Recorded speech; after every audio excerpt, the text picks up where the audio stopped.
Wow. Welcome to Gearing Stream. No, I mean testing stream. So, Escoffier, whatever. Escoffier, I don't know, whatever. I'm not going to pronounce your name wrong. Oh well, it's French. Um, Hello. So, the... Oh, where to start? This is mostly for VOD watchers right now, because there's not many live watchers right now, but for any of you wonderful VOD watchers or early live stream watchers, Escoffier, I should start with like a overall disclaimer of my vibe on Escoffier to get like my preconceptions out of the way. And this isn't 100% preconceptions, to be clear. This is, based on some testing I've done with her. I haven't done zero testing. Most of the testing so far has matched my expectations. The long and short, though, is that I think this character is not just a freeze character, right? She's not. This thing here is something I think people are focusing on a bit too much, because everyone focuses too much on what a character's best team is, right?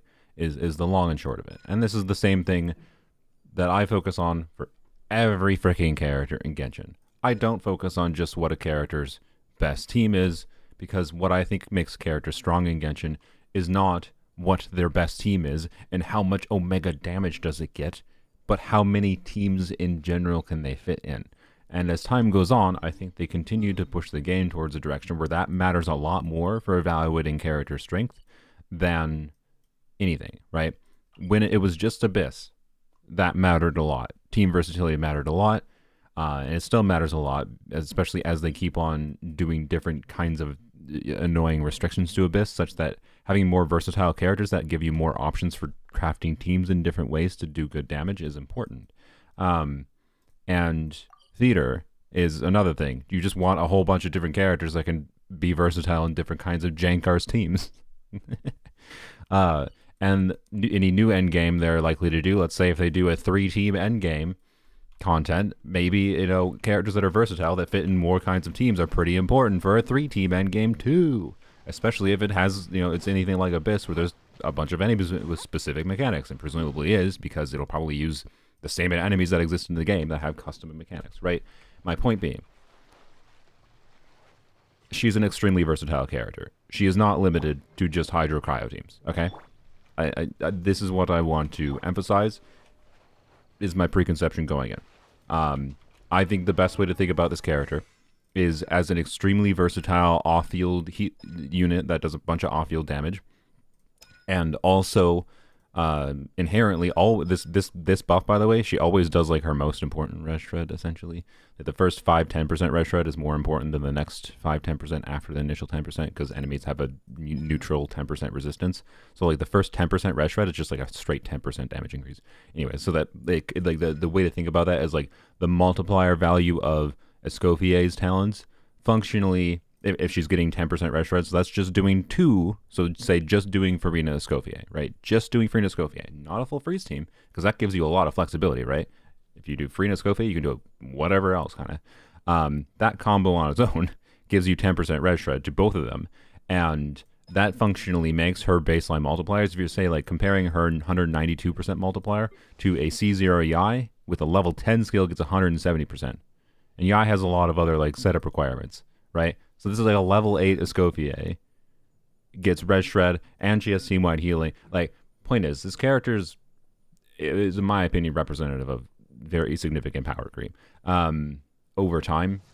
Not in the Moika way, where you get 5 billion damage on your screen, but in the number of rolls she does. Like, this character is not just, Chevrus, but for Hydro Cryo, right? She's not free Chevrus. She happens to be an extremely good off-field damage dealer, just in general, and you can use her for like a generic cryo applier for the various things that you can do with off-field cryo damage and cryo application. And she's a team-wide healer for Frina, and she happens to have the bonus of you can do a Chevron-style thing with Hydro Cryo teams. like functionally, this indirectly makes doing certain things like Shenhe is a more valuable character now, and I even think shenanigans with Chongyun are more valuable now. And I think that's cool, right? I think there's a lot in this kit that I like. I personally feel the balance isn't quite there. And as I've been thinking about this more and more, I actually think part of the problem of her kit balance, because a lot of Escoffier teams become what people would describe as wheelchair teams, right? If you try to look at like the damage breakdown of how much each unit is contributing damage, right? And I'm going to use Risley as an example. This isn't to say Risley's a bad unit, but to pick on him as like he is an example of his best Escoffier team. I believe is Yelan, Farina, Escoffier, Escoffier, and Risley. Wait, I was like, who's the fourth slot? Risley's the fourth slot. Herp. And my chat has not been loading the whole time. Good job. Okay, there we go. And that team, if I recall correctly, gets like 25% of the team's damage. It'll depend on your Risley investment and how invested your other units are. It will depend on your account. But that team will get like 25% of the team's damage is Risley's damage, right? And what that means is that you can replace Risley with Kaya, and it's not going to be that different of a team. Then yes, I'm talking a C0 Kaya. Like, your ability to clear is not going to be crazily different. And that's with the full Hydro Cryo context, of course. In other contexts, there's more nuance to things. And I'm just giving that as a reason of like why I think there's a slight problem in the fact that Farina exists and the fact that there's no attack buffer for her teams, right? Like, compared to Chevre's teams feel like they're much more focused on like, okay, whatever your on-fielder is doing in general, whereas Escoffier teams, when you're doing the full freeze, Hydro Cryo gimmick, is... Actually, I don't know how good she is at ice purging. No, she is terrible at ice purging. The full Hydro Cryo teams are just much more focused on the other unit's damage, right? Not your on-fielder. Like, it's weird. This is all the preconception stuff, right? She's a pretty simple character for someone like me who's very used to team building in Genshin, so I don't think much of my vibe is going to be wrong. I will say, as much as I think she's an extremely versatile and strong unit, including in non-full Hydro Cryo context, the one thing balancing her is that her healing is tied to her burst. And that's a good thing, because Farina exists, and that makes healing, particularly healing from Escoffier, Farina, just a quick overview on how her healing works. You can see my team's at, half HP here. So this is kind of like the ideal situation of like, okay, you want a team-wide heal to nearly full heal you at least. So, bap. Yeah. And then Farina's overhealing passive will trigger a bunch because Escoffier also has her Ascension 1 passive, which basically is 9 instances of a fairly sizable heal for your on-fielder. But that triggers Farina's overhealing passive, so you can see we're healing on the right side, and Farina and Shenhe are getting healed up. In fact, they will probably get fully healed. Or very close, right? So you can see that would have gotten us maximum damage bonus. She is an ideal healer for Farina. My point with this is that also it does a good amount of damage too, because, yeah, sure. Just being a perfect healer for Farina apparently isn't enough anymore, right? Used to be enough. Last year they released Siegewein, who, from my point of view, was heavily balanced as she was because of the fact that they, cared about the strength of the healers for Farina. And now they're like, nope, we get healing and a ton of damage and a ton of buffing. Anyways, whatever. This is ideal healing for Farina, like even more ideal than I'd say how like Siegewein works. And this is a build, to be clear, that has, I think, slightly higher attack than maybe some people will end up having, but it depends on your weapon and artifacts, what you're going to end up running exactly. I also didn't have like noblesse buff going or anything, or tenacity going, like, or Farina buff going. Farina buff, when her burst is going, you have, healing bonus, so that wasn't even maximized healing. So anyways, point being, the one thing balancing this character is her energy needs, because her energy needs can vary significantly. In triple cryo teams, her energy needs are in the like relatively trivial range, like 10 to 20, particularly with Shenhe. But a lot of people don't have Shenhe, and you might end up very likely running double Hydro, double cryo instead for her freeze teams. And those teams can easily run in the neighborhood of like, 60% ish energy. maybe higher, right? And that's a good thing. It's going to be annoying for building her, yes, but that's a good thing. We need to go finish her ascension, but I should have done that while I was yapping. But that is a good thing in my opinion, because it is the one thing balancing her. And yeah. Aoife's a pretty decent crit DPS. I 36 started with it. I mean, yeah, it depends on your standards. This is why I'm saying Skirk will be perfectly fine without freeze teams. For me. I can tell you Skirk without freeze teams is going to be a lot better than Aoife DPS, but I don't know. The problem with Aoife DPS for me is I have Lanya, and I don't know why I would care. Like, I don't... There's nothing engaging about Aoife's gameplay, and I don't care about the character personally enough for him to be that compelling to me. I'm going to play around with DPS Aoife, to be clear. I plan to make a video, but I'll make it on Sylveon's account, actually.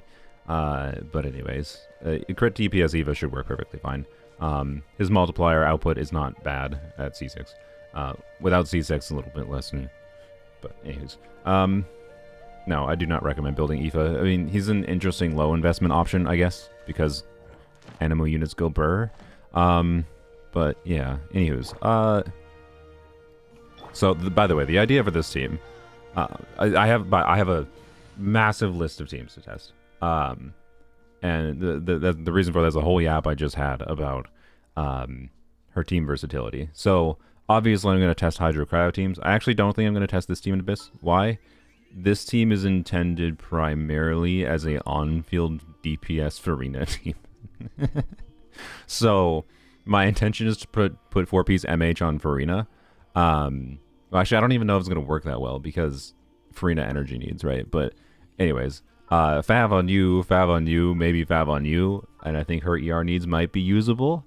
I don't know. I gotta mess around with it. I don't want to faff about with Farina's build this whole freaking stream, or even in the start. So I'm not gonna seriously use this team right now, but there's a very good chance I'll make a video on this team in the future because I think it's kind of fun. But anyway, she's catching her own particles. I'm aware. But she's still solo hydro. Like I'm aware. On-field Farina should be fine, but we're also not starting on-field. Like you start, dude. We're gonna do EQ and then rotate, right? And then switch back to Farina and then do on-field, right? Anyways, this should be fun. We'll use it quick without changing Farina's build, to be clear. So it's not gonna be representative of what you can expect from Farina damage in the future from this. But anyways, yeah. Oh, I have Japanese on. I forgot. Anyone care? You care about... Here, let me do a poll.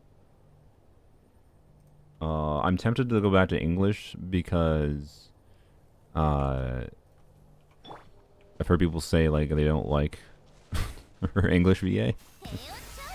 So I was just like, I kind of want to see what that's like.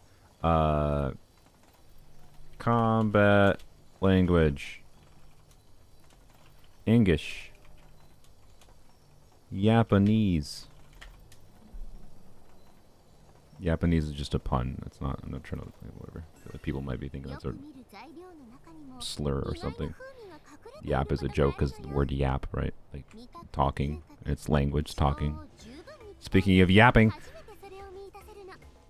Anyways, Escoffier JP VA is annoying. I mean, I think there's some VAs that are better. And like when I was going through yesterday after doing the monster story, I was like, okay. I liked some characters in Japanese and I disliked other ones. So like some my preference was English, some my preference was Japanese. There's like I don't know.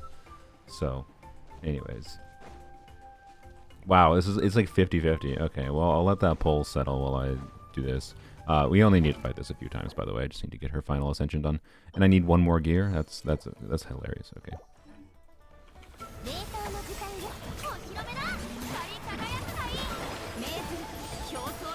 Alright, go Chungus. Bam. Okay, good job, Chungus. Okay, well. I mean, we're already getting 10k. Wait, no, Chungus died. I'm stupid. Never mind. Or did his field stay? I don't know if it stayed. Wait, I don't think I bursted an Escoffier there, did I? Okay. Well. Okay, well. Not a good first showing for this team. Oh gosh. Oh my god. The game knows how to make my day. What a wonderful start to this day. Holy, you have no idea how much that makes my day. It's been so long since I got a gold drop from one of these bosses. I think the gold drop I got the other week was from a weekly boss, right? Anyways. Crazy. Dahlia materials? Yeah, no. Sorry. Man, the more... Okay, I'm not gonna talk in depth about Skirk, but I do think we have to talk about Skirk somewhat. And the reason is because it's important for people considering whether or not they should pull Escoffier, I feel. And now the answer is like, yeah, if we're getting 9k, it'll be fine. That please. What was it saying? The answer is probably you want Escoffier for Skirk. But anyways, the more like, if anyone was happened to be watching the Jeff stream before you came over here, you might have seen that he found Mualani. Mualani is going to be, to keep things simple, one of the best options for Skirk teammates. And I think this is representative of the problem. Ow, don't kill him. Don't.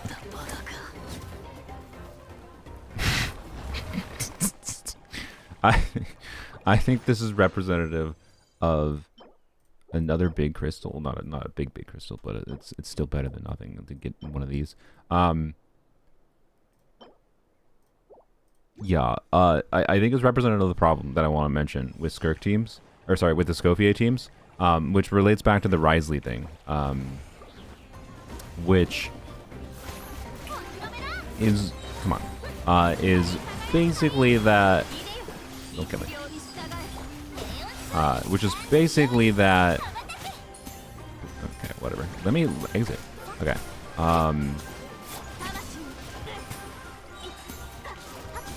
here, okay,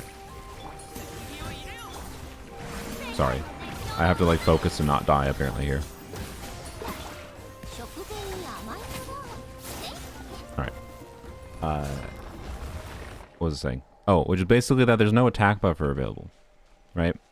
If there was an attack buffer available, then Escoffier teams become a dynamic of, well, even the attack buffer might not always be better than doing more wheelchair focused things, like doing, like for Risley doing Yelan, Farina, Escoffier, right? But doing an hypothetical like Hydro attack buffer, for example, instead of, you know, the Yelan, right? So still do double Hydro, but still do double Hydro, double Cryo, but have an attack buffer instead. Then suddenly, you know, the team DPS spread, if there's an attack buffer, you know, if there's like a Hydro-ish Bennett, for your on-field Cryo DPS, it fixes that problem, right? It will probably prevent Mualani from being a best-in-slot support for certain upcoming characters. And it would probably make someone like Risley have, you know, a team where he's doing, with Escoffier, where he's doing more than 25% of the team's damage with, you know, equivalent investment on all units. And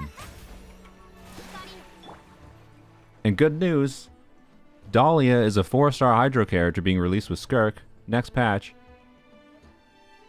who is a Hydro Shielder, which is cool, because Calamity of Eshu, and a really impactful buff, an attack speed buff.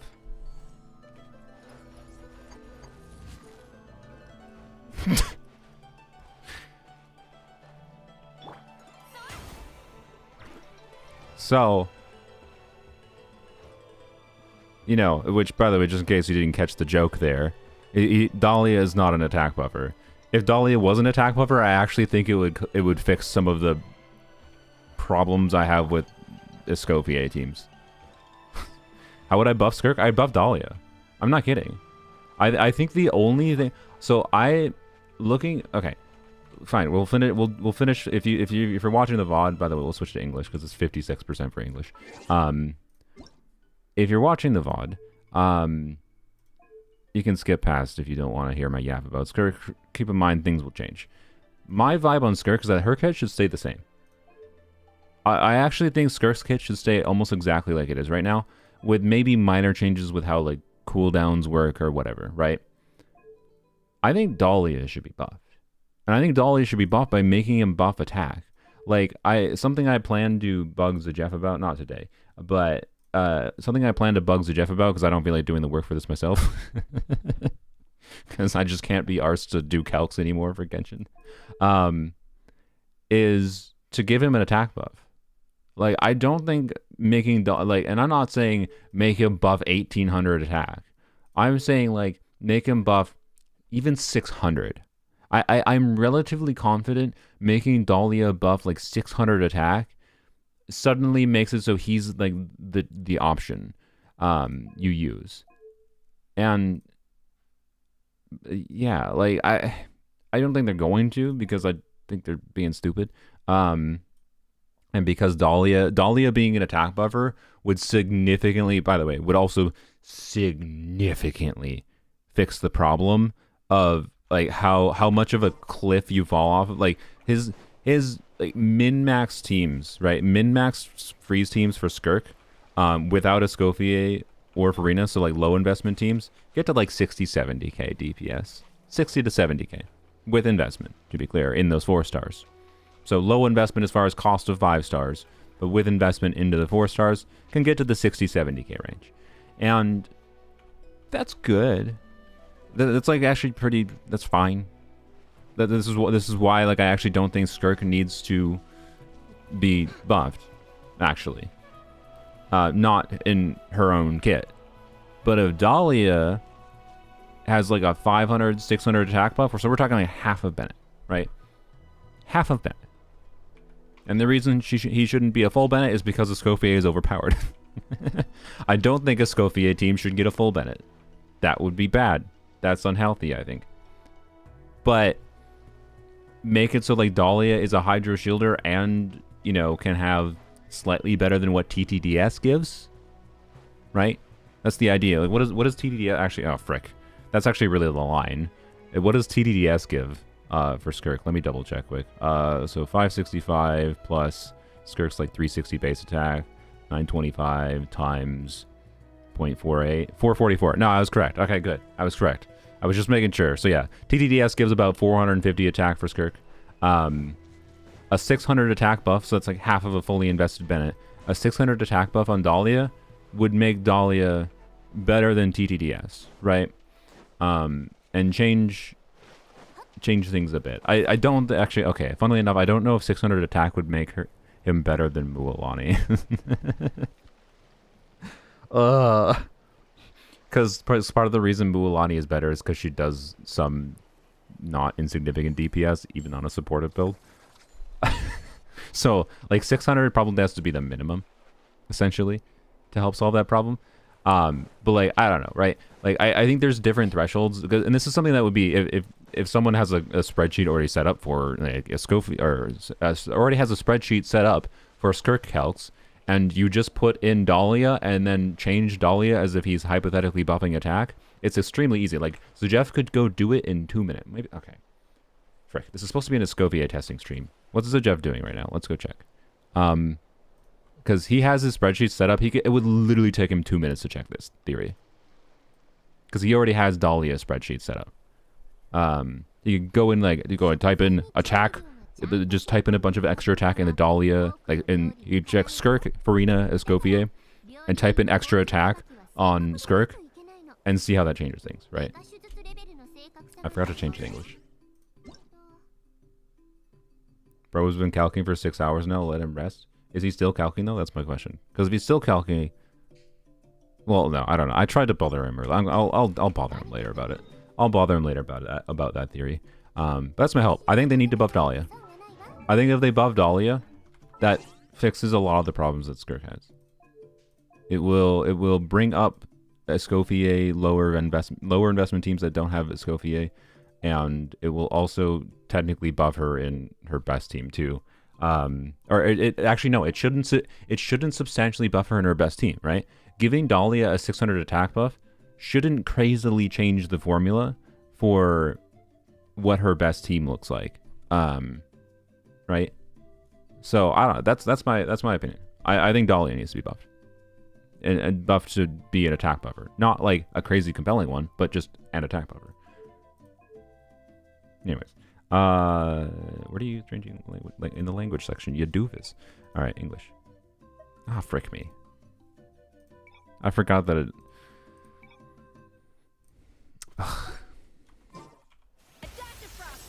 Oh. Oh, never mind. I lied. Okay. Dahlia surprisingly wasn't far from St. Cho for 4-star only options. Whose calcs were you looking at? Because how? The only reason Dahlia has even a microcosm of a chance to compete with St. Cho is because of the fact that Dahlia provides a shield for Calamity of Eshu existing. So one, you gotta ask yourself if Calamity of Eshu is a factor for your Skirk or not. Because for some people it's not. But anyways, let's finish Escoffier. Sorry. Or let's not finish. Let's finish ascending Escoffier, and then move on to testing. What is outside? I just heard like a firecracker or something outside. Obey by ordinance divine. A little of loose loose. At first, curb your fury. Spirit flame. Unleash.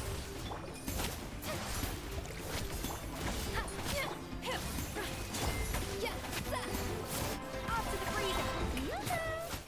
One with my blade.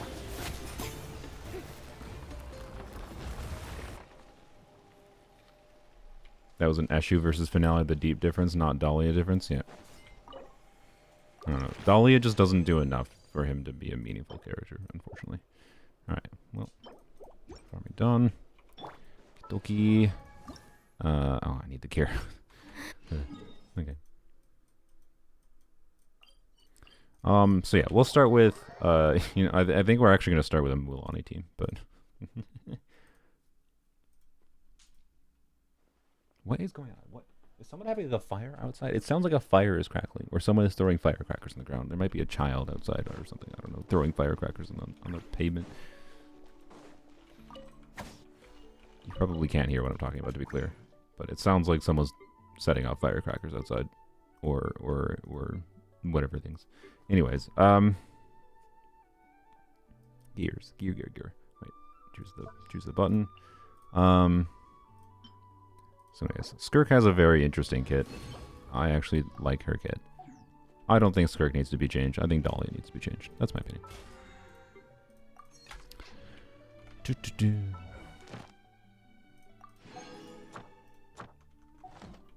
You know what I will do? I'm gonna go message Flip. Like, hey, if you happen to have a spreadsheet ready where you could check this, would you be able to input an attack buff, a hypothetical... I'm just typing this message to Flip. If you haven't heard of Flip, he's a smaller creator that does like some... He's like a TGS type creator. Hypothetical buff for Dahlia if they made him an attack buffer, e.g. buffing 600 attack for the on-fielder, and how that changes Skirk's non-Escoffier teams and the best one. Can check, obviously could check different attack values too. I don't know, I guess my theory is that Skirk needs 0 changes, but Dahlia being an attack buffer addresses at least slightly more than what TTDS does. Know of any new orchestral pieces? I like to swap out the background music in the kitchen Makes once in a while.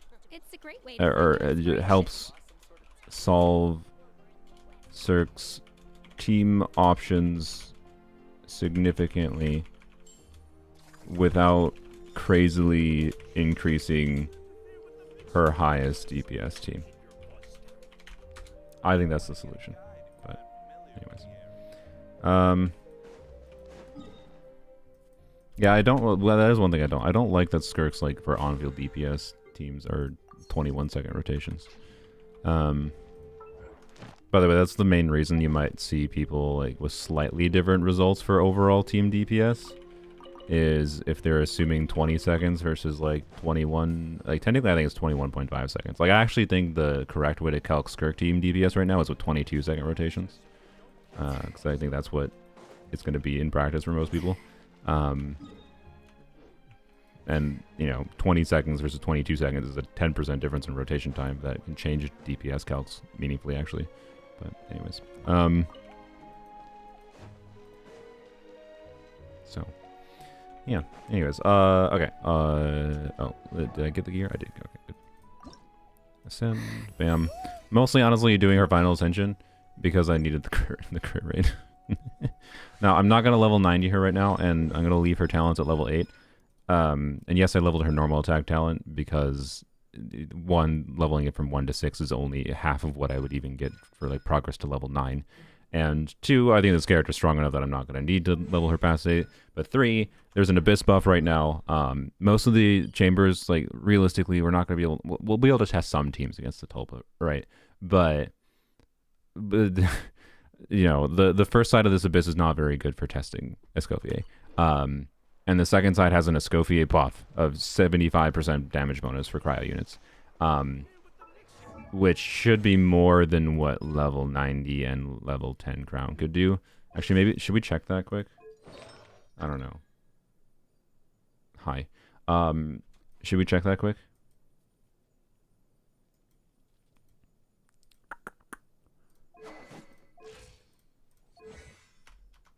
Even the most unassuming.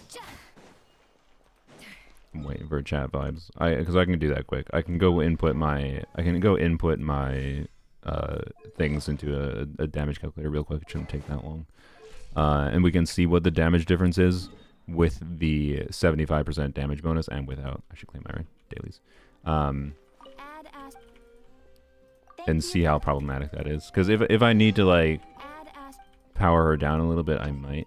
The only problem is, like, technically I'd have to change that because we're going to have to be changing her build anyways, right? So I don't really want to just power her down to try to balance out the 75% damage bonus. Like, I'm fine. What my hope would be is that, like, a level 10 skill Escoffier, level 10 skill burst Escoffier, well, the buff is a skill buff. So just a level 10 skill Escoffier at level 90 is close to equivalent to the 75% damage bonus.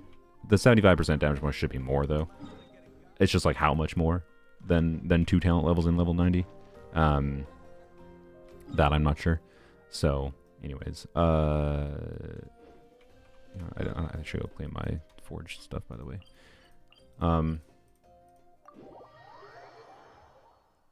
Opinion on the 5.6 quest? I mean, you can go watch the stream. Not many people watch it, but you can go watch it. But I don't know. Like, I think it was the best Archon quest this year, probably, and I don't think it was even close. But yeah, I don't know. But I'm also saying that I also thought Natlin was extremely poor, especially upon reflection. We'll see if in 3 weeks I feel the same about my experience with the Mondstadt quest, but I quite liked it. It was like a 9 to 9.5 out of 10 in my opinion for Genshin quest standards, by like the standards of like just enjoyable media in general. For me, I'd say it's more like just a solid 7 out of 10, 7 or 8 out of 10. But yeah. Anyways, where am I? Why did I just walk out there? Brain, what's wrong with you? Okay, go over here. And let's see. Let's go to GI damage calculator real quick. That button didn't work. Blap, blap, blap. There we go. Okay. Hold please. This shouldn't take that long. What? It still says beta there, but that shouldn't matter. Her beta values didn't change. Okay, yeah, she's level. Wait, no, we gotta check level 10. That's the whole point. Checking level 10 skill. Okay. And we will just check in a Farina. I'm going to put in what my Farina has, because again, the point is to simulate some approximation of what the experience will be. We'll check. I'll put Shenhe here so we can check with and without Shenhe buff.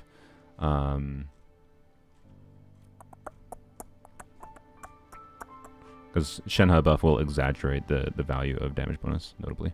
Wait, there we go. Without Shenhe, there should be less noticeable of a difference. So it will just double cryo. We'll just double cryo, double hydra, whatever. Doesn't really matter. I'm not going to factor in any specific buff because this would be like the on-fielder slot for most people, right? So if you're doing like a cryo on-fielder, you would do Yelan instead, of course. Actually, I can put Yelan here to simulate that.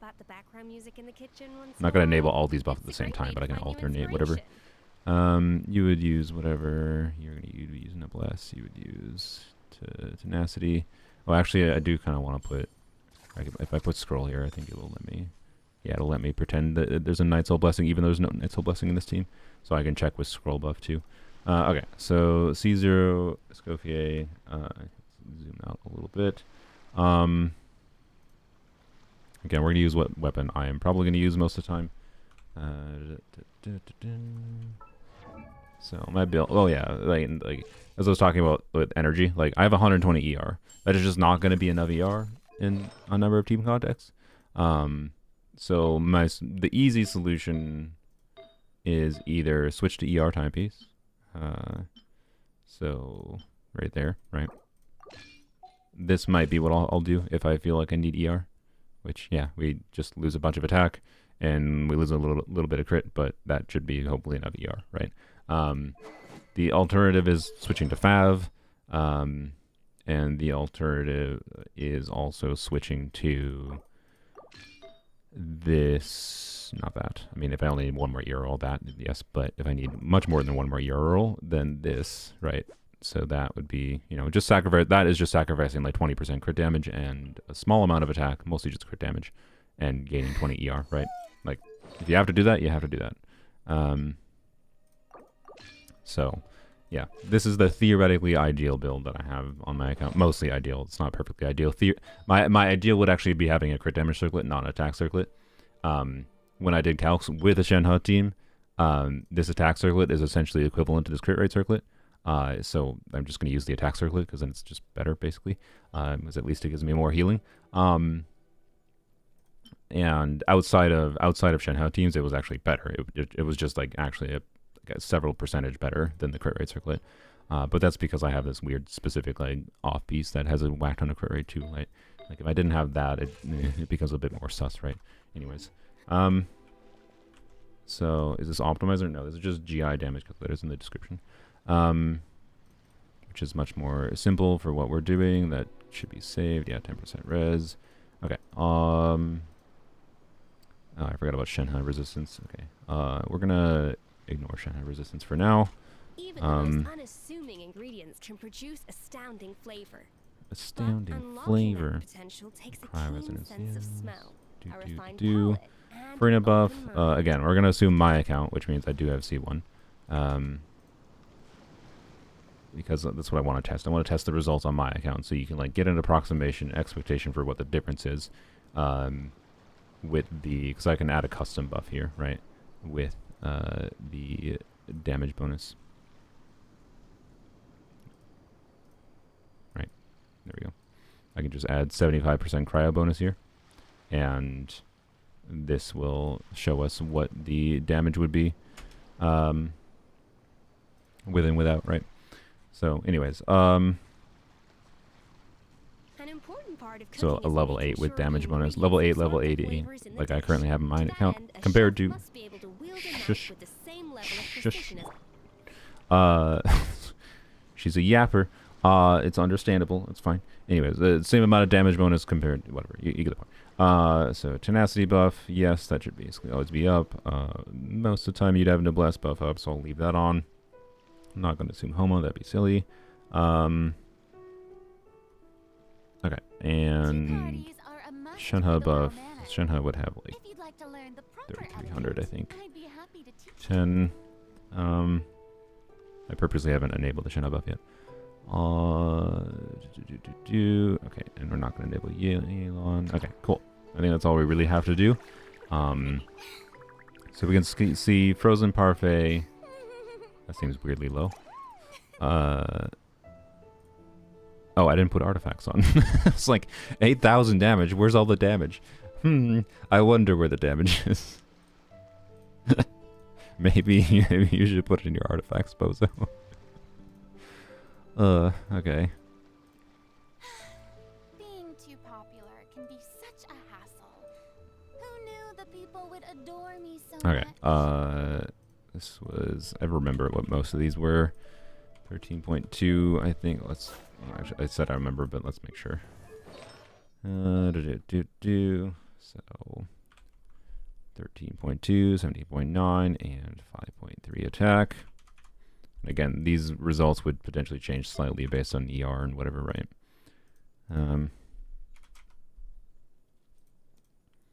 Part 1, 7.8, and we're just doing this so we can gain a proper expectation of what this stupid buff is doing. 10.9, should be 6.6. I don't need to type in the ER. Yeah, there's no other stats. Don't need to type in the ER. It doesn't affect the damage we're getting. But it does affect, obviously, your team building a little bit. 27.2, 7, and some flight attack. Okay. So, there we go. That's more what I would have expected. And let's not forget Golden Troop. Okay. So there we go. So Noblesse, but just Noblesse Tenacity buff, and then Farina buff alone. So no Shenhe buff, no Yelan buff here. No scroll buff. Which you wouldn't get a scroll buff in this team again. That would be to simulate, because there is some teams where you would get a scroll buff because you could put Sit Lolly in the team, right? But anyways, 34,676. That is without the 75% cryo damage bonus. This is at level 90 with a crown skill. So if we lower to what mine is, go to level 8, you can see we go from 35,000 to 30,800, and then lose another, like, yeah, a couple percent, which is normally what you lose by going from 90 to 80. So we're talking 29,000 versus 35,000, like a fairly significant, obviously, the talent upgrades in particular. But, you know, talent upgrades and level 90 is, what is that, a 5,000? So it's like a... I can do this math. It's like is that 15? That's more than I thought. It's like a 15% damage increase. And normally I would say the standard of investment that I evaluate characters at is at level 9 talents, right? But it tends to be that strong characters can be level 8 talents without a problem. So anyways, level 8 talent. Again, we're looking at specifically the Frozen Parfait damage. That's where most of her damage is coming from. And level 80. So what does she jump to with 75% cryo bonus? Oh, actually, that's perfect. That's so much closer than I would have thought. That's awesome. That's perfect. Okay, I'm glad we checked this then. So I put in 75% cryo bonus here for the... So the cryo bonus is... Ignore the burst, right? But the cryo bonus for her skill damage... Oh, frick me. My brain. Okay, here, I gotta show it again. Derp. Okay, go back to level here. Remove the Abyss buff, the cryo bonus from down there. Oh, you can't see that, but here, I'll just so I make sure you can see it. Make sure that's formatted like that. Okay, so C0, level 10 skill, level 90. So you can see we're getting 34,676 on a crit, right? Wait, why is the average 30? I shouldn't have 100% crit rate. Do I have 100% crit rate? I do. Oh, what? That doesn't make sense. Why?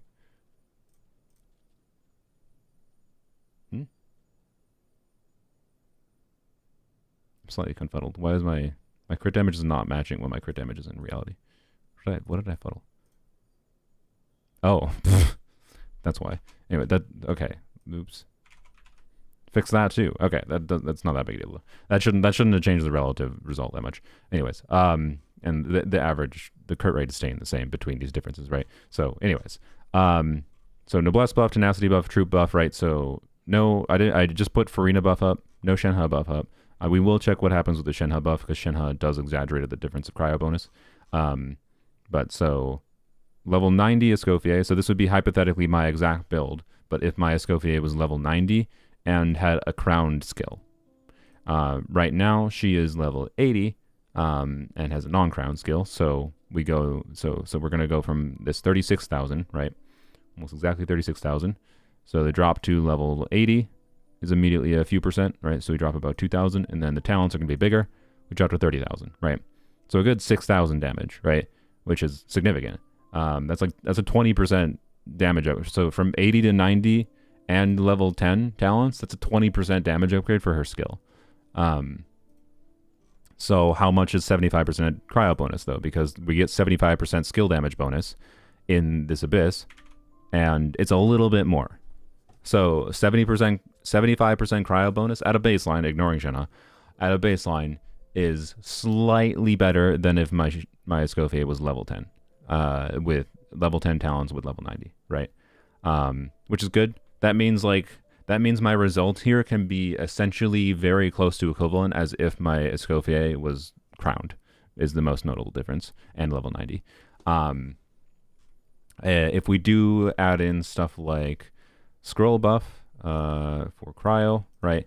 If we give her some self cryo damage bonus, you can see with the Abyss Blessing we are at 41,323. If we remove the Abyss Blessing, but do level 10 and level 90, you know, if we have more sources of damage bonus, it diversifies a little bit, and there's, again, it's not very big of a difference. But if we turn off scroll buff, how about we turn on Shenhe? So with Shenhe, no Abyss buff. This would be, again, if I was hypothetically level 10, level 90, that'd be 51,700, okay? And if we turn, or go to what I actually am, but then add the Abyss buff, yeah, you can see like exactly what I said. Where so keep that in mind. The Shenhe teams are slightly exaggerating the damage bonus value because of how flat buffs scale on damage bonus and crit, basically. So yeah, the website is in the description. It's just a calculator. You can input your stats and things with a nice UI, and it works on mobile too, which is nice. I quite like this website for easy, simple things like this. This is not like calculating team DPS or anything. This is just like most useful for checking this kind of thing, like simple changes to one character in a team. So anyways, there you go. Right. So that's the verdict. The build I have on Escoffier right now with level 80 non-crown skill is with the second side of Abyss is about equivalent to what she would get if she were crowned in an Abyss. If she were crowned and had, you know, level 90 in an Abyss that did not have this buff, essentially. With the asterisk of with Shenhe is exaggerating the value of the damage bonus, right? We're not going to be playing Shenhe in every single Escoffier team, but just keep that in mind. It's not so crazily different that I think it matters that much, right? But it is a difference. And again, we might change, and the reason I prefer that as a disclaimer rather than, you know, having to mess around with like powering her down on purpose to balance out that buff is because I'm gonna have to change her build anyways to like for different ER amounts on different teams. So like, right. In fact, I think one of the first teams we're gonna try, I probably have to. We're first gonna try just all the simple teams that don't require a direct comparison to anything. Bring up my notes. Where's my notes? So should we do? Well, we can start with the triple cryo team actually. Let's do Ganyu, I think. So we'll start with the Shenhe team. Where is Shinna? Am I blind? There she is. Okay.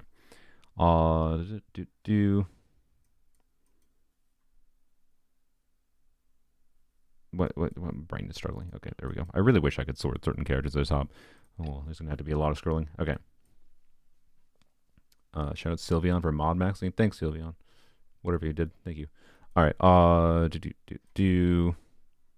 And I'm gonna have to do a lot of First Sight Abyss in this stream, so we're gonna just choose something that's simple and strong, that I don't have to think about much. I think we will put Arlecchino on an attack timepiece, though. I know, like, EM timepiece might technically be better for Mr. Tulpa, but we'll go with something like that. Should be good enough. And we'll just do like a Yonson team. Or Yonson team. Yeah, Shivers Yonson team.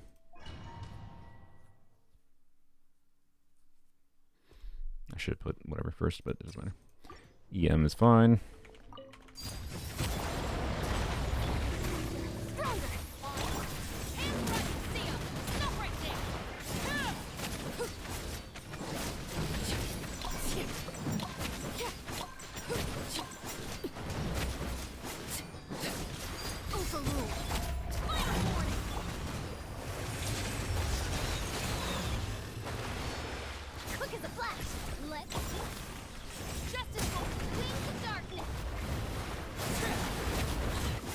You'll die before you're gonna die, right?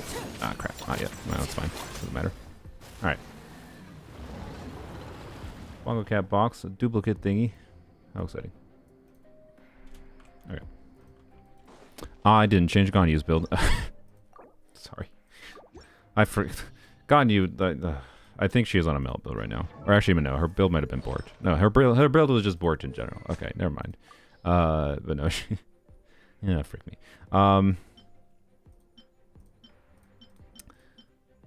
Oh boy. Freeze Ganyu build, huh? Oh, you know what? We're playing with Farina MH. Let's just do MH. That's the obvious option. Okay, cool. That solves our problems. Fischl will be fine with Hunter's Path, right? Yeah, it'll be fine. I think she actually might be overcapped with that bow. But it'll be fine. Don't worry about it. It's Fischl. It'll be fine. Okay, do this. And then... this. And first of all, figure out Goblet, which is going to be that. Okay. Not sure if we'll need the courier than that, so we can try this first. Flap. We actually might want some ER on Ganyu in this team. I don't know. Was there ER cost? 60. Okay. The reason you might want energy on Ganyu in this team is because it does provide cryo damage bonus. Let's see one Arlecchino.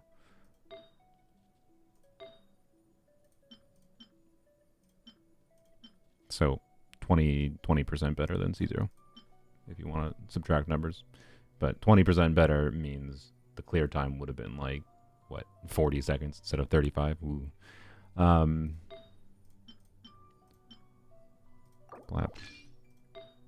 Don't underestimate, by the way, in Escoffier teams, but again, because there's no freaking attack buffer available, do not underestimate attack percent rolls. To be clear, attack percent has a slightly lower value when you're using Shenhe with a cryo unit. I don't even know if Shenhe actually makes that much sense with Ganyu, but you can swap out, so I think it probably makes sense in this team. I want to try Shenhe variants anyways. But, you know, I'll use the, that. Blap. Okay. Do that, and then timepiece. There we go. Okay. Yeah, perfect. All right. So, a bunch of attack. Yeah, perfect. Okay, cool. What's it saying?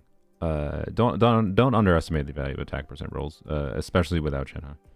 But just honestly, in general, in Escoffier teams, unless they buff Dahlia. If Dahlia becomes an attack buffer, that changes things a little bit, but, you know. Even with Dahlia becoming an attack buffer, unless he becomes a Bennett tier attack buffer, you know, which seems unlikely, is good. It's good, okay. Anyways,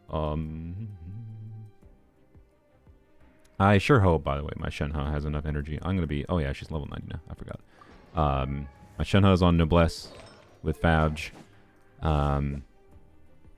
Decent bit of crit rate. Like, she should be good, I would hope. But if we miss a Fab trick or something, it might scuff things a little bit, but we'll see. So, do you into... I wonder if we do Shenhe before Escoffier. I think we do. Oops, I didn't put anyone on the first side. That helps. Okay. Arguably, we should put Fischl on Elegy now that I think about it, but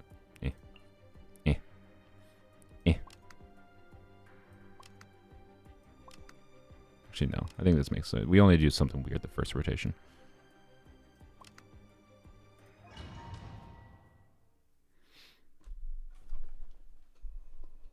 I think he's staying like this till live. What do you mean?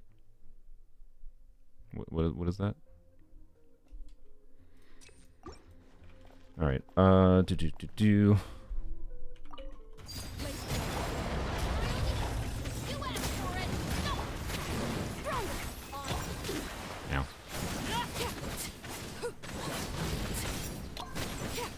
Yes, I know I can back dash cancel to keep up Eon's on buff more. I don't think it matters.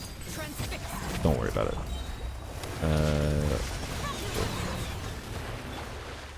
I forget, by the way, with Eon-Son in Arlecchino teams, you want to attack a little bit longer than I'm used to attacking in Arlecchino lately. I'm very used to doing shorter rotation Arlecchino teams. Particularly recently, but also just in general. So, Eon-Son forces longer rotations with Eon-Son. Or with Veres. Right! With Arlecchino. Okay.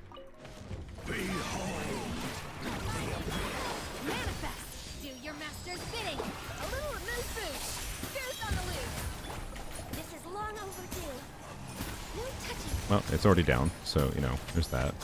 And now so one funny downside in this Abyss with this enemy is, you know, the factor of, you know, our energy is going to be scuffed too, it's fine. Okay, good. The factor of them being frozen there actually delays the clear time, I think, a little bit, but it's fine. I'm not just comparing clear times here. Yep. Okay. Shield almost done. Where are you? Whoa.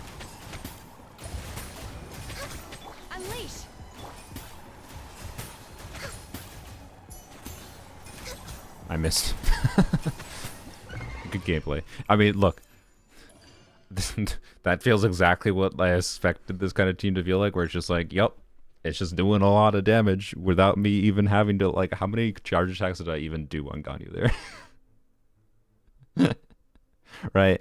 Like, it's not like it's a bad team. It's good at making Ganyu do more damage. I'm glad, like, hey, Ganyu has a team that does enough DPS to compete with, like, her melt teams, or maybe you'll be better in some ways. But, like, how much damage did I do with Ganyu there?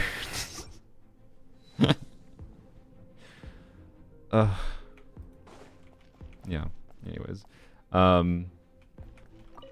so I just wish to mention that that's, like, very much a thing happening there, right?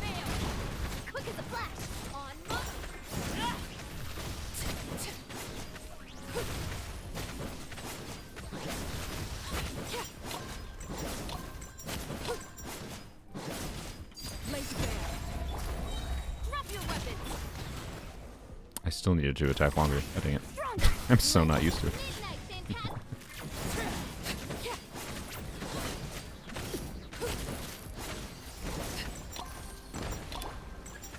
I don't know why it went official.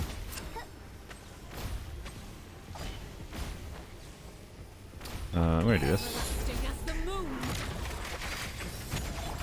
You asked for it. Control breathing. On my mark. I summon.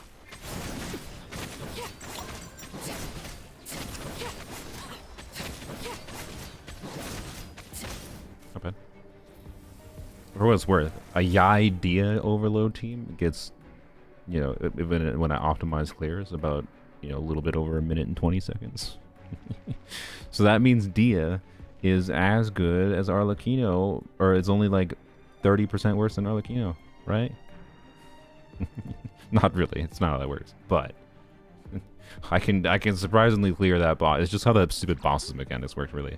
So that boss's mechanics is like a great equalizer of teams. So weaker teams can perform much better than you would expect against that boss compared to how stronger teams perform.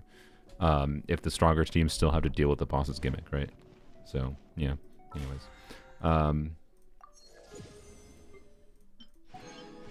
don't know why the red dots bug my brain. Anyways, well, this should be obviously quite strong, Cryo incarnate. especially against the one dude. Oh, that's annoying. Did I trigger Fab on Shenhe? I don't know. We're gonna whack her. I don't think I did. All right, we're killing the enemy before we even. Yeah. Okay. I mean, look at that big Ganyu damage. 3 melts. Yay. Unleash. Obviously getting used to when to. Oh, do this. Oh, we're probably gonna freeze it permanently, so it probably doesn't matter that much actually. That. We're just barely using Ganyu, man. Like, this is why I wanted this character. This is what I said originally with this character. Why we almost killed it before I got shielded. But like, this is why I wanted this character to like be less focused on her own damage and more like Chevreuse. I wish she was more like Chevreuse, man. I wish she gave like a 60% attack buff, or I wish Dahlia existed. Because like, if Dahlia existed, I'd be fine with using Dahlia here instead of Shenhe. You do double Hydro, that helps Frina a little bit with her energy needs and whatever. Increases Frina damage a little bit functionally. Both at the ER and double Hydro, right? And then Dahlia being an attack buffer and a shielder. Shielder would be nice for comfort here for Ganyu being interrupted potentially.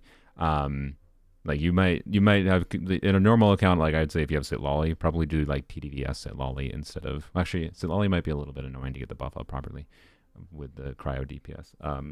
Maybe frick, this is the same situation as Skirk. No, I just realized. Where you could for Ganyu, you could choose to do TDDS Mugalani. Anyways, I wish Dahlia was an attack buffer. Because like Dahlia being a hypothetical attack buffer in place of Shenhe there would help that team feel like Ganyu is doing more of the team damage, right? Why is this C0 Escoffier doing so much damage? Shenhe moment. We won't be doing all Shenhe teams, don't worry. I'm down to try another Ganyu team that doesn't use Shenhe, by the way. And is focused more on Ganyu.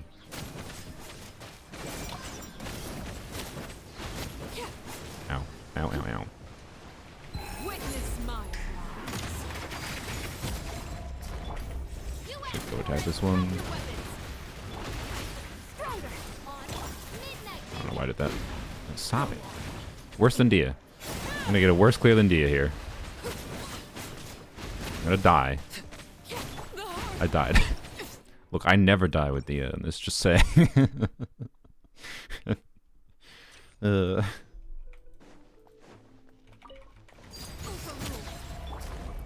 am I doing? Oh, well, whatever. Don't worry about it.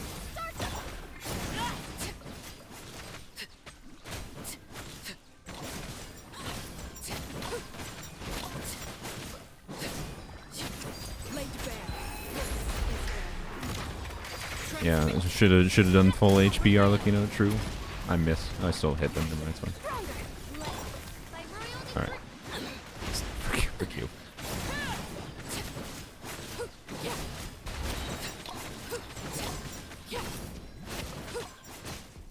There you go. Do, do, do, do, do.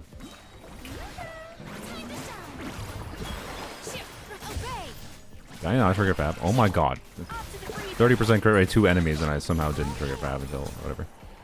We don't have Shenna burst buff, but who cares?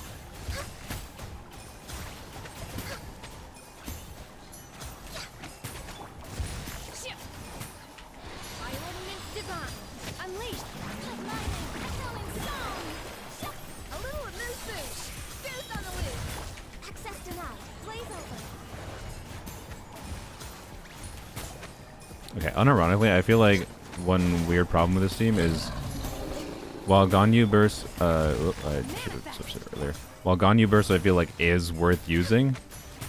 It almost feels like it eats too many Shenhe's stacks and takes away from the fun of seeing big number from her charge attack, right? So I don't know.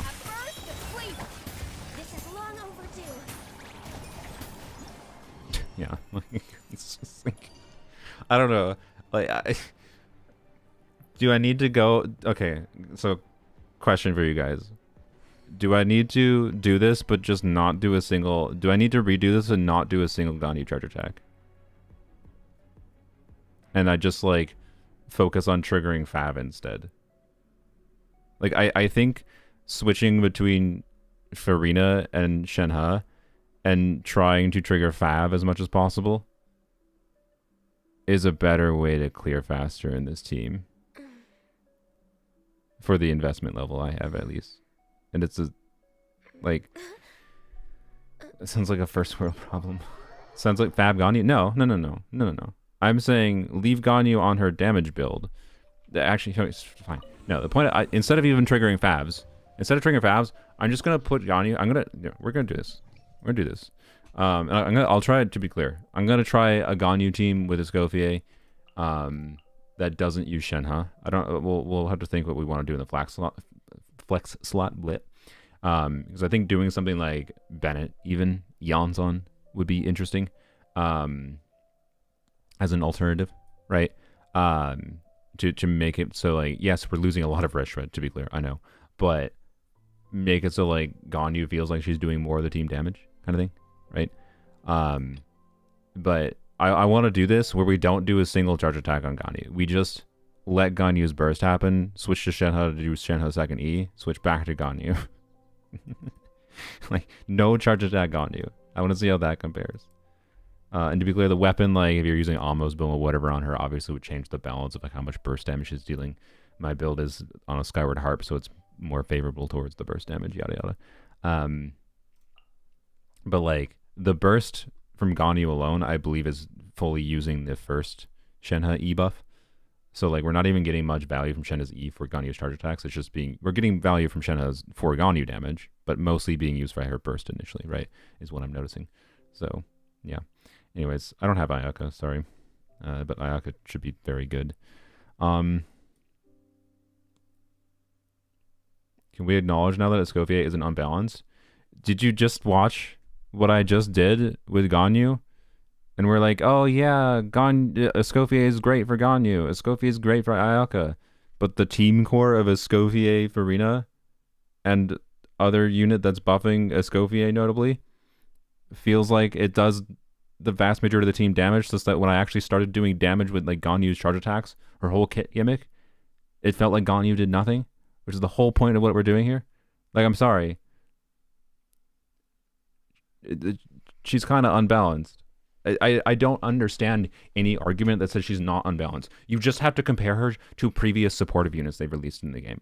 Go compare her to Chiori. Go compare her to Emily. Characters that came out less than a year ago. Compare her to the fact that she power creeps Shilonen in some contexts, where you choose to put in Escoffier over Shilonen. Like, she does. She's just power creep. Guys, I'm sorry. Anyway, like, she's such a simple character to evaluate that she just is objectively better than a lot of already really strong characters. So, anyways, and the point of some of this stream is not to be like, oh, she's broken and that's unfun. My point is to try to just play around with different fun teams. Like, ultimately, she enables new kinds of teams that can be played in ways that feel different and perform slightly differently. And I just want to play around with different teams and compare some of the contexts and how the many different ways she can be usable. right? So, anyways, and I need to just ignore comments like that in the live stream because I cannot get distracted arguing with people about the stupidity of whether or not she is unbalanced or not. She is, but that's just the way the game's been progressing in general. Characters have been getting stronger and stronger, except for Skirk. Skirk just seems to be actually fairly balanced, which is a good thing. Well, fairly balanced for the whatever. Anyways, sorry. So again, and to demonstrate this though, this will be the final demonstration of this, I guess, to tie it in. The final demonstration of this is going to be to do this gameplay where I burst on Ganyu and don't charge attack. And you're going to see, I think, that the experience is like 99% the same. And arguably could be better by proccing favs. Like anyways. Using the time saved by not doing Ganyu charge attacks to proc fab procs more, right? Anyways,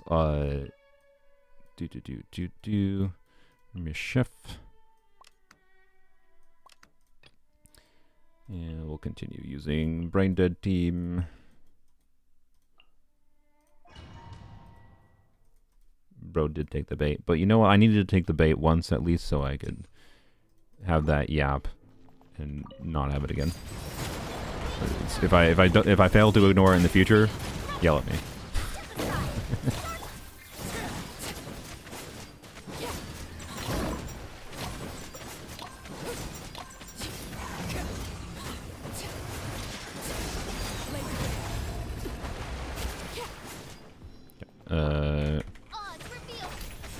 I forgot that. Whatever. I don't care. I don't care about snapshotting Eon Sun buff. It just doesn't matter, man. It doesn't matter in this kind of team to freaking snapshot that buff. Not at my investment level.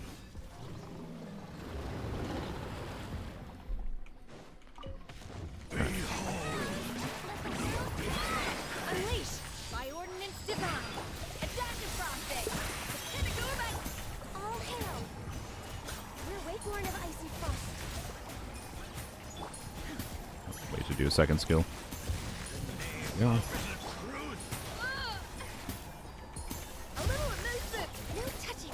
I should use charge attacks here, obviously, to clear this faster. But again.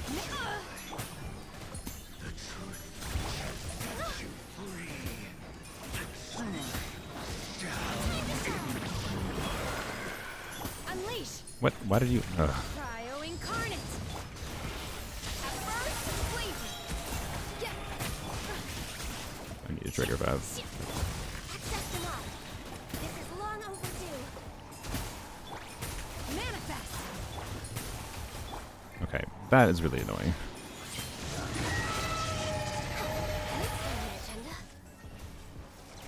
Okay, I'm gonna redo this. Why? Because I think I just need to be smart with the shield. Like I should have waited to start doing Shenhe until the shield started. That wasn't a good comparison because I was stupid. What?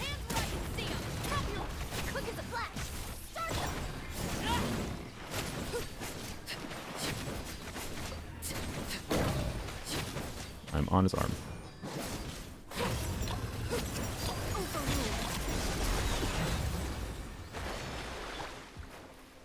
By royal decree, final warning.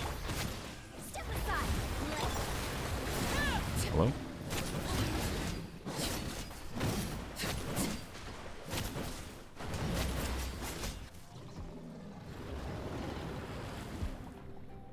Alright. Consequence of people's greed. Everyone wants their favorite to be stronger than others' favorites. Hoyle loves that the players are at each other's throats. I agree, actually. I do agree, Cheese Start. I actually do strongly feel that Escoffier is a result of player preference. And the fact that there is, like, disagreement on whether she's unbalanced or not is exactly why she is so unbalanced. So, yeah. Anyways. But she exists now, so we embrace her, or you stop playing.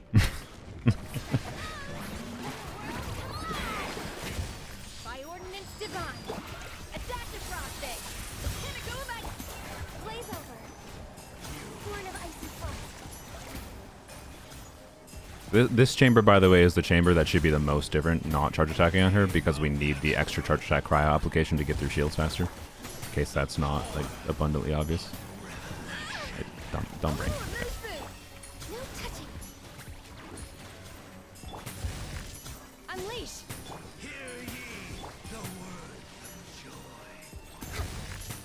Born of ice and frost.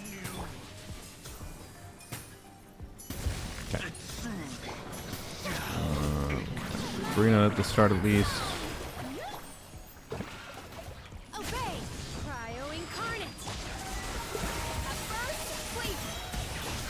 Access denied. This is long overdue.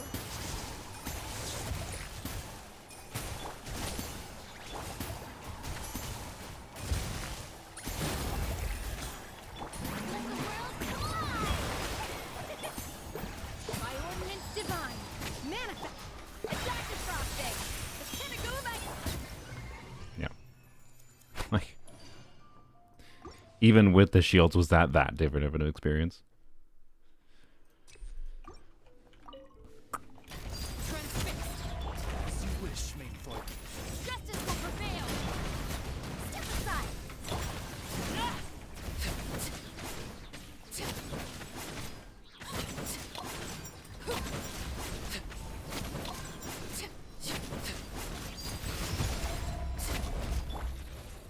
Oz, you asked for it. Help you. Step aside.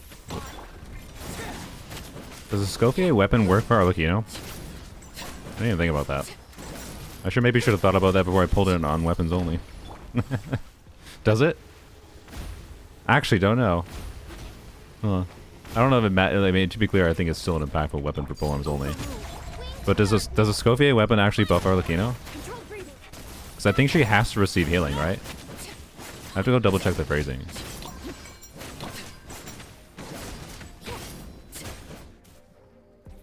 But I don't know if, like, so that whenever whenever effects in the game say when healing happens, whatever, oftentimes the healing, like for example, Arlecchino's, or it's not for Arlecchino's healing, but the Song of Days Past set, right, will record healing that is over healing.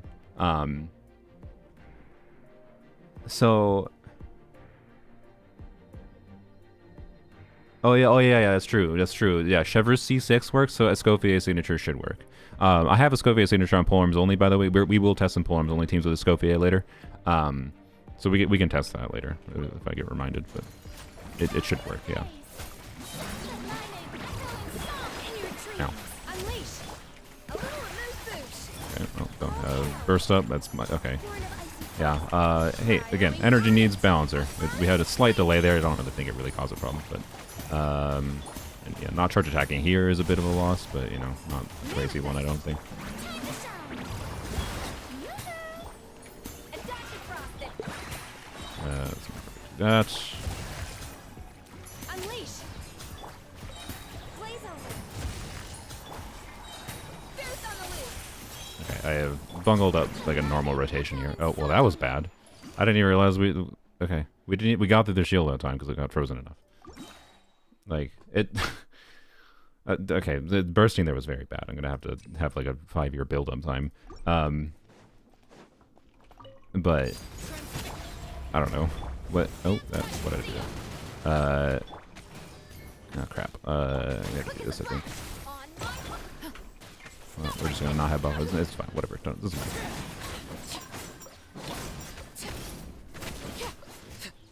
Everlasting as the moon. Laid bare. Isn't Ganyu supposed to charge attack? You presumably just joined the stream. I'm comparing what the difference was when we charge attack on Ganyu versus not charge attack. Because one effect we had is that, like, yeah, the team's very good and, like, Ganyu's getting a lot of buff, but, like, Ganyu's charge attacks are not providing much of the actual team damage that's needed to clear the chamber. Right? Like, we didn't even have, we had barely any opportunity. Oh my god. We had barely any opportunity. Well, this is okay. D is better. No. We had barely any opportunity to actually do anything.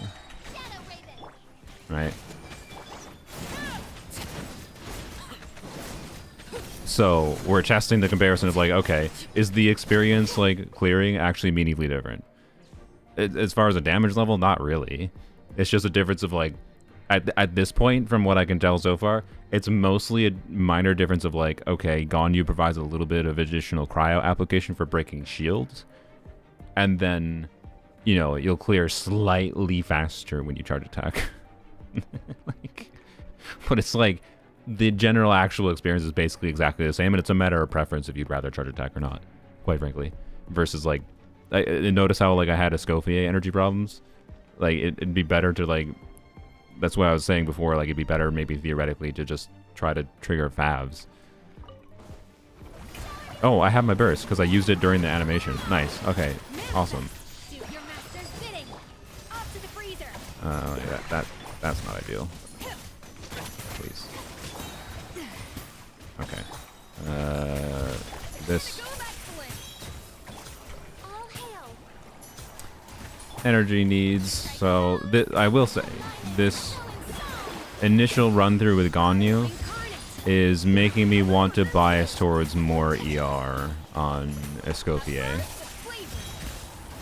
So, you know, that matters at all to anyone.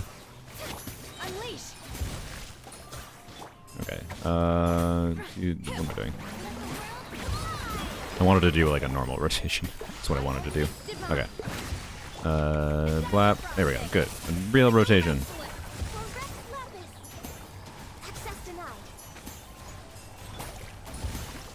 Like, I don't know exactly what the clear times were, and again, like, what the exact clear times were depends on, like, what the clear was on the first side versus whatever. I'm not doing an in-depth, I mean, I'm doing a deep dive test of a million different teams. I'm not recording the exact difference between these kinds of tests. But, like, I think that illustrates the point fairly clearly. I don't know. I really wish she would have been less focused on her own damage is my initial vibe on that for her like specific freeze team context, right? Like I almost would have preferred, weirdly enough, if she did like a third of the damage in like if she had some weird kit variation where she had like a third of the personal damage in the Hydro Cryo teams in exchange for like buffing attack, like kind of like Shivers does, right? Or even just universally. I would just have preferred if she did an attack buff.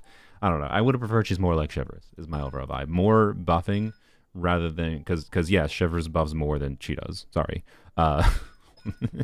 Shivers teams buffs more than Escoffier buffs in freeze teams. The difference is Escoffier does a crap ton of damage on top of it that Shivers doesn't do. So I don't know. It's like, it doesn't... Yeah, I'm not saying it feels bad to play. I think it felt good to play. I think that was one of the better feeling Ganyu teams I played. Because, like, Ganyu tends to feel to play in certain team variations. It was a fairly comfortable Ganyu team. And stop slurping. It's just, like, actually charge attacking on Ganyu didn't really matter. But, okay, I am going to bias towards... And there's a stupid Abyss buff anyways. I think I am going to bias towards more ER. Honestly, what it may be... like, I'm not going to lie. This makes me want to use Fab on her. Like, I had planned completely around using Homa on her, but I think I kind of want to use Fab on her. I'm not gonna lie. Like, if I had a third Fab fully leveled, I think I might prefer this build right now.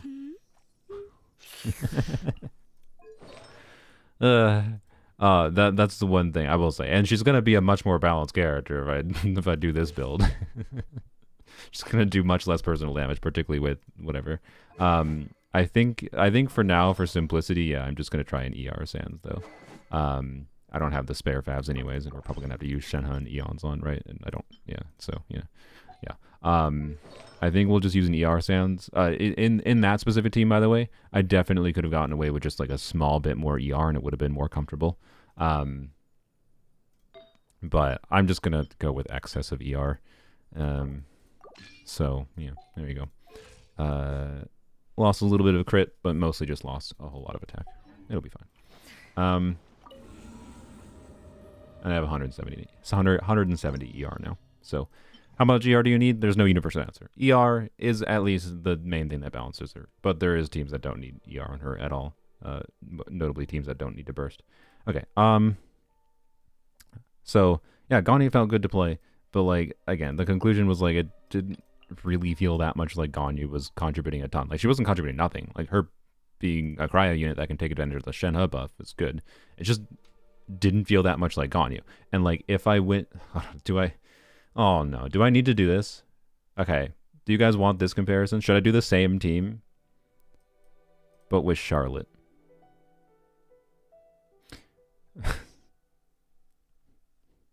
Should I do DPS Charlotte instead? To try to end... I will do some Hydro teams. Yeah, this is... Sorry, okay. This is going to be my final emphasis of this point. I'm sorry. And to show why I wish she was, you know, a little bit different of a kit rather than being a wheelchair focused kit, because that's what she's like, a wheelchair focused kit where the team other than your on fielder tends to carry your damage more than anything, right? And it's the same story with Skirk, but Skirk is the one it's least obvious with, because Skirk has the best multipliers for any unit in like an Escoffier team. So Skirk, it will very much feel like Skirk is doing a lot of team's damage, unlike that Ganyu team, right? Oh boy. I think we're just going to use this because it's a big crit stat stick. We're not doing plunging, but... and then... Here, you know what? Let's fix, by the way. I don't think we're going to do another Ganyu team. But we might use Official still. Okay. Oh boy.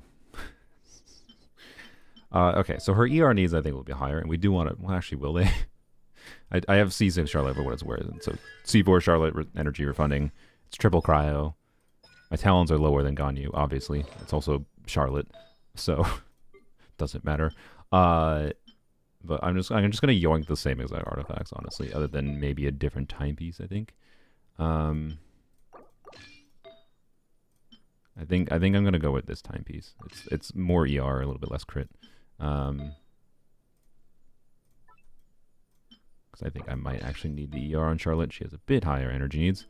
And to be clear, I like a TTDS Charlotte giving TTDS buff to Escoffier is probably better than doing Charlotte DPS here, but Charlotte DPS is objectively more fun, so we're doing Charlotte DPS. Okay. Also, I just realized Ganyu with charge attacking was probably overcapped on crit rate slightly there. I forgot about her 20% charge attack crit rate. And that is not enough crit rate. Which I suppose is fine, because we can switch to this.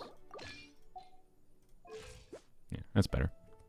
Actually, wait. I also forgot about cryo resonance. I don't know if I factored that in before either. I'm not used to factoring cryo resonance all the time. So cryo resonance 15%, plus MH. Yeah, we're chilling there. All right, DPS Charlotte. Let's go. Same theme, but DPS Charlotte. It'll probably be mostly the same experience. I wonder why. Okay.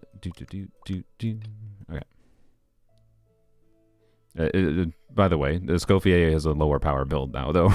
I put an ER timepiece on Escoffier instead of an attack timepiece. So, if it is meaningfully worse, that is a factor too, but that shouldn't be the only factor. Like, this should clear worse than Ganyu. Should. But, you know, my presumption based on my knowledge of the game is that this shouldn't be that much different. Because that's how this character works. You get her C1 on my main account? No, I'm not going for her C1. Superconduct? Oh, it's on the list. Don't you worry. We'll be doing some Superconduct.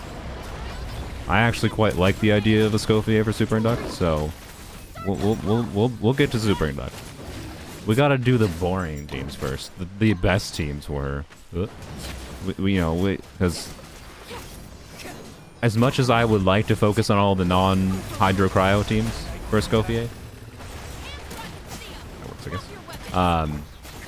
You know, I think people would smite me if I didn't test certain Hydro Cryo teams.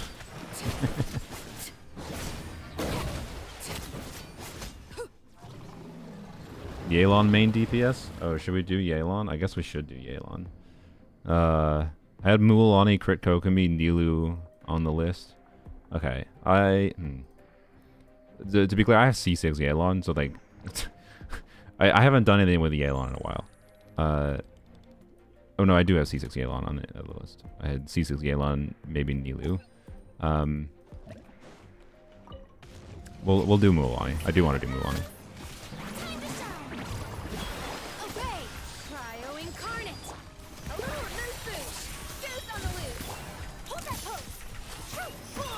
No, we just wait. Okay, Charlotte being a catalyst unit might make her better for shield breaking, actually. Oh no. I think we're probably gonna clear better here. Oh. Energy yoinked. Ow. That's not ideal. Oh wait, also I just realized another thing. I think I just died. Oh, now I died. Okay, that's my bad. Charlotte is a healer, so you technically don't have to build energy on Escoffier. So Charlotte, another aspect of Charlotte here, theoretically maybe actually being improving clear times relative to Ganyu. Uh-oh. We'll ignore that, though. We're not going to focus on that.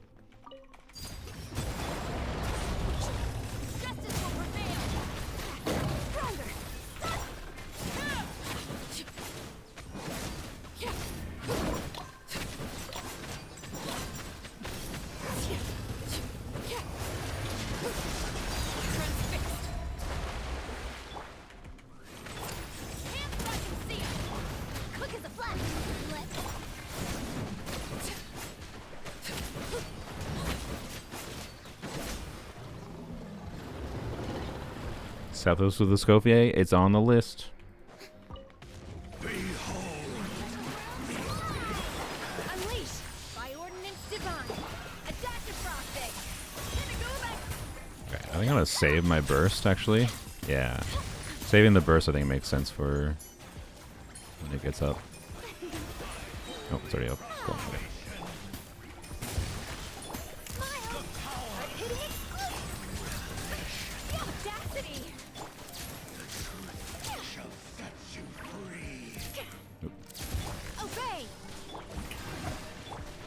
Did I not? Oh, I got interrupted before. I was very confused why her skill turned off. I got interrupted when I did Escoffier skill before. That's my bad. Whatever. I'm not gonna reset for that. I just didn't notice that that canceled. So keep that in mind. That's a gameplay nuance to Escoffier that will matter.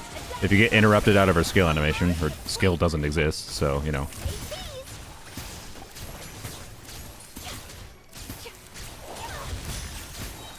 I'm not gonna waste the. Yeah, there we go. Okay. Didn't want to waste the burst until we can deal damage with it. Unleash. Do your master's bidding. Off to the freezer. Pierce on the loose. And bam. Like, you can't tell me that was meaningfully different than Ganyu. Like,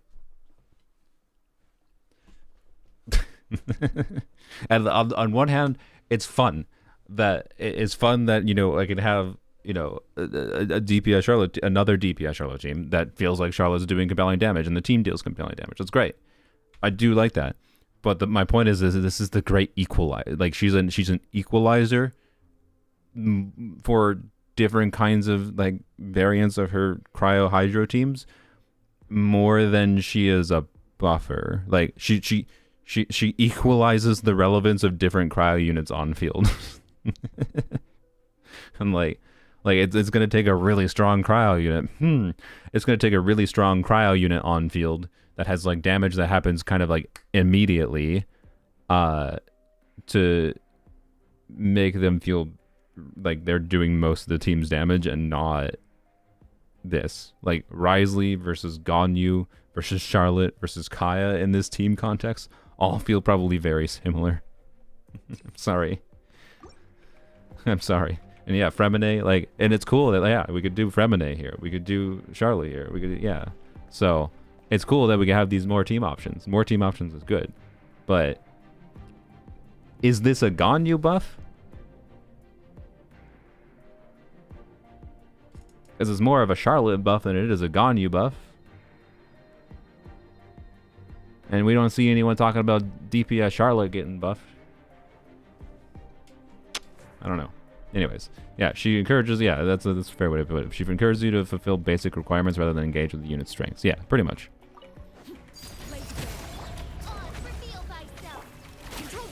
I did not get an overload. That was dumb. Oh, okay. Hopefully no one's trying to learn from my Arlecchino gameplay here. I got lost like half damage on Arlecchino from that setup. Oopsie.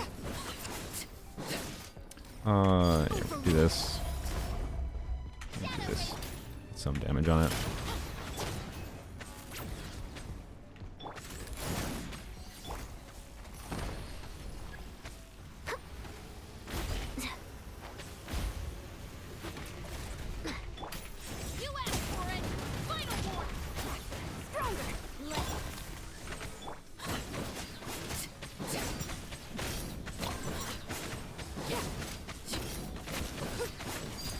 Grab the E.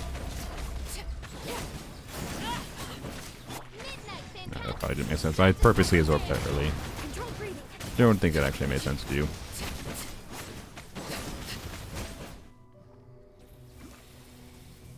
Definitely made Candace fun, but wish it made Candace stronger. Yeah. I don't know if I... Well, yeah, I might do Candace DPS. We'll see. Oh my god, stop it. Oh my god. ER.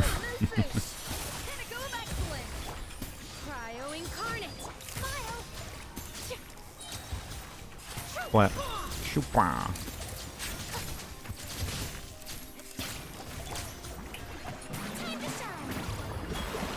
Where are you? Okay, we're just gonna forego burst on you for now.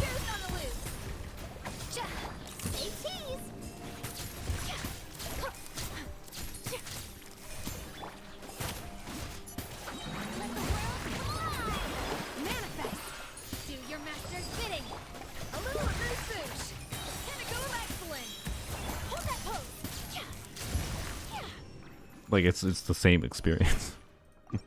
But I enjoy it more because I like Chupa more. I'm sorry.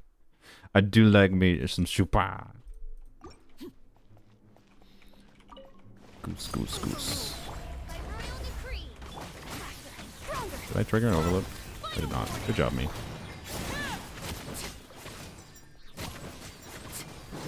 was a little hard to trigger an overload there without having Shiver's buff up, so that's fine. Let's just do this.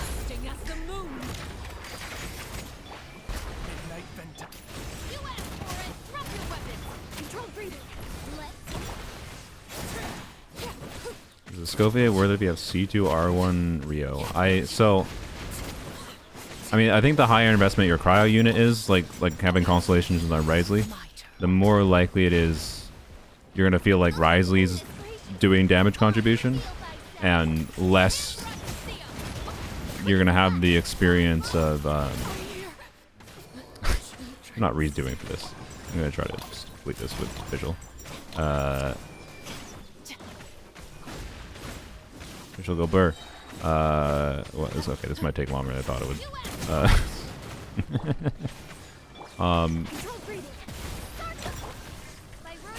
There we go. That was fine. What was I saying? Oh, like for Risley, you have a higher investment Risley.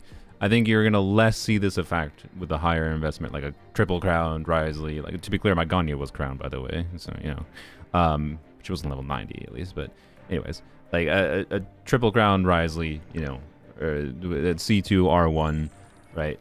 That's a highly invested enough Risley, particularly relative to lower investment builds in the other units. You're gonna probably feel like he's doing more of the team damage contribution.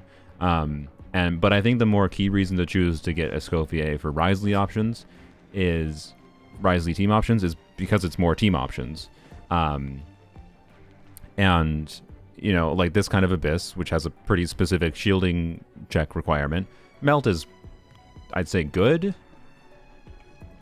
It's like an option, but there might be Abysses like if you try to think back to an Abyss where I don't know how long you've had Risley, right? You might have only gotten to see him from his baseline recently with his rerun, but like if you think back to when you've used Risley in Abyss cycles before, and you were trying to use like a Melt Risley team, and you encountered a situation where like the Melt Risley setups didn't work because of whatever shield requirement, whatever enemy mechanic, yada yada, permanent Hydra aura, permanent Hydra aura, right? Like if you want to do Risley on the first side of this Abyss, it's probably going to be better to do Escoffier in the team than it is to do, you know, whatever. Although Farina obviously being in the team is weird, but you could do non-Farina variants of Escoffier teams for Risley. So, anyways, the point is, like,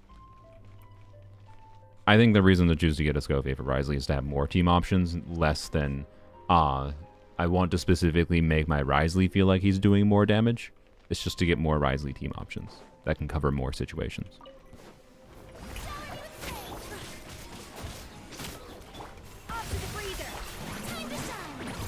Probably should have started with Shinha's skill there without doing burst yet, but it's fine. That. And shupwa. Oh.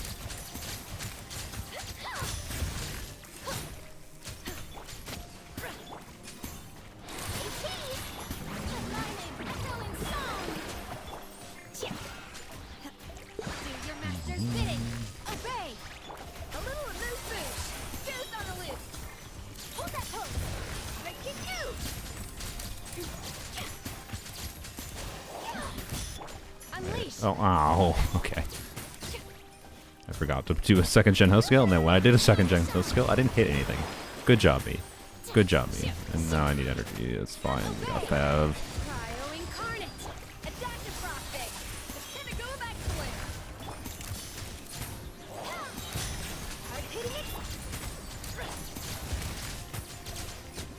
Yeah. I mean, like, look, I'm not gonna say it's better. Obviously, that's patently absurd. It's not better, but like, it's not that different. Yeah, Escoffier is strong, and she's an equalizer. Is the main way I can describe it. I don't know. Anyways, is there any other before we move on to I think what's a little bit more interesting for me personally, which is using some on-field hydros. Instead of on-field cryos for my account right now. Obviously, I'll test Skirk in the future.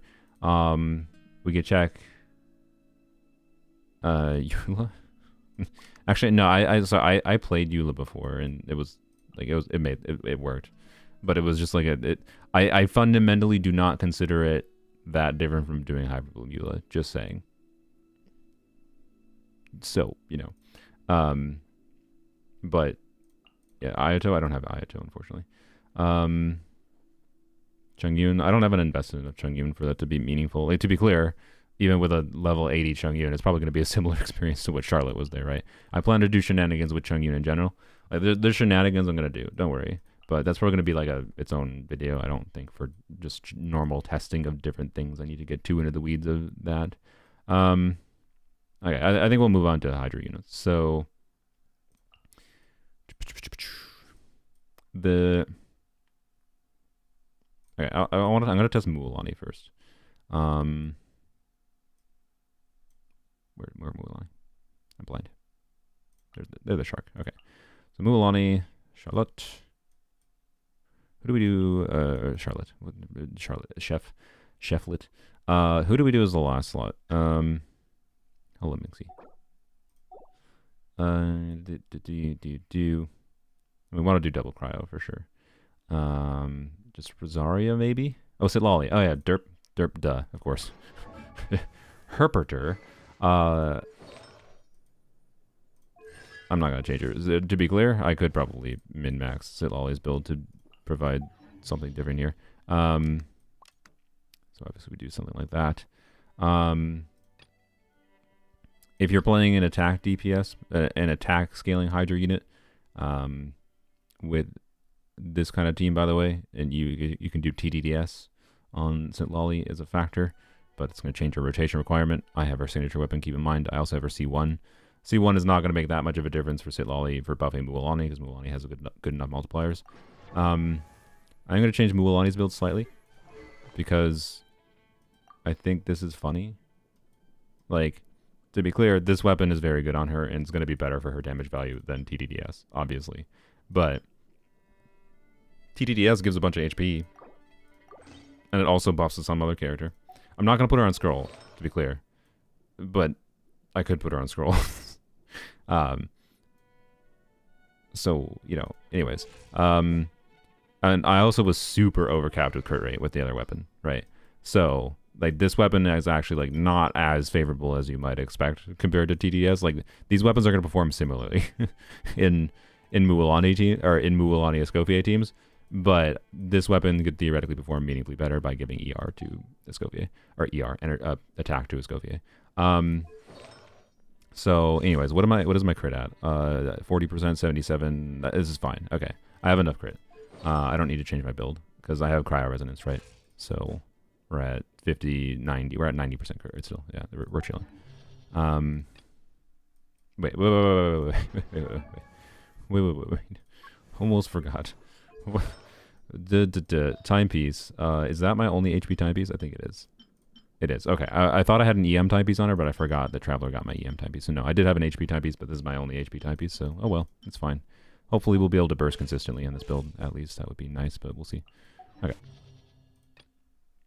Also, well, wait, never mind. I was going to say, maybe we do the first side? No, we do not do the first side. The first chamber is not going to be that interesting, I feel like, but it's fine. Okay. And we're going to continue using simple, clear, fast-ish teams. This is going to be my go-to, I think, for this whole freaking abyss. For the first side, most likely, unless I need one of these units for the second side. Which I will for some of the teams, but anyways. Blap. Clear floor 12, side 2 with Ayato thanks to Escoffier. Yay. I actually think Ayato gains more value from Escoffier than someone like Ayaka. But I don't know. Because Ayaka, I feel like people underestimate the amount of options people had to make Ayaka work. Like, she's not like an incredible unit or anything. But like, people are too pilled on only using freeze teams for Ayaka, is my point. And non-freeze teams for Ayaka do work. Anyways. Like, I strongly feel that people underestimate Virgin Melt teams with Ayaka. Yeah.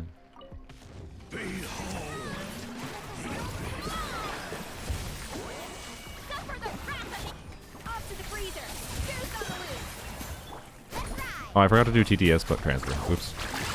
Whatever. I mean, there's no reason for us to. Yeah.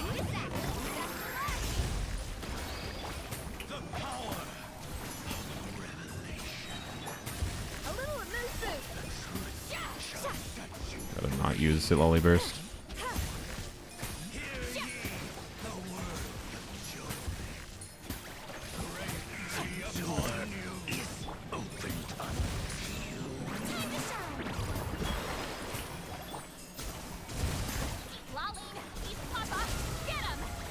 Here, we do this. We give you TTDS buff. Hopefully you get the shield down soon. Nice.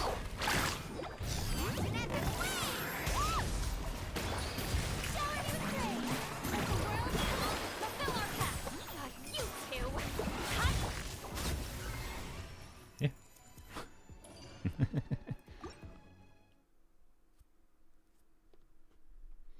I like that. That feels like, again, Mualani stronger unit, so that feels, and also she just does more damage like right away compared to someone like Ganyu with her like setup time with her burst and yada yada.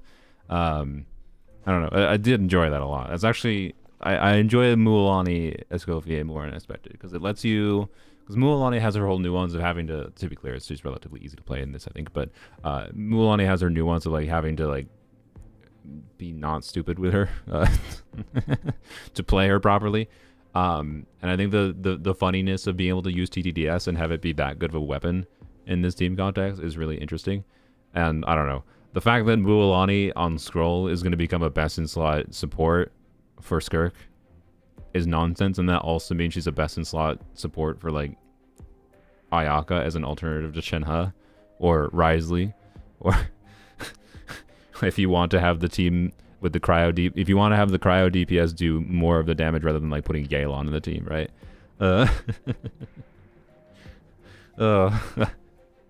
So I don't know. Point being, I'm not gonna do Scroll Mualani right now, but Scroll Mualani should be a force to be reckoned with too. Mona would be interesting. I don't have a leveled Mona, unfortunately. If I get C6 Mona, I plan to though. Don't worry. But I am not on Volcano.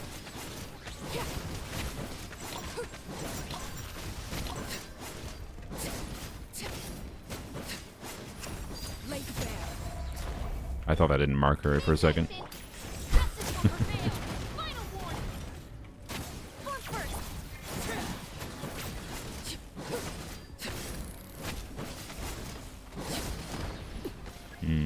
Okay, I'm gonna take a slight risk here. This? Okay.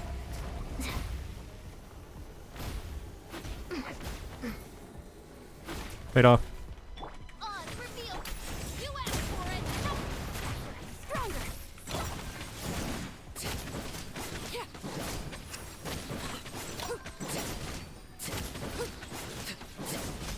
That's the kind of nonsense you gotta do with the automaton. Stupid optimizations like that. That technically was more optimal to do. I just recognized that my cooldown was close to being up and I could normal attack a little bit more and get the skill mark to save time. Like I saved a meaningful amount of time and increased, you know. Anyways.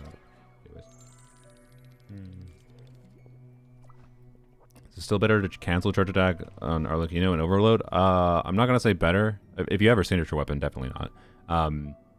I'm just very used to canceling your charge attack now, if that's what I was doing. It's also kind of better with Eons on because you get movement. You can try to delay the...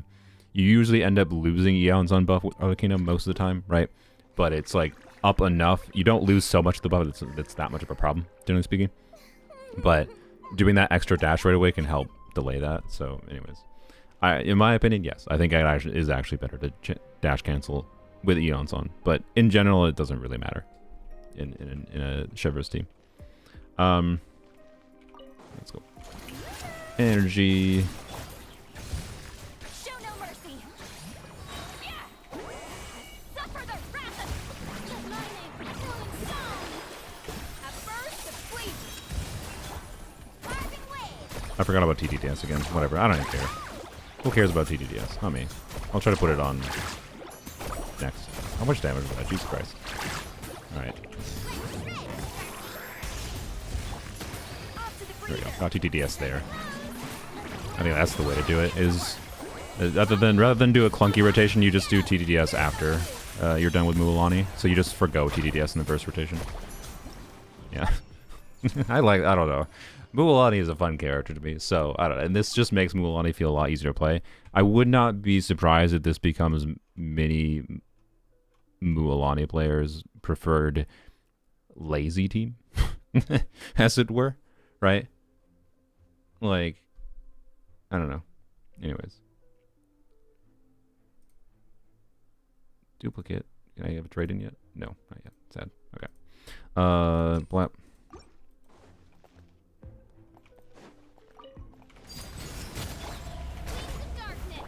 Got a burst back.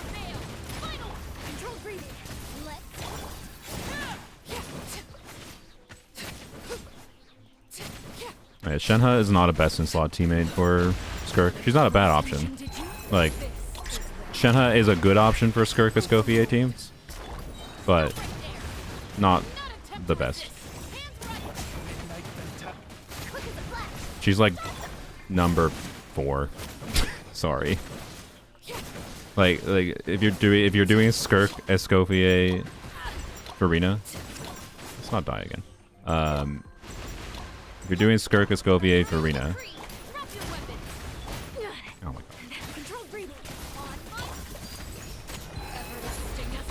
Hi frames.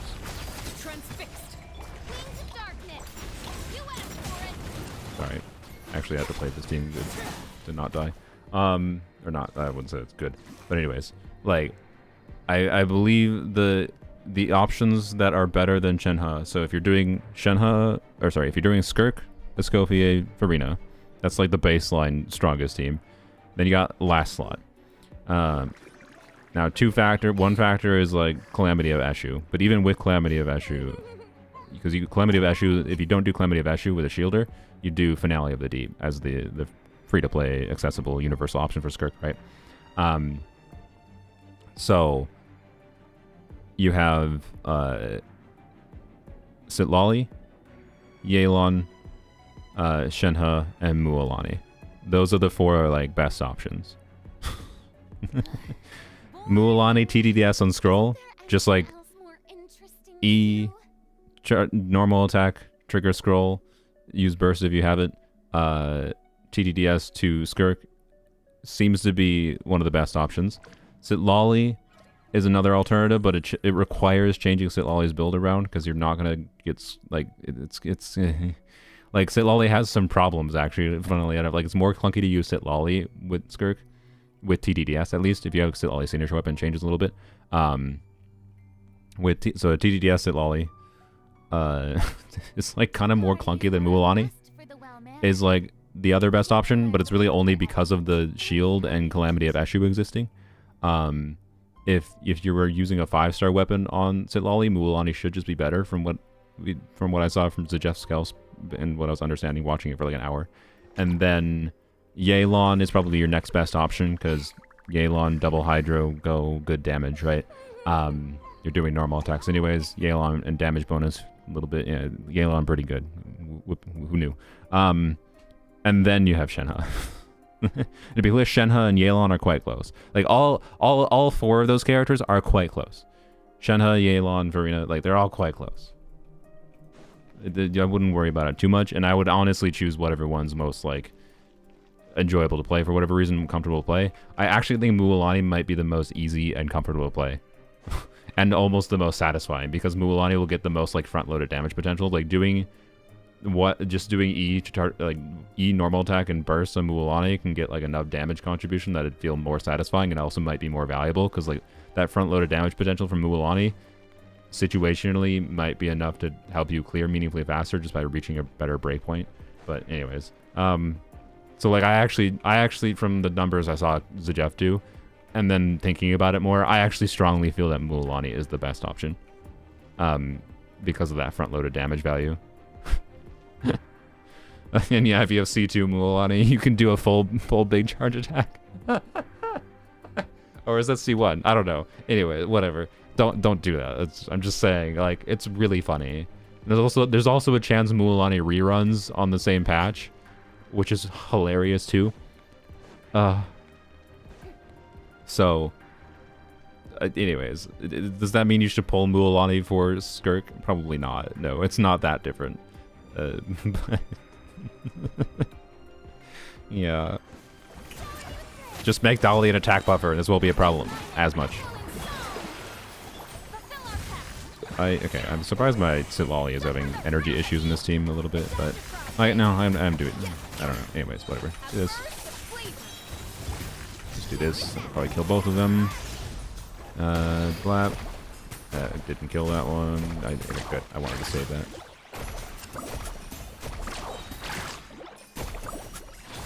I didn't get it. Yeah, I figured that would happen.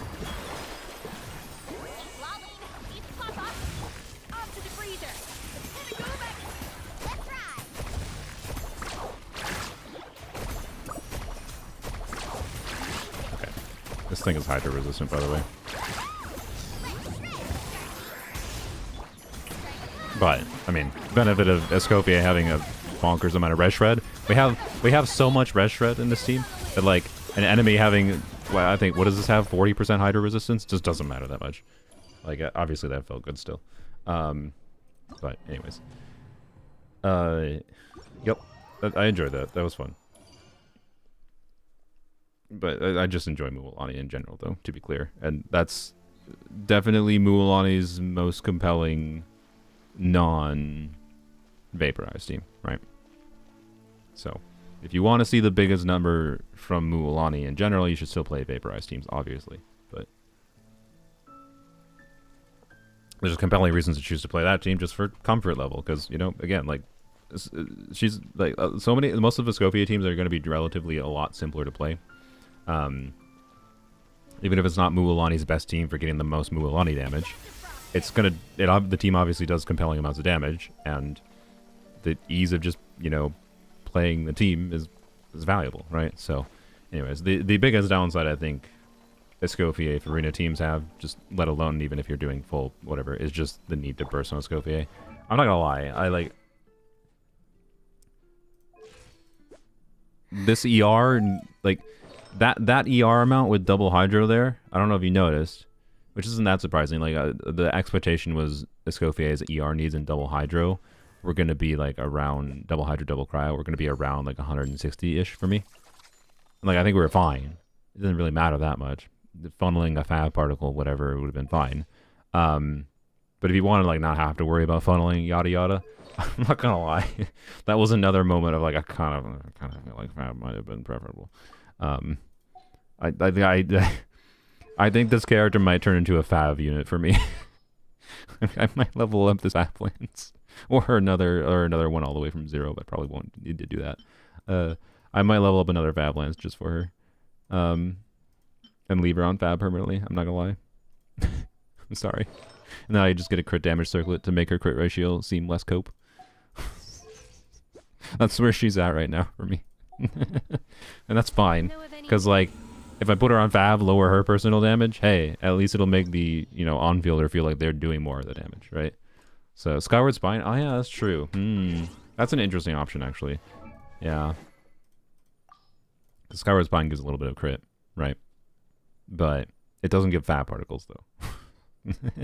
So energy needs are going to be higher on Skyward Spine than they are on Fablands. So I don't know. I'm not going to say Escoffier deserved a nerf, because the current state of the game and how they're trying to balance things with, you know, future units means I don't think it's like inherently like the right statement to say that's she needs a nerf, because a nerf would mean I think she just needs like multiplier change in my opinion. I had a whole live stream you can go check out with Zajeff where I yap with him about like different ideas on how to rework her kit essentially. And it's possible I might turn this into an edited video still because I think it's valuable, but I really kind of just don't want to deal with annoying discourse to it because I pay too much attention to the annoying discourse. You thought Mulan was no good with Effie? Who was saying that? Anyways, Skyward Spine has 6% more ER. Fab particles are way more valuable than one ER roll. Anyways, the real value of Skyward Spine over Fab for Escoffier is the higher base attack. The higher base attack and the crit that Skyward Spine gives. If I had like a random R like 3 Skyward Spine, I'd almost strongly lean towards it, but I don't know. I'll consider leveling this up for her and trying it out. She's the first unit I think I have a compelling desire to potentially use it on. It would be a better balance of her personal damage plus ER needs, I feel like. But yeah, I'm kind of strongly leaning towards Skyward Spine maybe, or this over a crit stat stick weapon. And for what it's worth, this also means I don't give a... This makes me feel not bad at all about not... Like, I was tempted by her signature weapon, not really as much for her, but more actually just for someone like Chevreuse. But if I'm not going to even end up using, like, the equivalent crit stat stick, essentially, as her signature weapon for her, then I don't even think I'd really care about her weapon for her, on my main account at least. I value energy too much on my main account. Anyways, I got her sig on poems only, and I'll be able to get more value out of it there, because there's less options for buffing and yada yada. Anyways, yeah. So I think we can try some other hydro things. Let's go try. So we did Mualani. Let's try.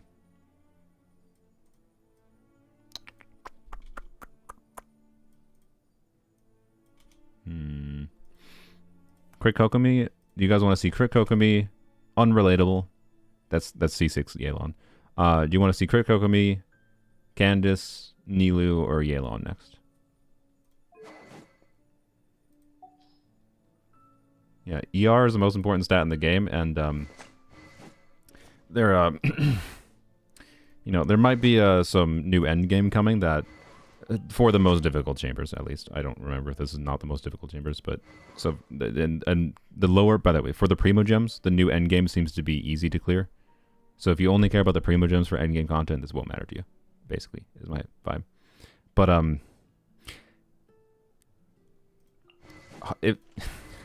I think anyone that has played Genshin for a long time understands how valuable energy is and how valuable having extra energy is.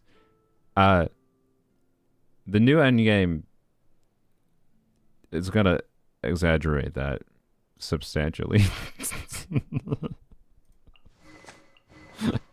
It's gonna make like ER timepieces with double crit might become the best pieces in the game.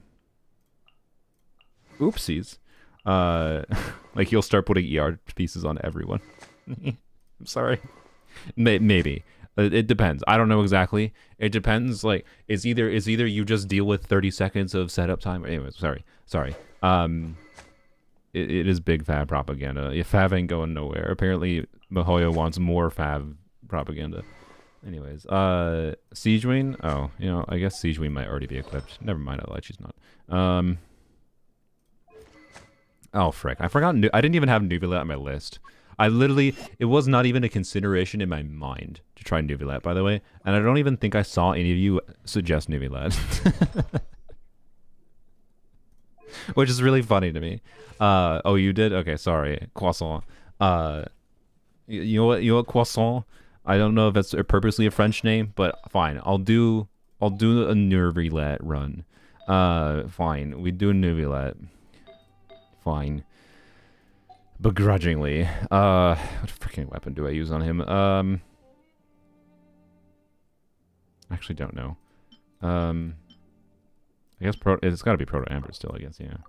I mean, I want another Proto Amber. I hate that every time I dare use Nuvilet just for testing, he gets put on Nuvilet, and then I switch back to like freaking Nahida, and she doesn't have. You know what? Here, let's just do this. Yeah, there we go. Nahida's at least an R3 Amber. Anyways, but I didn't say we're not doing Kokomi. I wasn't asking to only do one of these. I think I'm gonna strike Candace right now. I'll do Candace in my own time. I'm sorry. I think Candace will work, but I honestly think Candace's value in Escoffier teams is more for giving an infusion to someone else that's fun. I think less than on fielding Candace herself. But I'm gonna play around with it. My intention is to do a revisit, by the way, for DPS Candace. It's been a long time, like since I've done a Candace video. And I think the potential of doing Eons on things, Eons on Plunge, whatever. Candace has a number of new team options nowadays, like with whatever, that I'm going to do Candace DPS with Escoffier in a revisit and probably Eons on Plunge and maybe something else. Don't you worry. That will probably happen. So I think on my list for this stream, though, is for Hydro units. And this is like the last of the full Hydro Cryo teams I plan to test, outside of Polearms only. Which is C6 Yelan for the lulz. Watch it barely be better than Mualani. It might not even be better than Mualani. C6 Yelan is not that good. Anyways, Nilu I think is kind of fun because we like Nilu animations, and then we can do Water Boy because is Water Boy. Nuvi on Ashgraven. I mean, yeah, sure. Well, okay. His energy needs, though. What's my energy recharge at? Wait, I don't have his artifacts yet. That's fine. That's fine. That's fine. That's fine. That's fine. Oh, I do kind of have his artifacts. Okay, I mean, is 30 ER enough for a C0 Nervilet? Actually, wait, I just realized. Frick. I don't have a very good circlet. He's going to have to do a crit damage circlet, right? We have significantly overcapped crit rate right now. By like 10%. Crap. I don't really have a flower that's heavy in crit damage, unfortunately.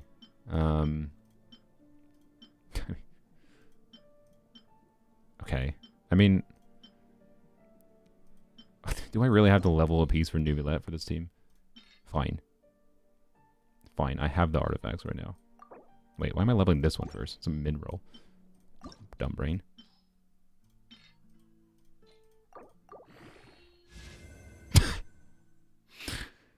Okay, that's so... in case you were listening closely enough, I was leveling this because I needed for Nuvilet here, he's overcapped on crit rate.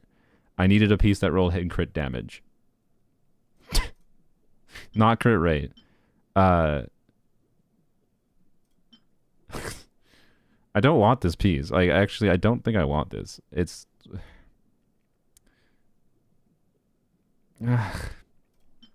It feels so weird to throw it away, though. I don't know, man. Like, crit rate in this team context is just not valuable. Like, there's a reason. I had this artifact for so long. I've had this artifact in my inventory for a year, and I never leveled it because I didn't need it. And, like, at best, it's equivalent stat, like, total roll value as this is. I don't need it. I'm sorry. I know this is gonna hurt someone. I'm throwing it away. I'm throwing it into this. I want crit damage.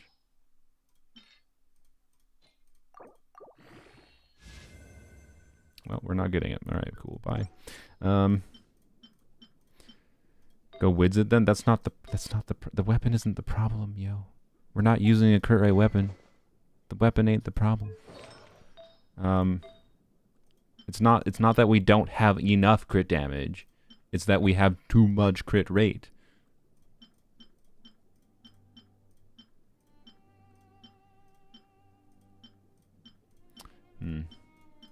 I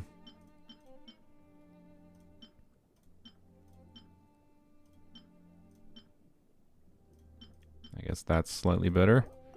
Although we're losing the ER. Okay, if I'm using... Okay, let's just freaking switch to a... Whatever. We're losing 1 ER roll HP percent. I'm keeping prototype Ambron though. I'm sorry, because I think I might need the ER. We're just gonna do that. There we go. It'll be fine. Okay. Never let Sweet Lolly. Farina.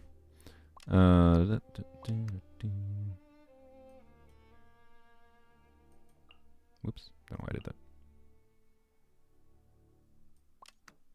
Let's do scroll buff properly. Okay.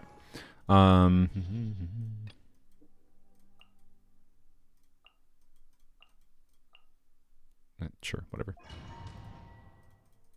Support Nuvi? I mean, yeah, you can do TDDS Nuvi. I don't know. Like, it's gonna be that you can do that, I guess. I don't know. But why do that versus Mualani? I mean, if you don't have Mualani, I guess. But also, you can just do someone else in TDDS, because the difference between Mualani support and Nuvilat support is primarily the scroll buff, right? Emerge right now, right here. Justice will prevail. Stronger.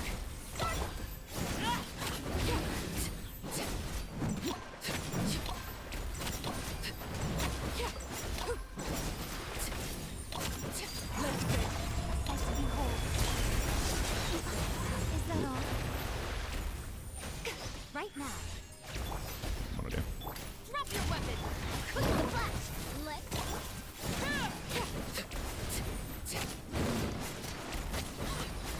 When's the fun teams start? I mean, some people, the freeze teams are fun. Like, I'm not having. I don't think I'm going to care about this team, so I just don't care about Nuvilat gameplay that much. But you know, we'll show it. We're doing a testing stream. The point is to test different teams people are playing, not just teams I want to play. So you know. By the way, well, okay, whatever. I mean, it doesn't matter there.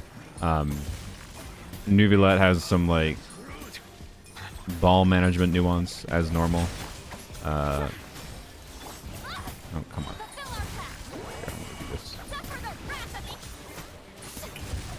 I didn't need that, but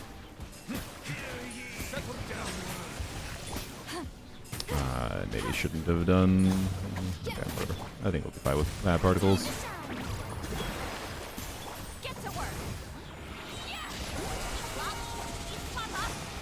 This team is so brain off. I don't think this is fundamentally more brain off than other teams, other than just Nuvilat is stronger.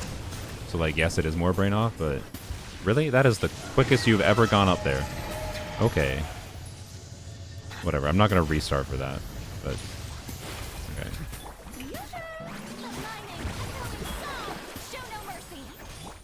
I'm not going to bother. Just save my energy for the next one.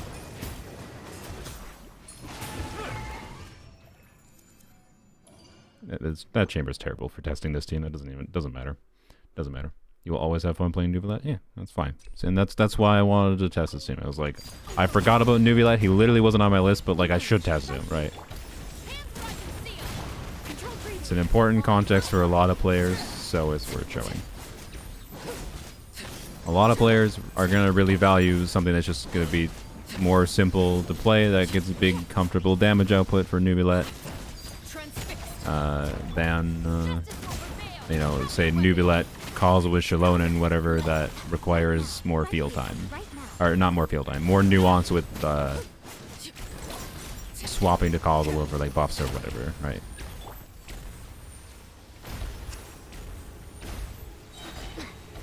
Wouldn't running be faster? Laid bare. Quick as a flash. On right here. Come on now. Emerge.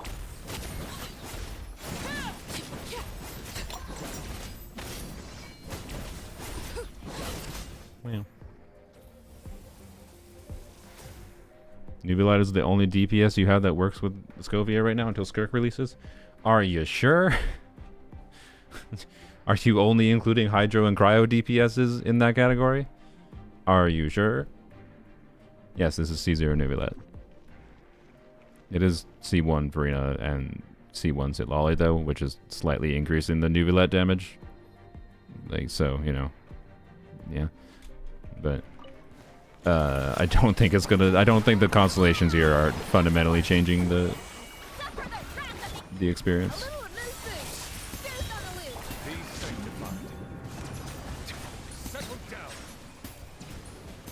Wow, look at that damage.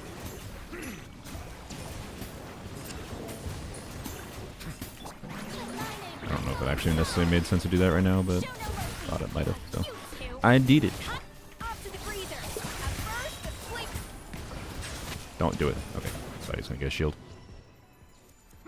No, why would I get a Escoffier C1? I don't know. You might not have listened to my own yap before. It's fine. I get value out of. I'm going to get value out of Escoffier for her generic utility, and C1 literally doesn't benefit her for generic utility. And the dumbest thing about her C1 is it doesn't even equally benefit her full Hydro Cryo teams, because it's only 60% cryo damage to cryo units. So it's say in the Mulan A team context, or the Nuvilet team context, it's 60% crit damage to Sitlali, okay? Like, I mean, it's not nothing. It's like, might be kind of fun if you build Sitlali for damage around it, you can. And then crit damage for a Escoffier versus 60% crit damage for like Skirk, or Risley on field, or Ganyu on field, or DPS Charlotte on field. That's a little bit more fun. But like, no, it's too niche for the different things I think Escoffier is interesting for. Right now. Right here. Control breathing. And right now, if Skirk's kit stays the way it is, I'm far more. So my intention is to embrace. I thought I could get my burst out before I got killed. My bad. My intention is to embrace Skirk's non-freeze teams, or not saying like completely non-Hydro, I should say, but embrace Skirk for her generic utility outside of the main intended strong utility, and it's just going to be a lot worse. She's just going to be a lot worse in that context. But I think that's going to make her more fun to me. And Skirk C1, I think will also maybe benefit me more as far as considering getting constellations, but I'll decide after she's actually existing. But anyways. Right now. Right here. Right now. Quick as a flash. On up. You asked for it. I might also, like, so one stupid thing, and this is like, so like Skirk's weapon isn't that, no, too much yapping. Skirk's signature weapon, so Skirk has like technically two playstyles. One is an on-field normal attack focus playstyle. One is you can just use her burst and do a big instance of damage playstyle. So you can do like a quick swap DPS playstyle. if you know, if you watch my content, you know I tend to like quick swappy DPSs. And Skirk's weapon, so Skirk has a pretty good amount of weapon options for her normal attack playstyle that are quite compelling. That makes her signature weapon kind of underwhelming for her main DPS playstyle, the on-field DPS. But her signature weapon is, I believe, meaningfully better for her like burst damage playstyle, and is a universal option for her. So it's just like, it's like that do be tempting for me and my monkey brain who likes having universal options where I don't have to change her weapon. So Wolfang good for her. It's good for her burst playstyle. That's actually maybe a reason I shouldn't get her weapon, because Wolfang, it should be good for her burst playstyle, but it's also, Wolfang is shite for her normal attack playstyle. Like, Wolfang is just a lot worse than other weapons for her normal attack playstyle. So like, I don't know, right? Like, she has no universal option if I want to cover her main DPS playstyle and her ultimate burst damage focus playstyle, other than just other 5-star crit generic statistics, and I should probably just use other 5-star crit generic statistics. Like, I'll be completely happy with that, I'm sure, but like, you know, I don't think her signature weapon is worth it, is my point. But my monkey brain kind of want it.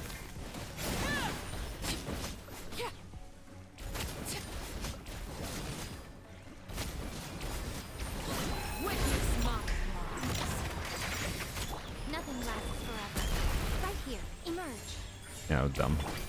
But I thought I still had skill up. I did not. Definitely tell you, Yai Arlecchino Chevreuse teams do not work as well as Yai Dia Chevreuse teams. Not that surprising.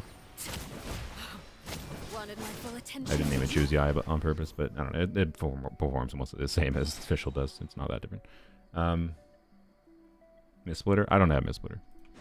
If I had Miss Splitter, I probably wouldn't feel as much that I'm tempted by her weapon as I do. But Miss Splitter is good, yes.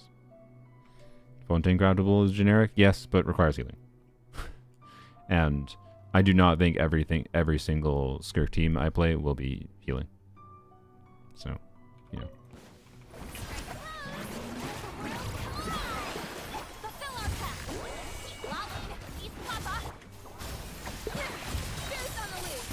He's on the loose. 40k with the Hydra resistant enemies, okay.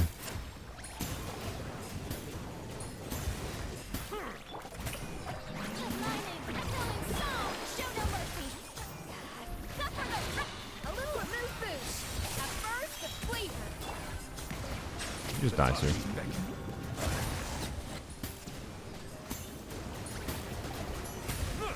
I feel like this just makes Nuvilet, like, at least, I don't know.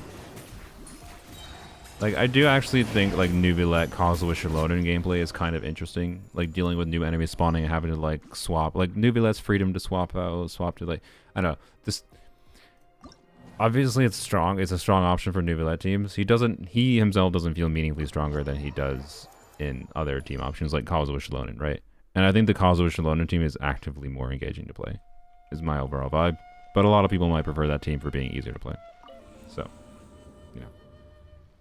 And if you have a C1 Nuvilet, you'll probably significantly feel that stronger. If you don't have a C1 Nuvilet, though. Actually, maybe not, because C1 Nuvilet... So, the reason, like, C0 Nuvilet is not that big a deal, because it's only, like, one reaction, is because if you're playing Farina Nuvilet, you're already falling from 160 to 125. So in an Escoffier team, you're only falling from 125 to 110. It's not that big of a loss. But I believe C1 Nuvilet only has one stack, right? Yeah. So with C1 Nuvilet, actually, maybe with C1 Nuvilet, you want to do it less, now that I think about it, right? Because with C1 Nuvilet, one of the big things about C1 Nuvilet is you can do Nuvilet Farina, and you get the full 160%. But if you're doing Sitlali Nuvilet Farina, then you're falling to 125% with C1 Nuvilet. So it actually might not be as good, even as I kind of think. I don't know. Okay. So, your mileage may vary. I don't know. Depends on your Nuvilet investment. Yada yada. I think it's just a more boring playstyle. Because I think the nuance of swapping out a Nuvolite is kind of fun. And I don't know, but if you want more comfortable options, maybe it's a consideration for you. So yeah, more team options is never a bad thing. And I'm fine with her balance with Nuvolite and how she doesn't really buff Nuvolite per se. It's more just equivalent to one of his best teams, essentially. Technically slightly worse, but you know, close enough to the same. That the experience will be pretty similar on a damage level, and it's just like the difference in how the team feels to play to you and your preferences, in my opinion. And whatever the, you know, gimmick is for the Abyss. Obviously, like something like this team with Escoffier is going to be better for the freaking Electro Shields compared to Nuvolite Causal with Chilonin, which is going to be worse for the Electro Shields. So, yeah. Let's check. You know, I guess while we're doing overpowered units, this is the first time in 2 years I've done this, by the way. I'm gonna build Yelan for damage, for on-field damage with C6. This is also the first time I've actually used C4. The only reason I have R4 Aqua is because I got 2 copies of it. I got 2 copies of it. I got 2 copies on an original banner, which was stupid. Don't worry about that. That was just dumb. That was new player dumb brain rot. But I got 2 additional copies and going for freaking Emily's weapon. This is one of the most expensive weapons I have in my account. It hurt. It hurt. So that's why I have R4. But anyways, near full power Yelan is what we're doing, is my point, with C6. This is literally the first time in 2 years that I've done anything with C6 Yelan. So we'll see. What we're going to do MH because it's the easiest option. Gives 2-piece charge attack damage bonus anyways. USM with crit rate, right? So I may probably just take the Nuvolite artifacts.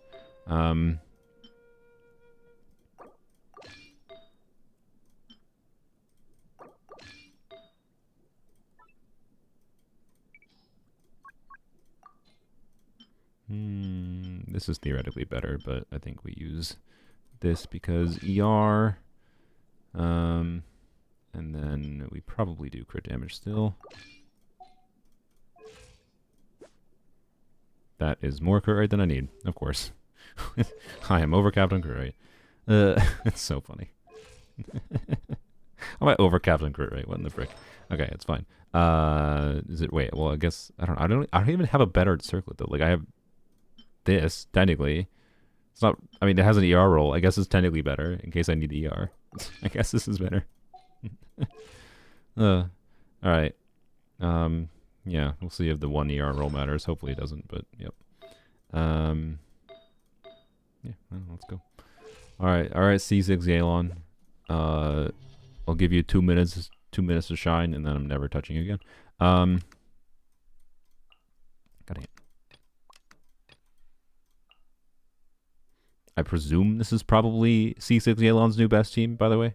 That's part of the reason I'm doing this. For the lulz, I don't know. I'm missing the chef. Important. Okay. Yeah, I assume we just wait to do a Yelan. That's fine. We do like E, EQ, E, charge attacks. Yeah.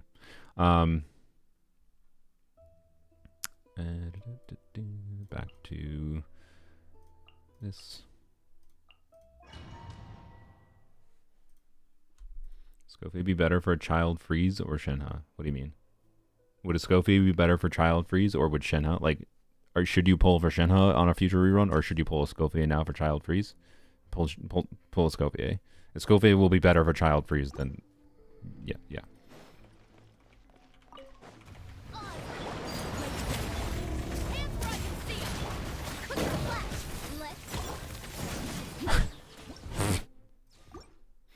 Whoopsies. Yoli rotate too fast moment.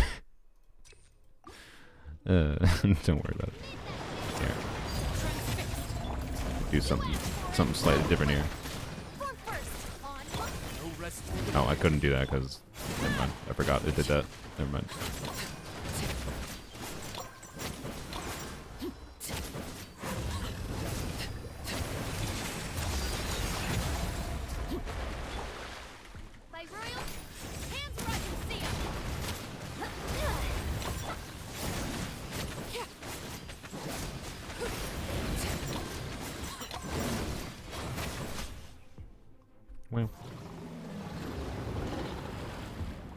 Ayaka no Arlecchino level with Escoffier. Escoffier teams are now Arlecchino level. I wouldn't say Ayaka is Arlecchino level, because Ayaka does not have the team options. Again, my whole perspective for a long time, but even more so now that they've been releasing such overpowered units, is what makes a character strong is their versatility. Ayaka's not a very versatile unit. I don't think she's as unversatile as some people think, but she's not very versatile. And Arlecchino's way more versatile. So, you know, no, I don't think this changes the value of Ayaka at all, is my point. But it does give Ayaka more team options, and that's good. Yeah. Oh, witches. I'll choose Chungus materials.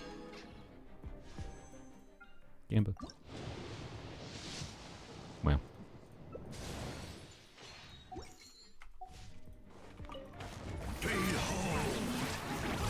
Again, like Escoffier, especially for cryo DPSs.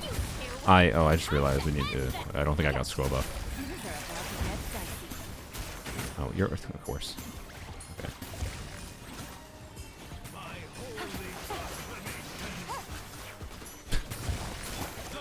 C68 one. Oh, why did I do that? Whatever, it doesn't matter. I probably shouldn't have done that either. So C6 Yelan, if you didn't know what happened there, applies Hydro every time she does a charge attack, so even though Hydro isn't strong against Electro Shields, she spreads through the Electro Shield pretty fast, right? I forgot to do Silali first again. God dang it. No, you butthole. Ah, you actual butthole. Okay, whatever. Fine, just startable rotation. Do that. This.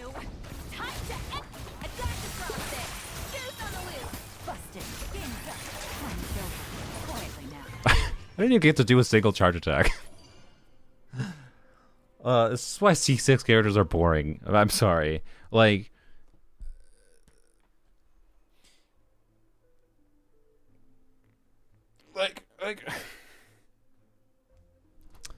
that's why C6 characters are boring. I'm sorry. Or like, I killed the boss before I got a freaking charge attack off. I didn't even get to do her C6. Like, just I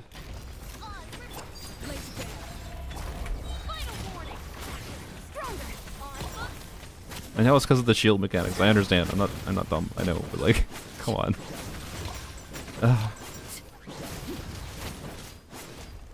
It's exactly why I just don't understand the point. It's you're like, C6 Yelan is more fun for farming than it is for endgame combat. I wish I had Aloy, honestly. I would absolutely be so down with doing some like Aloy testing today. I do not have.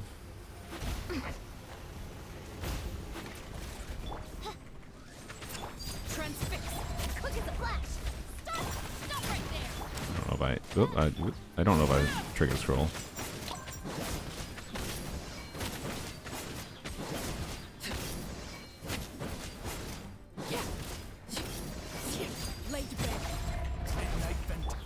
What am I doing? Why did I put Arlecchino in the second slot? It's screwing up my brain.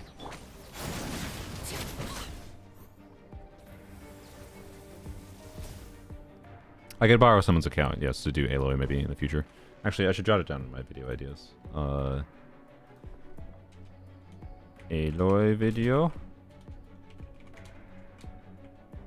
Just jot it down, my video ideas. Okay. I'm just not gonna do it right now because I have way too many things to test my own accounts.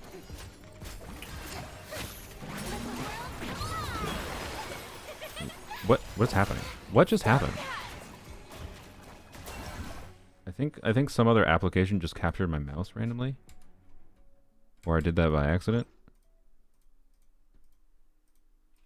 Cause like I bursted on Farina and then I couldn't move, and I think my mouse had got captured by another application. I don't know. Okay. Oh well.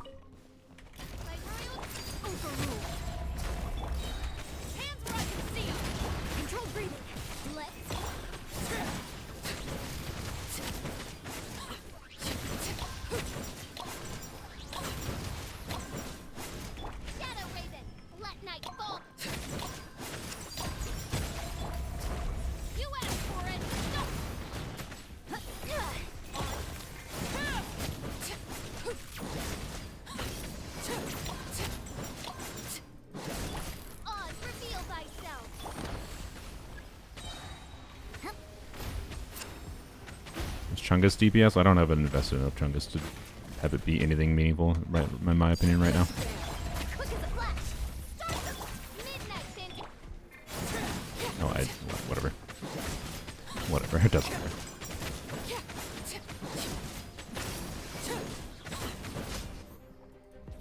Like, the point of showing Charlotte, guys, I don't know if you knew, Charlotte does not have good multipliers. The point of showing Charlotte was to show that, like, here's the bottom of, like, what the minimum essential level of, like, insert other cryo DPS here, they will work. Some will work better, some will work worse in slightly different ways, particularly for, like, nuance of shield breaking, whatever, yada yada. Gaming video coming soon. Gaming video has been coming soon for the last like 6 weeks, perpetually. I'm sorry. So yes, but soon. TM. I got some other priorities. So, anyways, yes. There's a like I'm not gonna go and test. Like, the point of this testing stream is not to just play Hydro Cryo teams, guys, because this character is useful in much more than Hydro Cryo teams. And showing the Charlotte team was to show that, like, the experience is not going to be fundamentally different than other teams. With different cryos.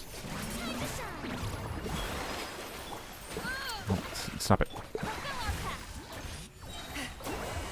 Suffer the wrath of each. Off to the freezer. First, the flavor. Gotcha. Here comes the catch.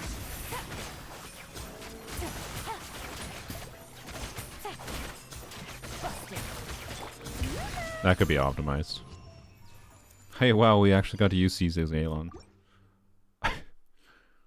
I will say it's stronger than I thought it was gonna be.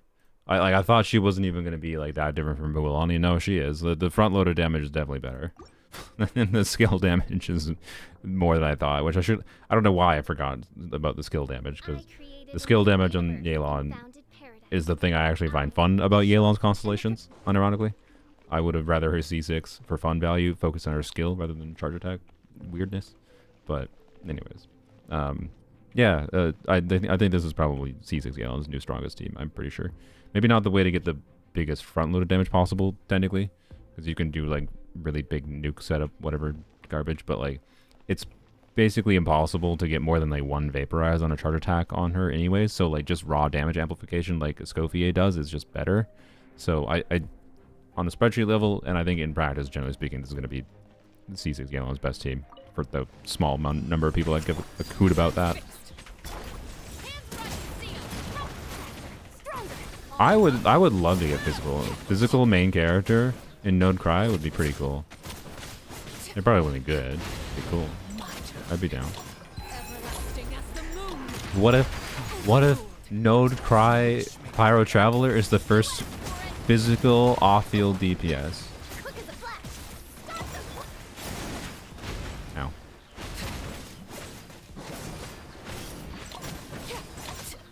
What if we finally get an off-field physical? To be clear, an off-field physical would not really be that good.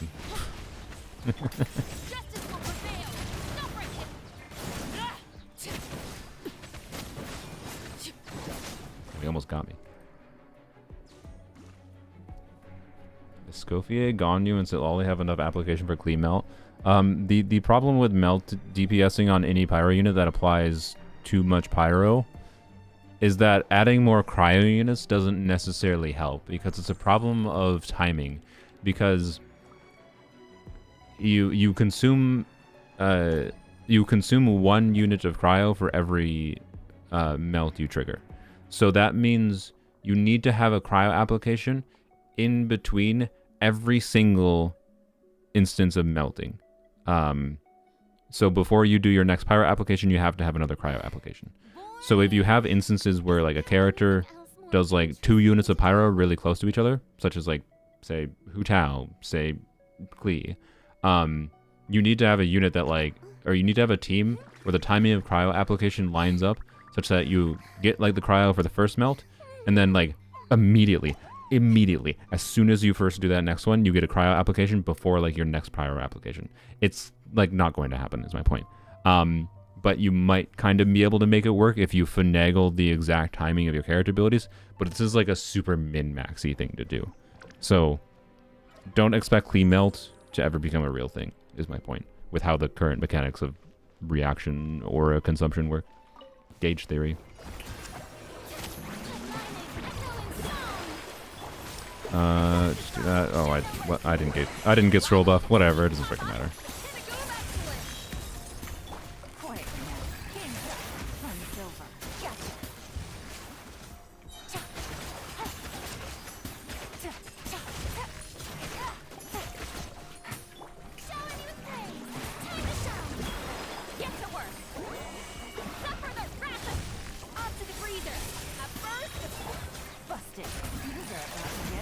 It's already dead almost.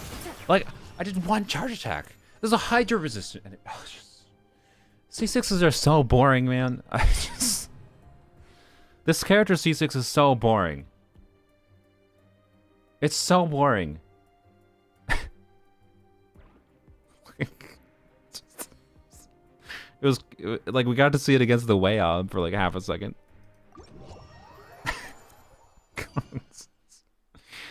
Maybe the new endgame content will let me actually have fun with that constellation. No, that was C6 Yelan. My stupidest thing I've done in Genshin was being a newish player and being a new content creator where I said I was going to... Yelan, my channel started taking off when Yelan's first banner started. And I was like... I put in text pop-up in the screen and be like, hey, thanks for all the support. This was when I had like 1,000 subscribers.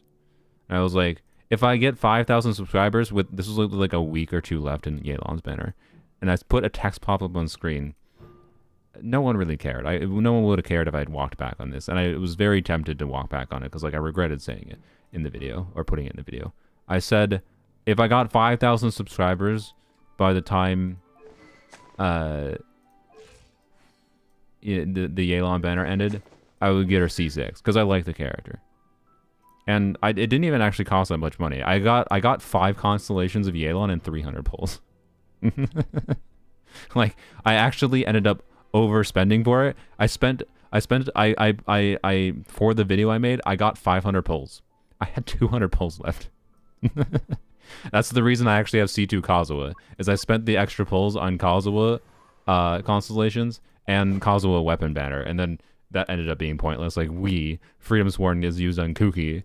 So that banner pull was pointless. Like anyways, almost all of that was like wasted essentially.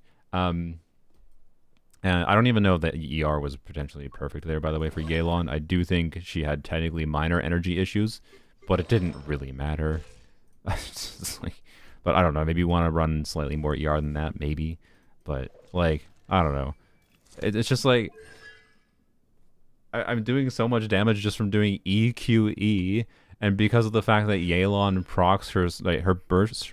So what was happening there was her burst procs when your skill hits. So what's even funny is I wasn't even being optimal. I think about it. I technically should have been doing QEE, because doing QEE means I get 2 procs of her burst while doing E. I was doing EQE, which is worse for this purpose.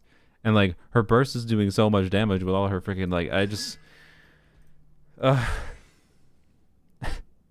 like the point is the content's not hard enough to justify C6. Obviously, is what this is. And like this is my whole point. Like it's so pointless. It's so pointless to get something like that. When they do the new end game, maybe the new end game will have a variant of bosses are tanky enough that I could actually do a real rotation on a C6 character. Like, I don't know. C6ing someone like Yelan and a lot of other constellations feels like on a normal account. If you want a C6 on a polearm only account, I understand, because like your focus is so much laser focused and your options are inherently limited by forcing yourself to the challenge is in air quotes there, challenge of limited to only like one type of units. Okay, like, and you have the excess wishes over time. Like technically I spent wishes for getting C6 Arlecchino, but I would have been able to get C6 Arlecchino without spending any additional money, right? With slightly more planning than if I hadn't spent money on poems only, is my point. Like, and even on polearms only, it's mostly pointless. Like, I have to go out of my way to not use Arlecchino if I want polearms only to be interesting at all. To be clear, I'd probably do that without having C6 Arlecchino. I'd do that with like a C2 Arlecchino even. But anyways, sorry for getting distracted with Yelan. Point is, it's I'm like 98% sure that's C6 Yelan's best team technically, but it doesn't matter. That's my point. Like, I don't know. Yeah. No, like this does a lot of damage, but I got to use it twice. Like not even twice. I got to use her full C6 like 5 instances once against the Wayab. And then I got to use it, or sorry, no, I also got to use it, yeah, I got to use it in the second chamber. So I got to use it in the second chamber with the Wayab and the one Pyro dude, because I killed the one dude before, like with her skills, and then I had her burst up, and I was able to nuke down the Pyro dude. So like, I don't know. Like there's certain chambers where I'll actually be able to use it, but then the other 2 chambers, including against a Hydro-resistant enemy, it just didn't do anything. But anyways, I don't know. It's more, I find Neuvillette boring, and C6 Yelan is more boring than Neuvillette, so I don't know. Anyways, stupid decision from early on for me, but yeah, I don't know. It's just hard to like explain this like aspect where like, yeah, I do enjoy having certain constellations. I get value out of having some high investment things, like some 5-star weapons on certain characters and constellations on certain characters, but man, anything past C2 tends to be like just why, and the strongest constellations in the game tend to be just why, for DPS constellations, that is. Sorry, not for support constellations. That changes a little bit because yeah, like C2 Farina is strong, but not in a way that's like, oh, suddenly you're instantaneously clearing the game's content. Like C2 Farina is not C6 Yelan where like you can barely even use it, right? Anyways, and like it actively made me enjoy a character I liked a lot less. I'd be more of a Yelan fan and use Yelan a lot more if I hadn't C6'd. So I don't know. Anyways, do DPS Chungyun? I don't have Chungyun invested enough. This is like the 900th time I'm going to say this. I'm sorry. I'm not going to test every single variant of every single on-field cryo unit. Like, do I need to do a level 20 Chi-Chi on-field with Sitlali to get people to stop asking this? I don't know. I know it's new people coming in, to be clear. Aren't you always beefing with Shilonen C2? Do you think I'm always using Shilonen? Have you seen me use Shilonen once this stream? Also, when I use C2 Shilonen, it's extremely easy to turn off. You're also overestimating what 46% or 40 whatever percent of whatever stat does. I'm not saying C2 Shilonen does nothing, but C2 Shilonen in practice doesn't actually do that much. So, anyways. Tars has already done Chi-Chi. I mean, no, this is not hyper carry Chi-Chi. This is wheelchair Chi-Chi. This is not what Tars did.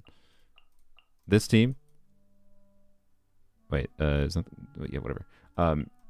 Here, Shenhe, whatever, instead of Sitlali, it doesn't matter. This team, right? This is wheelchair Chi-Chi.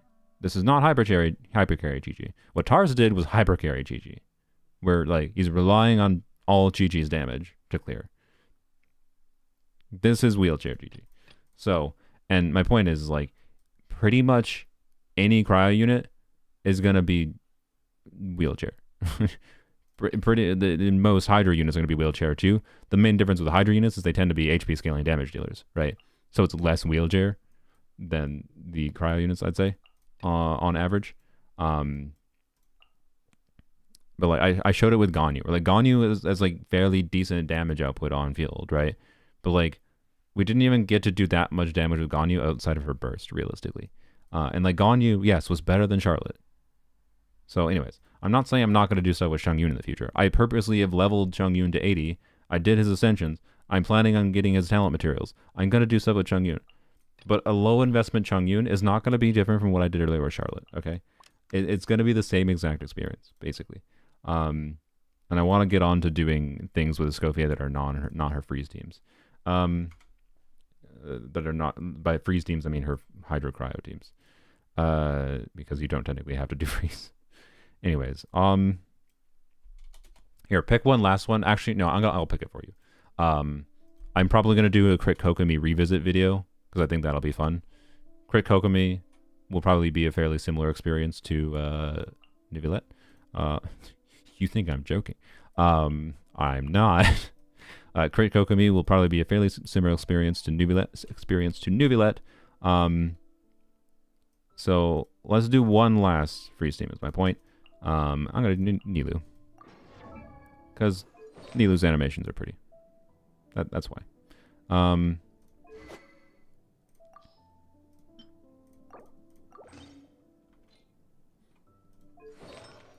I get away with doing my normal Nilu build, which is this?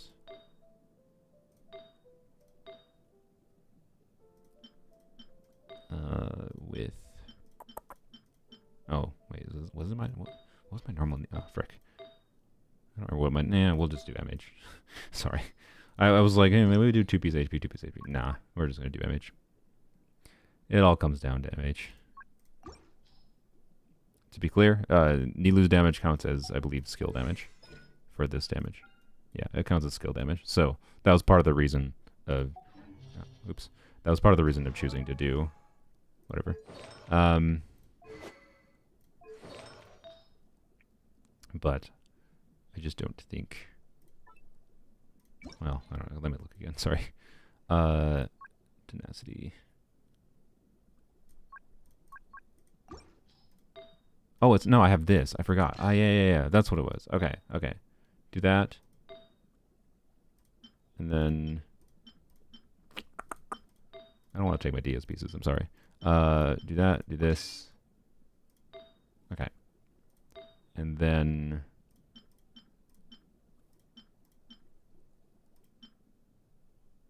I think we can do an off-piece circlet.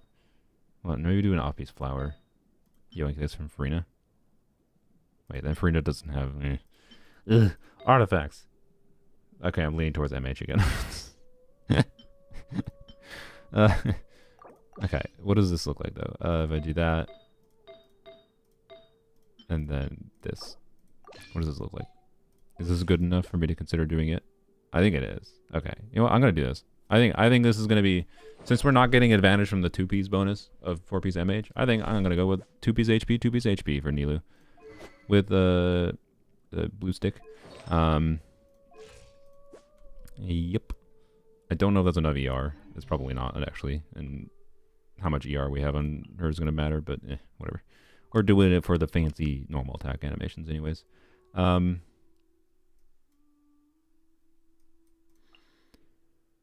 balance broken with FU. Did they fix it? It's not that her inherent like multipliers are that fundamentally broken. She just does too much of everything. I think she needed a kit rework. I would have personally preferred if she buffed more. But the reason they didn't make her buff more is because imagine if they gave her an attack buff, right? If they say they reduced her multiplier so she did half the damage she deals, but they give her an attack buff instead. That's going to help a lot of certain teams. It'll help like cryo on-fielder teams be more nuanced than like, you know, mini cryo units feeling that they don't matter relative to like you know, it'll feel like it matters more to actually do Ganyu charge attacks kind of thing. It'll feel like Risley does more than 25% of the team damage if she had an attack buff and did less personal damage. But the overall team DPS could be the same, right? It would feel more like you're actually doing your on-field DPS rather than the other character's DPS. But then it'd be a lot worse for the teams we're doing with an HP scaling unit, like a Nilu team, right? So that's like why they did this. Like I get why they did this. This character, the balance they did, and I blame Farina for it to some extent. I blame Farina and how like HP scaling and how they haven't put HP buffers in the game, yada yada. I feel like if Mihoyo had made better decisions in the past and released less underwhelming, whatever. Anyways, I got a duplicate hat. Can I trade in yet? I can't. Wow, crazy. All right.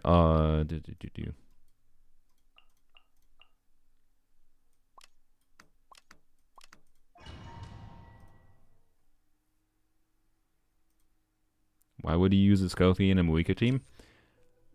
Maybe someone wanted a Escoffier for all the versatile things Escoffier is good for, and also wants to melt on Muika, and they didn't pulse it lolly.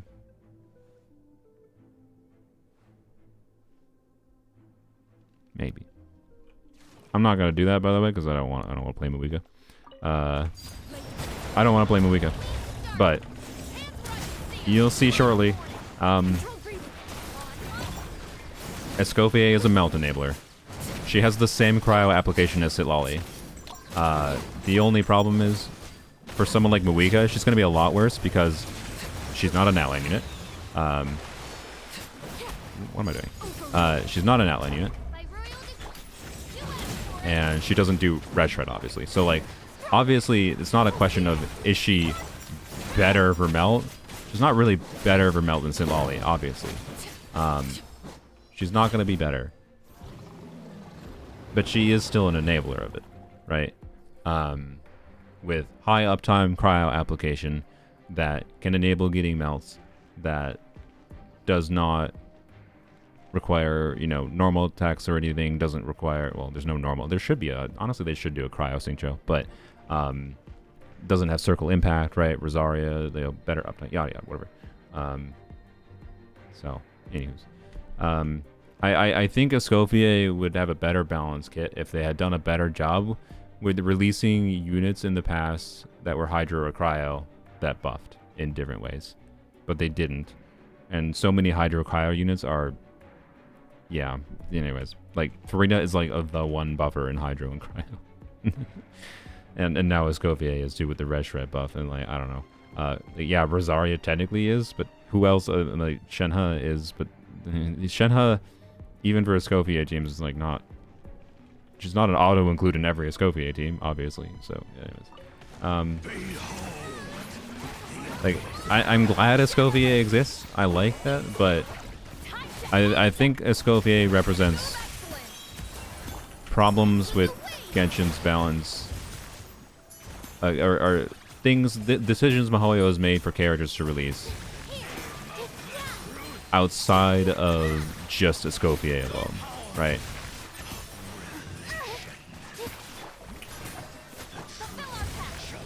I like her, but wish we had something slightly different, is my overall vibe.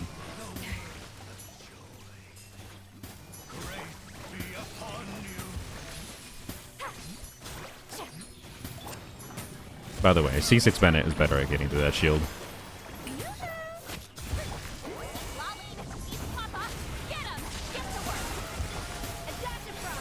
But harder to play. Man, I hate how often Escoffier teams make this thing jump in the air. That's part of the reason C6 Bennett is better here, I think. But anyway, whatever. Ah, crap. That's gonna screw up next chamber.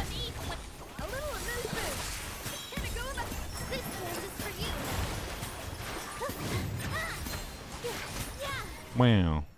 By the way, I have C1 Sitlali. Like, Axe. Like, remove, like, 25, 30k. Like, just subtract it. Just, like, flat subtract it. Subtract 25, 30k from my Nilu's damage. Without C1 Sitlali. It makes a difference. That is why I'm matching it. Really?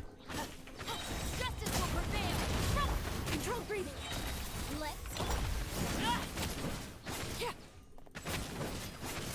DPS Nilu looks crazy fun, but yet she barely even. I don't know. Like, I like DPS Nilu. I don't think I don't know. Like, did you see what the boss's HP was before I actually started doing anything with Nilu? It was almost dead. Right.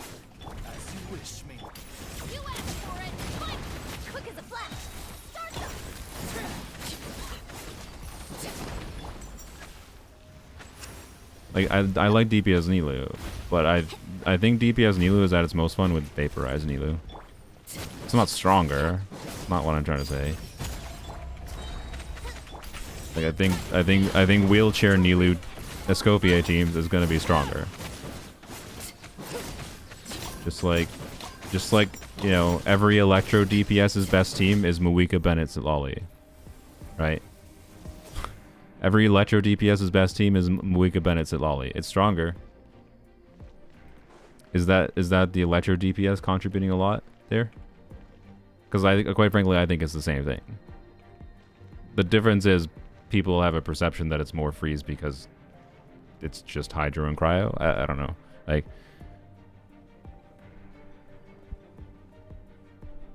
So, yeah, I don't know. It's too wheelchair, I'm sorry. Is my vibe immediately, but we'll see. Maybe I'll feel differently after this chamber.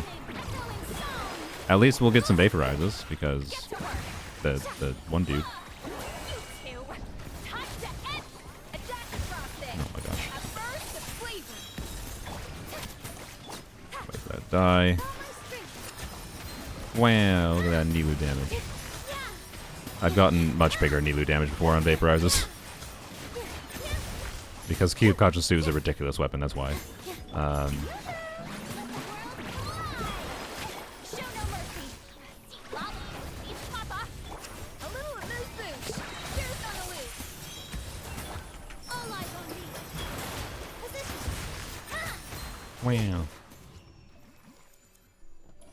Shatterbloom with Escoffier.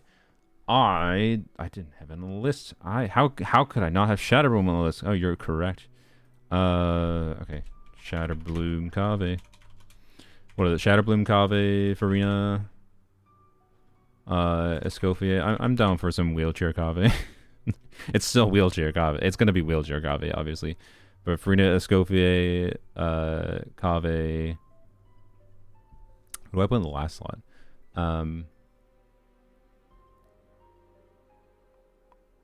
Because normally I'd be using Sitlolly before, but we could do Escoffier in place of Sitlolly for Shatterbloom Kave, right? We could still just use Sitlolly though.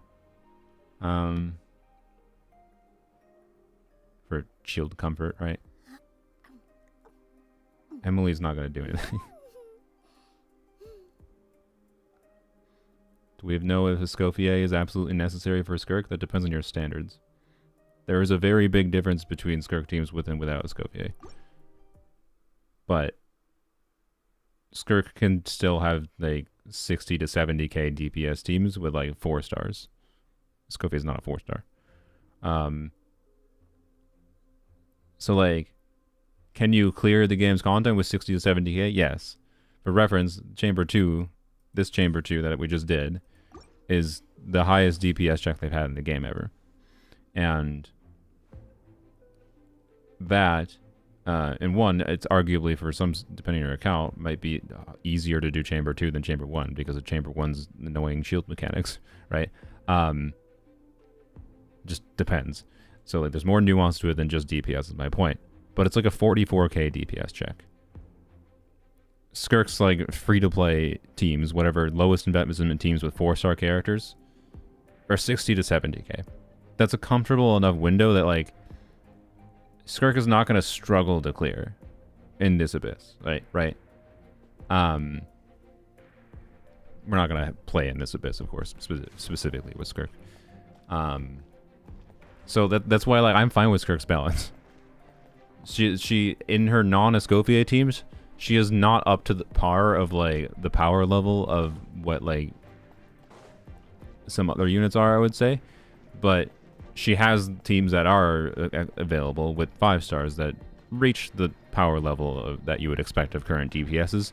She's just not going to Muika levels because Muika's a broken arse character, which is a good thing for the game's balance. I'm actually very glad with how they balance Skirk's kit, and I wanted them to keep it the same. Again, the only thing I think they should do that would help Skirk's team options, it would reduce that gap. I strongly feel that I think making Dolly an attack buffer would fix that problem. Not fix it, but it would help a lot.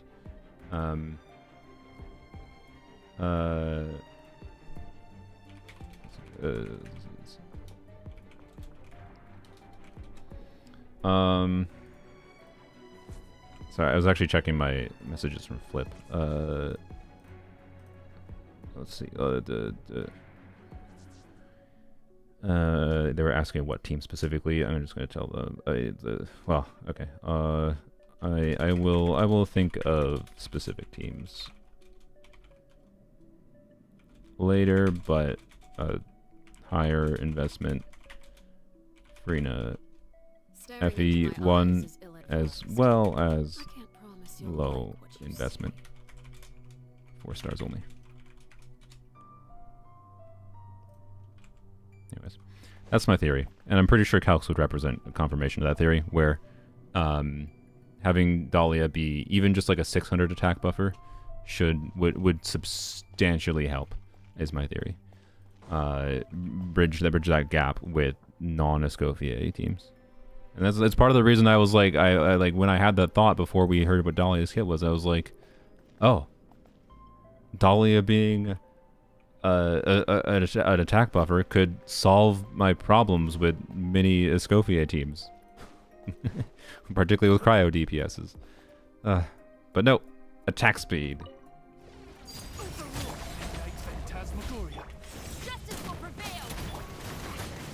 I don't know. Anyway, sorry for yapping about Skirk too much. Like normally I wouldn't like yap this much about future characters, but like, oh dang it, when it comes to testing a current new character. But like, it's really, I think there's a lot of people waiting for Skirk, and it's an important part of the conversation of Escoffier to talk about Skirk, and we have what Skirk's kit is, and I think it's likely Skirk stays similar to where she's at, or at least I hope she doesn't get. I hope if she gets buffed, I want her to be buffed by Dahlia getting buffed, and not by Skirk getting buffed.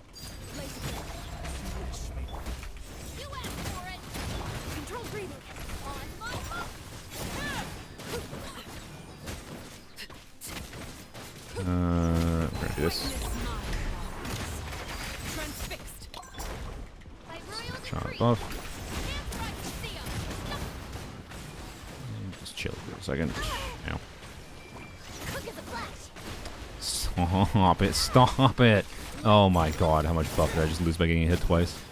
Christ.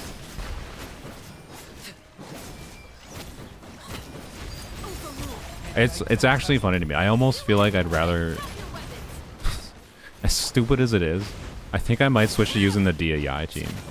Like, the DAI team is so comfortable to clear on the first side of this abyss. like the DAI team is so comfortable to clear on the first side. It just feels nice. I don't have to worry about crap like that. Like, it's taken me longer to test things with Escoffier on this third chamber in particular. Anyways, doesn't Dahlia give a shield? Yeah. Is that enough? Dahlia giving a shield is not enough to make him meaningfully relevant. So, anyways, reading the Bible gives 60% attack. Exactly. That's what we need. All right. Let's see if we can get some longer rotations thanks to Hydra resistance.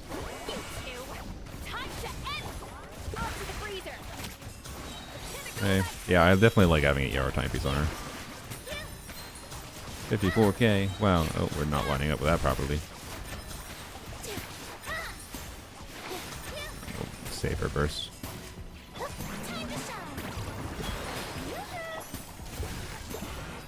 First off-field Hydro Shielder? What do you mean?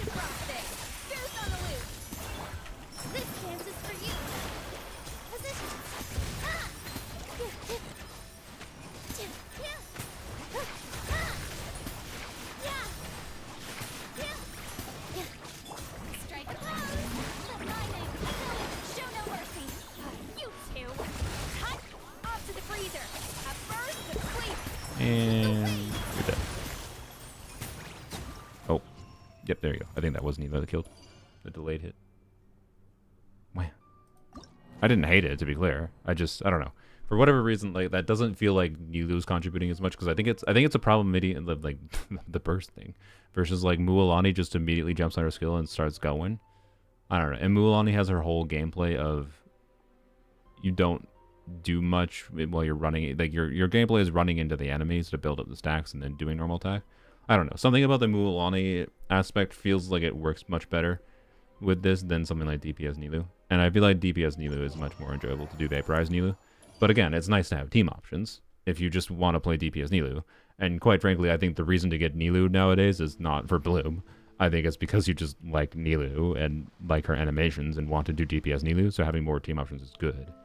But anyways, I don't know. It's like this is kind of like matches so all for the Hydro Cryo context, all of this exactly matches my expectations. Where her ER needs do balance her somewhat, which is good. And I felt more temptation, like as far as new VAD, I felt more temptation to use VAD than I thought I was going to. Like, even with switching to the ER timepiece, I'm like, okay, I kind of feel like Fab might be somewhat better in some levels.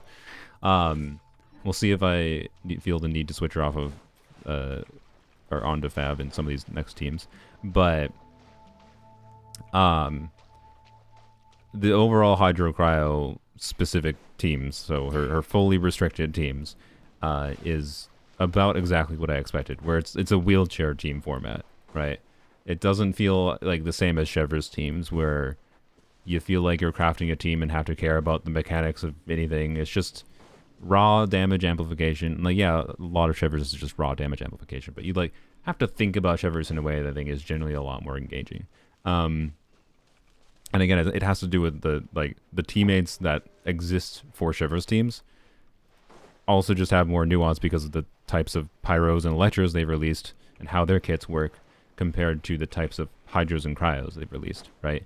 And I do strongly feel that them releasing a hydro and cryo attack buffer, not one that buffs a ton of attack, they don't need to be Bennett level, but like I said, just giving Dahlia half of an attack, half of a Bennett buff would be, I think, what you would need to help out a lot of these Escoffier teams to be able to feel more in a direction where like the on-fielder, it feels like they're contributing more, less than like the off-fielders doing almost everything. Because that's what most of those teams felt like, right? And that means the vast majority of Escoffier teams are going to feel almost exactly the same to play. By Escoffier teams, I mean her full Hydro Cryo locked teams. At least the ones with Frina. We didn't really test ones without Frina because, I don't know, like everyone is going to only play Escoffier with Frina if you have her available. They were made together, or I don't think Frina was made for Escoffier, but Escoffier was made for Frina. So, I don't know. Aoife gameplay is better than most content creators give him credit for. I mean, I said before, I think he's better than Mizuki. I think I'll enjoy him more than Mizuki. I'll be doing a separate stuff with Aoife on my mods account. She got C6 Aoife. Yeah, if you play, I guess sure. Let's. I guess one final. It's worth checking though. One final context we should check with Escoffier is Escoffier without Frina, right?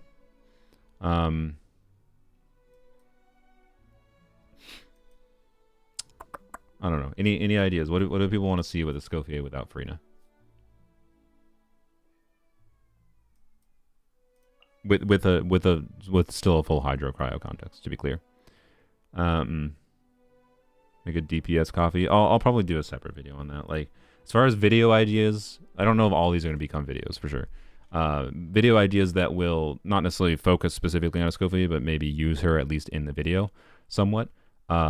Is on-field Escoffier, of course, a Candace DPS video, a Candace DPS revisit will at least feature Escoffier as one of the team options. Maybe an Aloy video and Crit Kokomi, right? Those are the videos I'm interested in doing that will feature her. So, anyways, Eula. Okay, I actually have Eula on the list, by the way, for doing a Eula team with Eons on. I think might be kind of interesting with Escoffier. Eula teams kind of always need wheelchair to feel good, but anyways, if you want to do, I don't know, Eula with Escoffier without Frina is not going to be very good, but we could do it. I don't know. It has to be a full Hydro Cryo team without Frina, which restricts things a lot. Maybe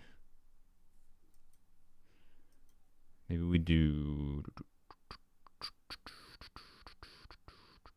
Maybe we do Mualani without Frina. I actually think that might be kind of interesting. We can do Mualani again without Frina and do. She still has her build, right? Yeah. Okay. Mualani without Frina. Because we can do Candace, right? Candace will buff a little bit. We could maybe min-max my Candace build a bit here. I don't think I'm going to.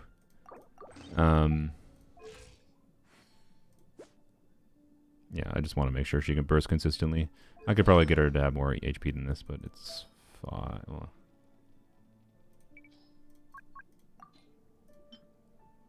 there we go. Make her slightly more of a buffer. There we go. Okay. Slightly more of a buffer should trigger Fab. Fine. So budget Escoffier Mualani team. They compare this to the previous Mualani team. So to see the extent to which what Frina does. This is probably the closest one-to-one comparison we can make, right? of the loss of Farina for some Escoffier contexts. It's going to be larger loss in some other contexts, like the fact that we'd lose 4-piece MH on some of those characters we were testing, for example. But anyways, Blap. And then Lolly. So same exact team, just, you know, yeah. Oh, this is a team. Okay, for what it's worth, because we have a shielder, we have Sitlali, and we have, we don't have Farina, we don't need to heal. I may as well put her on more damage, right? There's no reason to have ER focus. Yeah, so, anyways, put her back to her higher damage build, for this instance. Okay, because we just don't need to burst. We can still burst for the damage. I think I still will burst for the damage, but that'll be an every other rotation thing. Okay, so I think we do... What do we do? Okay, oh, first of all, I think we do... I think this should work. I think Candace will do enough front-loaded Hydra when we switch to Sitlali that we can do Muulani, give TDDS to Escoffier, Candace into Sitlali, back to Muulani.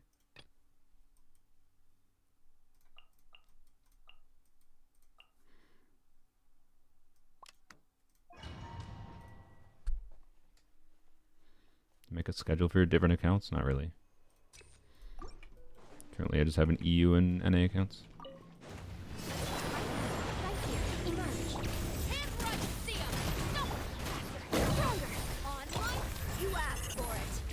Can you do Kokomi after? I'm planning on doing a separate video on Crit Kokomi with Escoffier. Because, like, I don't want to do... I'm not gonna do 100 videos of like, oh, let's every single one archetype, because it's not different archetypes; it's all the same archetype. But I do think like Crit Kokomi's best team is going to be, to a significant degree, Escoffier, and that's because there's like the best options available for crit rate buffing, right? With Cryo Resonance, with Blizzard Strayer as an option.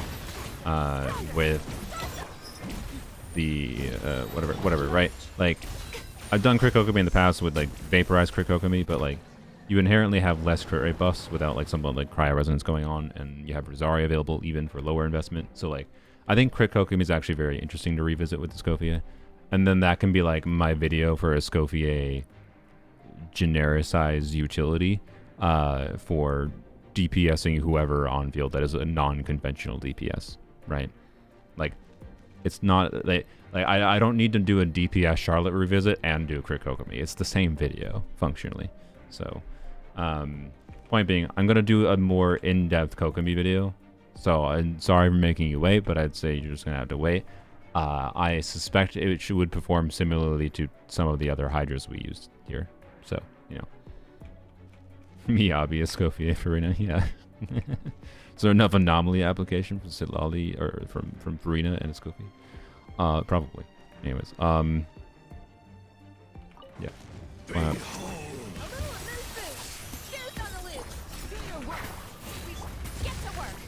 Yeah, that was correct. Okay. Yeah, so pretty good. To be clear, again, C1 Sitlali helping a little bit here. Again, like remove like 30k ish. Like just subtract a total of 30k.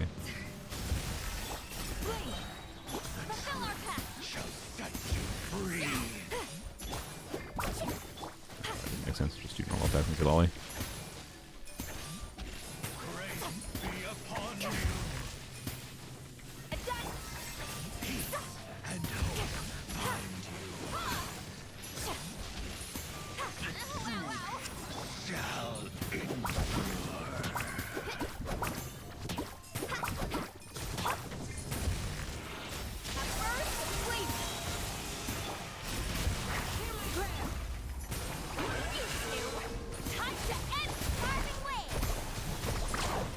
Oh, I hate this freaking horse.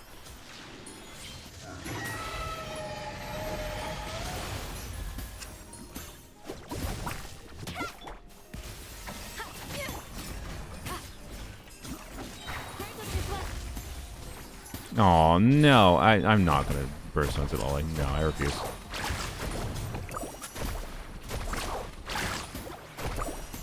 Like, for what it's worth, I actually... You know what? Okay. Nice. While it's obviously weaker than the Frina variant,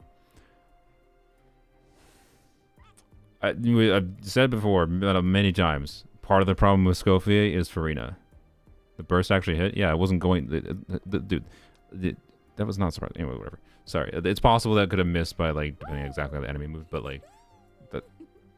Sorry, I don't feel like getting the nuances of how to use Mulaney's burst to know it doesn't make sure it hits. If you Mulaney's burst not hitting is more often a skill issue than anything.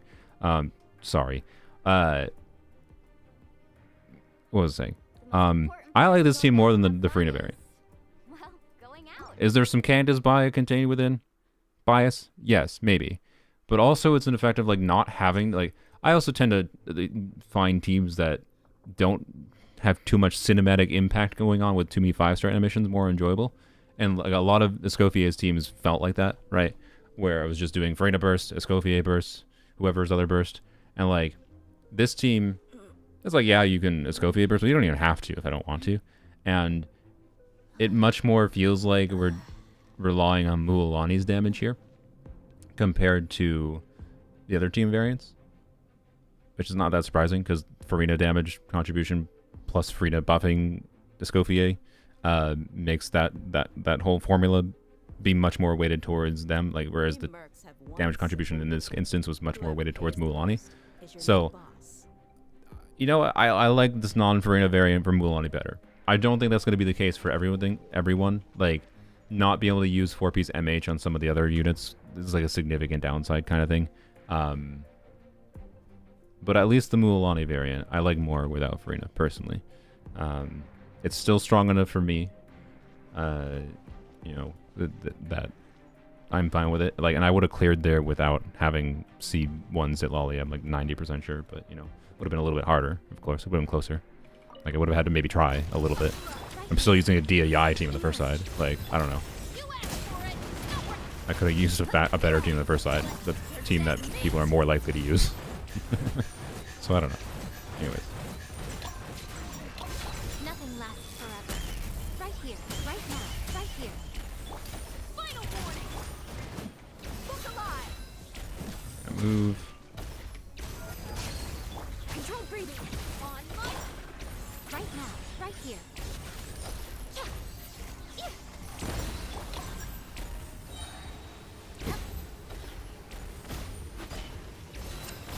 Yeah, I'll use Ruan May next. Let's get it off. Emerge. Right here, right now. Justice will I burst it. Quick as a flash. Matter. Start the clock. Gloves I off. should have Yai bursted first there. Derp. Whatever. I'm always watching. Right here. You asked for it. Final warning. Buckle up. Stronger. On up. Emerge. Right here. I forgot to funnel particles. Right there. Yeah, we'll see. Why not? No big deal. Right now. Emerge. Right now. Let's get it on. Not even close to my best clear with that team against that thing, but it's fine. It's C3D. Off to the freezer. Use our burst here. You. We shall show no mercy. Eat lolling. Eat papa.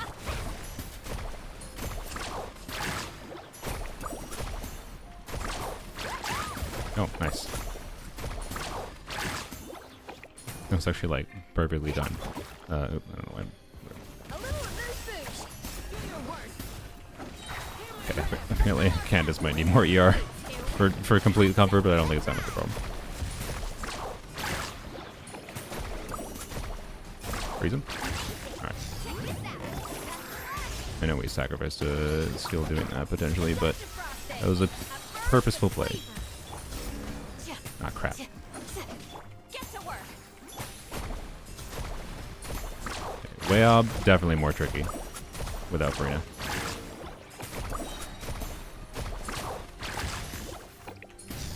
Not that much of a problem though. Oh, come on. How am I missing crits like that? I still like this team from Mualani a lot. It plays in a satisfying way. It doesn't have cinematic impact. Like, cleared comfortably without really having to try still. There's room for optimization. It feels like Mualani is doing... It feels like a Mualani team, right?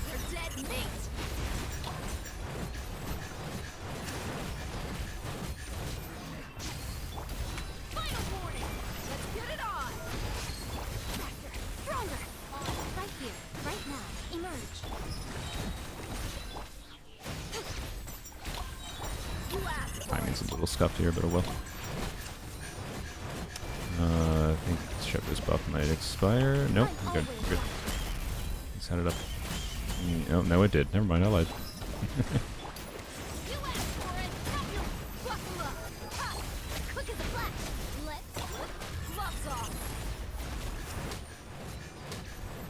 Wow.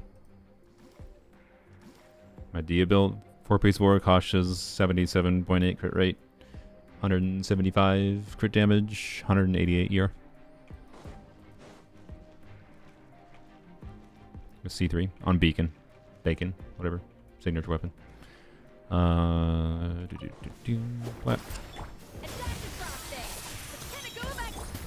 let's make sure we catch the bad particles. I think that might be part of the problem I had before. Alright, flap.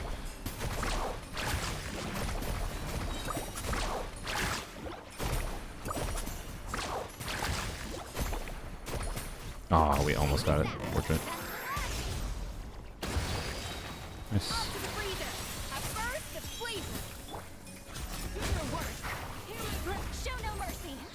Oh, I think I need to do a normal type move with C6 scan just to... I think I might be triggering a scroll a little bit inconsistently on here. On Sit Ollie, but...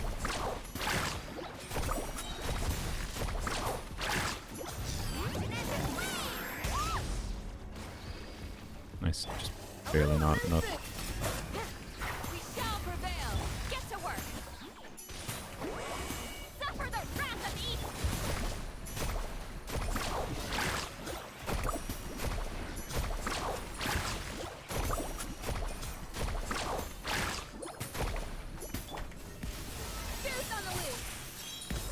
On the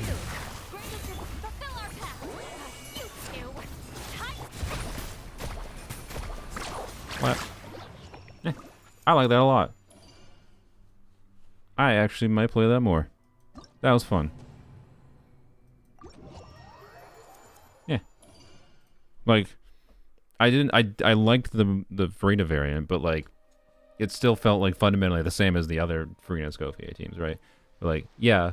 It felt like Mualani was contributing more, but not like the majority of the value of like damage was already dealt. Like, you know, Mualani didn't have to be there that badly. Like, I'd clear Fi without using Mualani. Whereas like obviously in that team context, no, I mean I think I kind of gotta use Mualani, right? Is the vibe I'm going with. Like, I don't know. The point is, I guess I like prefer weaker characters. Sorry. This is. Escoffier is me realizing I hate Farina. No, that's a joke. I do like me Farina. But Farina, in conjunction with other units that are way too strong with Farina, I like less. Like, I prefer Farina when they are having balance healers, right? I prefer Farina with balance healers. That's my vibe there. Because it doesn't mess up the formula of what your on-fielder is doing. I don't know. I hate the conjunction of choices they made, not any one choice. It's the theme of this. I don't know, it's so funny, like, I tend to, like, I don't think there's a single off-field 5-star they've released since I started playing the game that I disliked.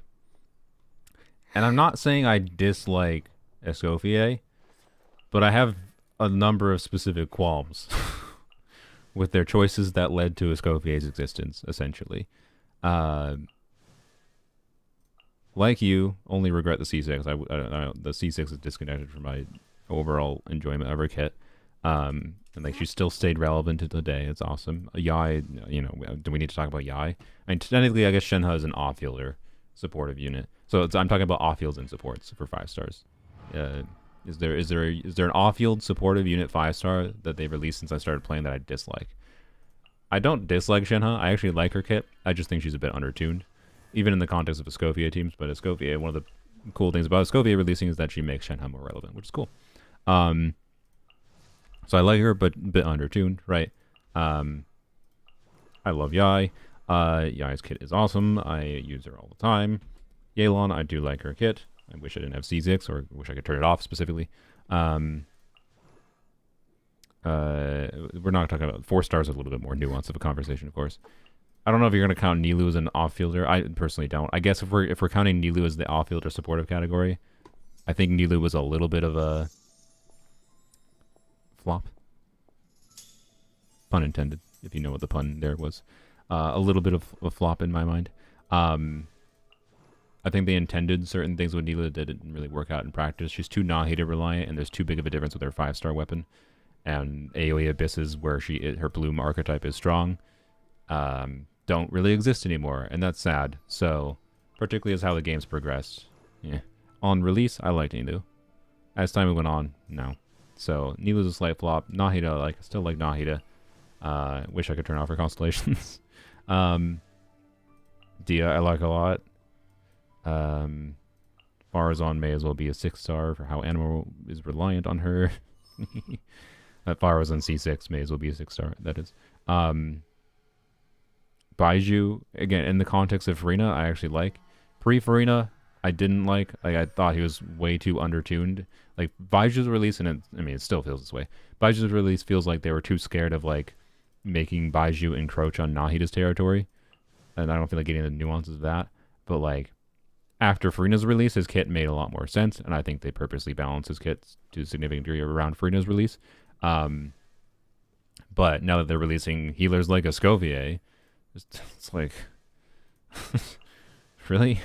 Why can't Baiju deal Escoffier damage while also being a healer? Right?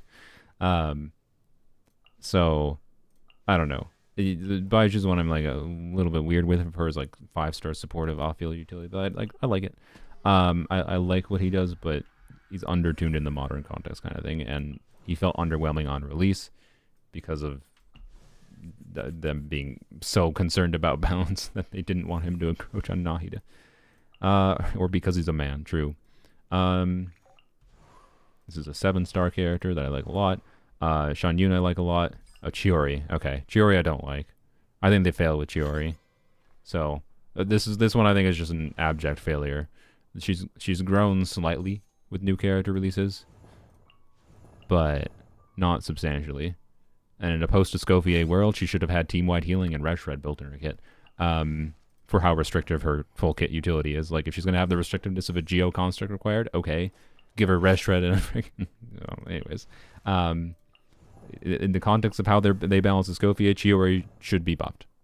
Right? We live in a post-Escoffier world, and this character barely has a reason to it. Quite frankly, anytime you would consider using Chiori, think about using Escoffier there instead. Right? I think there's very few team contexts where Escoffier wouldn't replace Chiori and just be a lot better. Right? So, C0 versus C0, that is, at least. I aesthetically, I'll give her that. Aesthetically, this character's design does not do it for me, I will say. I do not like kind of not really anything about her design. Sorry, Escoffier. I'm sorry, lady. I don't like you, how you look. Chiori got a 10 out of 10 design, that's true. So, I guess Siegewind is Siegewind actually, again, on release, with her being balanced around Farina, I maintain is actually not that bad. She makes sense. But that's in the context of a pre-Escoffier world where they were apparently concerned with how strong healers were because of their synergy with Farina. Emily, I think, was one of the better characters released. So, anyways, they tend to be really good at making off-fielders I like. And I like a lot of what Escoffier does. But I also, again, with the mess of the conjunction of all the other characters that actually make for her teams, it's I don't know. She feels so much just like power creep of off-fielder design. and not much else, right? Of off-field or supportive utility. And that's my end conclusion, I think, for her Hydro Cryo context, if that's all you were here for. I will have videos coming where I just have fun doing some shenanigans, Candace DPSing, crit Kokomi, maybe an Aloy video, on-field Escoffier in the future, doing like Hydro Cryo teams. I plan to do that in the future. It's likely I will play that Mualani team with Candace in the future. But yeah, I think that's where it's at. I don't know. I prefer off-field power creep over an on-field. That's fair. I actually don't personally agree, actually, but we don't need to get into that. Escoffier hybrid Raiden. The problem is trying to figure out the value of so hybrid Raiden is not on the list right now. The for teams.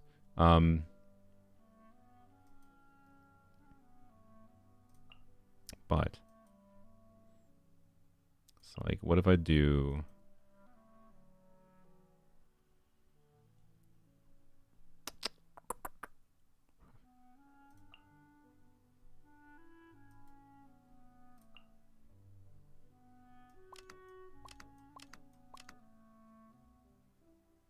No, that wouldn't work. Emily wouldn't work in the first half. Freaking double. Or yeah, maybe we can just do super good. That's true. Wait. wait.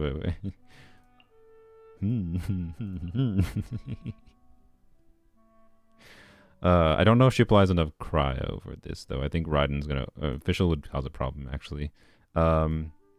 So this.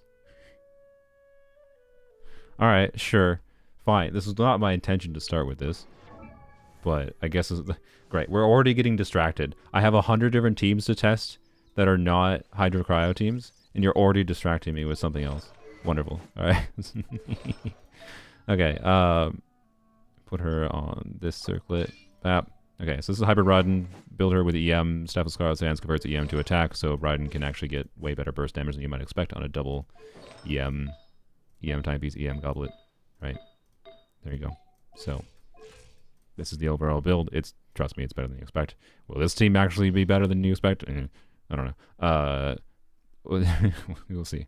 I think we will be able to do Raiden E into Escoffier, into Eonson, into Sitlali EQ, into Raiden. I think this should work. I think. It might be better to do this, but then it might be a struggle to get scroll buff. Oh, wait. Oh, frick. I have 2 units on scroll here. Okay. I don't want to switch Eonson. You know what I'm going to do? I'm willing to switch her because it takes 1 artifact. BAP. There we go. All that does is make Sitlali C1 a slightly bigger buffer. So sorry, I'm abusing C1 Sitlali here. But whatever. So Eonson's on scroll buff, and I don't have to worry about rotation bananas. So I can do Raiden into Escoffier into Sitlali. Don't have to worry about triggering a reaction on her. Into whatever. Oh frick! Wait, I forgot. I almost always forget this with Superconduct Sitlali. I have to do Sagfrags. Because if you don't, you get sad. Because her cryo... Well, actually... No, I do want it. I do want her on Sagfrags, because I want her... Because Sitlali is the one that ideally would be triggering Superconducts, is the ideal. So, I don't know. We're gonna count this as... I had Superconduct... I did have actually a Superconduct Escoffier in the list here. I didn't have Hybrid Raiden in the list, but we're testing Hybrid Raiden with Escoffier and Superconduct at the same time. Let's see. The first chamber is going to be the most sus because this thing is electro resistant. If we fail to clear the first chamber, oh well, in my opinion. I don't think we're going to fail to clear the second chambers. Second and third. That's my guess. Could be wrong. This might be so much worse than I expected. Escoffier is still on a... Or no, I did put Escoffier on an attack timepiece, yeah, because we were doing the Mualani team. Blep. Put her back on ER. Okay. And we'll still use... Oh, wait, no. Frick, I can't do Eonson. Never mind. Frick me.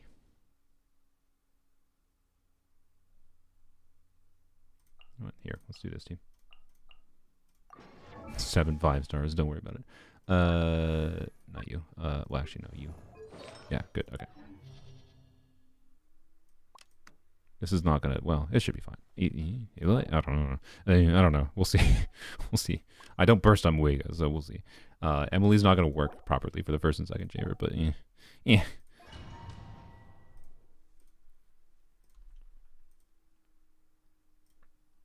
Yeah, the more with constellations, yes. But I'm also like, I don't know. C1 Muika essentially does nothing because I'm not bursting. And, like, it's functionally a wash. Emily's signature weapon, yes. Shalodan C2 does very little. And Emily weapon helps, but, like, it's not crazy. So, I don't know. The 5-star investment in this team is, like, higher, but the actual performance you're going to see here is lower than I think the investment represents.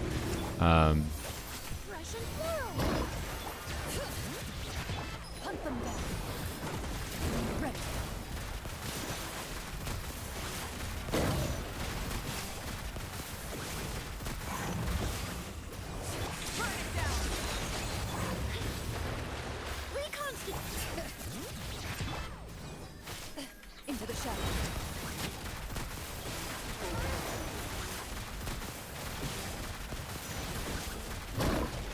Time to testify. Light it up. A little ambiance. Bring it.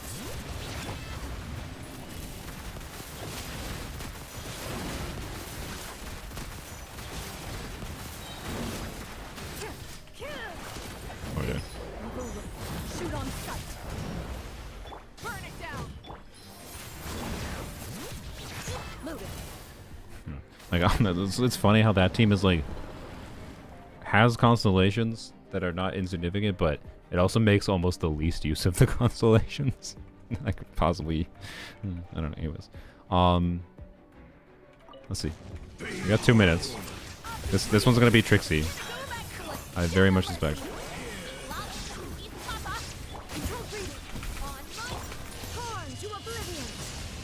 126,000 damage. Okay, it's not bad. It's not bad. There is no escape. The power. First, the flavor. Fulfill our path. You two.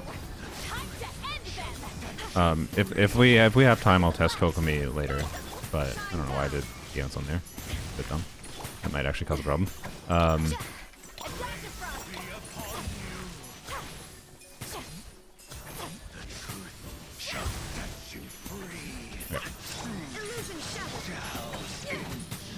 Yeah, we can wait. It's fine. What?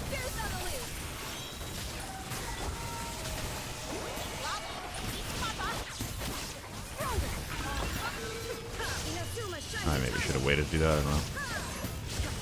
I guess not. Because whatever.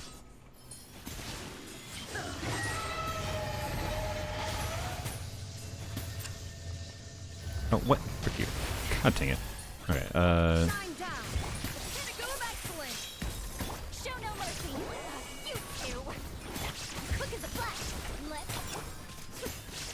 Ah, crap. Ah, this is why I shouldn't have bursted there. Ah, crap.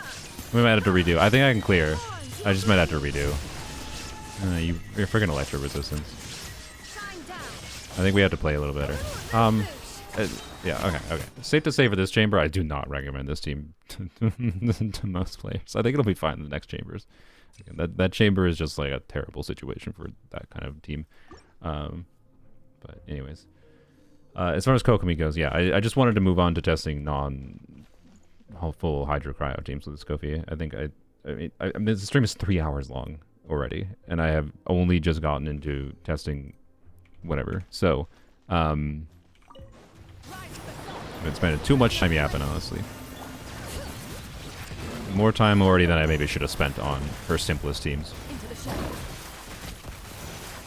So,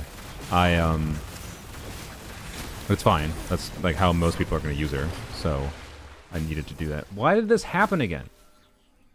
What is capturing my freaking mouse? Windows, what are you doing? Yeah, I'm trying to like see what application is running that like captured my mouse input. it like took my mouse my active window. It made my active window not that. And it didn't even bring it to the forefront or anything. It just like my mouse input stops, or my input stopped being taken because it like taps to something else. Ah. Whatever. Anyways, yeah, Windows is indeed plotting against me. Okay, what was it saying? I don't know. Whatever, it doesn't matter. Point is, like, Kokomi is gonna get a dedicated video, so I feel like I can go more into the nuance of that and give that a proper showcase and have a proper yap specifically about that team. Because I do actually think Prick Kokomi should be really fun with Escoffier. Do that.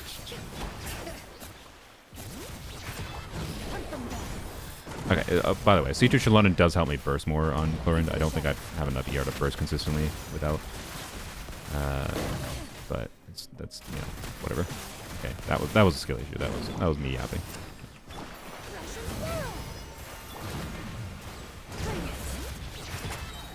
Yeah, like I don't think I got my energy back there. Maybe, I don't know. Actually, what's my energy at the end of my skill?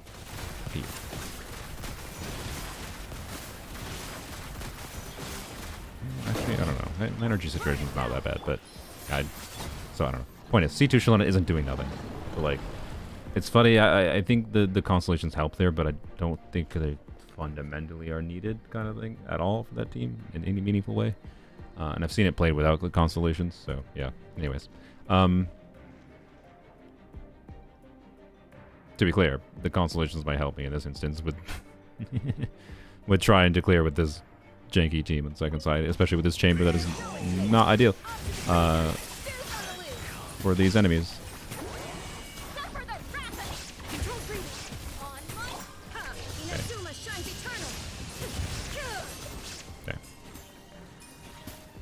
Wait, I just realized we can get energy back.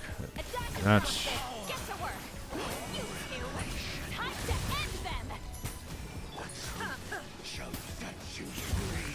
What am I doing?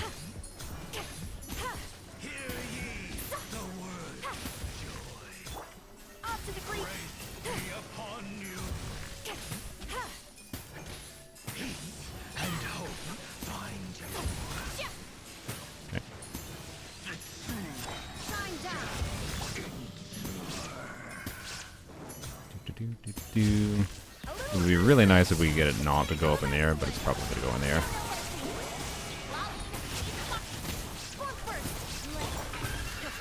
Save burst. We can do Symbolic. Ah, crap, man. See, I think that I think optimized gameplay of this does manage to avoid having this thing go in the air.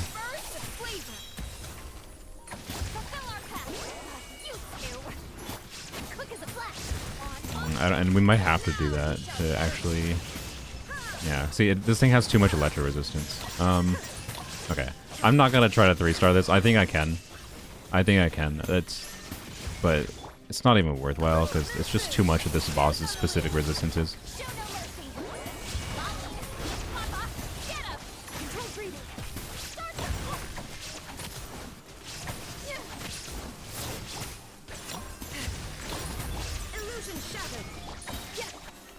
Like, I think it's relatively obvious I could with optimization, but I'm not going to. That seems like a waste of time for something when we have to test 100 different teams.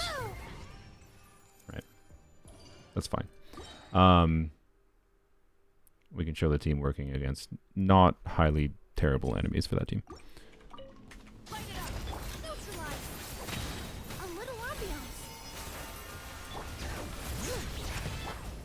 Just quietly replace Raiden with Varessa. I mean, you're not wrong, but go away. Because the team is less superconductive, I do that. Remember, Raiden has 500 EM in that team. Probably shouldn't have done that. Oops, uh-oh.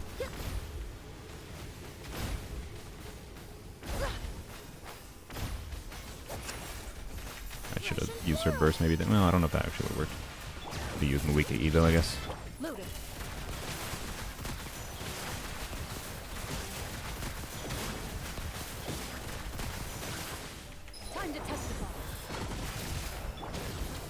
Wah. This will brighten up the place. Rise with the sun. Into the shadows.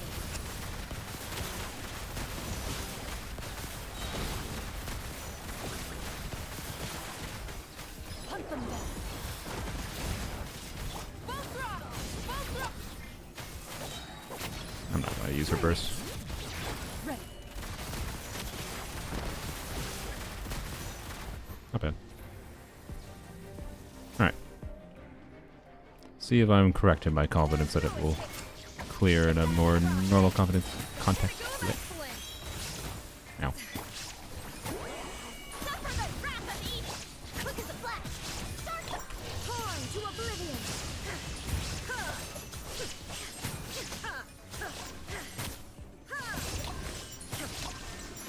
Oh yeah, Raiden refunds energy for Escoffier. I probably didn't have to do an ER timepiece. Fulfill our pact. Lolline, eat Papa. Get him. Controlled breathing. On mark. Now you shall perish.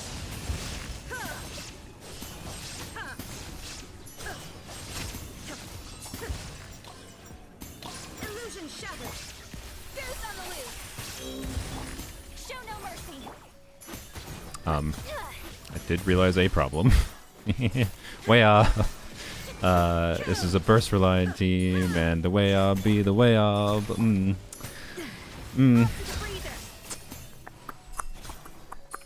Oh, I love way up optimization. I do like me way up optimization.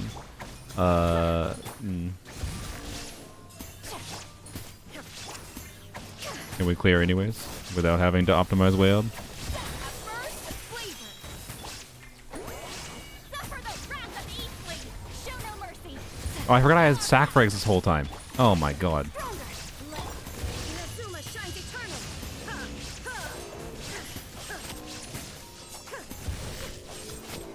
No, no, no, no. No, I'm optimizing. Sorry. I can't not clear here. The way up shield wasn't awful. I think... Oh, what do I have to do? How do I have to time the... Do I...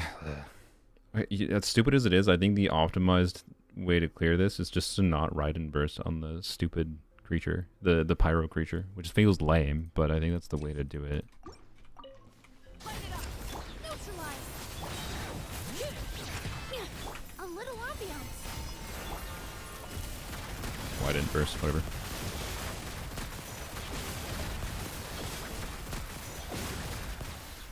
Time to test it. Missed skill. Burn it down. Reconstitute. Into the shadows.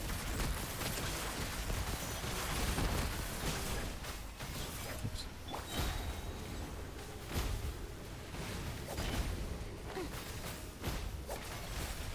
This will brighten up the place.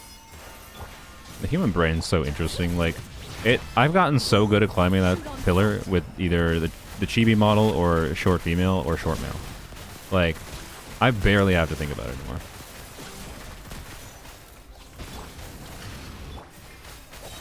Russian floral. Extract. Time to testify.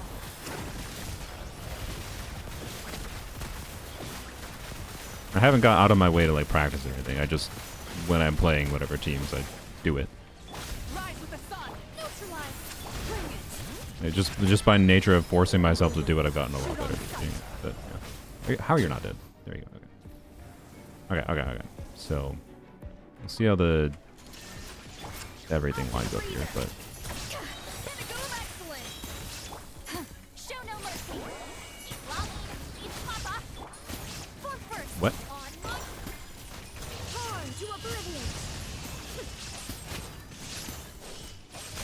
Obviously, we'll continue using our burst here because we're in our burst. But I don't think we use another ride and burst here. There is no I think what we do you. Goose on the loose. We do this. Quick as a flash. I shouldn't be on. Okay. Up to the freezer. Okay, I think we do this. Flavor. Shine down. Okay.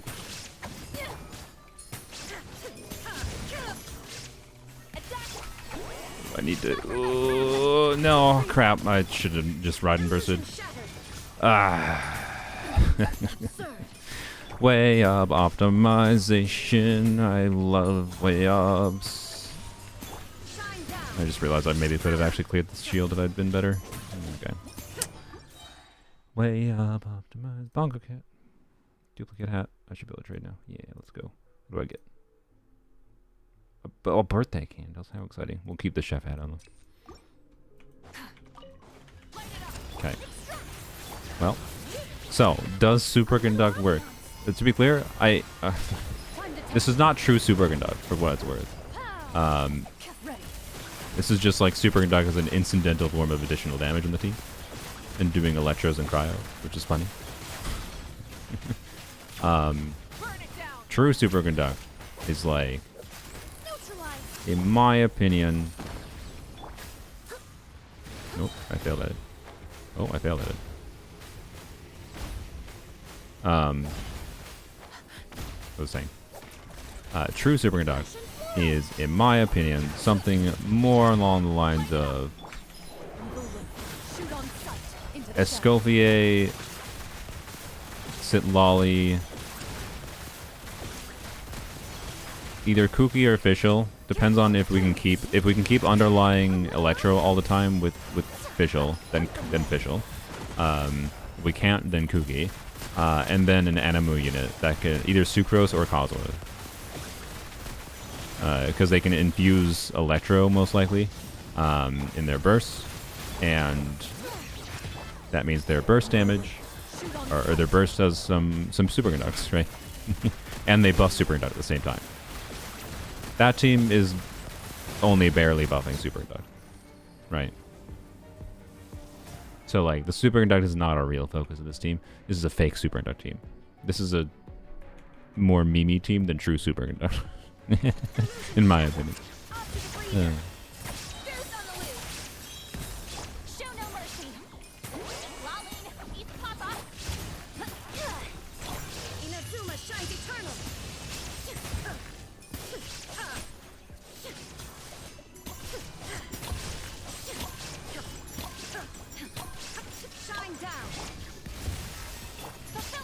I think I will do this.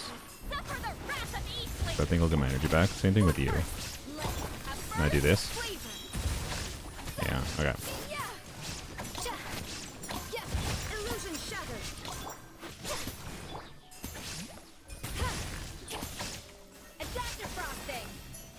What? Okay. Let's precast this. This. Got it.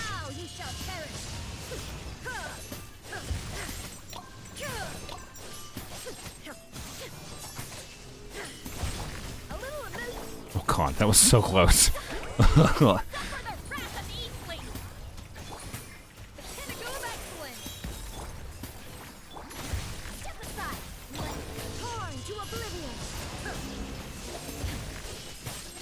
my god, I still might fail.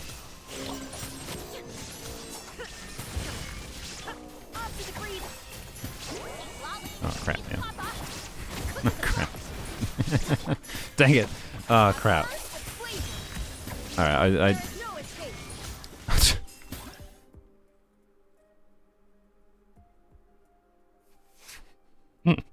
okay, I don't recommend. Look, I think we can be good. Does the team work? Yes. Is it a struggle to deal with shield mechanics? Yes. Freaking electro resistance, and what I'm pretty sure that way up has electro resistance too. So freaking electro resistance. That's what I say. I would not be struggling if it weren't for that. That's my excuse. Also, way up optimization is stupid. Stupid way up optimization and burst reliant teams. I'm sure I could figure it out, but I'm spending too much time on a meme team. Anyways, it wasn't that bad. It was like, let's goose on the loose. Should we?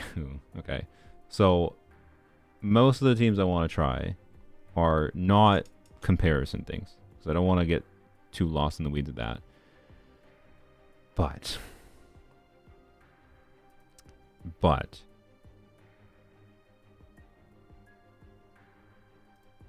should we actually? No, I was gonna do superconduct Escoffier for maybe, but to compare like a true. No, I'm not gonna do true. This abyss doesn't work. for anyway, so for electro on the second side, and on the first side, superconduct obviously is hurt by So, anyways, but we'll do more superconduct memes in the next abyss. I don't remember what the next abyss exactly looks like, but we'll do superconduct things in next abyss. Just joined after Jeff finished a 10-hour stream. Oh boy. Favorite team so far for Hydro Cryo teams? I actually think my favorite team was Farina, non-Farina. It was Escoffier, Candice, Sitlali, Mualani. I found that fun. But if I didn't have Sitlali's C1 and signature weapon, I might feel a little bit different. I would probably use, but I don't know. A low investment Escoffier team with Mualani was actually quite enjoyable. That's probably my favorite finding of them. The Frina ones all felt exactly as expected, and like I did enjoy Mualani with the Frina variant, but as far as non-Frina variants, I haven't tried much. As far as non full Hydro Cryo teams. So anyway, sorry. Do you this is something I want to do, so let's just get this out of the way. This is the one direct comparison thing I want to do that will this might make people sad. We're gonna do Burn Melt Ganyu. Okay, I want to have the same exact team context. I want to do Burn Melt Ganyu, although okay. So the nuance of on-field melt Escoffier is such that on-field melt Escoffier has more team options than on-field melt Ganyu, which I think potentially makes her a better on-field melt DPS. And the main reason for that is because of C6 Bennett. C6 Bennett alone should be enough pyro to fuel the ability to melt on Escoffier, right? You can't do C6 Bennett infusion with Ganyu, therefore you need more off-field pyro, right? So there's more nuance to this actually, but so, you know, okay. You know what? Fine. I'll do the most favorable thing I can do. I have C2 Shallonen. Disclaimer. This is definitely a case where C2 Shallonen is going to make a meaningful difference. So I'm going to use my C2 Shallonen with this 60% crit damage. We're going to do Melt Ganyu with C2 Shallonen. And who do I want to do as the last slot? Why am I blanking so much? What did I do in the last slot of this team? Did I use Mawika? I did. Oh yeah, I need more off-field pyro. I just use Mawika for the convenience of off-field pyro. Yeah. Okay. So we're doing Melt Ganyu with this. And this is with C2 Shallonen and helping Ganyu. And then we're going to do a whatever variant I feel like of an on-field melt Escoffier. So if this is the best melt Ganyu I can do on my account, I'm going to try to think what would the best on-field melt Escoffier be. Because I think there's something I can make work. It's going to be a different looking kind of team than this, but still really strong. And I think, funnily enough, I think it actually might be, if this works, it might be this. Because Shenhe buff for Melt Escoffier, if I can have Bennett's Pyro be enough, should be pretty good, right? But we'll see. And her ER needs are going to be like, ooh. Like the ER needs on Escoffier with her like getting a big front loaded melt is going to be the big nuance here, I think. As far as comparing to Ganyu, but anyways, I think that's the context I'm interested in testing here. But let's do a melt Ganyu run real quick, and maybe we can do something with Escoffier on the first side at the same time. So where's Ganyu? Just Ganyu. And Weakers, do that. Shalonen's on instructors, keep in mind. So it's going to change the rotation slightly. And I don't feel like changing it. Weakers on scroll anyways. Okay, not you. I gotta check Ganyu.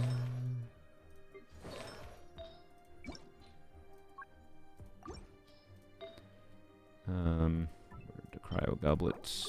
That.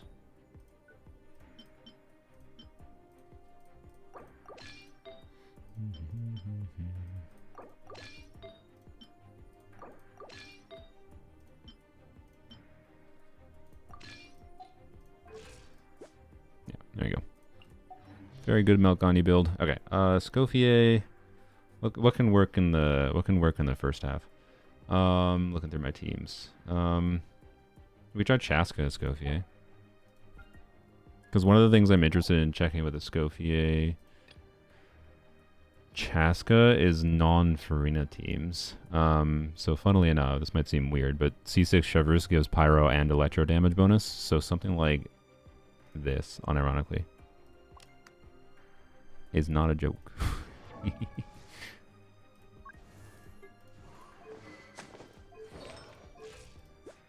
Yep, you're good. Okay, wait. That seems like more ER than I thought. Ah, I see. That's why. Yeah, we'll use the bigger crits. Yeah. There you go. Alright. Try that. I think what we gotta do... I think we do... Getting Chevreuse buff up the first time. I think we can just ignore the attack. No, do we do... Okay, getting the attack buff is gonna be a... I think we do what I'm gonna try is a Escoffier EQ into Chevreuse burst into Eonson EQ into Chevreuse E is my hope. Will trigger an overload.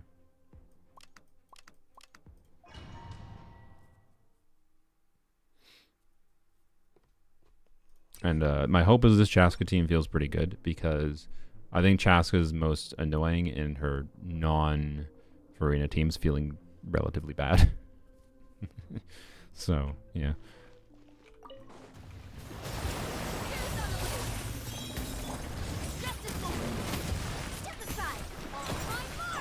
I didn't. Okay, that's fine. Tulpa's gonna be annoying. It's fine.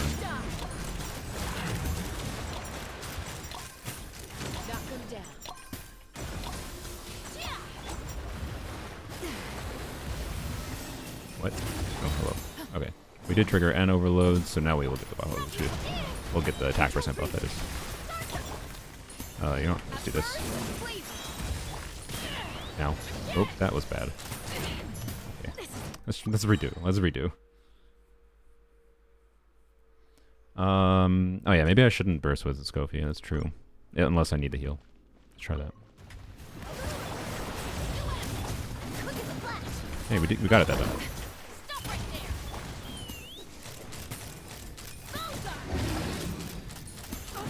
Ah, frick me. Tulpa with aerial characters is funny is actively more annoying to play against. I had to shoot from a farther range.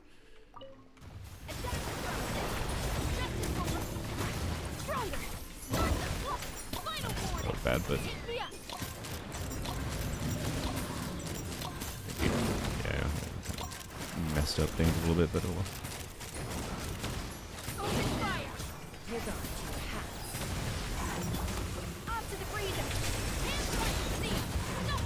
Oh wait, I didn't do it. I need to do the Eons on the again. Oops. Crap. Okay, we're gonna have less damage this time. I won't target the other one. Whatever, it's fine.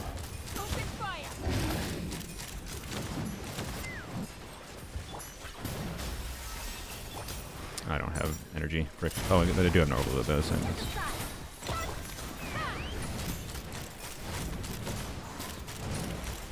considering this is against the Tulpa, and the Tulpa makes things weird, I think this team actually feels quite good for a non-Farina Chaska team.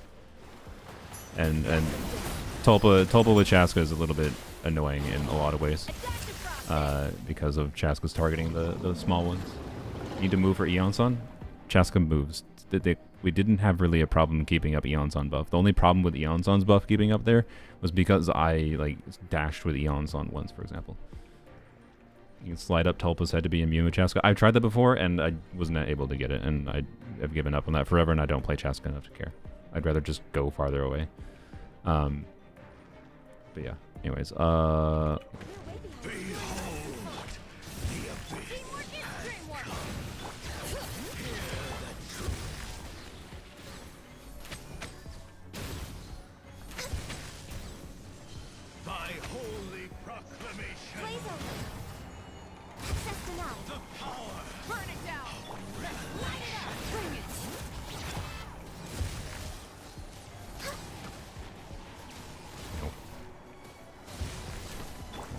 have been faster, but whatever. It's fine. No touching. Okay. Do do do do do do do do do. Okay, real question here is, do I bother Ganuing at all? I think the answer is no. Okay, do another attack. Yes, okay, good, good, good. Should be able to avoid going in the air. Okay.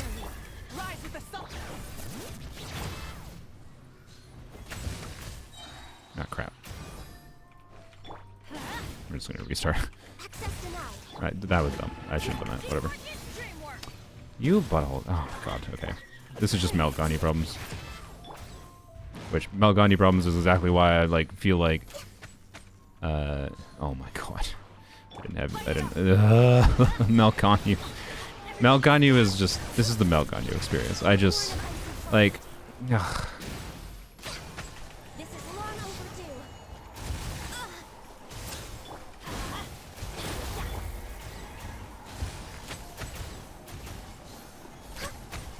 We're fine.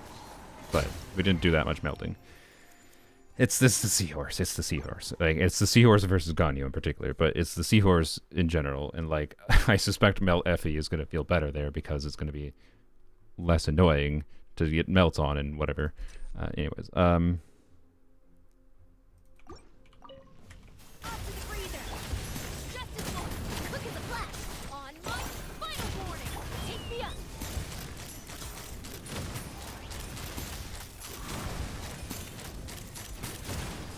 okay. Well, maybe the Tulpa was doing us favors, because that was relatively underwhelming. Okay, we really, I do think we need to burst consistently on Eon. Why did I do that?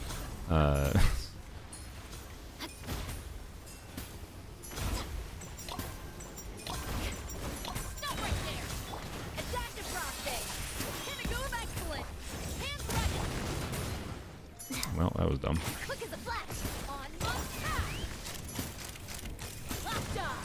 I don't know, it's not terrible. For a non-Farina team, it's not terrible. I do think this is one of the better non-Farina Chaska teams I've used. But it's not incredible. And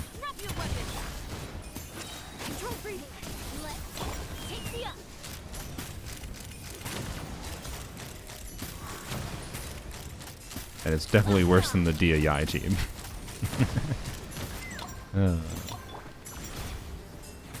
Oh, get out of gear! Get out of your... What? What happened? Did I just happen to press E the moment her like burst was ending? I just... Okay. Okay.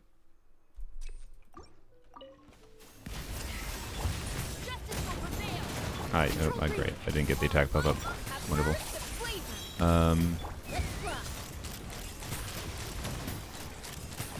You were moving? I understand why I couldn't get on the thing. Because I was in the stupid special state for Eon-san.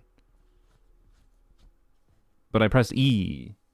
And then I exit Night Soul state. And it did her lunge forward, like her normal skill.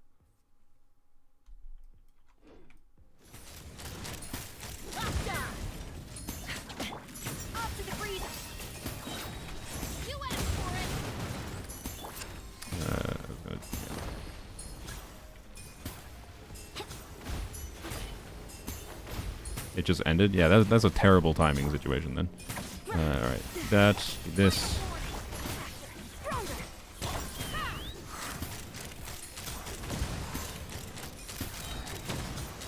Like this that damage? Quite good. Well, while we're in our downward here. I think Chaska just doesn't work that well against his boss in general, to some extent, but... I don't know why bother doing that, whatever.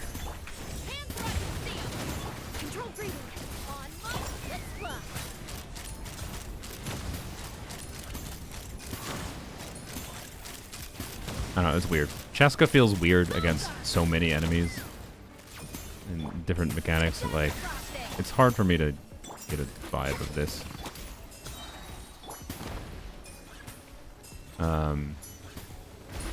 Obviously, I don't think this is that good against this enemy situation. A little of justice will prevail. Quick as a flash. Start. But I don't know. Chaska on VV? No. But that's true. VV Chaska might be substantially better there, for sure. So, I don't know. It's weird. I do think that it's a team in general where VV Chaska could be better. Access enough. Burn it down. Teamwork is trip.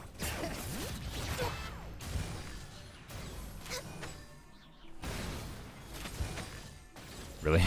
Really? What? Breakpoints. No touching. Rise with the sun. Everybody stand back. Let's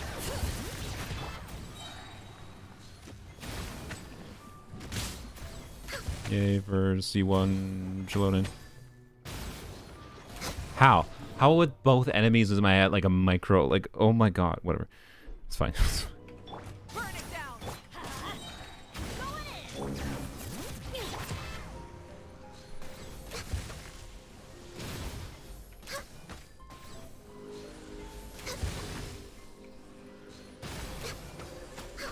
Okay, good. Born of ice and frost. Whatever. Rise with the sun. No scroll buff, it's fine. Stand. I think.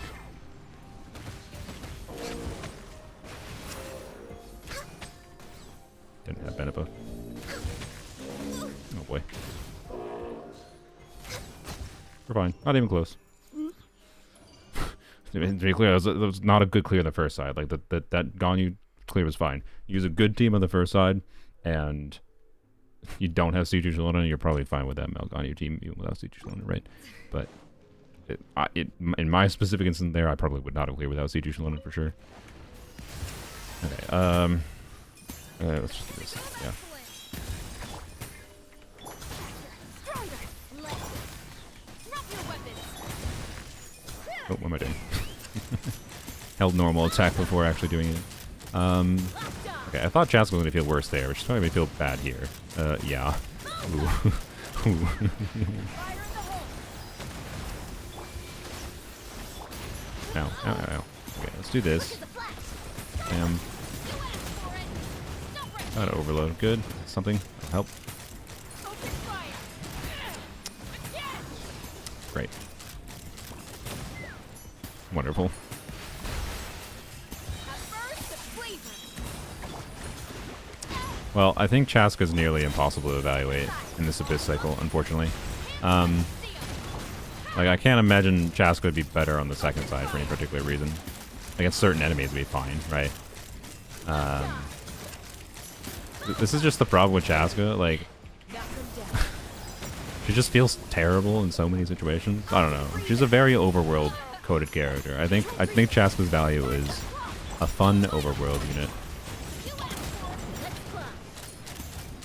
Focus fire. Because, like, so many Abyss cycles, the most minor of things, like, just make Chaska feel terrible. I don't think it's actually this team performing bad, right? There's none to lose. Is my point. It's this being a multi-target situation for... Anyways, like, I think this is actually a pretty very... I think this is a very usable Chaska team. And by the way, you don't play Shevers here without C6. So... Yeah. Chaska main, this enemy is awful for her. Crazy dodge perfection. Yeah, I don't know. It's just, yeah, I don't know. I don't know if I can properly test Chaska with Escoffier. So, someone can remind me in the future with, like, the next Abyss, if you're watching, to be like, hey, test Chaska Escoffier team again, with the new Abyss that has less awfulness for Chaska.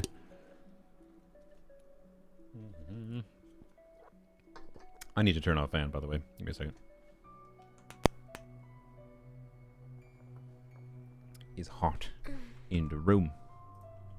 Okay. Blap. Blap. Against these two enemies, Melt Ganyu should be better. Melt Ganyu should be better.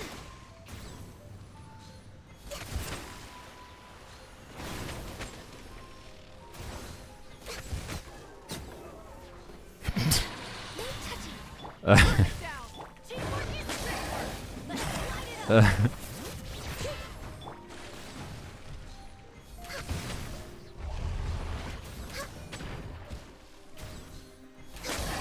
didn't think I was gonna get interrupted by them. I'm certainly not saying this Melt Ganyu gameplay was that good, but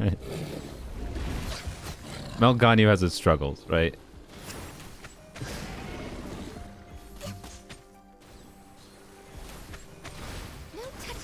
No. Rise with the sun.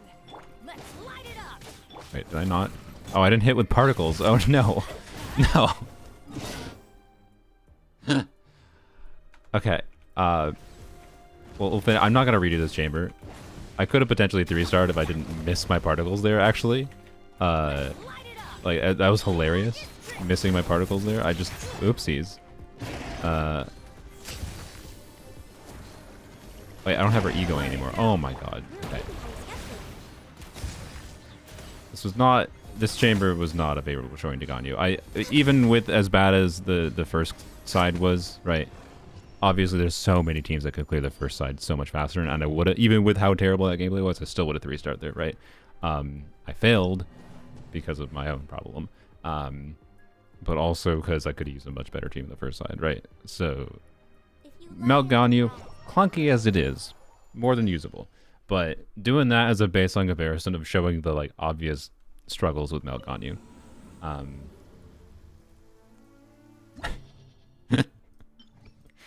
Oh boy, that was definitely a Melt Ganyu experience. So on like on a total meltable motion value, and by motion value I mean like what amount of like Escoffier's multipliers can theoretically trigger a melt. There's enough multipliers that can trigger a melt with Escoffier that melt Escoffier on a theoretical level, ignoring ER needs, should be better. But with ER needs, not necessarily better. The real thing that I think makes her better, again, is like the ease of play will potentially be better with on-field melt Escoffier. Oh, we gotta change her build for this. I don't want to change her build for this. I will... Ugh. Okay, frick.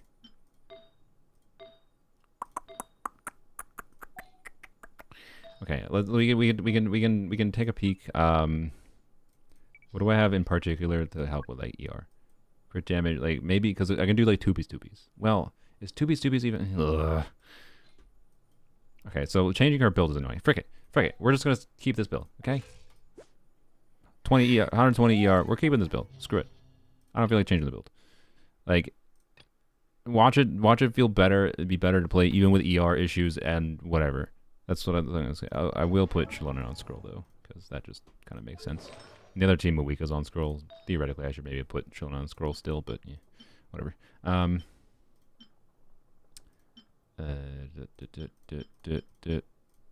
That I don't need her to heal this team, but it's fine. Yeah, actually, normally I would. Yeah, whatever. Whatever. It's fine.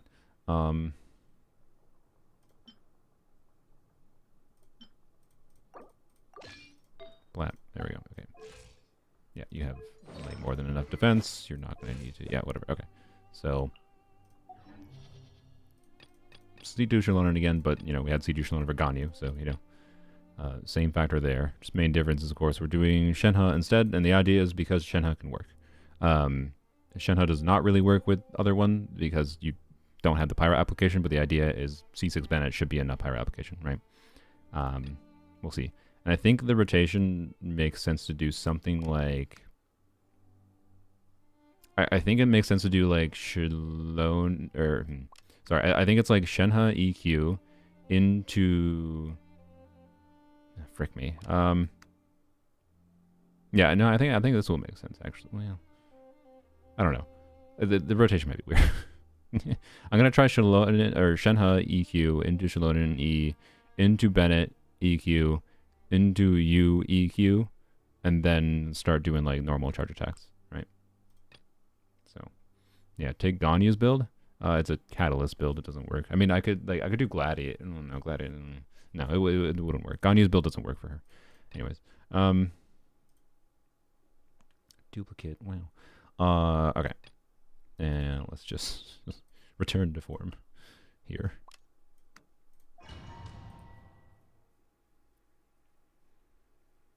Have cooldown on hold effect. Can you cook in Abyss? Yes, you can. You can indeed cook in Abyss. Right now. You asked for it. Stronger. Start the clock. What am I doing? You're dead. Wasting eons on is what I'm doing. Oops. I swapped a Yai to take damage on her. Nice. Right here, right now. And didn't even get the full burst because I'm stupid. Look alive. Hi. Quick as a flash. On. Emerge. Gloves off.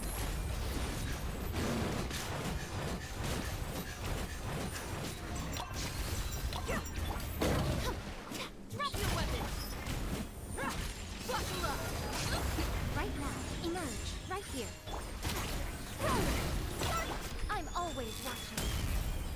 Emerge. Right here. There you go.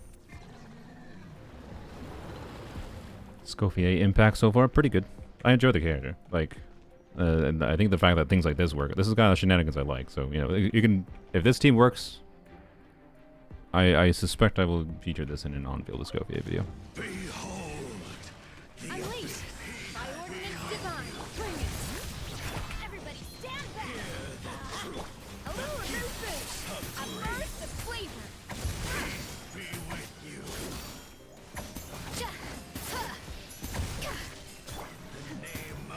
Manifest. Alright, well, that was dumb. Regret this.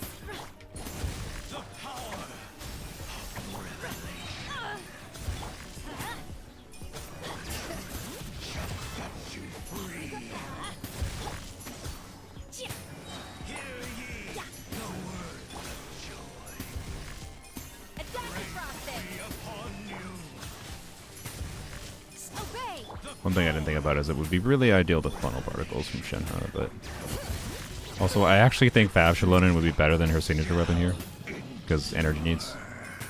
But you know, Unleash. Cryo incarnate. Bring it. Go in. Let's light it up. Yeah. A little remove. Goose on the loose. I don't have CC Bennett up anymore, but you know, Obey.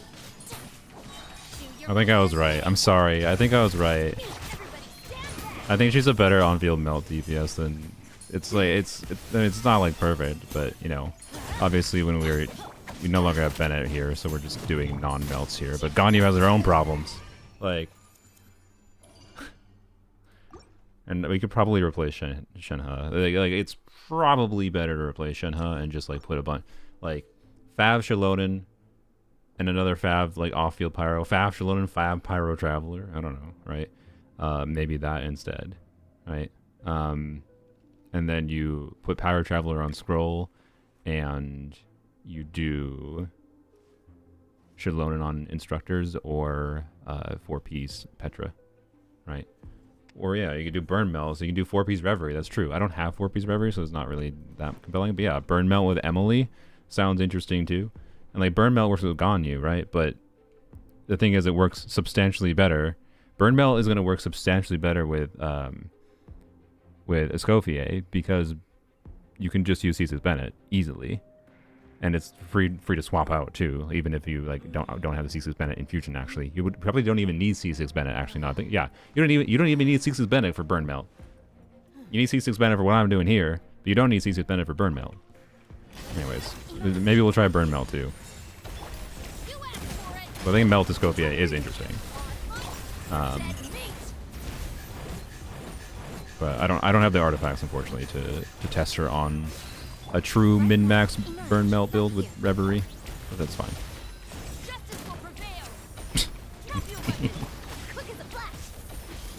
Oh, that was dumb. Whatever. Not useless.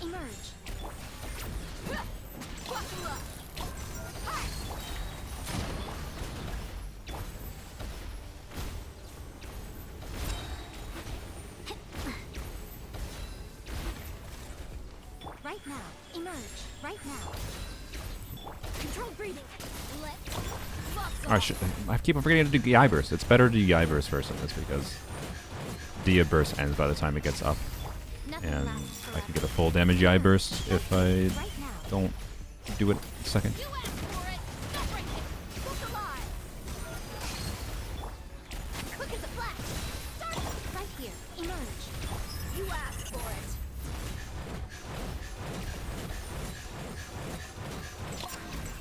Right here. Right now.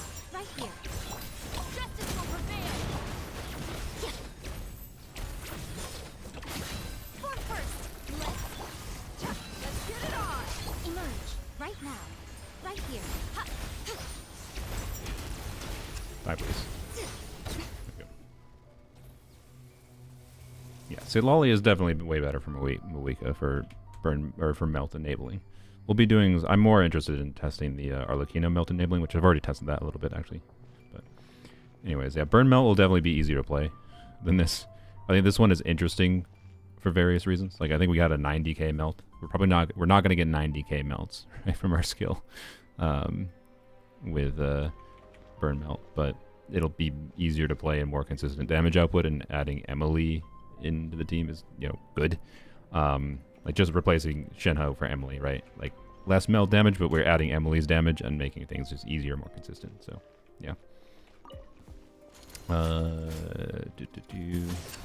So just not burst that rotation, it's fine. Also, Bennett ER needs are kind of rough here. I actually strongly feel that that should kill you. Okay. Unleash. Let's light it up. I don't remember what I was even gonna say. Okay. I don't think we need to save our burst for you. We're gonna be more concerned with Bennett. I will use this. Okay.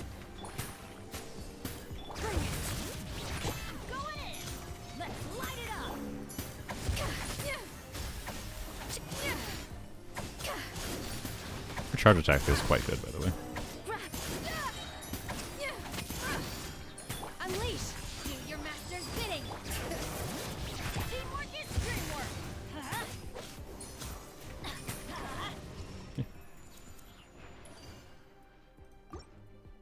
Bennett ER needs are a little bit rough without Malika, that's for sure.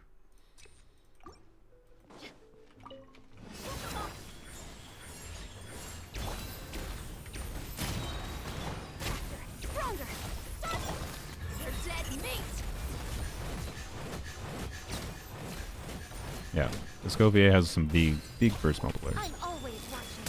Right now. Right here. Hands where I can see 'em. Yeah. Final warning. Buckle up. Let's box off.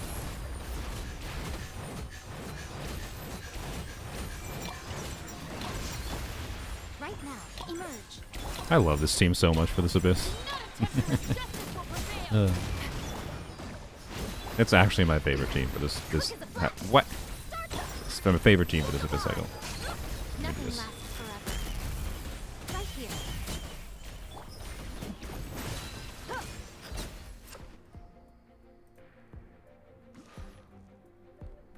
I've got a single stream without playing this exact DIY team. It's so comfortable to just go on when I want to play other things. Like I enjoy playing it. It has like a fun dynamic of like choosing when to use Yi burst, Dia. Like it's I don't know. I really love the dynamic of that team. Oh, didn't quite get okay. Energy, blap. Okay. Off to the breather. Make sure we had pyro for that. Bam. Okay. This. Divine. Manifest. Yeah.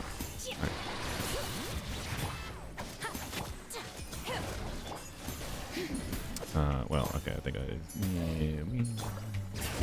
do this. Going in. Attack. I won't use this. I'm just gonna save it, but it's better not to. Okay.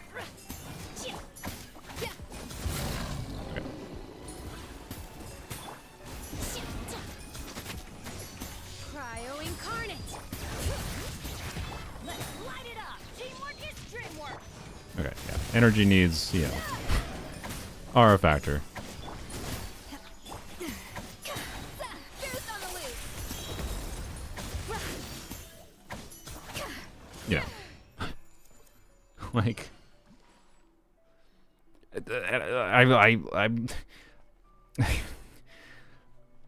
I think with better team option, I really strongly feel that her ability to be able to be infused by C6 Bennett, but also even without C6 Bennett. Let's try a Burn Melt team. Let's try with Emily. See how that feels to play. Maybe it'll feel a bit even better. Like, as DPS as Escoffier. To be clear, I didn't change Escoffier's build around an on-field focus build. I left her on Golden Troop. Like, like that was a less favorable. I don't know. Like, it feels better to play. It's just less clunky. Like, and the damage output is at minimum comparable enough to like on-field Melt Ganyu. That like I feel that she's a better Melt DPS than Ganyu. Which, no, I don't think that's a necessarily a good thing. I think that's representative of, again, this character's kind of power creep. But, yeah, anyways. It does, obviously, Ganyu versus Escoffier, they feel completely different to play. So it's a matter of preference, ultimately. And that's how most teams in the game are. Let's try an Emily variant, though, because I think this will be interesting. Oh, Escoffier energy needs, though, in this context. Well, I don't know. We could try... Should we try Shenhe here instead of... No, I'll try that. I'm done with this. So a non-Natlan team? A non-Natlan Melt team. Let's try this. This might be easier to funnel energy properly, too. Yeah. Don't forget the Abyss buff. I literally showed at the beginning of the stream. The Abyss buff, well, to be clear, Shenhe slightly exaggerated it, but the Abyss, because I have a level 80, level 8 talent, Escoffier, she's doing like slightly more damage with the Abyss buff, but almost quite close to the damage she would do if she was level 90 with a level 10 skill, right? I went and showed that in a damage calculator because I thought that was an interesting thing to check. Obviously, I can't really test many Escoffier teams on the first side, so that's why I checked that. But anyways, like I don't really think the situation fundamentally changes for the Melt there, is my point. I would just want a more invested Escoffier. And Ganyu was crowned, by the way. Her normal attack is crowned. So, yeah. Anyways, we're losing C2 Shalonen, to be clear here. But that's fine. I'm curious how a lower investment, but like easier to play Burn Melt team will feel. Melt DPSing for Crying has never been like the incredible strongest thing in the world or anything, but that's fine. I just want to see how it is. How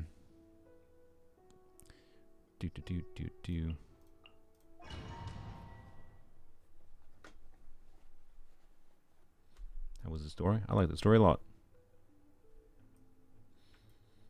Blamp.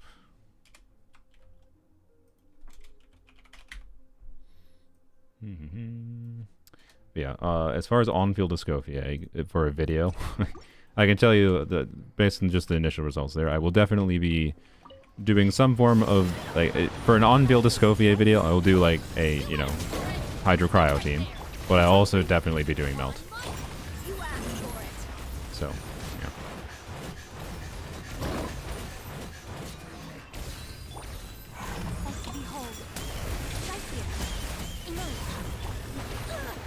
Yeah. Right now.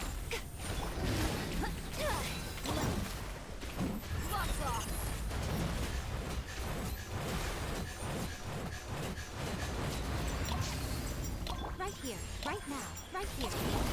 Justice will prevail.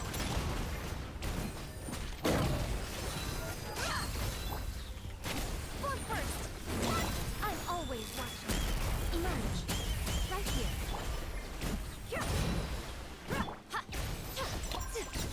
There you go. It's better than people are expecting and way better than Mizuki, but he's no really. He's good mid at single target. Yeah. Yep, that's pretty much Eva. Yeah. Eva is a 4-star version of Mizuki. You might say that's kind of weird considering Mizuki's a 5-star, but no, you were incorrect. You saw 5 stars and that actually is 3. You know, it's an easy mistake to make, but Mizuki is actually a 3-star.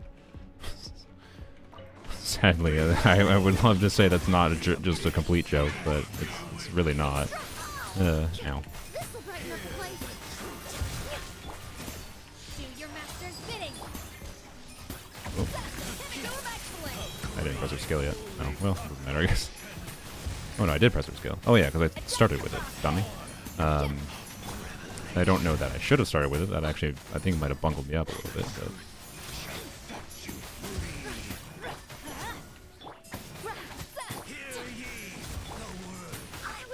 You butthole.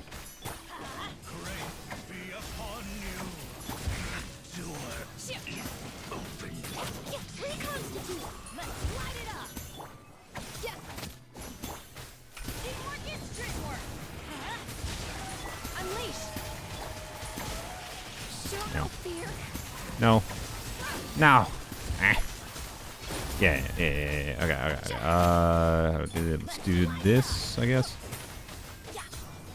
Dang it. Okay, that's unfortunate. Took that long to get better burst back, but oh well. Okay. Slap.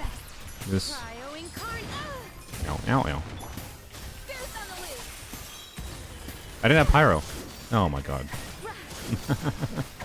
Okay. But to be clear, this team feels better. It definitely feels better, but clunkiness for various reasons. Okay, I think I actually need to... I think C6 Bennett is actually important here. More important than I thought it would be. At least because it's probably because I'm doing double cryo. If we weren't doing double cryo and we were doing like Shalonen instead, I think it would be fine. But we are doing double cryo, so you know, I think that requires C6 Bennett maybe.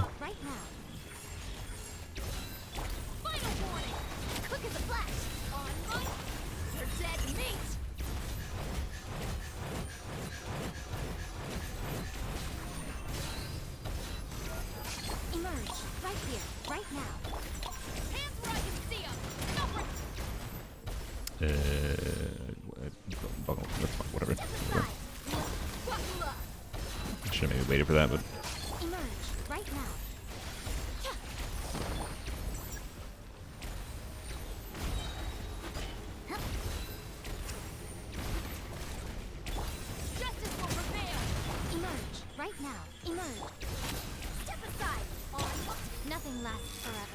Yeah, I did it first this time.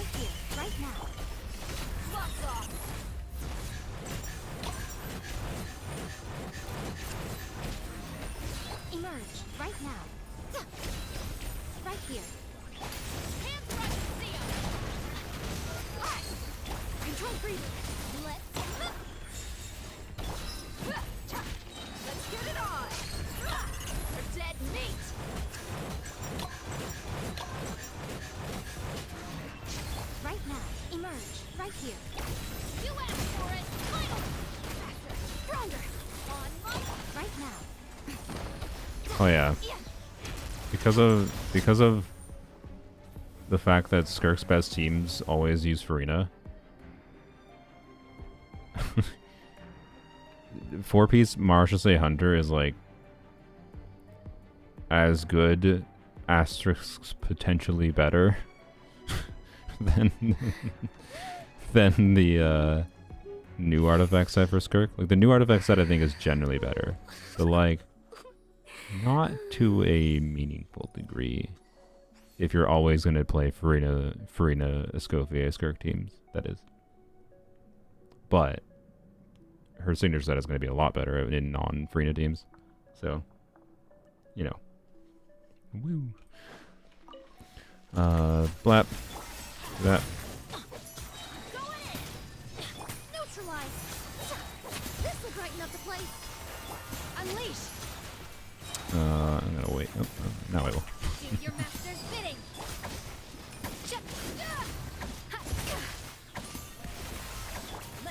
Oh crap. Extract. Do I save my burst? That's a good question. I think I will. Obey.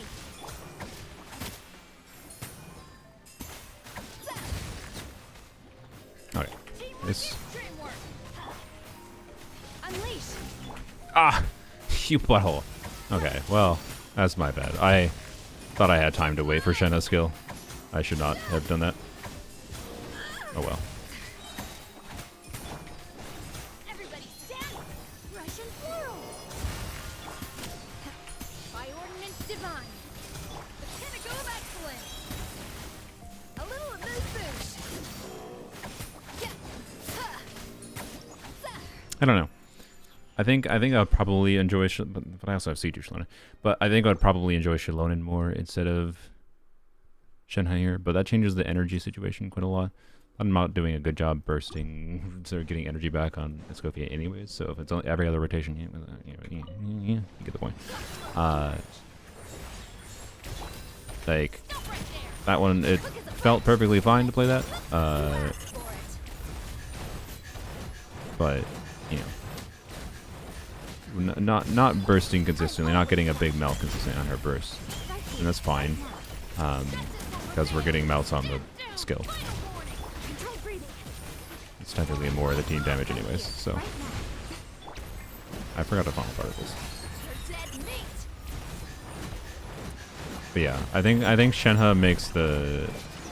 It's definitely possible to use Shenhe, but I think Shenhe variants probably make more sense if you're not relying on Bennett alone. I think even with C6 Bennett, it makes just the gameplay a little bit weird. That's all.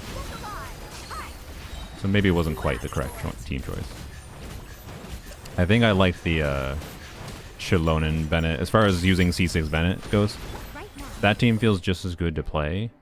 Like, or it feels just as good as far as damage output, because Emily's added damage output relative to the loss of Emily's or Escoffier's damage is fine. Like it makes the team feel, if anything, more balanced out. But it also just feels less satisfying as far as like intentionally trying to get big damage number from Escoffier, right? So personally, I think I like the Shilonen variant a little bit more. But it's safe to say that the base idea, though, right, of Escoffier having more flexibility for doing melt DPSing is there. Teamwork is dreamwork. Neutralize. Obey. Do your master's bidding. This will brighten up the place.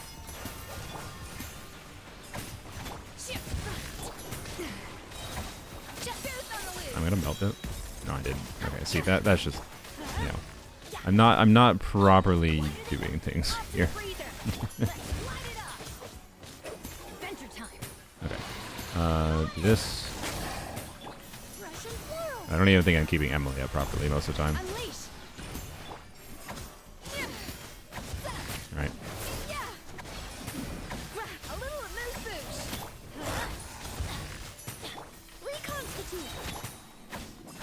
We're gonna try to save our shaver chefs.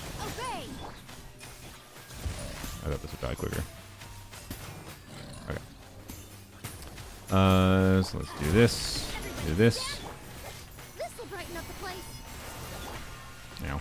Cryo incarnate. Adaptive frosting. You stop. Chill. I don't even think I have Bennett above anybody. Okay. Yeah, no, I like the other one. I like the other one more. Shenhe's balance here is worse than I thought it'd be. This one just feels like the team is generally speaking doing enough damage that is fine, so it doesn't really matter. But it doesn't feel as much like doing Melt Escoffier. So I think if you do that, you do like Shilonen instead of Shenhe. So probably not Shenhe Escoffier in that context. But that's fine. I don't need to test, I think, many more. I think there's more to test. I probably will, because I think I will make an on-field Escoffier video. But I don't think I need to test much more with Melt Escoffier right now in this stream. I think that's evidence enough. The first one in particular was more better, but evidence enough that Melt Escoffier can work. So, oh, next on the list. So I'm not gonna. Should I do that? Okay, I don't know. One context, we just used Emily and Escoffier together. One context in which some people might have that's valuable is Emily versus Escoffier for Kanich. Because so like let's say a Kanich team format like this. This is a good Emily team or good Kanich team, right? Emily here, or sorry, Escoffier here at a baseline instead of Emily is like slightly worse. Like very slightly. Like slightly enough that I suspect most people won't feel the difference. I'm not going to test this exact variant because I don't think this one is that interesting. The one I'm more interested in testing is actually with Eons on. Because a problem that I think a lot of people might have encountered with Eonson and Kanich is if you want to not do Eonson and Bennett together with Kanich, Eonson's not a real healer. So you probably find yourself wanting for extra defensive utility. And Escoffier is a healer. So, you know, and then we do off-field pyro. So something like this, right? I have Mawika on scroll here. Eonson should be on Noblesse. I have a C6 Eonson. I'm just gonna not bother. We're gonna leave Escoffier on whatever. I think since we only need to burst with healing, I will at least put her back onto it. Oh, she wasn't attacked. Oh yeah, duh. So yeah, we'll leave her not on an ER because I don't think we should have to burst consistently, right? So we'll leave her on her higher damage build. But this is the context I want to check because this was something that like wouldn't really work with Emily, right? Like it works, but it's a little bit tricksy. Like the damage should still be theoretically higher with Emily here, right? Oh frick, I forgot about. Oh, kill me. I forgot about Deepwood. Okay, so the fact that Emily is a compelling Deepwood holder for her own damage, I think means Emily is still a stronger choice. I think I would rather do this. Oh crap. Who do I put on Deepwood? Do I just put Escoffier in Deepwood? Oh, kill me. Is this the best comparison I can do, putting Escoffier in Deepwood? I could do Deepwood and Mawika, sure. I guess I should. But getting scroll buff for Eons on seems awful. I guess I could just burst. I could start with a burst on Kanich. It'll probably be fine. I know Deepwood Mawika is optimal anyways. Like Deepwood Mawika, yes, is technically optimal anyways. Ugh. Sure, I'll do Deepwood Mawika. I don't know. So I think this is going to be clunky in some ways with like the artifact set on Eons on. I think I should probably... Like I think it'd probably be best to like do... For simplicity of not having to worry about scroll buff triggering, consider doing like Noblesse. She can stay on Golden Troop. You could maybe consider doing Tenacity, honestly. Maybe consider doing Deepwood on her. Because you know what? No, I'm gonna put Deepwood on Escoffier. Why? Because I think Mawika should trigger scroll more consistently. Well, no, but that would be no. Either way, I have to change artifact. But my feeling is if I was going to seriously use this a lot, I would put. No, I don't. You don't want to have to change your builds. This is the problem with Dendro DPSs, man. Having to change your builds all the freaking time. This is why, like, Emily, unironically, I feel like is more valuable for a Kanich teammate just because she's a easy default Deepwood holder. So I'm gonna leave Escoffier damage on Golden Troop. I'll put Mawika on Deepwood. Ugh, but fine. I'm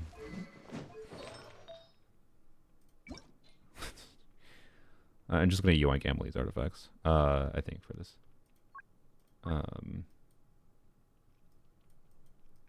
Where? Brain. Deepwood. There it is. Okay.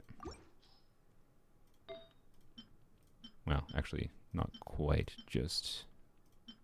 Well, no, I will. Whatever.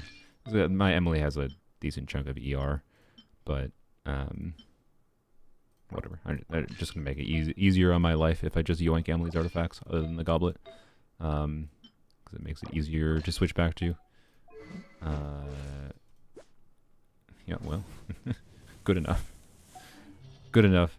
But yeah, there's options for tenacity. I don't know. There's a whack amount of options for figuring out. I don't know. Well, if you want to play this team, figure out the artifacts yourself. With some conjunction of Deepwood, Noblesse, Tenacity, Scroll, whatever mess.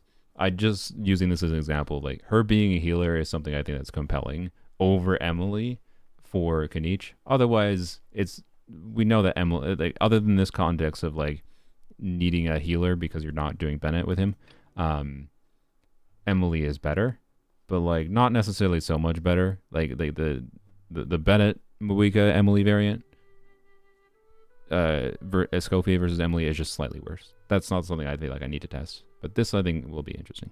So I don't know. I need to check Kaniche's build.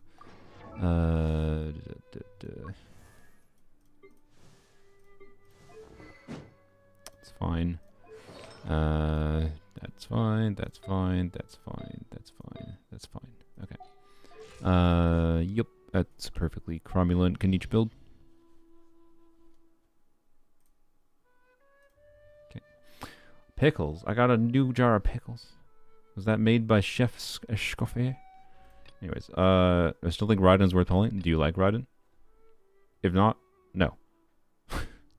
Quite frankly, I don't think Raiden has been worth pulling for a while. But, anyways, if you want to play like crit DPS Raiden, be prepared to invest a lot and be underwhelmed relative to like anything in Natland, for example. Anyways,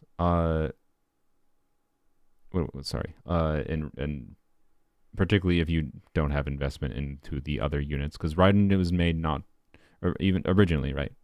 Raiden was not made to be an Omega DPS output unit in the first place. She was made to be a decent DPS output in conjunction with synergy with other units. That's why Raiden National is a thing. But Raiden National means it's going to depend on your investment into the other units in the national format, right? Like Xiangling. It's going to depend on... So, yeah. Anyways, Raiden and her teams, I'd say, take too much investment to recommend to any player. But if you like her, you know, yes, you can make her work. It's not that hard. But it is going to take more than the average character nowadays. No, I'm not doing the hybrid Raiden yet. I'm not going to push hybrid Raiden on someone that doesn't even know if they want to pull hybrid Raiden in the first place. Hybrid Raiden is for people who want to try to get more value out of Raiden, who are struggling, who have been struggling to get... Oh, frick. I'm using ES on the other side. I guess we're doing... Ah, crap. Both of my default teams to use for not having to think much on the first side are taken. Crap. Wait. Here, I have an idea. Here we go. Perfect. I think Auron's fine.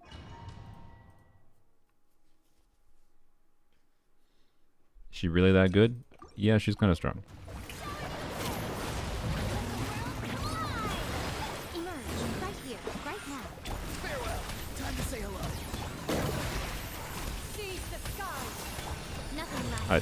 I should have used that after plunging. Ow.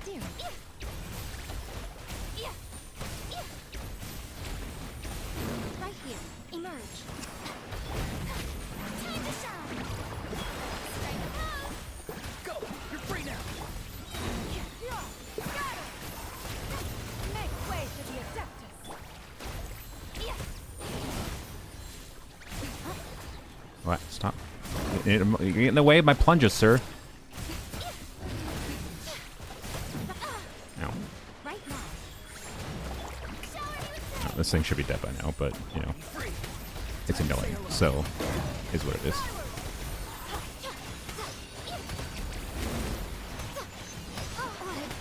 Alright.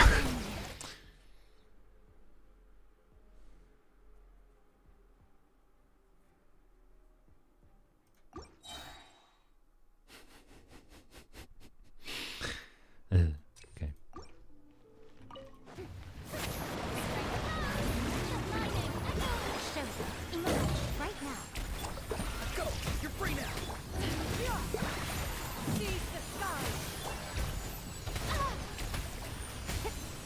Stop getting in the way of my plunges, you butthole. Your stupid fat arms.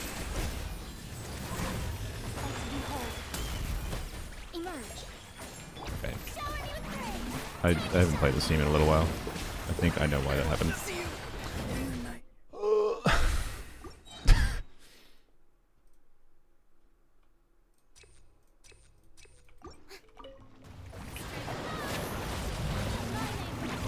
We'll run first. Alright. And that should make my burst line up properly. Oh my god. Lunge cancel better, you dummy. This enemy, it keeps on freaking interrupting my plunges. Like, I can't jump up. I'm bonking my head on his stupid chubby arms. Oh my god.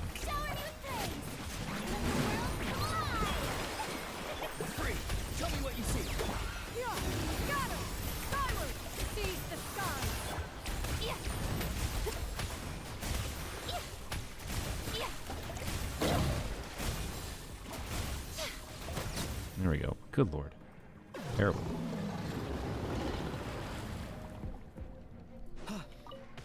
Okay, look at this.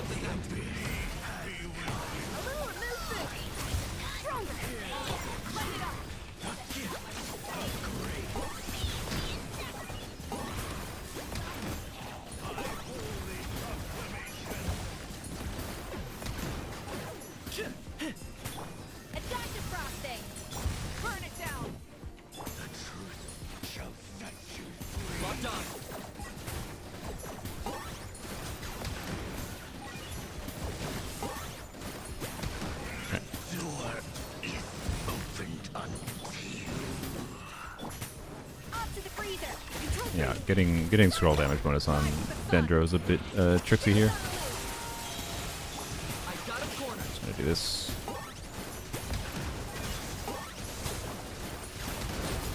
Oh, we got through that a lot faster than I thought we would. Okay. Interesting. Okay,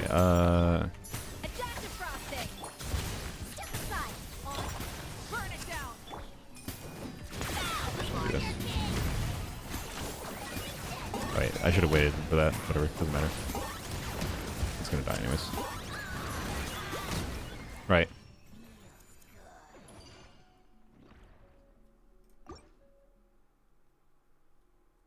Like, how different really would that experience be with Emily? Better in some ways, to be clear. And again, the value of Emily as a Deepwood holder, I think is quite valuable, so you can just play the characters without having to re-gear. Supposedly there's a real loadout system maybe coming. No, this is not a drill. Supposedly there's a real actual custom loadout system coming, though, which reduces the relevance of that statement of like Emily being your Deepwood unit. If you can just have a preset loadout for your Moika or whatever. So, you know, I don't know. Like, if you were waiting for Emily, that's the question, right? If you were waiting for Emily to come back for Kaniche specifically, right? Do you just pull Escoffier instead?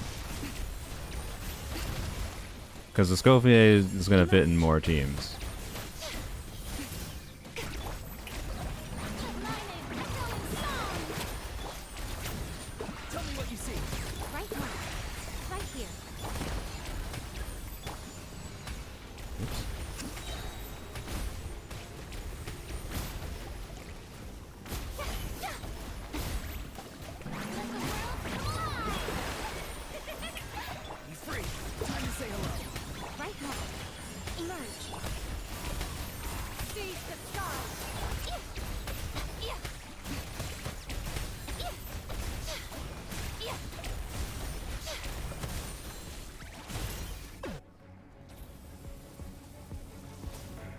Lolly isn't useful in Escoffier teams? What person did you hear that from?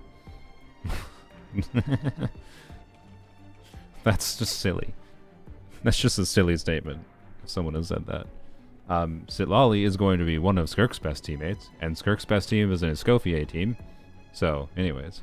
Oh, you heard it from yourself, I see. No, Sitlali is very good in Escoffier teams. To be clear, I can't properly weigh on...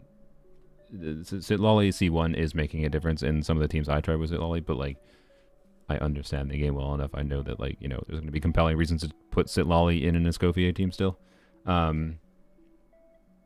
Alright, keep scaling for Skirk. I mean, well, expect Skirk to be a different feeling character without Escoffier, just saying. Ask away. Unless you like shenanigans. And if you like shenanigans, then Escoffier does not matter for Skirk. Anyways, so, what is this cooldown, by the way? Does that make sense to do there? I don't think it does. Oh no, his cooldown is long. Oops, I'm sorry. I regret my actions. I apologize. I have committed a crime to Kenichi mains. That does not work for the rotation. I was just trying to figure something out. I apologize. Okay. Target acquired.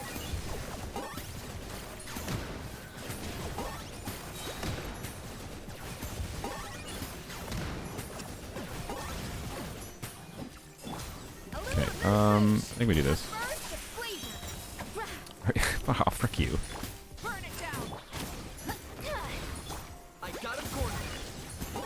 Okay, wait. That didn't make sense. Oh, I just bungled the way up.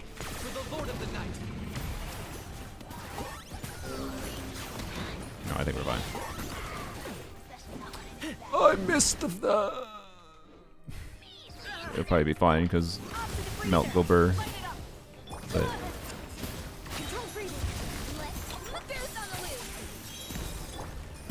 what am I doing?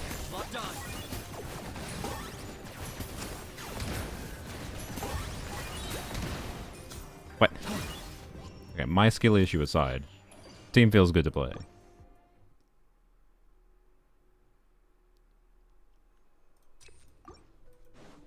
I feel like, I don't know, it's not really a reality where you can burst consistently on Kenichi in that team though, right? So, because like if you could do Kenichi burst to set up for Eon's on scroll buff easily, it would be, I think, more compelling. Like I said, I think if you're playing that exact team, you maybe just ignore scroll. you ignore scroll buff entirely. Unless you choose to do something weird, like Deepwood on Escoffier, Scroll on Moika, and Eon's on Noblesse, right? But you're losing a lot of Escoffier damage then, of course, right? So I don't know. Anyways. Well, I need to burst the first rotation. That's true, yeah. I just didn't have my burst up at the start in the thing, so, which is my bad, right? I could have definitely just saved it.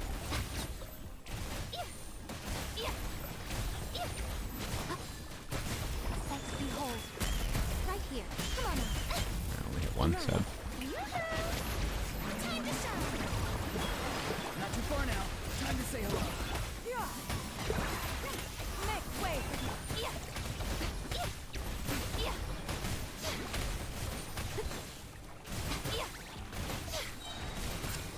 Right now, right here. Go. You're free now. Farewell. Ow. Nothing lasts forever. Right here. Right now. Seize the skies. Clear's worse than Chevre's Dia. I mean, Clear's about the same as Chevre's Dia, but also it's a C2 Cloud. I mean, but also Freena's, you know, the damage immune right now. They're damage immune to Freena, so like, anyways, clap.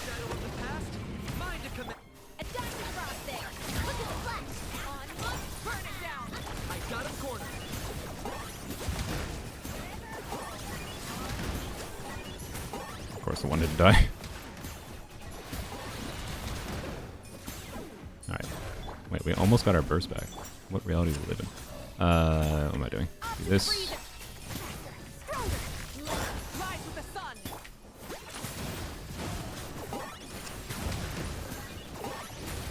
This is a non-Bennett reliant team, and like I can't say I'm the biggest fan of. Well, come on!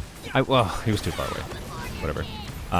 I can't say I am the biggest fan of how. Stop it.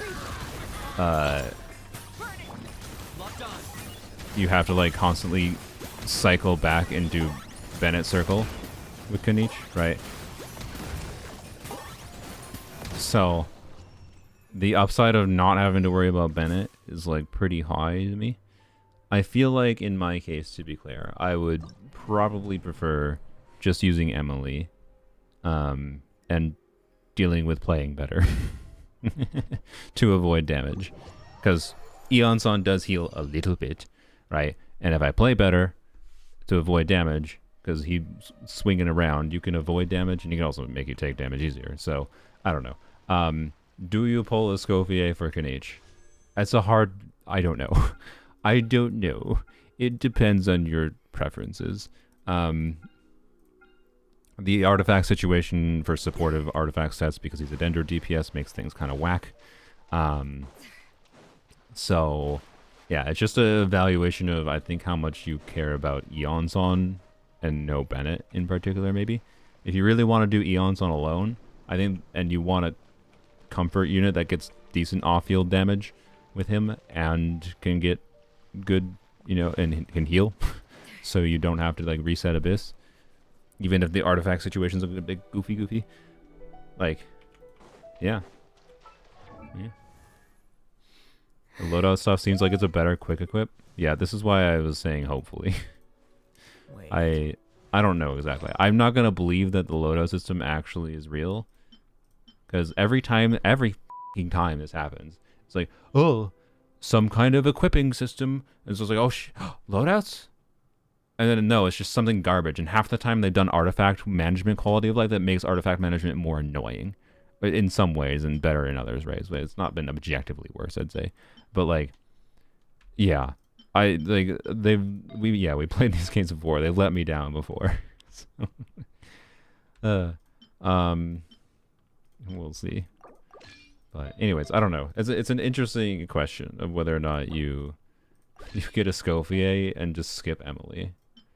As much as I hate that, because like I really like Emily's kit, but if you're mostly caring about getting Emily on a rerun for Kniech, like, sadly, I think Escoffier is the more versatile unit. As much as I like Emily, we're gonna do more context of comparing Emily, like in a little bit here. It's not gonna be a super in-depth comparison. But in context, to be clear, that I think Emily is uniquely more valuable for, because her Dendro is like she's solo Dendro, and her Dendro application is important. I don't need to switch your goblet. What am I doing? So yeah. Anyways, blap, back to scroll. There you go. Okay. Her weapon is better as well. I mean, I don't have her weapon, but yes. Actually, I wouldn't say her weapon is better, but it's better for Kniech if you have it. Emily's weapon is better for Emily. And ultimately, evaluate weapon banner's value to your account. This weapon banner is really shite. Like, people are overvaluing Escoffier's weapon, in my opinion, because you need to evaluate a weapon based on what weapon it's paired with. And Navia's weapon is garbage. It's not even Navia's best weapon. So, like, and it's made to be hyper niche. So, like, yeah, this is a garbage weapon banner. I don't know. I'm not saying you need to get any 5-star weapon. I'm just saying it's not that attractive of a banner to me. And yeah, I would only want it for Shivers. Primarily. That's why I did 20 pulls in the banner, but I'm gonna hold off now. Anyways, okay, so Kniech done.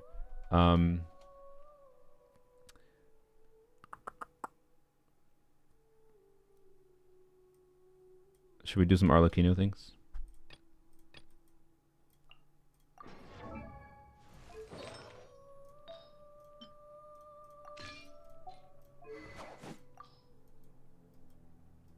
Alright. White Tassel. C1 Arlecchino.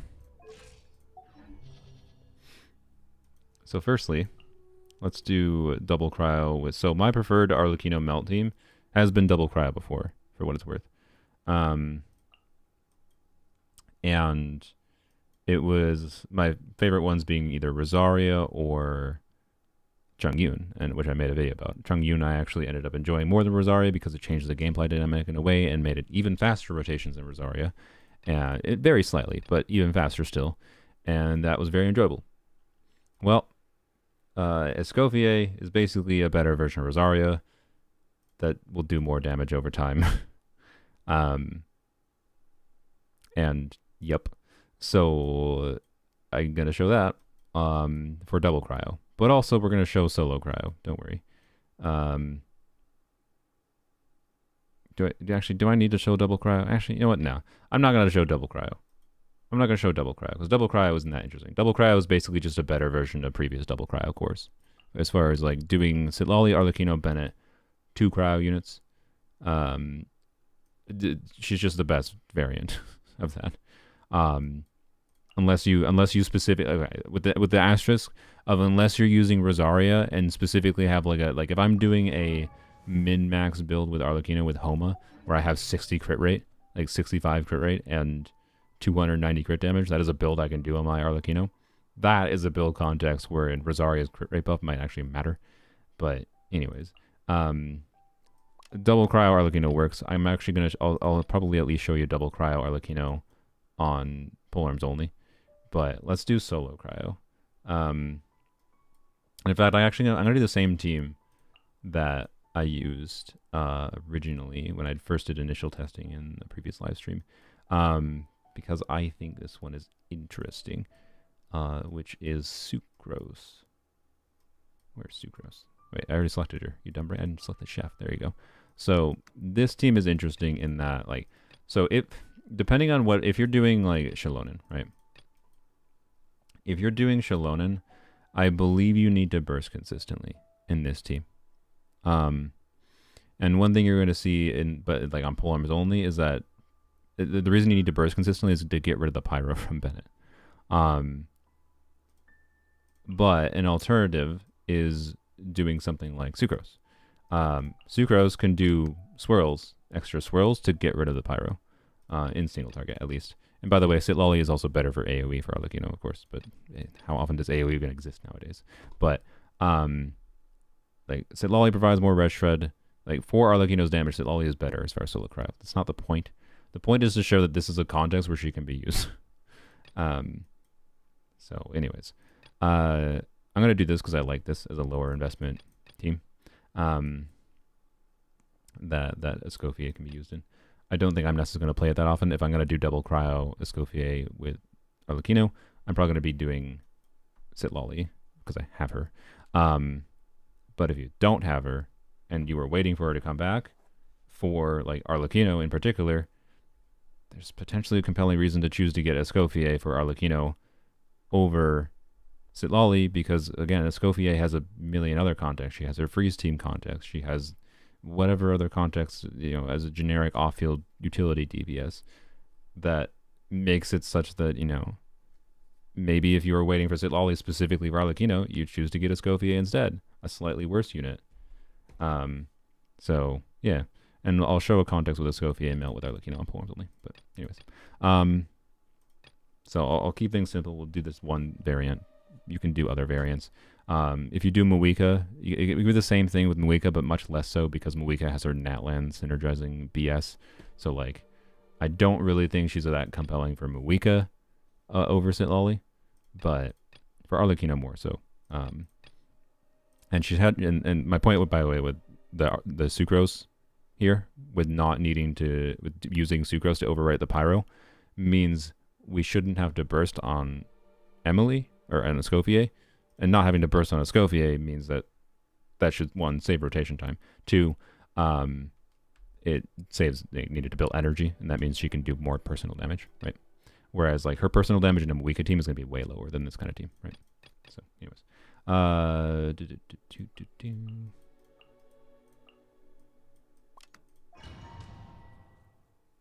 Use Lanyan instead of Sucrose? I could.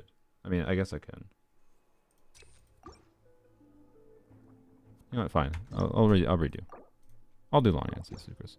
The problem with Lanyan instead of Sucrose, I don't know if it'll work the same way. Because I'll do TDDS on Lanyan, right? I gotta put Lanyan's artifacts on though. She's on my DPS build. That's fine, I guess. That's fine.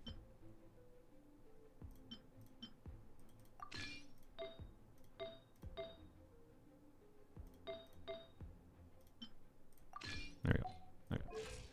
Lanyon, there we go. She'll still do damage. It's fine. We'll do TDDS Lanyon. Or am I allowed to do signature weapon? No, I don't want to do that because I mean, this weapon would be better than TDDS in this case because it just gives me rotation flexibility.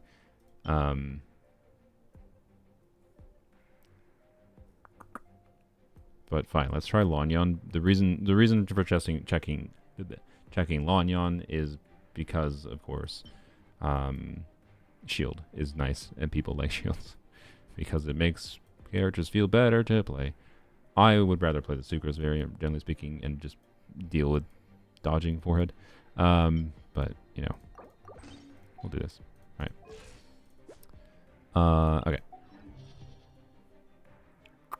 So the question is then. I think with Lanyon, I think you do need to burst. Actually, no. Maybe. We'll find out. We'll find out. If I do need a burst, that's going to make things more clunky, but we'll see. We'll at least be able to see it working in most rotations, or half rotations. Worst case scenario, it will show it working in a rotation where we do have a burst set, and that's fine.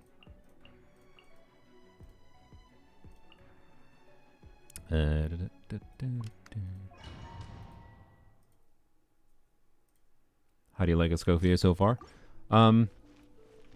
I feel like for the freeze context, it was my original vibe when I literally first saw her kit. I wish she was slightly different, but her being like she is a side effect, I feel like, of past decisions that MiHoYo made for releasing characters. She has met my expectations in like basically every way, other than her energy. I don't know why I did that first, but it doesn't really matter that much. Her energy needs are annoying enough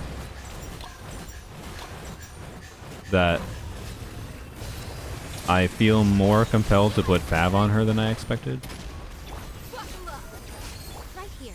In a kind of similar vein as like I do with Farina. Wherein like there's enough different contexts where I'm going to use this character that I don't want to have to faff about. Even if loadouts were a thing, I don't even really want to have to faff about with changing the build. And Fav likely might result in one, a character that just is more usable without having changed the build, but two, maybe even more importantly, would help fix this feeling of like, the wheelchair core does too much damage relative to the on-fielder. Like, there were many of the full Freeze Hydro team variant we tried with Farina and Escoffier together that dealt so much damage it felt like the on-fielder barely did anything, right? So putting her on a lower power build I think is perfectly fine to me. So once I get a crit damage circlet on Golden Troop, honestly, I might put her on Fav forever.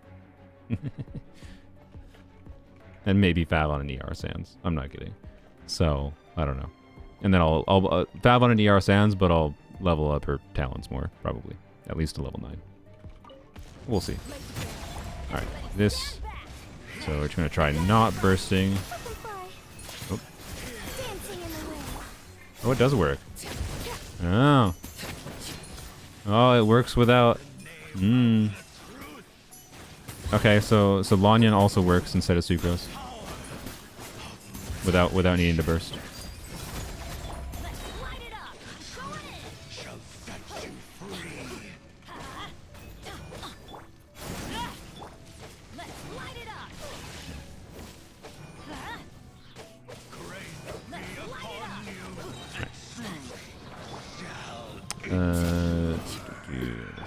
Just wait a second. Flap.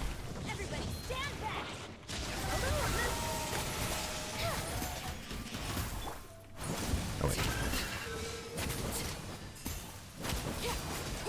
Why do I even care? Just get the shield done. Alright. Do that. This.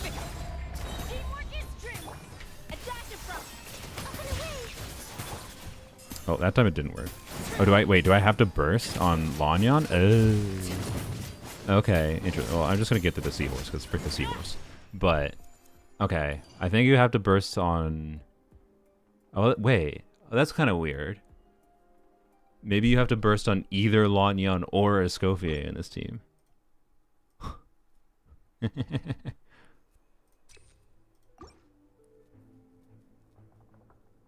Yeah, I know bursting on Escoffier will clear the Pyro. The problem is we also need to swirl Pyro, right? So, like we need the last unit of Pyro to be cleared by Lanyan. So I don't know. VV setups with Melt are weird in general. is maybe the lesson here. The simple solution is to just use Escoffier to clear the Pyro, and then use someone like Shilonen if you have her. Or do double cryo, and don't faff about with VV setups with Melt. They're annoying. Can't you just normal attack on Lanyan? I guess I could have there. That's true. Yeah, Derp. I forgot she's a catalyst. Yeah, we can try normal attacking. So I think we can avoid having to burst consistently on energy. That's not ideal. I think we can avoid having to burst consistently with Escoffier, as long as we smartly use Lanyan or alternate or something like that, right? I think this is something you can play. It's just VV makes things funky. That's all.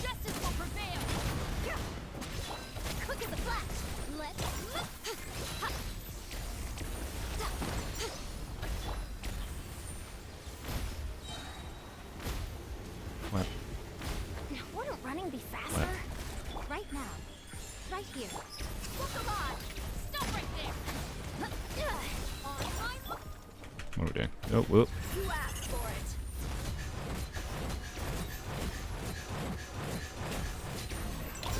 Got to the Ivers first again. Right now. Emerge. Hands where I can see 'em. Let's get it on! Faster. Stronger. Right now. Right here. You're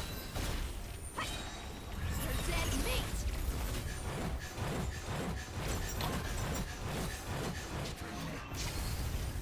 Drop your weapons!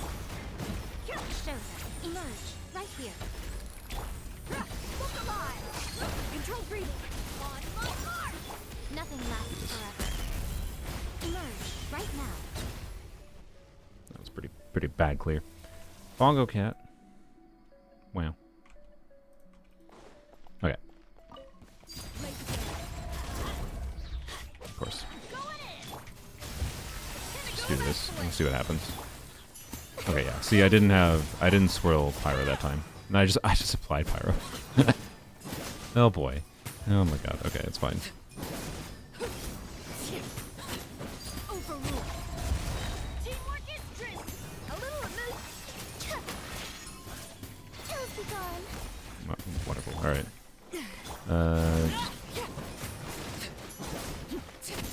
This enemy is annoying.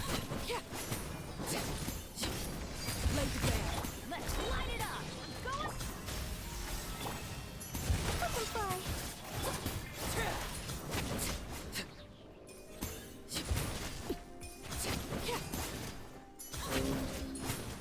I think if I played this better, I could kill this thing in this team without having to deal with that.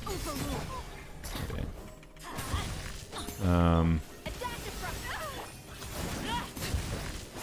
I was concerned about getting the shield back. Oh my gosh, okay. Well, ignoring everything being scuffed. I don't know if I like Lania versus Sucrose here. I think Sucrose is just so convenient to use for like either double E or her like normal attacks. Just they're faster. They're like basically hit scan. I don't know. We'll try to do this again on the next chamber, but we'll see how it goes. Right here. Emerge. Right here. You asked for it. Stop right Stronger. Oh crap. Oh, that was good. Okay. Emerge. Right now. You asked for it. How good is your Yai? Mine C2 and worse to use than Auron? Hands where I can see 'em. I mean, that statement makes me question how bad is your Yai. So, you know, how good is my AI? I mean, she has a lot of crit. Emerge. She's on an extremely good 2-piece build. Quick as a flash. Start them. You asked for it. Fight. Like, it's nearly impossible for me to meaningfully improve her past what she currently is. So, Emerge. Right but now. builds aren't the end all be all, generally speaking. Like, a few crit rolls should not be the difference maker. So, I'm always watching. I'm not quite sure what's affecting you. Right here. So maybe your build just is that bad. Stronger. Sideways. There you go. Alright. See if we can do one hopefully good setup. Going in. A little Alright. boost. Do this. Dancing in the wind. Ah, crap. This one doesn't work because it... Burst of flavor. Okay. This one didn't work because it was an AoE setup. Laid to bare. Teamwork is dreamwork. Wait, whoop. Off to the I, breather. I let my charge attack hit. Oh my god. I blame my mouse for that. I'm gonna get rid of my stupid mouse. My mouse does double input clicks sometimes. Transfix. Let's light it up. Everybody stand. A little emotion. Up and away. Ills be gone. There we go. There we go. Okay. At least the alligator showed that. Like I said, VV setups are clunky. I think that would be more pleasing to play with Sucrose. The value of the shield there was made worse, but I don't know. In single target, I think the easiest method is actually Lanyan Burst because it's shorter than Escoffier Burst. But you could probably do some like alternation stuff, like I mentioned before, to solve the problem, or yeah, normal attacks, whatever, yada yada. N2 melt actually better than N3? No, I'm just bad. Probably. I don't know. I don't care. It doesn't matter. It's fucking, you know. I have C1. I just can't be arsed to like properly do anything other than just trying to land my melts. So N2 versus N3 doesn't matter, and in my experience, I found that when I do N3, I tend to accidentally apply too much Pyromore, probably because I click one extra time or something, or my mouse does an extra input, like I just said, what I believe happened there, where Wyatt actually did a hold there, because I do not think I held, but anyways, it like, whatever. The point being, a skill issue, whatever. I just don't find the fucking need to do optimal movement bullshittery. And it's part of the reason why that I prefer double cryo, because I tend to have less issues with that with Melt Arlecchino. So I don't know. The nuance of Melt Arlecchino is with doing different combos is a good thing in my opinion about Melt Arlecchino. It's also probably why people don't play it, is because you actually have to somewhat know what you're doing at least. It's not brain dead to play, and I think most people play Arlecchino because they like brain dead play, and that's why most people play New Roulette, and that's why most people are gonna like Skirk Escoffier, because the average players like really simple to play teams where you press EQ and spam a bunch of buttons. They're not my preferred teams. So I don't know. Anyways, she's just so far beyond the strength level for me to feel the in melt teams to feel the need to optimize.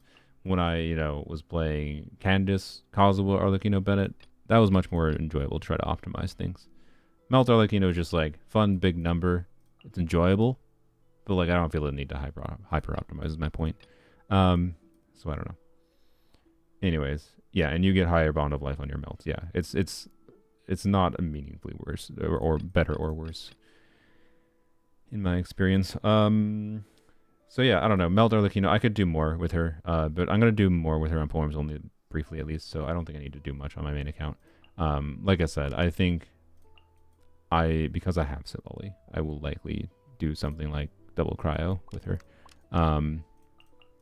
but in the future potentially. Again, she's generic off-fielder utility for that purpose instead of doing Rosaria or Chungus, particularly because Rosaria Chungus usually half the time I have to change the builds for it. Yada yada, like just easy slot in, and she can work solo cryo too if I happen to need Lolly in another team. So it's still valuable for me to like be able to do that solo cryo. I would personally lean towards wanting to burst. Like I think the easiest way to play solo cryo though with her is just a form of bursting with her. Although I do want to check. We'll check in the first chamber here. I don't need to do a full arch run through, but I do actually want to see what happens if I do this team. No, I don't have Risley, sorry. I would have considered getting Risley because he's a popular enough character. I wouldn't have hated having him, but it didn't make sense to get him. Not even like not a business cost of like spending the money for the wishes. It's literally the limitation of the in-game resources to level characters. It's just not worth the resources, unfortunately, for me. For level characters, I'm not going to meaningfully use, I feel like, anymore.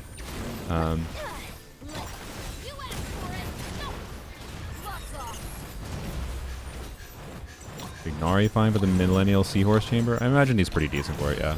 I've used him before for the Seahorse.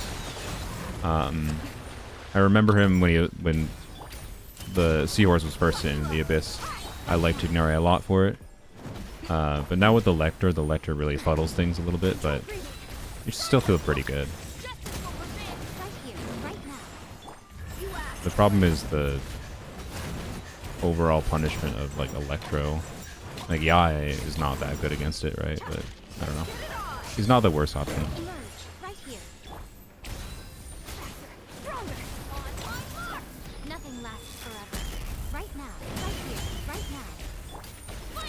I didn't.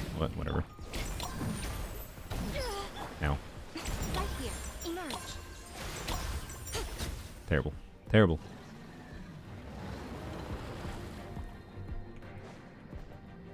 Okay. So what I want to see is if I can do this setup without bursting. Right? It's possible that Shalodin's it's also possible that Shalodin's burst actually might get rid of the pyro. But it's possible that Shalodin without even bursting on Shalodin might get rid of the pyro, right?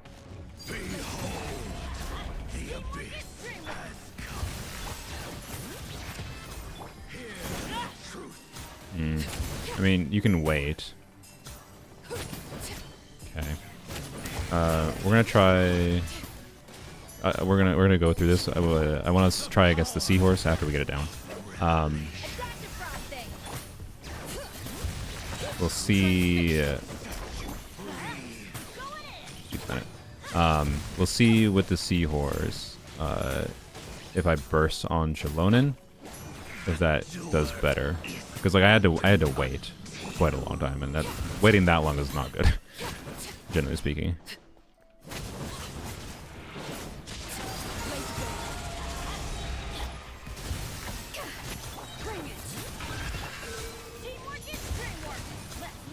Nah, crap. That was my bad.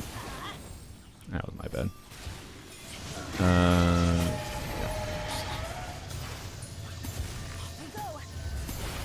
Okay. Yeah, just attack. Oh wait, I have a bond beam. Okay. Do this. I know we could burst here. Not the point, right? The point is to see if Shalonin can override it. Oh, she can. Okay.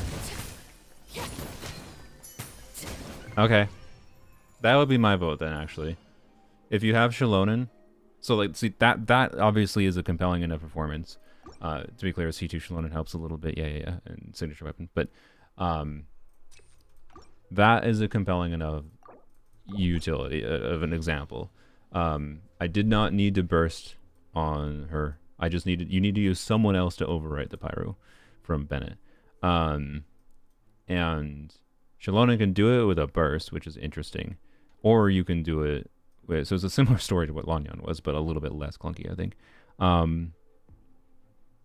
So I don't know. And to be clear, normally with Shalonin, I have instructors on Shalonin, right? But normally with Shalonin, wait, no, she had scroll that time actually. Oops, I forgot she didn't have instructors there. So yada yada. Point being, there's plenty of options. I'm spending too long on solo cryo, or like, there's plenty of options to use her as a solo cryo enabler, and being that you have options like Shalonen, like Red Shred, you can still get the Red Shred, right? From other sources. So like, I don't know. Sitlali is still better for Arlecchino, clearly, but I don't know. It's a compelling alternative, especially because Escoffier covers a lot of utility that Sitlali doesn't. But Sitlali covers utility that Escoffier doesn't for like being a shielder. So I don't know. Yeah, and easier to use Rosaria. That's pretty much, yeah. She's basically an easier to use Rosaria for Arlecchino, and Rosaria for Arlecchino worked too, right? Yeah. Jello apparently gave up trying to melt Effie with Muika. Do I have to? Do I have to? Fine. I'll see if the setup works for... I don't even remember what do you do after the first burst, though? I don't even remember what the... I guess this is not going to be a recommendation, but like... and I'm not changing the build for this right now, but... I should have ordered it wrong. Also, what am I doing? Am I going to solo with Eons on? Good job, Brain.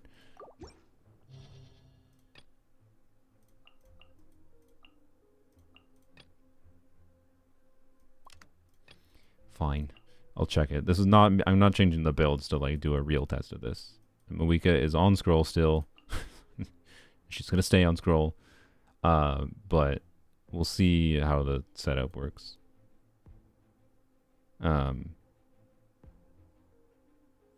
Melt combos, C3F. Yeah,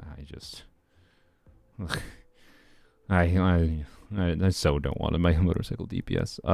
The main thing I want to see, you know what? Because the main thing all we need to see, and this is what's worth checking to show, is that we can land the burst melt. Because I have a theory that the vast majority of players playing Muika melt with Sitlali probably aren't doing the correct combo to melt her charge attacks. So, as long as Escoffier can enable melting on the first burst hit, that's fine for most people. It's my opinion. But again, I don't have the proper build to like do this on a consistent rotation level. I'm not doing a full clear. I just want to test if it works because it should, theoretically.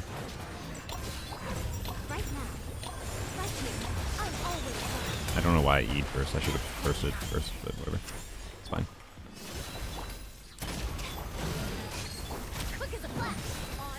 Right now, right here.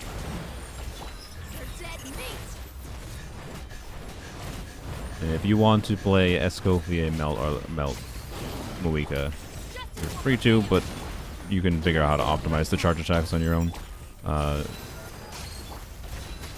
What? Nothing lasts forever. Right here. Emerge. Right here. Bye. She does enough damage not to need optimizing? Yeah, pretty much. Alright, so do this.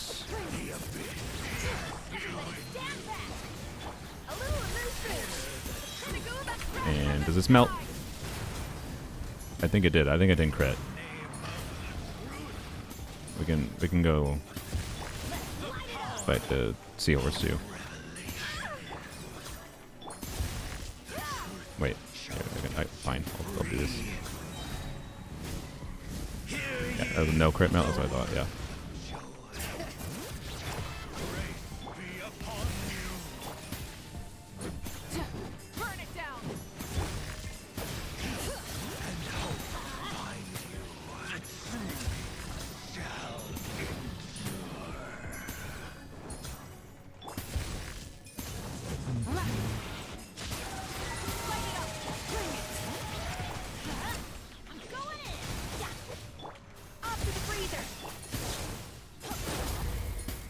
I'm just gonna wait. This. I wish I had Shalona enough fab right now. Okay, you're gonna get your burst back, I think. Oh, okay. So do this. I think I didn't get scrolled up there. Well, whatever, it doesn't matter. What do I care? Okay, do this.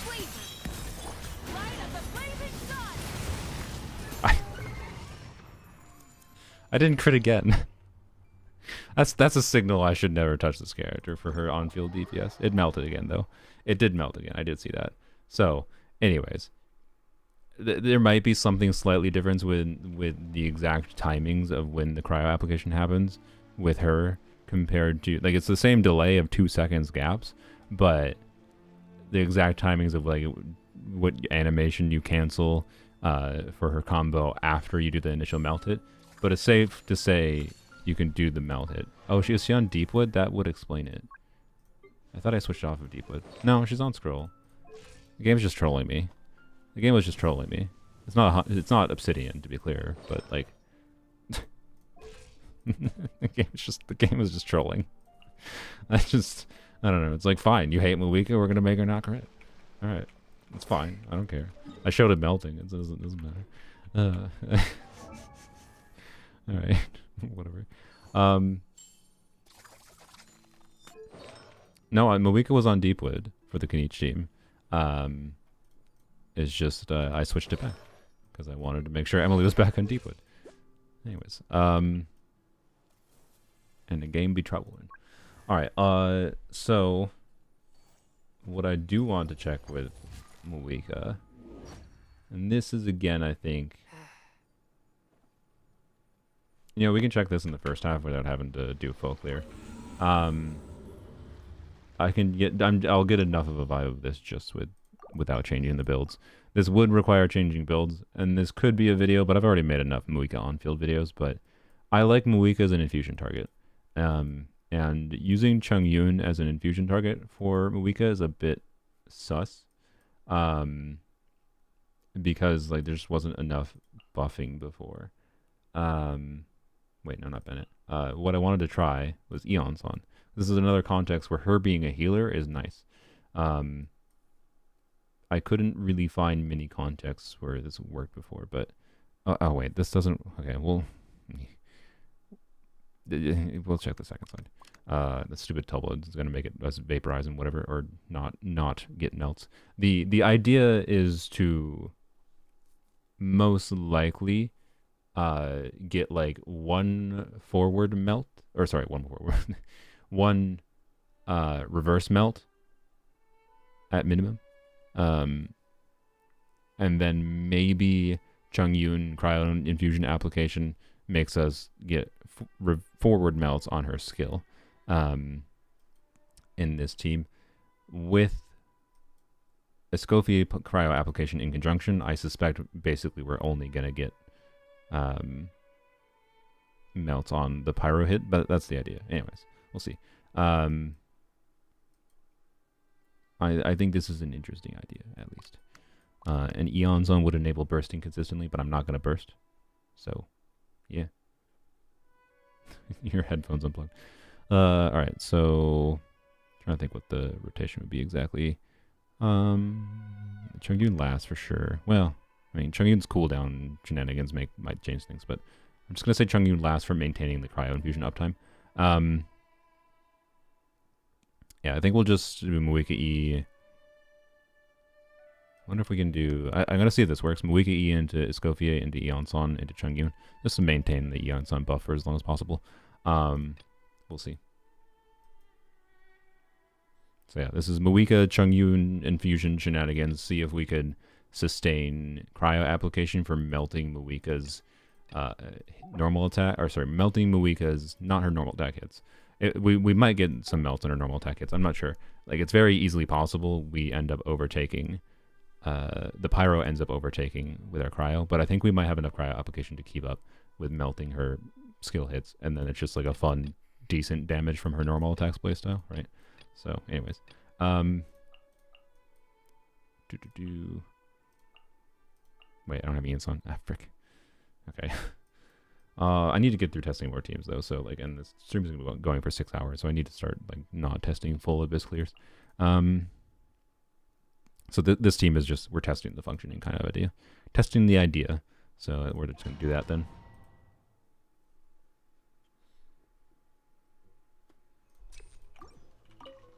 And yes, Farina would probably work perfectly fine there instead of Chungyun and be better, but then it wouldn't be Chungyun.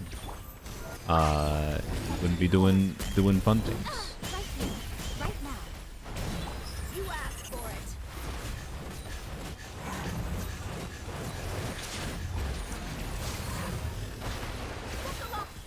Right here.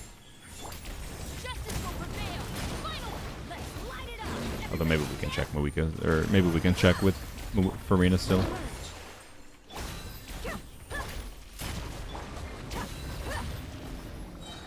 Right here.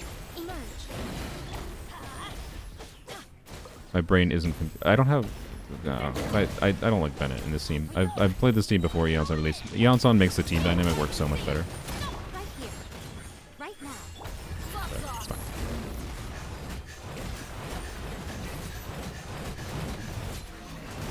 Emerge.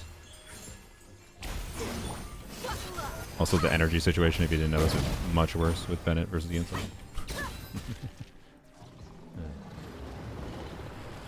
How good is Escoffier with Moika compared to Farina? Compared to Farina? Actually, that's an interesting question. You mean, like, for doing the melt things? It should be better, as long as you build Escoffier to burst consistently. Because melting strong. Assuming you have Shalana. If you don't have Shalana, that might change. Alright. Flap. I maybe shouldn't have bursted there. Oh, good. You bottle.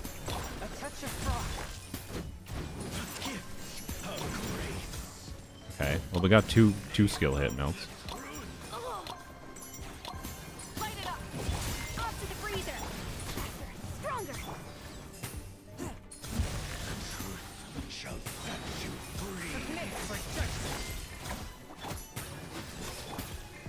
Burn it down.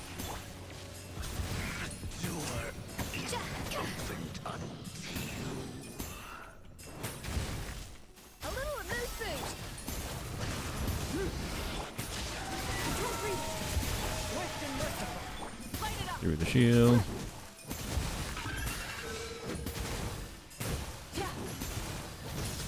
Time to buckle down. Get ready. Alright. We're just gonna wait. Don't want to do with normal rotation. Alright. Do this. Do one skill. Okay.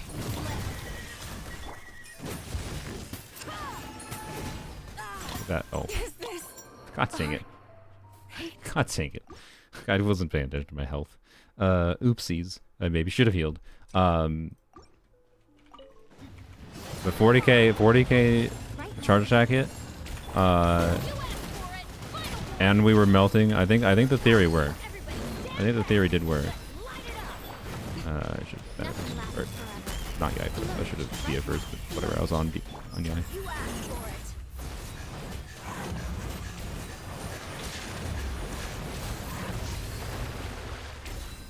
Stop right there. Look alive. Hi. Right here. Emerge. Right here. Justice will prevail. Rare. Go in. Emerge. Right now. You're dead meat.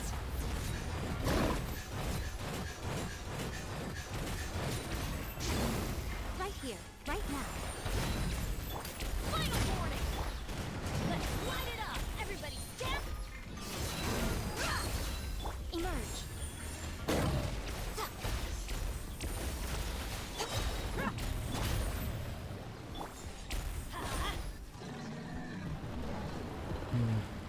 Alright.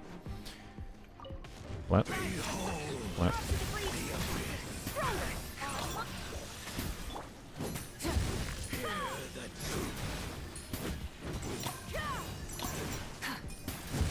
Yeah, we're applying enough cryo to keep up with the melts on Dia. Which is so funny. Okay, I don't know, I think that's kind of fun. Control freezer. A touch of frost.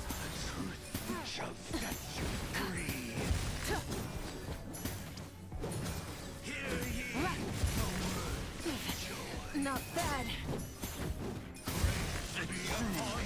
Off to the freezer. Stronger. Forth, my blade.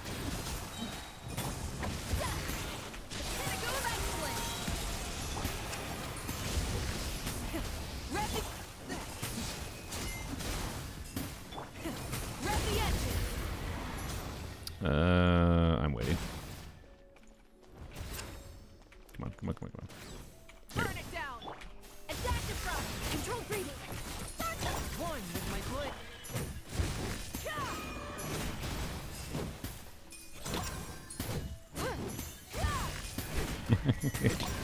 I don't know. It's really fun to me. I don't know. Is it good? I'm not saying it's good, but like it's not that bad. Off to the freak. Quick as a flash. We gotta deal with annoying shield mechanics here, obviously. But like, and I was purposely waiting to like do like full setups, like to see the proper flow working, so like I could have cleared faster. Like, I kind of like it a lot. I don't think I'm gonna make a video about it, about cryo infused Moika with the Escoffier, because is that necessary? Yeah, I don't know. Moika melting her skill with her on field doing cryo normal attacks. It's just so funny to me. I don't know. I love it. And like you can do that, to be clear, with Lolly. But so Ollie requires bursting, and I don't think you can get scroll buff as easy from Eon San. So I actually think I prefer that with the Escoffier, and because like the problem with the team with Sitlolly, right, is you're focusing it all on her damage, on Moika's damage. And when you're doing some like silly things like that, where like you're already getting decent damage from Moika, but it's not like insane, having another off-field damage dealer is good. So I don't know. I don't know. what do I title the video though if I make that video? Like I made the I found, do I do something like kind of clickbaity? I found the new best melt Moika team and like put Escoffier in thumbnail, and then it'll make Zajap be like, what the frick is this dude on about? And he'll click on it and he'll get annoyed, because I can just be like, so I don't know, and I could just meme the video a little bit where like for whatever reason the Mohoyo didn't give Moika a burst, and I can be like, and I could record some video. I could maybe record a silly video clip of like my keyboard with the Q key removed. My keyboard with the Q key removed or something, even though I'm still like pressing Q on the other characters. I don't know. Great. I'm liking the idea more. It'll trigger the Jeff. If it triggers the Jeff, you know it's a good video. So I don't know. Escoffier in the thumbnail. I gotta workshop the thumbnail, I think, a little bit, but I like the idea of it. But I don't know. I think that feels a lot better than like what I've tried with Sitlolly before. It's just adding the off-field damage dealer, but still enabling the shenanigans is good. Let's try one more slight variant of that though. Which this could be the same thing. I could do this team as well. I'm not going to test the melting here. Actually, should I? I want to check Farina instead of Eon San, right? Fine, we'll test it on this side. The Tulpa we're not gonna be able to actually. Tulpa would let us see what the cryo damage is, right? But not the whatever. So our cryo hits, I think theoretically with Farina should be bigger here, right? But there you are. But you know, our other hits, I don't know. Do like Moika E, Farina EQ, yeah, something like that.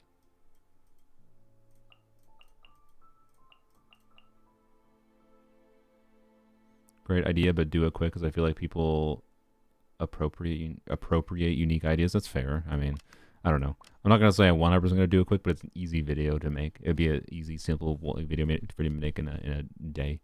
So it's likely that will happen, or maybe it won't happen because I don't know.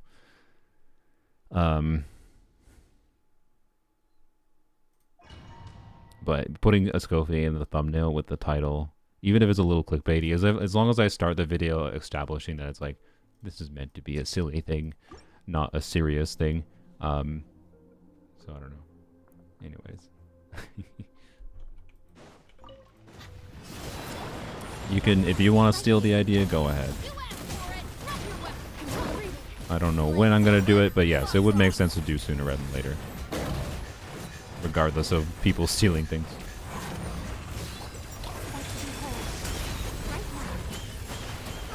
Ow. Just running into the thing. Quick as a flash. On march. Right here, right now. You're dead meat.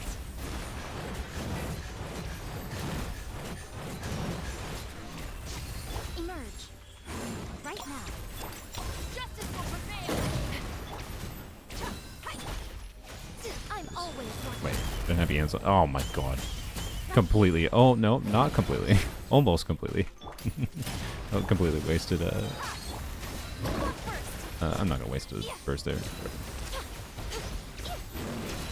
Wait, it doesn't. I'm not doing a full clear. It doesn't matter. Okay. So yeah, what I want to see here is just what the damage would be, and if we get melt still, or if we start getting like vaporizes. I don't know what happens with the hydro, because the hydro's gonna f up things, right? But it also may make some things better. So I don't know.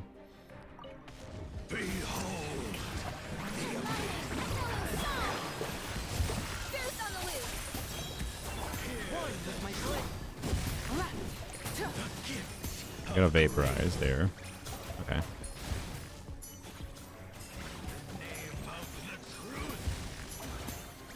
Light it up. Maybe it'll end up alternating.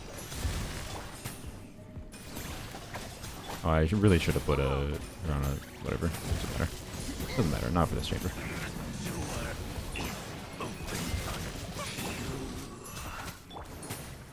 Rise with the sun.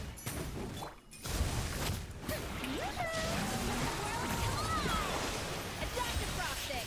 Swift and merciful. You know what's funny? Chongyun makes it so much easier to get to the shield with Muika. Like a lot easier. Alright. This. Ooh, new suit. The Pinnacle From whence you came. Okay. Hydro, Pyro. Oh, we took over with Pyro. Okay, interesting. Okay, so we took over with Pyro there after the first Vaporize / Melt. Eh. I don't like that variant as much. I don't like that variant as much.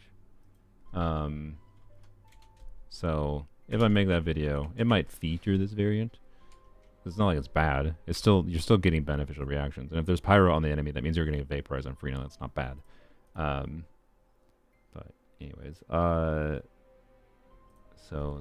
Muika, Effie, Chungus, Eon Swan it is. I don't like it. Anyways, so yeah. Against a boss, Hydro and Cryo remove each other. Oh yeah, that's, oh yeah, I forgot about that factor. True. Yeah, so it's gonna be different against bosses and non-bosses. Yeah. Dang it, Farina. That's fine. That's fine. I prefer the more consistent version against bosses and non-bosses, since bosses are obviously important context. Okay.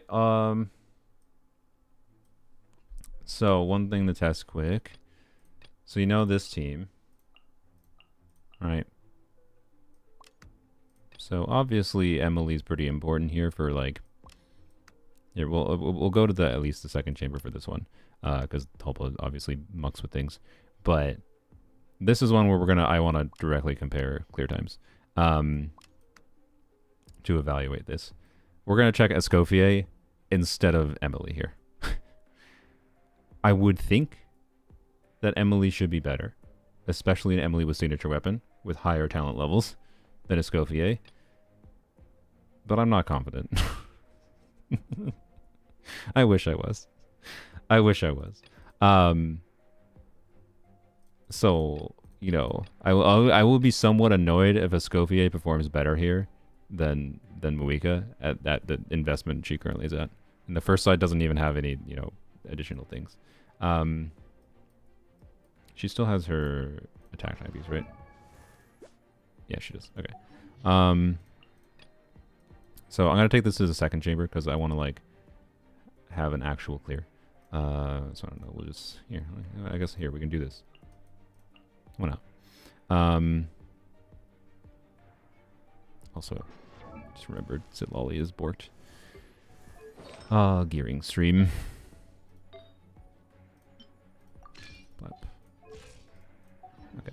Wait, Simple Blade's not her signature weapon. Okay.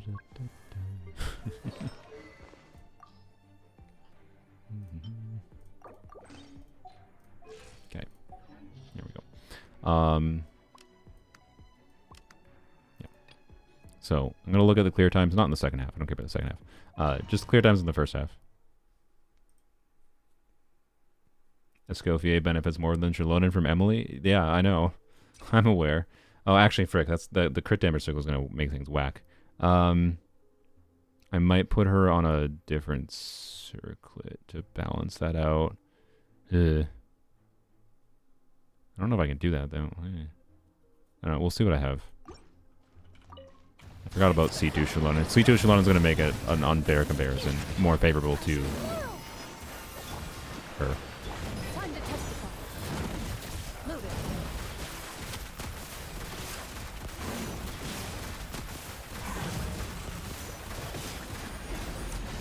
Turn it down. Bring it. That hair on my nose, it's itching.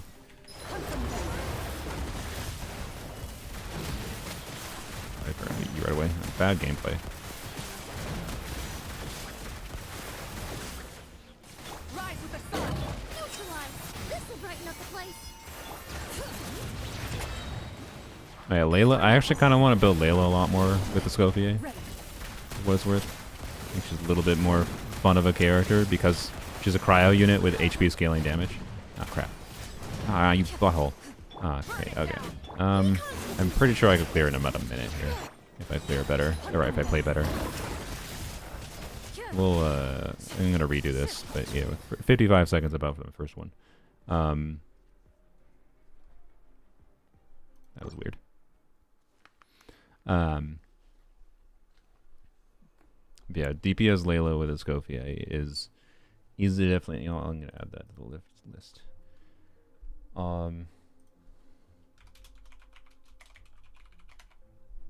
Of potential characters to build, that is. Build Layla for FE teams. But yeah, the reason being is just because she has HP scaling damage. Well, partially HP scaling damage, not her skill, but her burst does. So, yeah. Yeah, probably a sub DPS, but the fact that she can be built for damage in an FE team more compellingly by being an HP skiller is interesting. So, yeah. Okay. Let's do this one more time. I don't remember if I let stacks build up before, but we'll let stacks build up.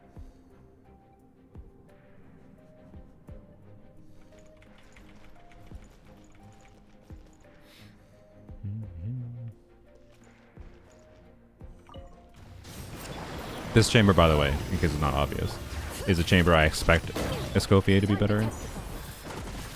But that's obviously a weird context because of the fact that Emily damage is not at full output here. But we are getting a little bit of additional like blooms and whatever. So it makes it a little weird. I'm not 100% confident in even in this Hydra context, but yeah. Loaded.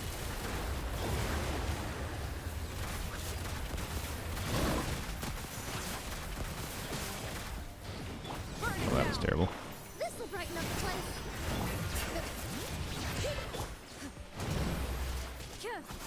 Into the shadows. Alright, this is going to be a worse clear, maybe? Maybe better. Oh, crap. Okay. Well, I'm gonna label that as a minute. Because there's annoying tulpa things going on. Wait, no, we need to continue. There's annoying tulpa things going on. More importantly, I want to see the next chamber. My guess is that this chamber will definitely be better.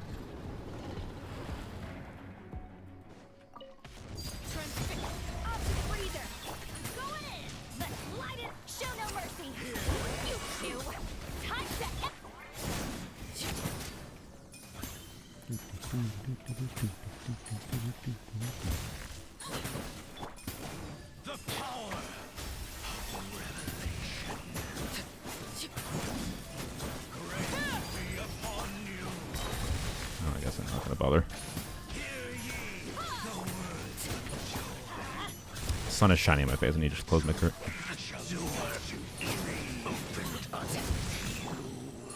A little amuse-bouche.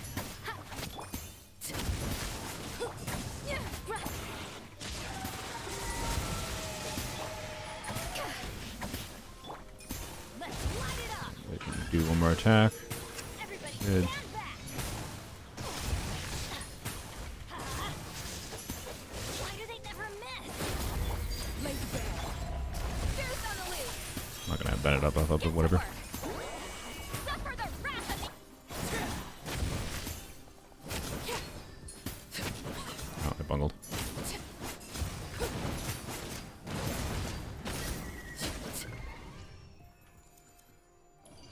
Well, so generates stars with skill. I always thought Layla would be good for on-field Bennett. That's an interesting context. Yeah, I don't know. It's gonna take a while if I ever build Layla. I'm sorry, because of resources. But and her being a level 90 unit, if I want to do what I want to do with her. I'm still kind of blind. No, I gotta shut this curtain. It's actually blinding me. BRB. It's just gonna take a second.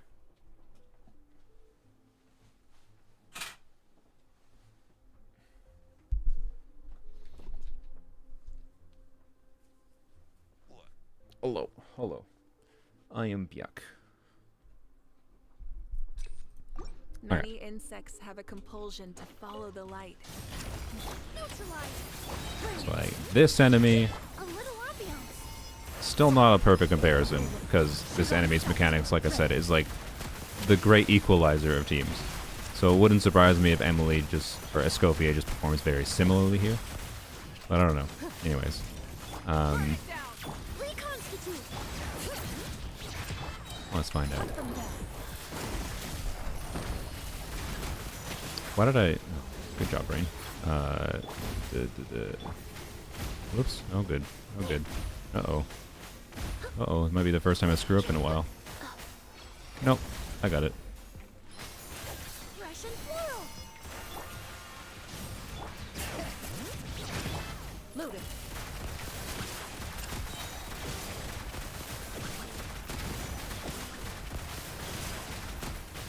Time to testify. Neutralize. Bring it. Rise with the sun. A little ambiance. Into the shadows.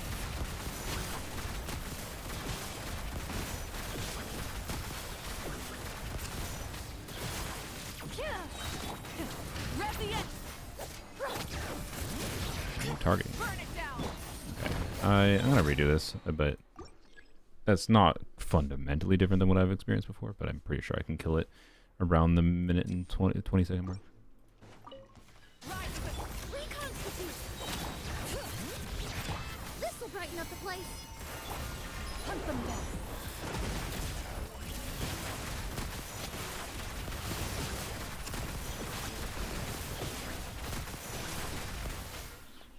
Light it up. Neutralize. Bring it. Evil will shoot on sight.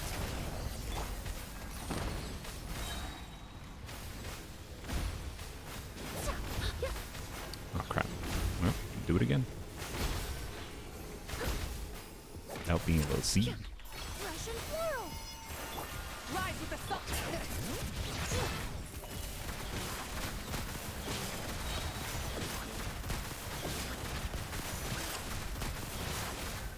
Time to testify. Bring it. This will brighten up the place. Light it up. Ready.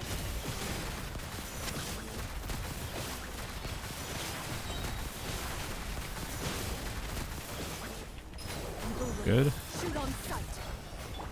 Reconstitute. Into the shadows. Yeah. Okay. So minute 20, maybe slightly worse than minute 20. All right. Sure, we'll do this one for fun.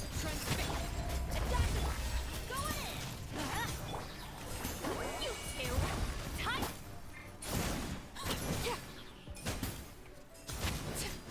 The pinnacle of excellence.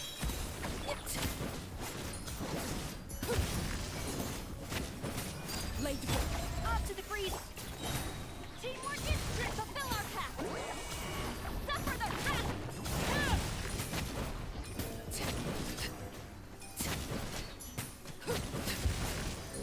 Oh, that was okay. Skill issue there. My brain was like, oh, I should. No, just attack the thing and kill the thing. You dummy. Whatever. And 3 would have been that better there. Anyways, okay. So now we're checking same team. Oh, frick me.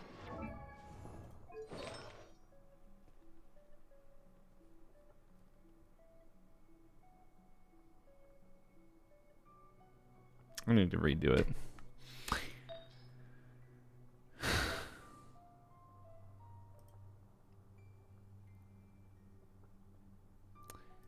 Oh, the testing. When you test this many teams.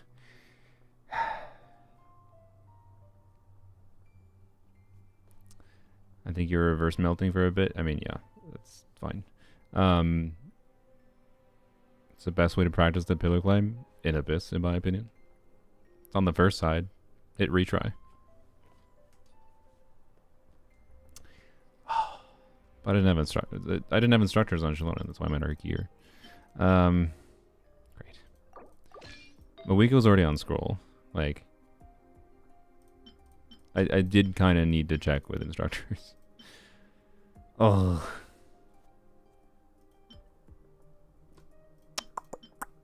Okay. Well, that's fine. Yeah. I think I had her on that, yeah.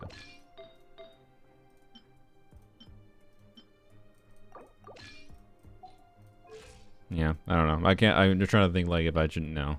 I think I have to redo it. I'm sorry. I'm sorry. This is something important for me to check. Maybe not to you, but important for me.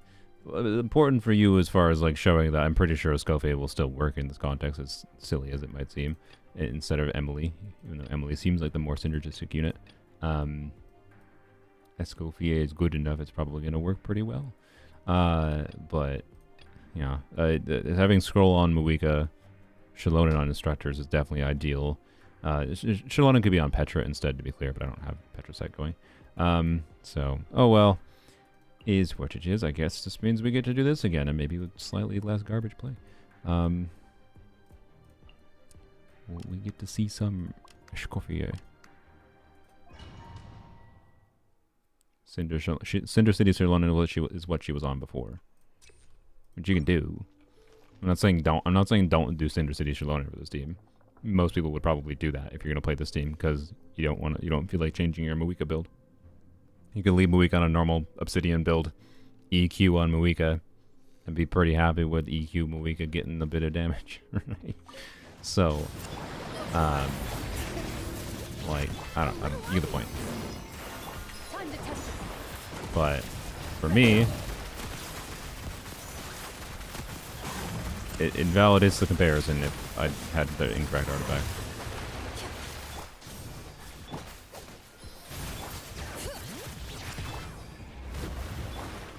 That's not gonna hit him, is it? God, okay.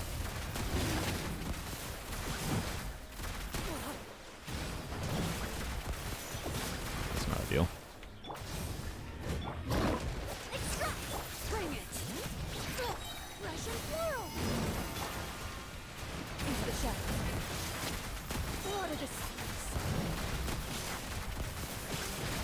And you can see, instructors made that a little bit better. Oh, come on. Frick you. Okay. Do it one more time. But I think instead of a minute, it's more like 55 seconds, which is a fairly significant DPS increase from just swapping an artifact set.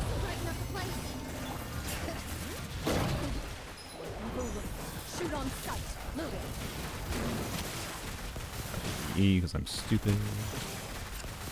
I'm gonna miss an E, that's fine. Yeah. That's fine.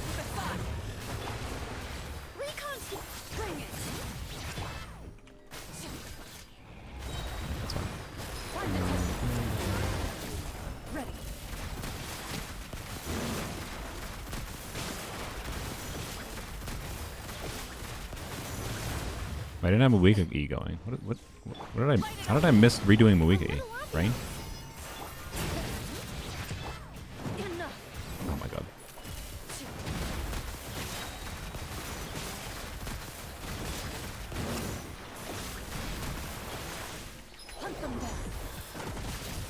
Okay, I'm fine with putting that at about 55-ish seconds.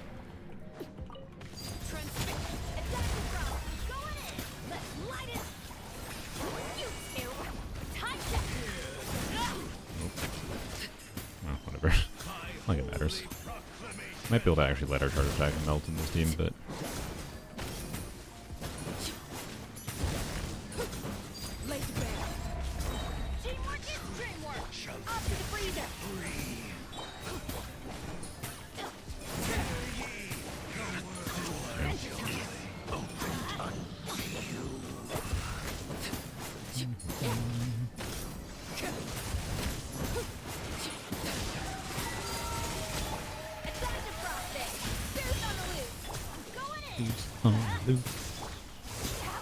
yeah.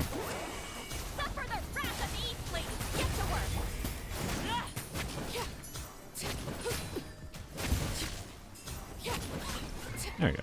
A little bit better play. A little bit better.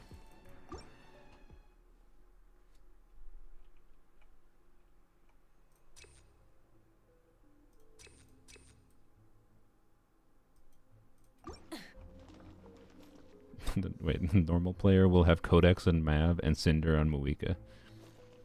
Isn't that the same character? I'm assuming you meant Shalonen. I don't think I read that correctly before. I believe I read it before, but not correctly.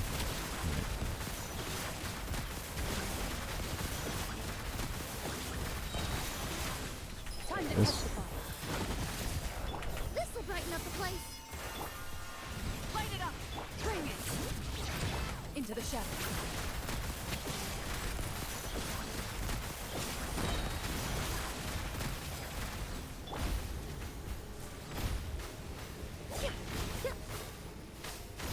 We do this.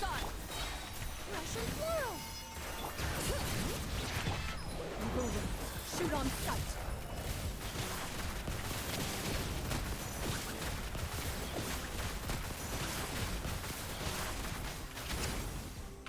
Burn it down. A little ambiance. Hunt them down. Loaded. Okay, I think that was played a lot better, but also I think my destructors made a difference there. Good lord. So we're at a minute and 5 seconds for that, and then for the point of comparison. So 55 seconds to the first chamber to compare, and a minute 5 seconds for the second chamber.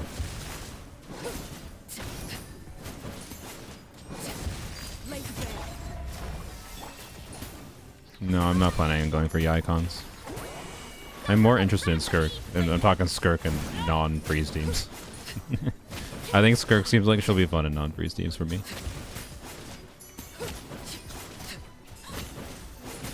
There you go. Wow, I did it this time. I don't think it's perfect, but you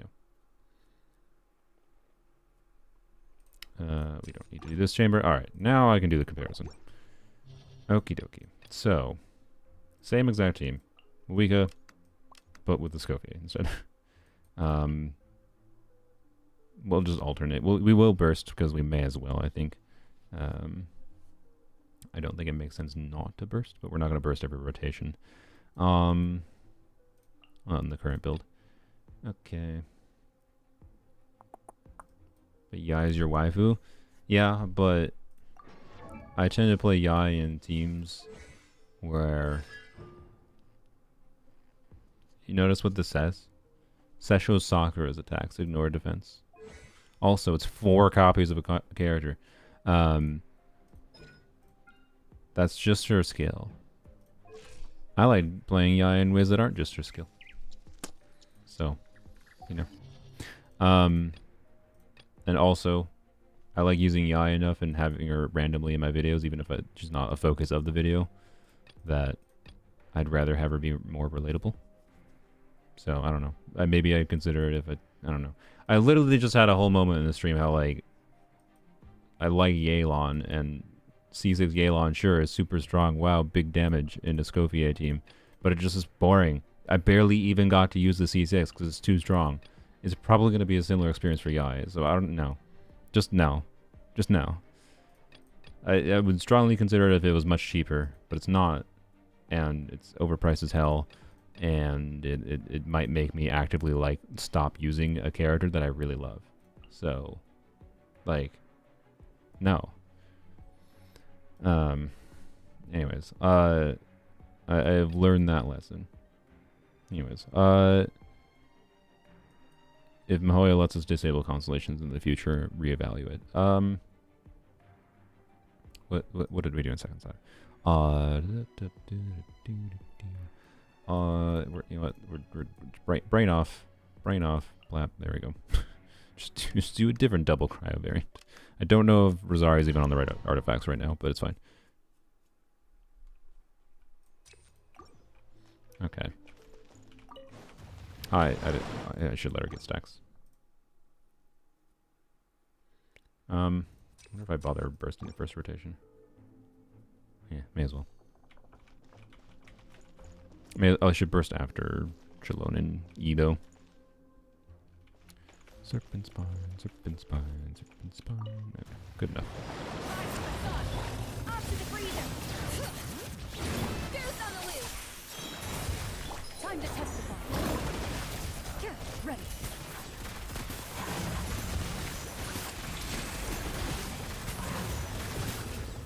Now. Light it up.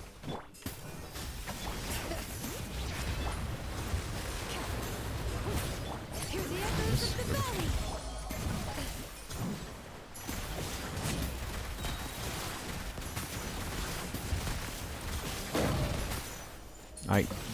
Freaking tall with jank. Shoot on sight. Burn it down. Oh my gosh. Turn it. Attack across. Into the shadows. It's better, by the way. It's better against this. Like, Time to testify. I'll do it one more time. To be clear, that was about the same clear time, right? I know. It's better against the Tulpa, which is not that surprising, because again, Emily's not getting near her full value against the Tulpa. She's technically providing a little bit of additional value, but like not that much. Shoot on sight. Ready. EE.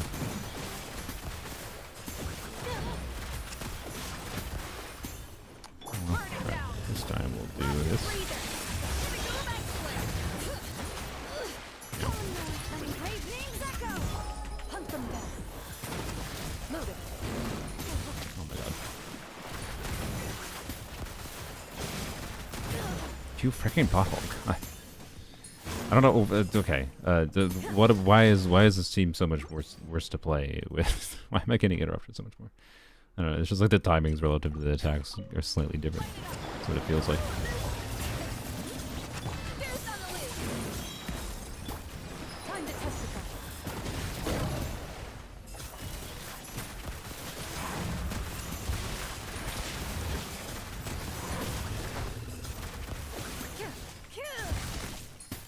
Rise with the sun.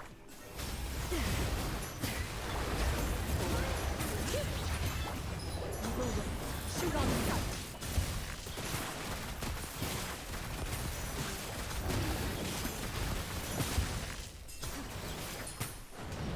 Yeah, that's fine. Light it up. Up to the bring it.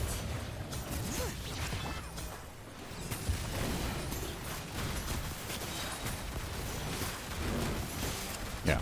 Like, without bursting there, I got a 5-second faster clear than I got with Emily. So, that's not surprising. I expected that against Adulpa. If she gets a better clear than Emily in this team, a team where Emily has direct, obvious synergy, like enabling aggravates and whatever, but not against the Tulpa where Emily actually functions, so the next chamber, I gotta... that's gonna make me not very happy.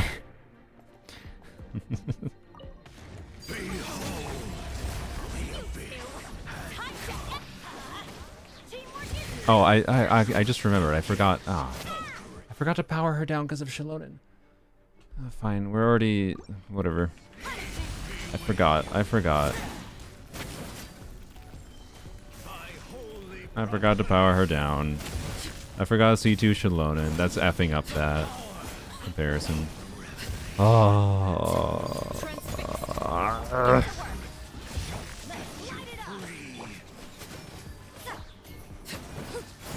Why can't I just turn off constellations? I would just leave Shalonen C2 off 90% of the time, outside of when I'm specifically trying to do some shenanigans with it. I do kind of regret C2 Shalonen. Oh well.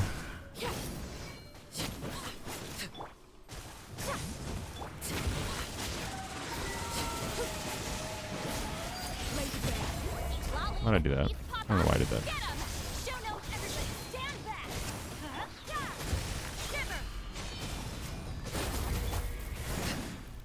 Gotta wait a little bit.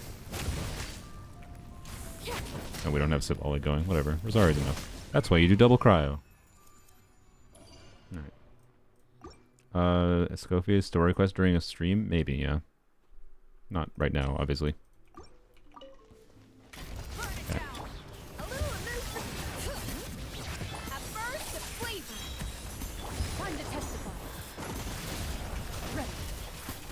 Okay, okay.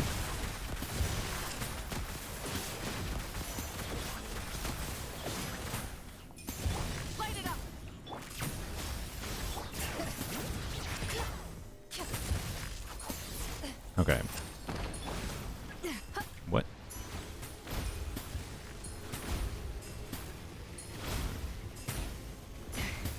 Oh my god. Well, that was a skill issue. That's the first time I failed it this whole stream. And it is the first time I failed it, right? Well, other than when I flubbed the Eons on and then died on Eons on. That was a different issue, though. I forgot to let stacks build too, whatever, I don't care. No, I don't regret C1s at Lolly.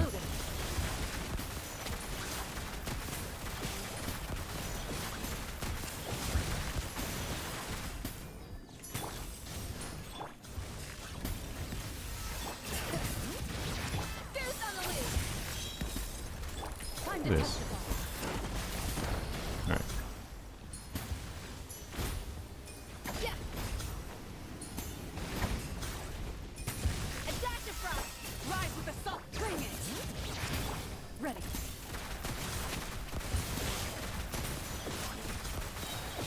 Okay. I don't think I need to go and test with it, you know, C2 Shalona disabled by removing crit damage from Escoffier, because it's not better. Thank God. It's only better against Atolva. I think it's fairly evident from this, just like from the damage we're doing. It's not better. Not just the clear time, because like clear time can be optimized in different ways, right? Whatever. But like, it's not crazily worse, to be clear. Like, this is still a good showing of like, despite the like lack of synergy in particular with Escoffier for Clorind, just the value of Escoffier having her damage amplified, just having good multipliers, Muika and Escoffier damage together being potentially pretty good, and Shalonen buffing them, like the team still works pretty well, right? Like that is fairly evident to me that team still works well, but thankfully Escoffier is not better than Emily in my favorite team, even with C2 Shalonen. Even with C2 Shalonen actually doing something really significant for Escoffier's damage. Not better. Although, at the same time, she's also level 80 versus level 90, and not on her signature weapon. Emily is on her signature weapon. And Emily also has talent level 9 versus talent level 8. So, like, it's really not that much worse. And let's also not forget that we're doing what kind of reaction can you get on Muika's burst with this? Right, if you were actually Muika bursting, I think if you were actually Muika bursting and trying to get the melt, this team is better with Escoffier than Emily, but it doesn't feel like a Clarin team then. It feels like LOL, you know, it feels like the meme, right? Of, aha, Electro Carry's best team is Bennett, Sitlolly, Mawika. Right? It feels like that. So, I'm happy that she doesn't feel crazy. Like, my worry was, particularly with C2 Shalona there, was that it was just going to get like a 10-second faster clear. I was a little bit worried about that. And that would have made me annoyed. But we're fine. We're fine. She's somewhat balanced. Somewhat. How many things do I have? Oh, never mind. Not enough. Somewhat balanced. Okay. Yay. Oh, next. Wonderful. We got Noelle and Navia on my list. So we only got a few more to test, and then we got a polearms only. Yeah, indeed, a long stream. This is what happens when they release versatile off-fielders. Like, it's the whole point. Like, every team we've tested, even the stupider ones, hasn't been that bad, right? We're gonna test. Ugh. We're gonna test one more context where, like, I would hope again she isn't that good, but we're gonna test like aggravate, right? So if you're doing, particularly for Arena, or like Quick Bloom, in particular, we'll check pure aggravate. We're just LOL put her instead of Fischl, like instead of a normal aggravate, say, you know, like this for Sethos, remove Fischl and put in Escoffier. What happens? I sure as heck hope it's worse. But is it going to be? Can you confidently say this is worse than this? On a clear time level? Right? So anyways, but those will not, like I think it will be worse. I think that will be worse. The Farina context, I'm not actually as sure, but the Farina context, I think Escoffier will be better than Fischl. But I don't know. There's two: the Quick Bloom context, and then an actual aggravate context. I want to compare to Effie instead of Fischl. With the Farina Quick Bloom context, I think Escoffier will be better than Fischl. With the aggravate context, she should be worse. So, yeah. We'll see. But I also want to try Fe, Farina, Eons on Eula, because yes, it's a wheelchair Eula team, but I think it's a wheelchair Eula team that will still somewhat feel like a Eula team if I use Eons on, instead of doing, you know, the full Hydro Cryo, right? Like Yelan or whatever there, or Sitlolly. So, anyways, I do want to try that, and then Navia. Let's do Navia first. Navia should be easy. But I want to do Navia double cryo, which is going to be. Wait, I put double cryo down. Does double cryo really make sense versus like Bennett? Probably not, right? I think you do. Try to think. You use something like this, right?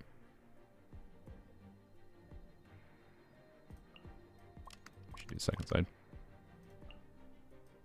Because frick the tulpas. I think you do double cryo. I don't know. Do you guys want to see double cryo? Do you want to see a Bennett-less Navia team? I think this is better. Because, like, not having an attack buffer, like, you know. I could put Sitlolly in here, and we could use that use the fact that I have C1 Sitlolly. Like, C1 Sitlolly plus Shalonen C2 R1, like, is going to make this work quite well, right? Obviously. Even without Shalonen on scroll right now. I'm going to leave Shalonen off scroll, by the way. Because that's actually functionally, like, basically, like, turning off her C2 for Navia here. I still have her signature weapon.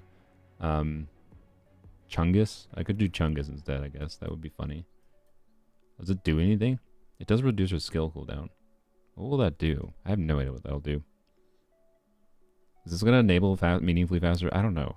I'm not familiar enough with Rosaria, with Navia to confidently know. But we could try Chungus. That'd be funny. If we're doing Chungus, I'll put it. Oh, No. No. I want this to be material for other people. I'm gonna leave her on instructors to functionally have Shalon and C2 off for Navia.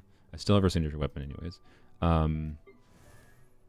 So Chungus is on Noblesse at least right now. So that's good. Right? Yeah, that's fine. Okay. Cool. What about Navia? Just double check her. I think she should be good. Yep. A weaker weapon, 2-piece, 2-piece. Yeah. Alright. Alright, sure. Why not? Do something silly like this. Obviously, Bennett should be better, but let's do something more fun. Oh yeah, technically we're doing... If you do Farina, you can do Shatter. Oh, wait. Should we do that? I guess that's the real context, actually. It's boring, though. We'll test this team. This team can get Shatters, yes, which is funny. I'll test this team against the Talpa. And then I'll do Chung Yun on the second side. Because I think it's more fun.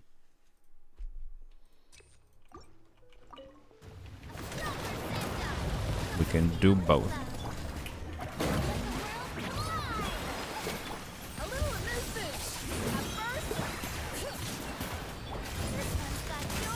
Yep.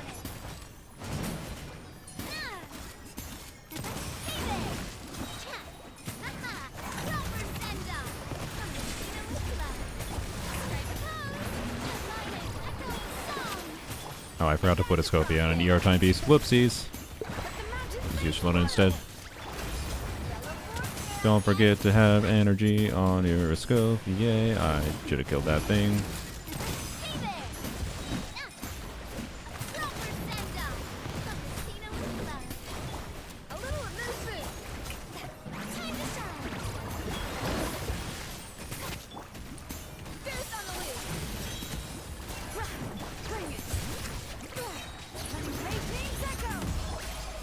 Bang.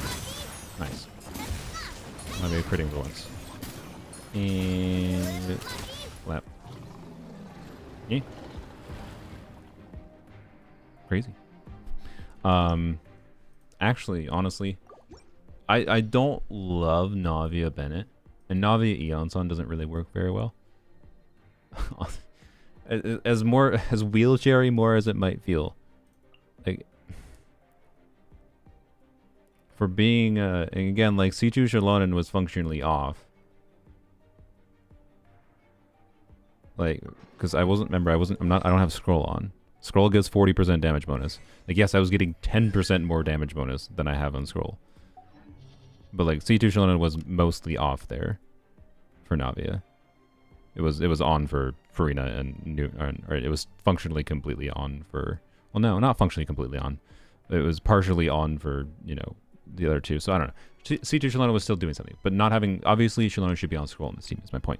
Like, I don't think that was fundamentally different than you would get with a C0 or Shalona with signature weapon. The signature weapon matters, right? But I don't know. Anyways, like, and it's a non-Bennett team that gets like a really good damage, and you know, you don't, if you build your freaking Escoffier to burst, you don't need to burst on Shalona, and I think you'd rather burst on her than burst on Shalona because she's going to do more damage. Plus a better healer than how Shalonen's healing works with Farina, right? Because before, like, Shalona and Farina did work without Bennett, with whatever flex slot instead of Escoffier. So I don't know. I actually like that as a Na'Vi team. I quite like that as a Na'Vi team. I might play it more. So yeah. I've been saying I want to play Na'Vi more, and I might play that more. So I like it. Just try Bennett for fun. Sure, we can try Bennett quick.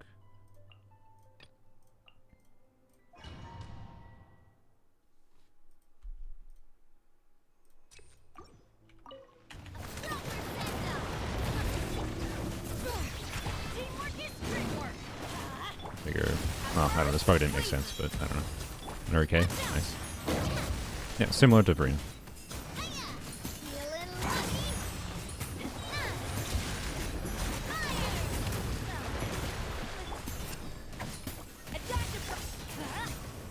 Uh-oh. Bennett energy.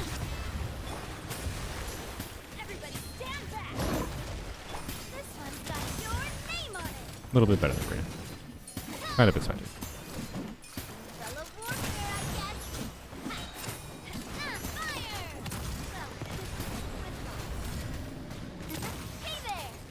I so badly wish Navia had better range.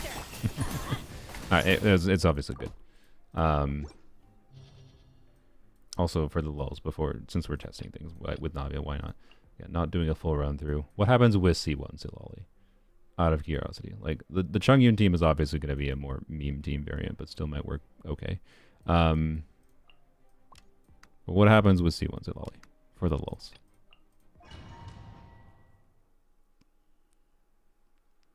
Navia's fallen off at all? Not as hard as many other characters. I think she takes a lot of investment, honestly. She almost is like Raiden-like, but with way less of Raiden's problems. Because she does more damage than Raiden. Or it's easier to get her to do more damage than Raiden. But I don't know. You're gonna want to have like more, like honestly, like getting Escoffier for like this as an option for Navia might help a lot. Like if you're struggling with Navia right now, it wouldn't surprise me, right? Free up your Bennett for other teams, kind of thing. I don't know. Right? Yeah, stat balancing on Navia sucks. Like, I will say that like, and I acknowledge that hopefully that this might make some people pull Navia because she's on Bennett right now, right? But pull for Navia dupe. C1, I like having her C1. Like I got her C1 and going for Kave. It's kind of nice because like the energy refunding just makes it so you don't need to faff about with getting 30, 40 ER on her or something. It's kind of nice. But that's just because they're dicks and they made her ER needs kind of too high at C0 in my opinion. So I don't know. Anyways, we're just using Silali here for the funniness of seeing what happens with C1. It shouldn't do that much because like of how Navia's damage works, but it's gonna weirdly it's not gonna make Navia's damage be very big on her skill, but her non-skill hits is what C1's always gonna increase to much bigger numbers than normal.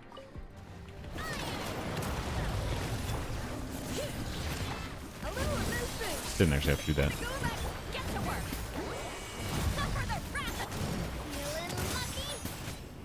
Yeah, see.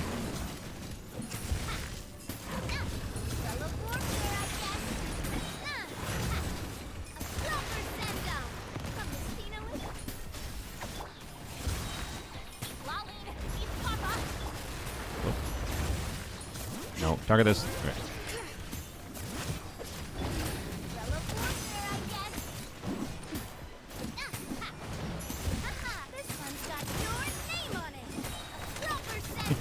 This actually works better than I thought I would.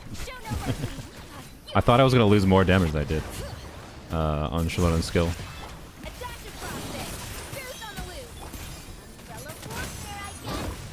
Yeah, I know you can do 2 skills on Shalonen and funnel energy and whatever. That's why, like, yeah, Shalonen is going to be much more impactful for Navia than, like, Navia C1, by far.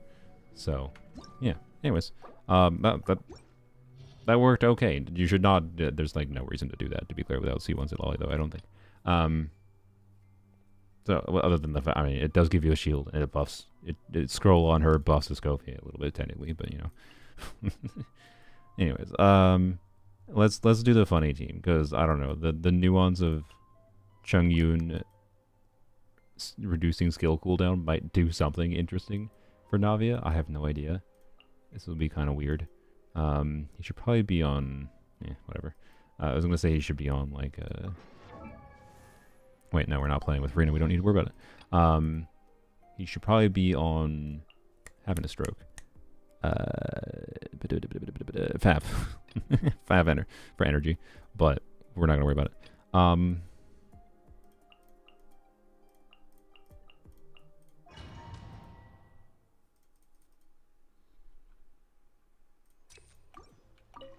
What?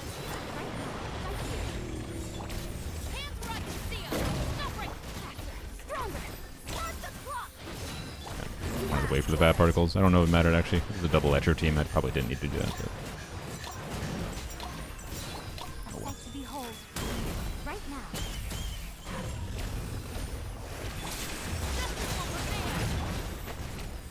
Yeah. Right, my skill in time.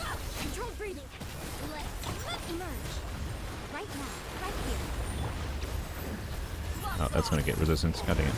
Oh no, yeah, I got it. Good job, yeah.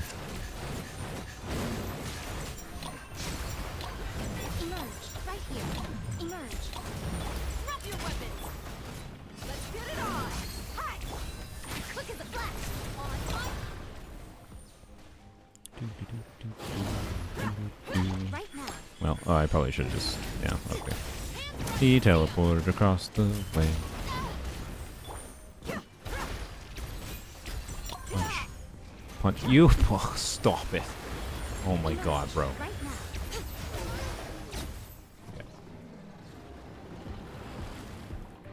Yes, it's DSC 3 on Beacon. Beacon is not the end-all be-all. I do have Voracautions, which, in my opinion, post C2 Dia, Voracautions make sense. But energy needs could be a struggle. Or energy needs aren't too bad in that team, though. I think I have 175 ER. Let's do this first. A little elusive. At first, bring it. This one's got your name on it. Okay, yeah, that's kind of what I figured. Watch out. Fire.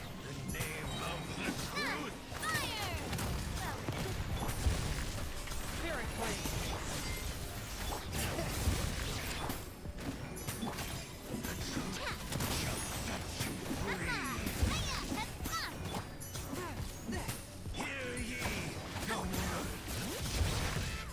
A touch of frost.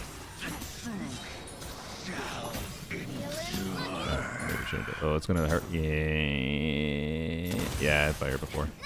Rip. Submit for justice. Swift and merciful. Chongyun is actually... I did not realize how good Chongyun, by the way, was going to be against this thing. I should have Chongyun instead of doing that, but... Aw, crap. Whatever.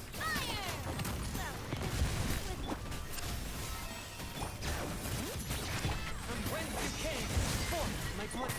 This one's got your name on it. Usable. I know, I did notice getting my skills back a little bit faster. And cryo resonance, yeah, true. Like... I don't know. Like, it's kind of fun.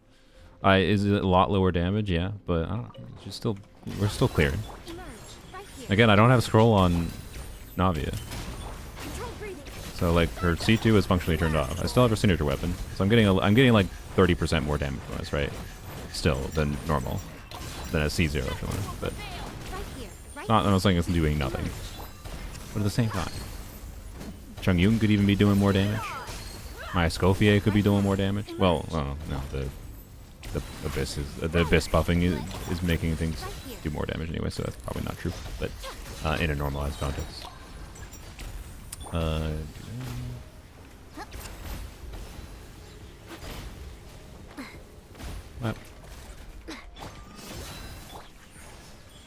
Right now. Stop right there. Step aside. Nothing lasts forever. Right here. Emerge. Right now. Or dead meat.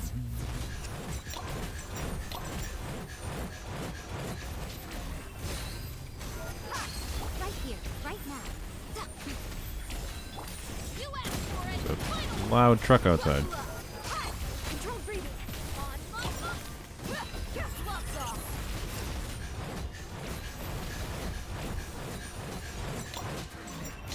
Emerge.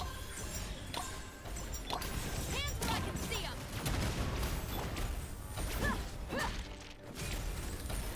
Look alive. Right here.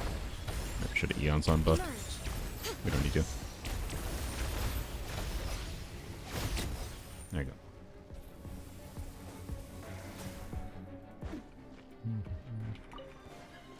Okay. Didn't have to do that. It's fine. Yeah, I should have shot on scope first to get the burst going quicker. Guerrilla warfare, I guess. I don't think it's that big a deal. Oh, that's terrible. Hey there. Do this first. Attack the I prospect. should have bursted. Gonna go back. Attack. One with my blade. Submit for justice. This one's got your name on it. Didn't crit. We didn't have cryo resonance.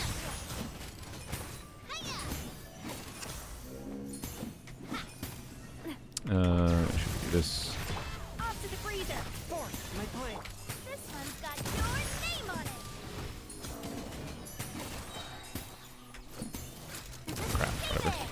bad. I'm bad at playing Navi. It's fine. Fierce on the loose. Bring it. A touch of frost. Watch out. Still plays fine. It's like 4 is fine. Much better than I would have expected. It's still it's a wonderful showing of Escoffier's versatility. Like pretty much everywhere you use this character, she can be pretty good, right? Come on now. Right here. Right now. Stop right there. Quick as a flash. Can't chat, but Let's move. Escoffier is Homa. A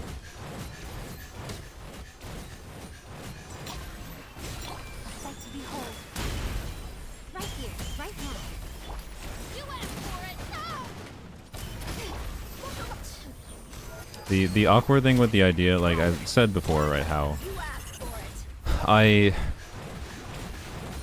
like the idea of putting her on an energy focus build, but Right here. Right now. Emerge. in that kind of team, I don't want her an energy focus build, right? I don't need to burst on her. So like, why? Quick as a flash. Let's Nothing lasts forever. Right here. Emerge. You know, hands where I can see 'em. Buckle up. Hi. You're dead meat. so I don't know. Like right now, I'm basically just feeling like I have. There's not gonna be any winning solution for me for a universal Escoffier build.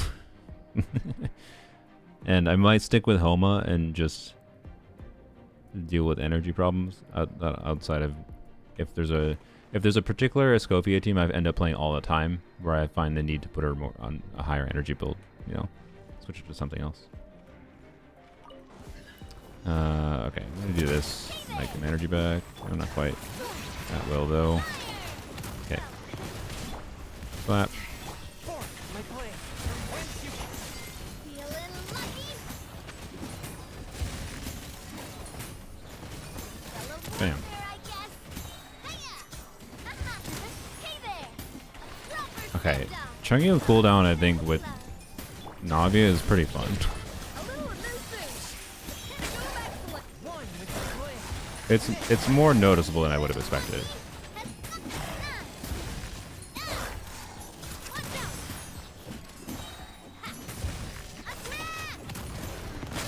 That's the way. This one's got your name on it. Okay. Off to the freezer. Force my blade. Derek blade. This one's got your name on it. Haha. Hiya. Proper send-up. From mosquito whiskey, this one's got your name Hello. on it. Did I even hit it? I don't know if I did. A touch of frost. A little of moose. Feeling lucky. Nah. This one's got your name on it. Yeah. I thought that would be much worse than it was, to be honest. Tupi's build on Navia, obviously on her signature weapon. But I don't know. Yeah, cryo resonance. Like she does have a really annoying problem. I didn't even consider that before. Where like Navia's inconsistency with critting can be solved with cryo resonance, and that makes it's probably part of why. Well, no, that wasn't even working as a Tulpa, but the Farina variant too obviously is stronger. Like I think most people would prefer the Farina Escoffier Navi Echelon variant, but yeah, I don't know. Even the most unassuming She isn't as ridiculously unbalanced as she thought she was. She is for me. Unlocking that potential. Off to the freezer. Like for a character that everyone's like, oh, wow, Mihoyo made a character for freeze. No, they didn't. Why am I finding all these non-freeze teams where she's good? Like if that was the intention, that wasn't the intention. The intention was she's ridiculously versatile. No, she's not crazily, insanely, oh my god, doing 5 bajillion more damage than Yai that I'll never touch Yai again. Like, no. But, like, why does she do so much in her kit? Why is Chiori balanced the way she is if, like, whatever. Like, this was never a conversation. It's like, it was never a conversation of, oh, this character is unbalanced because she does 5 quadrillion damage. Because that's not what she does. She does a conjunction of too many things and is more versatile than an off-fielder probably should be. And the fact that we have conversations like, should you pull Escoffier for Kaniche over Emily? Right? Over waiting for an Emily rerun. Should you just get Escoffier for your Kaniche instead of Emily? Probably, honestly. That's the line I was walking before. It was basically like, it's not better than Emily, but like the amount of things she does, and it's good enough for Kaniche that, like, you know, like, I don't know. Anyways, I like she replaces for many people the reason to pull for other off-field characters because she's power creep. It is all it is. I don't think there's a reason to touch Chiori with Escoffier existing, quite frankly. But anyways, she matches exactly my expectations, but no, I wasn't expecting her to do 5 quadrillion damage. She does the damage I expected her to do. Anyways,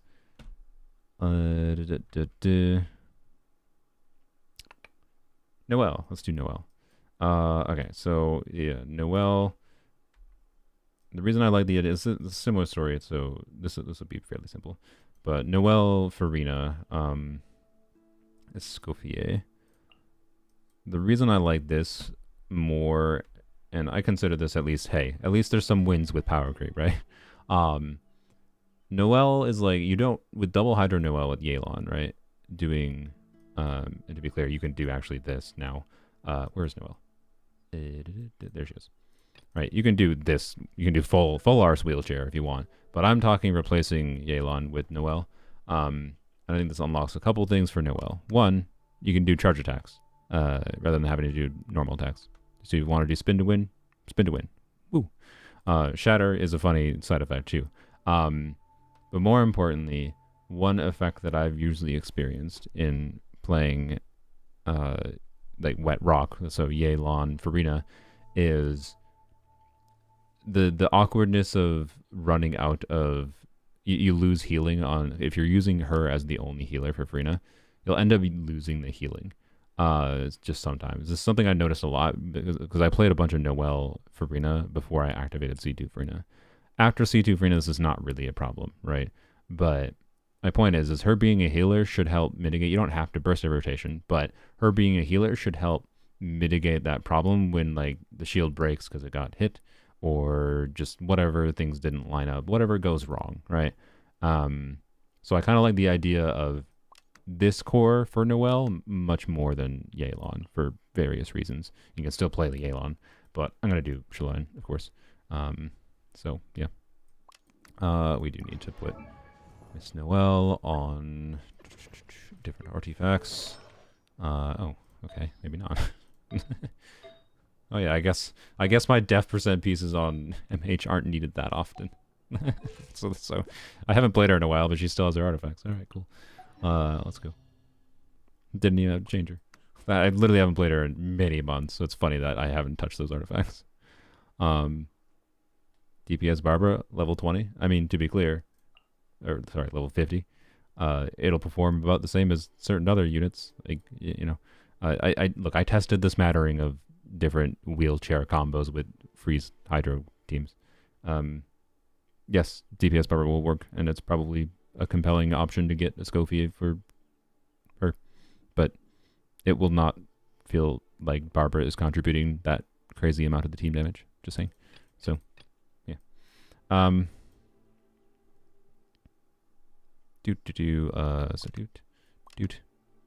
I would do like that. Well, again, I have instructors on Shalona, but normally you'd put scroll on Shalona, but I have C2 Shalona, so again, I'm fine with leaving our instructors. Keep her power down. I just put Noelle in the wrong slot, didn't I? Crap, whatever. Also, wait, I didn't do it. Ah, frick. I'm gonna redo anyways. I didn't do a full team as I said. Why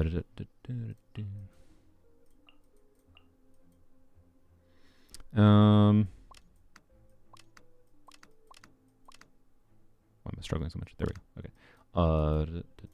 Do that. Okay. And then we'll just do brain off second side. Shoopadoop. Wait, I just realized I'm not gonna do Lanyan here, but just remembered I need to fix her.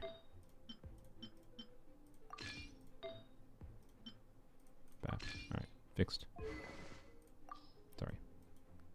Fixed. Now. Bam. There we go. Okay. Yep. There you go. Wait, can I do DPS on it? No, I'm using free on this. Yeah, never mind. Okay. Do. Actually, you know what? Here. Let's do Chungus. Why not?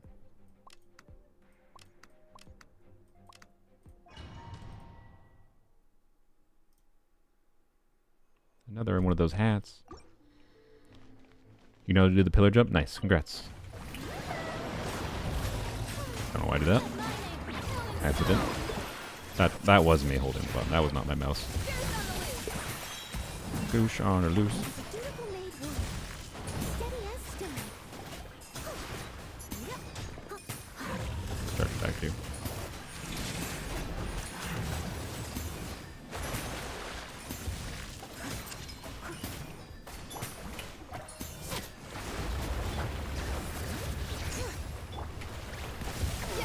Almost.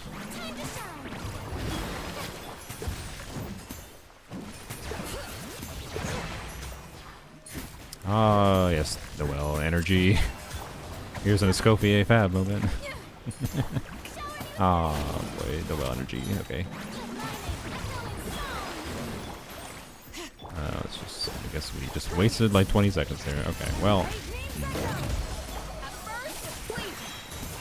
As a good night should. Ah, I forgot to. I was like, you know, the damage just feels weirdly low. I did indeed forget to check the weapon. I did indeed forget to check the weapon. I was, you know, accidentally embracing. Look, someone said Shatter Noel, so I embrace Shatter Noel. Bam, that'll fix her energy needs. All right, it should be good enough. Since she had some energy problems too, rather than putting energy on someone else. I'm struggling. Brain is struggling. It's fine. My brain is turning off. Okay. You. There you go. Wait. No. What? Brain. What are you doing? Okay. Actually, I'm gonna do Escoffier instead because I can then maybe funnel particles easier.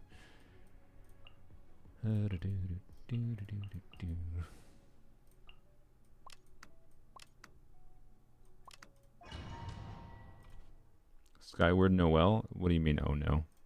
It gives me some damage bonus at ER, and it gives me some bonus stats. Like, I don't know. Bonus attack. She does scale on attack. She converts defense to attack, but she scales on attack, so...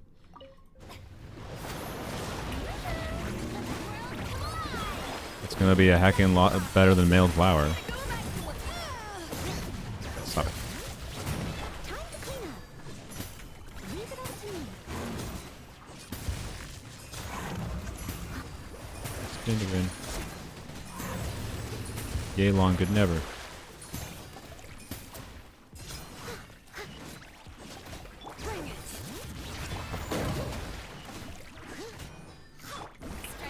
Okay, Noelle, it's been a while since I played Noelle. Noelle puts you into a trance, in a bad way, in that she makes you spend too long on field. Okay.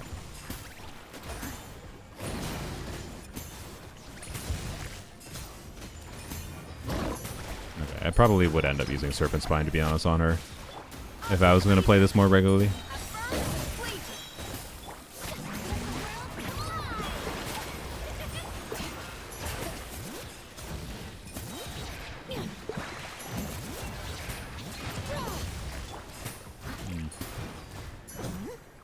That's annoying.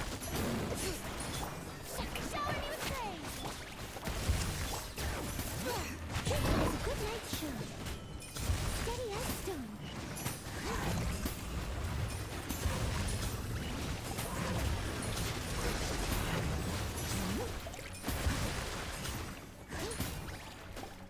Not great.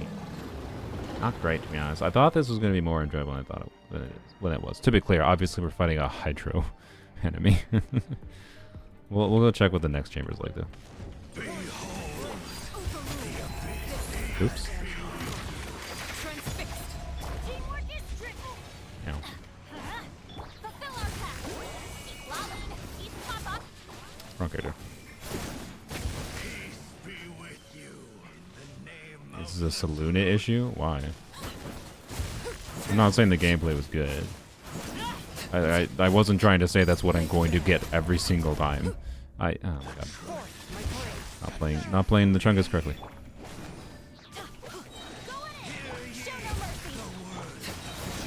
But like the damage was worse than I thought it was going to be. Even with the ER weapon. Like I know I have Serpent Spine. I'm aware. Right? I know. But Serpent Spine would cause more energy issues.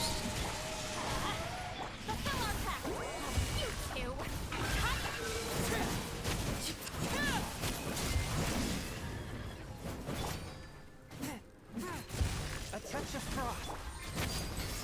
Teamwork is dreamwork. Show no mercy. It's the camera, by the way.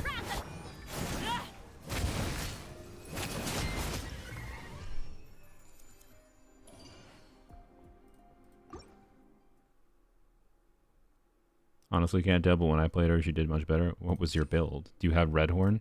I think you might underestimate how much Redhorn does for Noelle.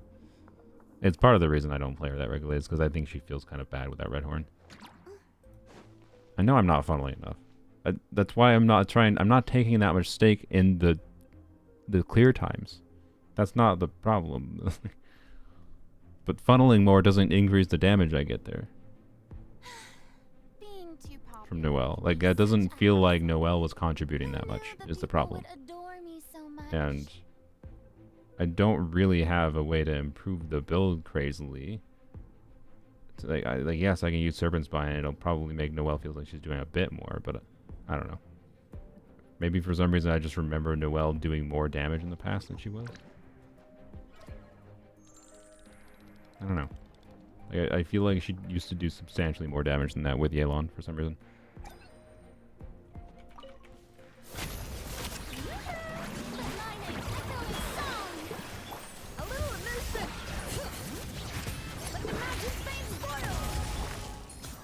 Oh boy.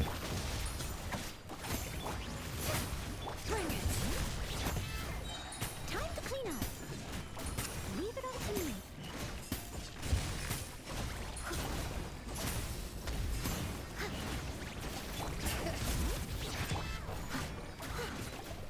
But yes, need to funnel more. Oh, no. Why is Shalona not charging this?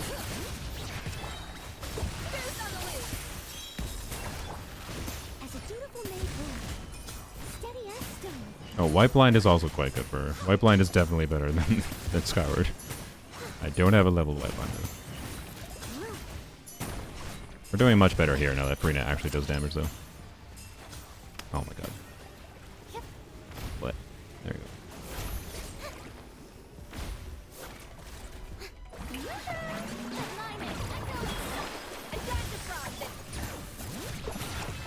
As a good knight should. Leave it all to me.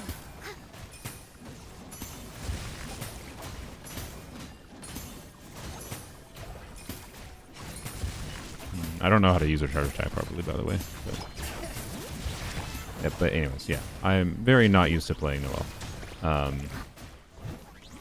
Lots of funneling I do. I don't know what that. Lots of funneling I could do better. I don't know. I'll mess around with it. I'm not going to discount it.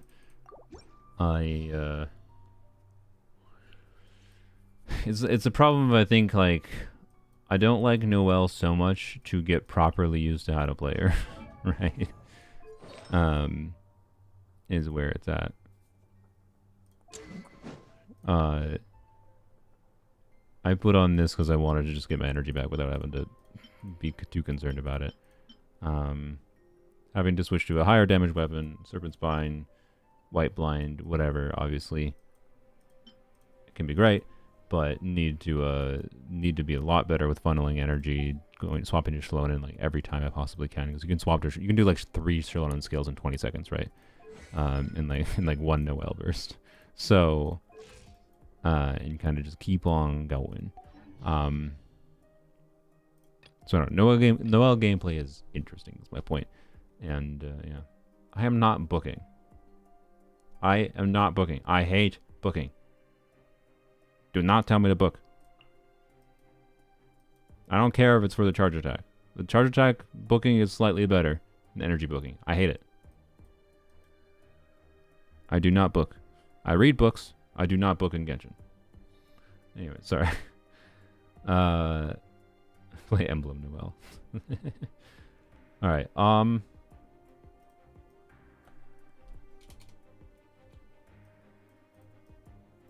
let's do you. Do, do, do, do, do.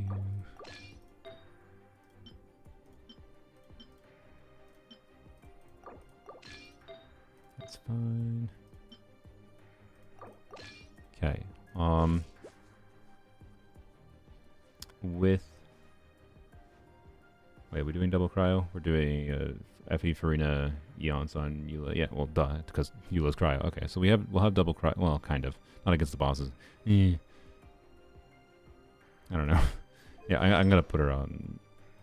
Well, I'm actually gonna remove her. Right, doing this. I'm giving her more ER, and I think I'll give her more ER that way too. Let's see.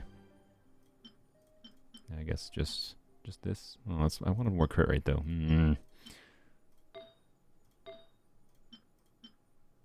I'll do this one. I'll do Noelle's piece. All right, same amount of crit rate I had before, but more ER. Oops, that's fine. Sacrifice and whatever. Okay.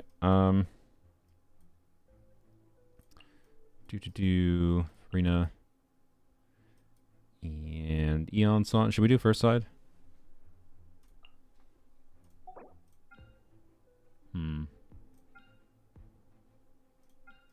I kind of feel like first side might be better for Eula. Not better, but like better chance of getting bursts off. Eon Son theoretically should be on Noblesse in this team, by the way. I'm not going to do that. I'll put you on an ER timepiece, though.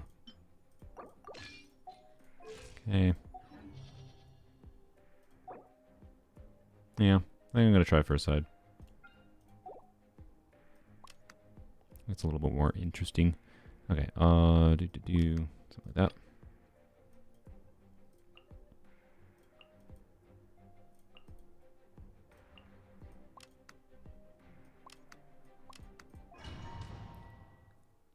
Bigger enemy, harder to miss. Yeah, I mean, it's Eula. She'll do it. She'll miss.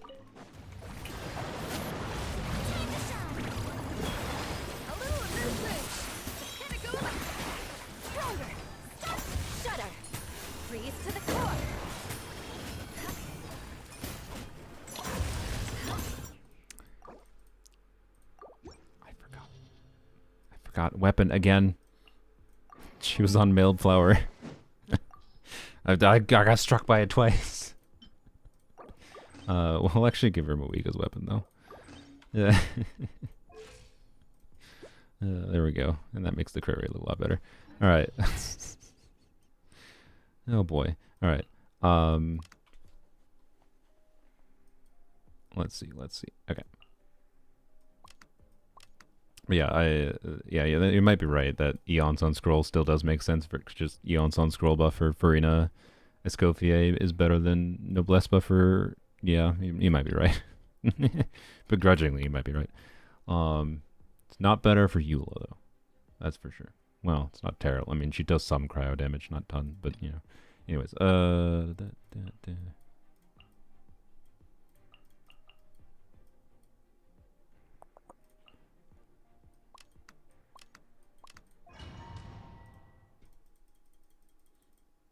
vengeance will be ours. Okay. Dupe. On the loop. Yep. Will be mine.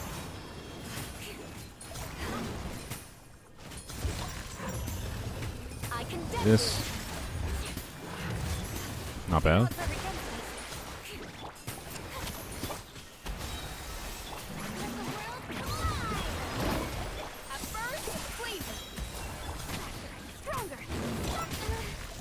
Eula, why is your energy...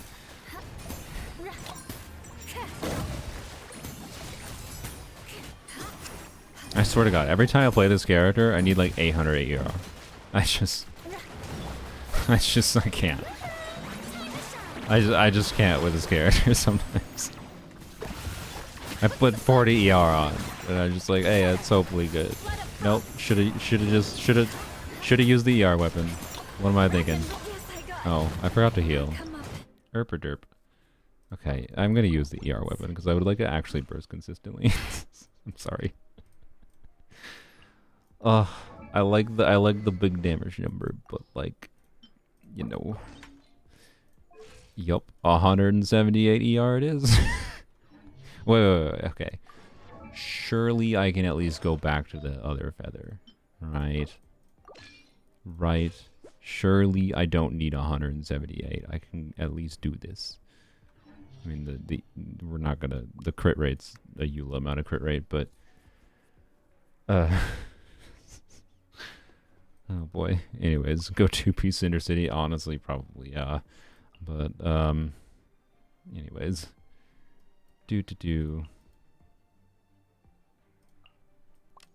okay.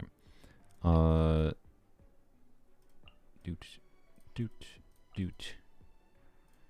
All right, Eula, come on. See, the best thing about, like, this still is gonna be like a wheelchair-ish format, but it's not as wheelchair as doing like the full Hydro Cryo thing, right?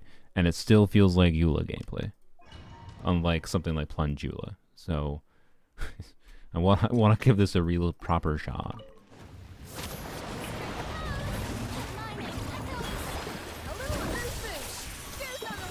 Boots on the loose. Vengeance will be mine.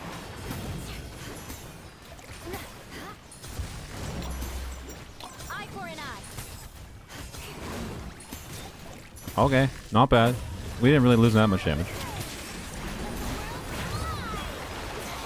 No. Off to the breather. Okay, I apparently don't have enough energy on Escoffier. Wonderful. Uh-oh. Quick as a flash. Oh, crap. What happened? What? You have 170 ER. No, I'm redoing.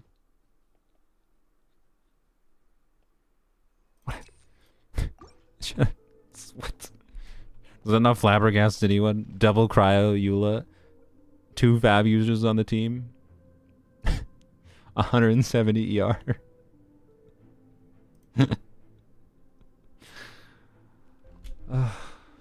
How are you still alive? Because I have teams to test you, Sorio. This is a character that's versatile.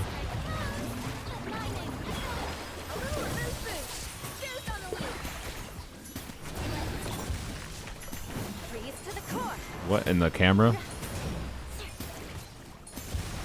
Rack and ruin.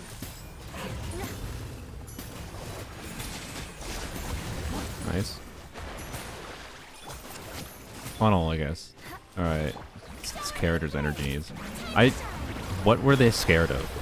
What in the world were they scared of? Let's kill you, please. What, there's another one? What? Oh my god.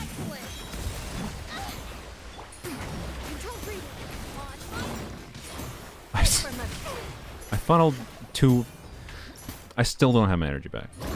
After a skill.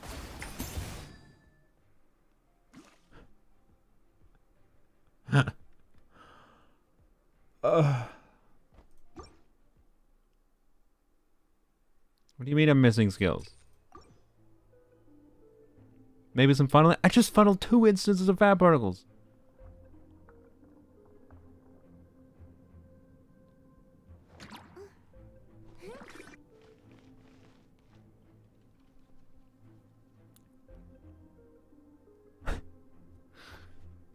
Like, God, this character. Yeah, what did Eula do to deserve this? Quick as a flash. Crush. Vengeance will be mine. I condemn you.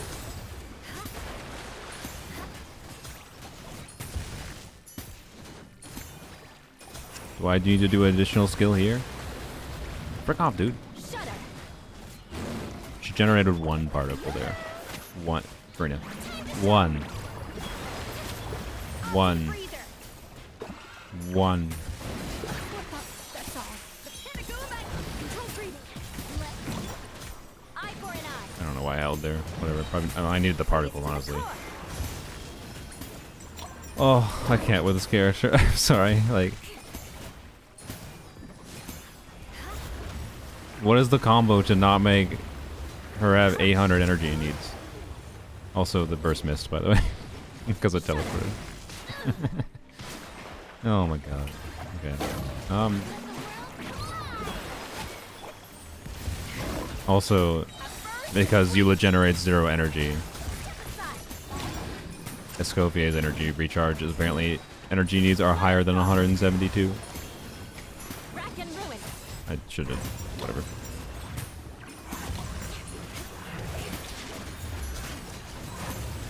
Okay, let me redo this and stare at her skills a little bit, because I'm forgetting something. I'm sure. I feel like it shouldn't be this bad.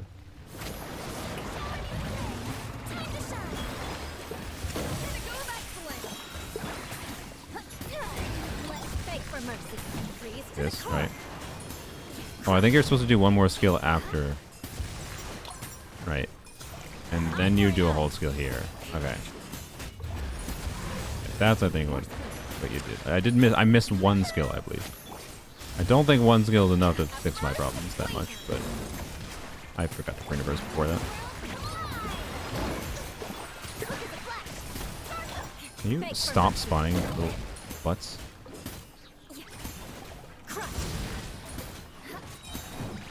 Vengeance will be mine.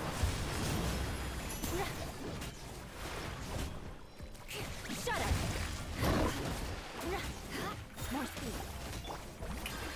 This is 30,000 damage. I know we didn't have buffs up, I understand. But why? I swear to God, it feels like it's spawning more little dips with Eula.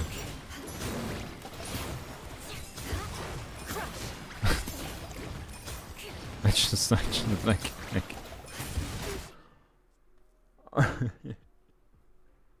What is this character? I want to like her, but the energy. She feels so bad to play because of her energy situation.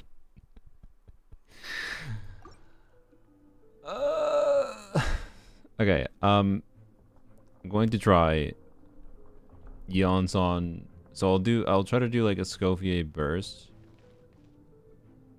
after Farina, but then I'll save Escoffier's skill because Escoffier generates skills on particle cast. So I mean, position doesn't matter. Anyways, yeah.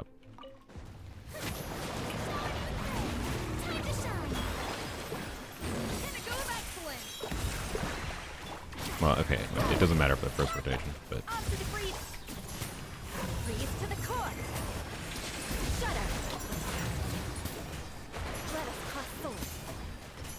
I don't think you're supposed to do a tap skill there. I think you're supposed to, yeah, see, because they're burst land before that. You're supposed to do a hold skill there. Bro, I swear to God, this character is spawning, or this enemy is spawning more tulpas than, or more mini tulpas than normal. Please. Oh my God.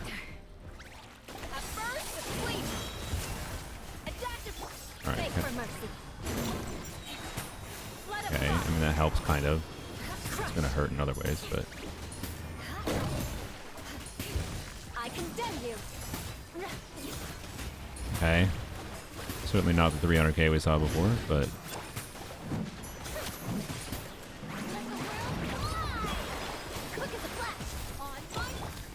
Oh my God, the Escoffier energy on top of this is just.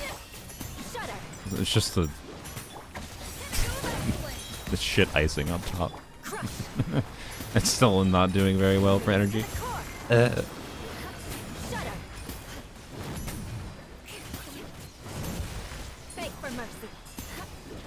No, I didn't do a hold there. That was my bad. Okay.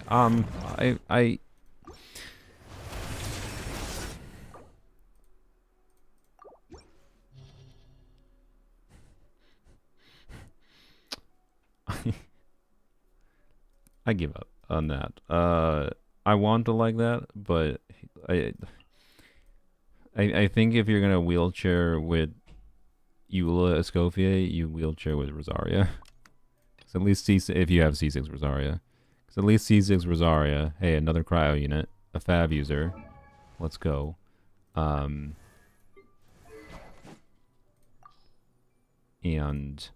more importantly, crit rate buffing. I'm not going to change her build. She obviously should be on like something that's not that, but surely 170 ER plus triple cryo makes this feel decent, right? Right?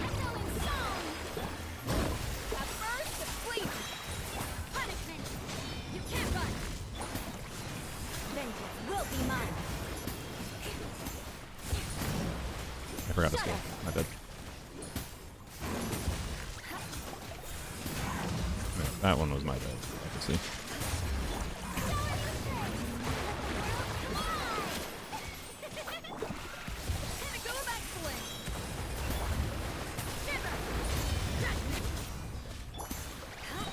Wow, it's enough. We've started a revolution.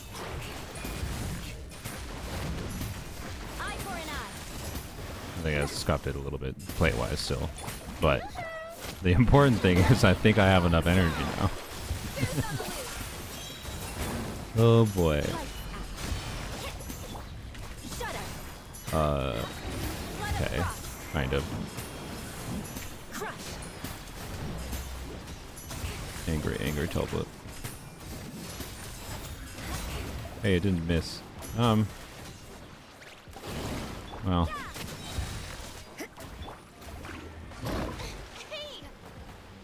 don't know. I mean, it feels better. It's like, it's okay. I don't know if I want to go a full run through. I'm sorry. I'm sorry. I don't think that I was kind of hoping that Escoffier Farina at a baseline would make me want to play Eula. You can I'm sure I'll continue with new Abyss cycles to use Eula randomly and be like, yep, that feels like Eula. Yeah, I don't know. The number one thing I would change about Eula is just make this character not have energy needs. Because, like, this is nonsense. That's just nonsense. Actual nonsense, among other problems with physical, but, you know. Okay, last things to check on my main account. And then, honestly, I might have to end the stream, because I've been streaming for a long time. And keep it there, keep it relatable. I do need to test on polearms only still, more. But, it's just like, testing whether or not the full hydro-cryo context even makes sense on polearms. I probably should, because I think it's... I'll at least do that. So I can tell you Arlecchino double cryo on polearms only works with Eons on Rosaria. And Shao Escoffier is gonna work fine, I'm sure. That's kind of whatever. But I do wanna test Escoffier Shenhe Rosaria Candice versus Escoffier Shenhe Rosaria Shungling. So yeah, I tried Gaming with Escoffier. I have not. He was not on the list. But I assume he should work.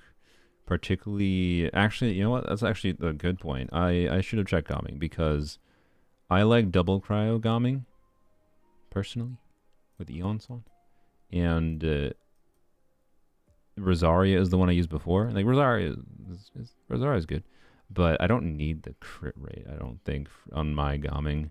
If I recall. So, yeah, actually, let's test that quick. I think my Gaming should be fine. Yep, on this. Yeah, what is this crit rate in double cryo? So 15%. So add 20, 32, 52. Add add 67. I have yeah, I think I have enough crit rate. Add 67 plus 32. If we don't crit, it's because there's not cryo on the enemy. But yeah, anyways, there you go. It's 4-piece Crimson, should have enough ER, hopefully. So let's try this. I think this will be interesting.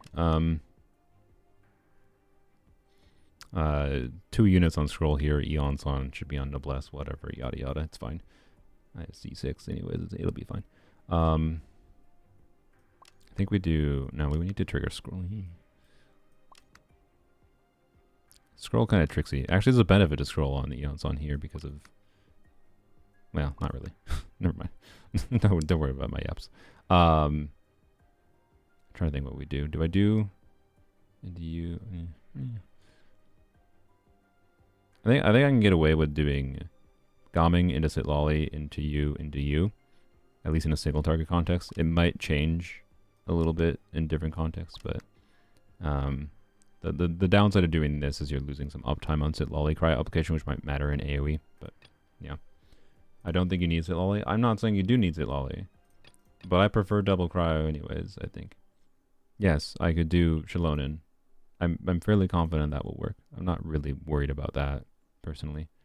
And yes, it'll probably be stronger. So, yes, you could do Diona. This is true. You could do lower investment. But I'm going to use it, Lolly. Sorry. Deal with it. But I do think Escoffier is going to be a compelling choice. And if you want me to test just Escoffier's cryo application to see if it works, which will tell you that Shalonen works, which will tell you that what's her bucket? The Diona works, right? It'll tell you whatever combo works if I don't use it, Lolly, because I can test it at the same time. I don't need to test every single Gomming melt team, okay? I'm gonna test the one I want, and I can at least show you a rotation getting melts, right, without using Silali, is what I'll do. Anyways. I frick, I don't have that team again.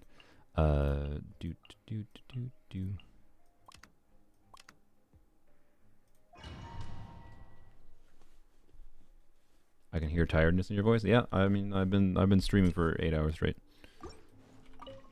Burn it down. This will brighten up the place. Bring it. Sending brave names echo. Hunt them down. Into the shadows.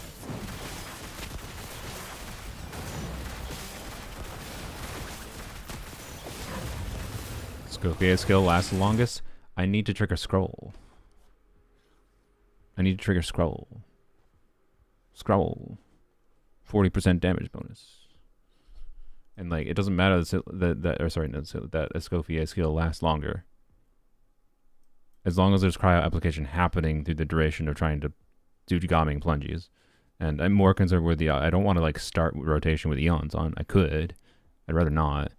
Like, yes, I think if you have Sit Lolly on TTDS, you almost surely do TTDS Sit Lolly into Gomming.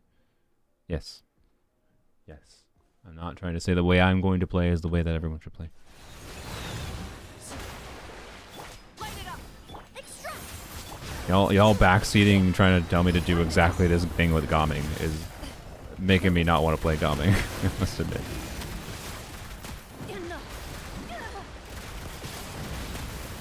Keep in mind, things are different on different accounts. A little ambiance. Hunt them down. Into the shadows. The victor. Yeah, that might happen. Yeah, TTDS Sit Lolly changes things substantially. This will brighten up the place. Bring it. Time to testify.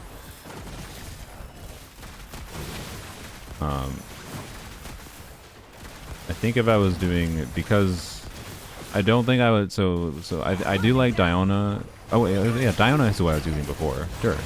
I forgot. Diona Sit Lolly is what I was using before, I believe. And that's quite good. I wasn't using Rosaria before. So that's what this is competing with, essentially, is Diona.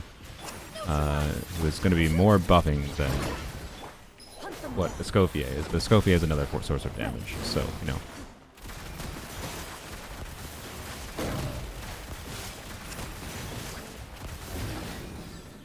And Light it up. Extract. Shit.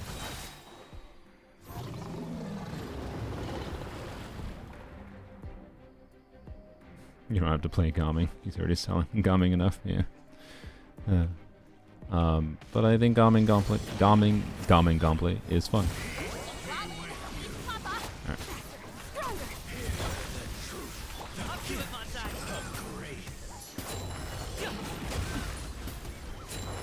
Yeah, definitely less than with Rosaria or with whatever. What's her bucket?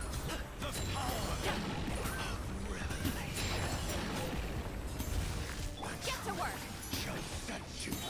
A little I don't know. boost. I can speak. It's fine.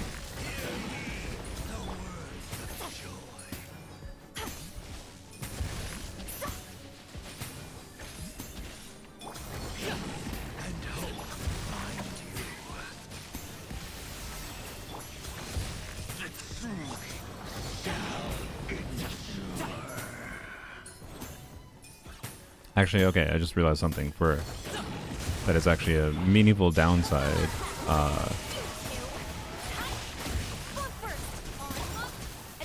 The duration of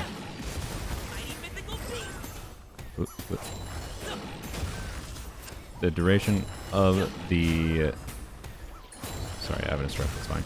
I'm focusing on where the thing is going.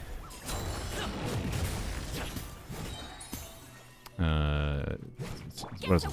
The duration of this cryo application, you can see, keeps up the cryo application such that you cannot get scroll buff. Whatever, it's fine. My brain was braining, it's fine. You can't keep up the scroll buff and sustain rotations. So,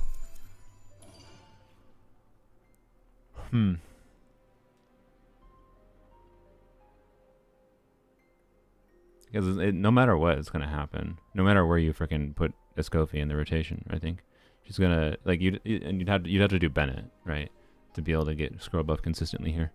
But it makes me not like Escoffier double cryo with Sitlali as much if I can't get scroll buff. So if I can't get scroll buff, no, I rather would use solo cryo. It's like there's a lot less relevance to do double cryo if we're not getting the scroll buff there. So that's an interesting context. I don't, unless I'm blanking. I mean, I'm brain tired, but I can't think of a real way with Eons on, and I don't really want to. I want to do Eons on gumming, not Bennett gumming. I can't think of a real way to like rotate with that team that would be able to allow consistent scroll buff uptime. With scroll on Eons on for Pyro scroll, obviously not cryo. With scroll on Eons on or scroll on Sitlali. So let's try not then. We could try down a whatever, but I'm gonna just use Red Shredder because Red Shred Gober. And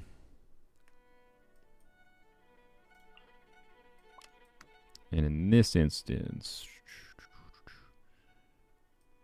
I should have Shalonen on scroll, like Eons on Noblesse, I feel is the best option.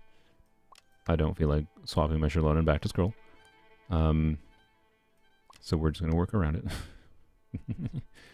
We're going to keep instructors on. Instructors will do something. So I think I'm going to, because of the fact we don't have to burst any of these characters other than to heal, I'm going to do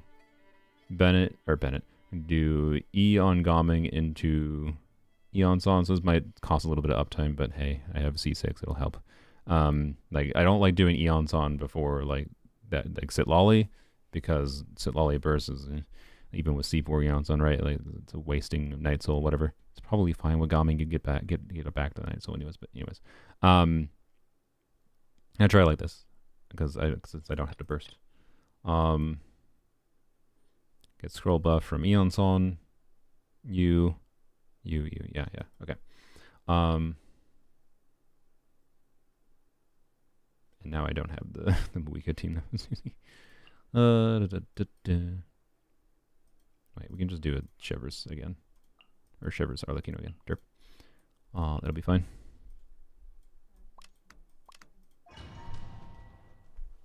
This Abyss is a net negative for testing? Yeah. Yeah. I think that's why it worked for me. You were using Bennett. Yeah, I don't want to use Bennett with Gomming.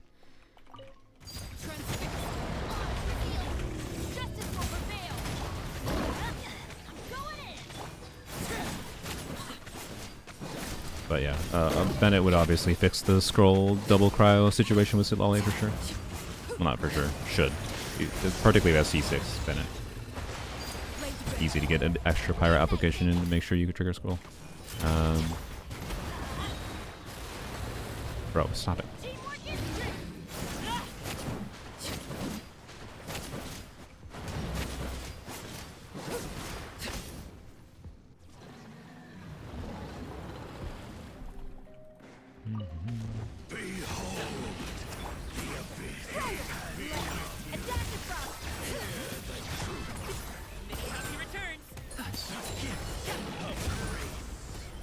Yep.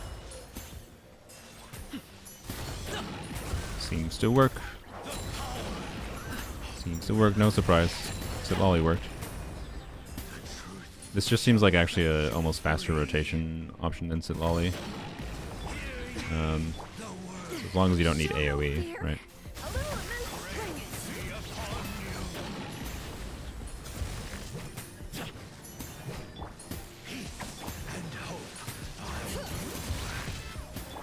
Worse for shield breaking than Bennett for sure, though.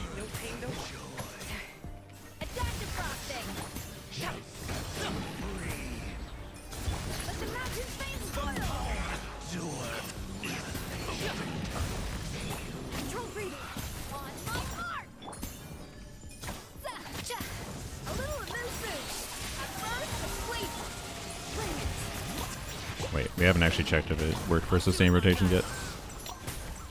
Oh, frickin' you pushed me away from Magi.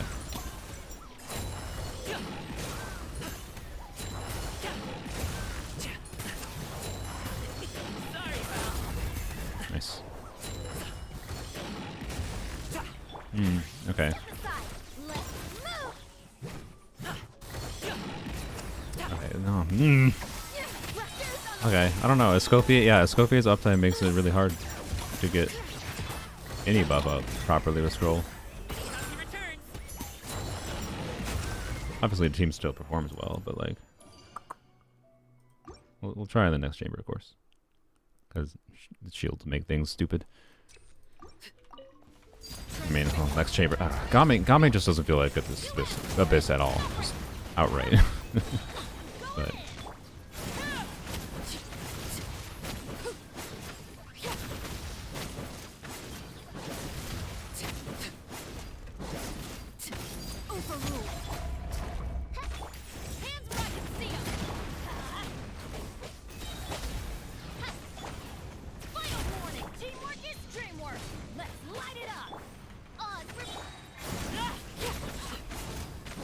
I think Alpakina's on an EM type piece, by the way.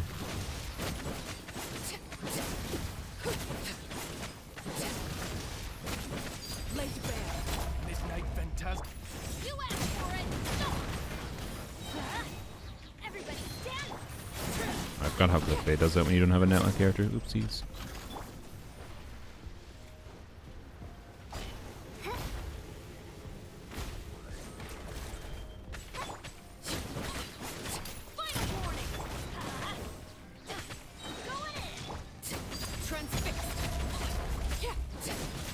Official shooting from up there, that's kind of funny.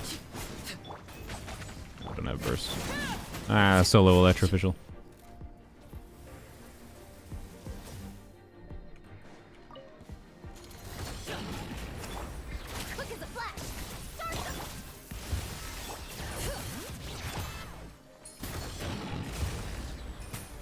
So we don't get the burst, whatever. I'm just gonna wait for skill.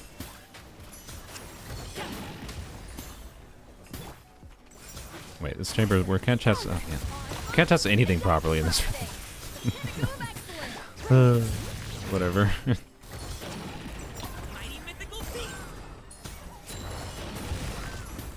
I probably should have saved Gaming Burst for what's it called? Well, maybe not, because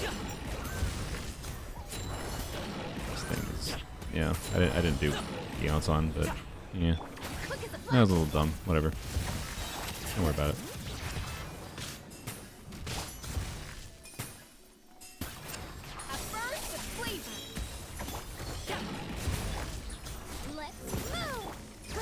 I swapped off Eons on before doing her skill. I forgot about that. I was just like, okay, I have 3 seconds. Oh my god. Oh my god. Off to the freezer. just whatever. I just let go to the next chamber. The next chamber can actually be a testing platform. Oh my lordy. Stronger. A little emotion. Give me my energy. Getting crit.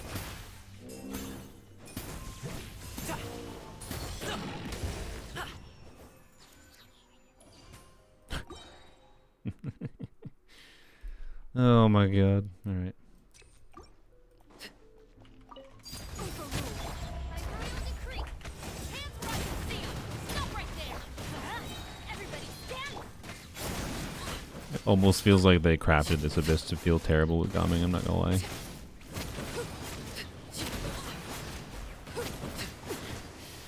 Commendable. What? I was glancing at chat.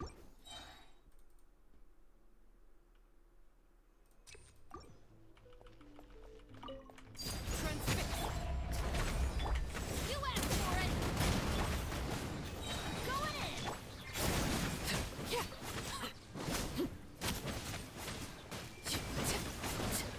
Witness my rise. Overruled. Midnight Phantasm. Hands right. You. Final warning.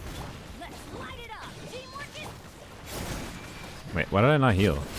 Did I not use my burst last time? Did I get hit like immediately after my burst? The heart. God dang it. Now it's Should've just done Dia. You asked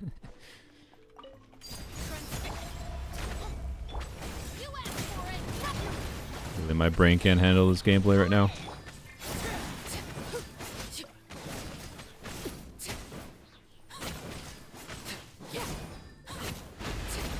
everlasting as the moon. Are you? Frick you. Justice over. Venture to teamwork is dreamwork.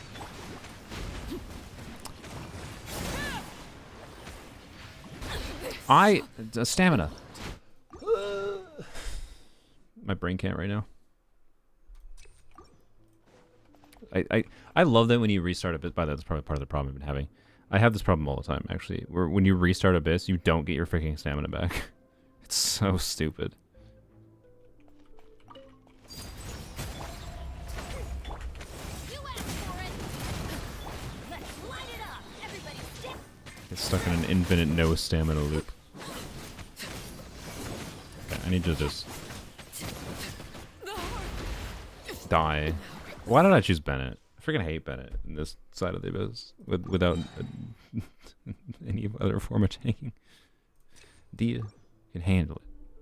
Vanya can handle it. Arlecchino cannot. Hands right. See 'em. Going in.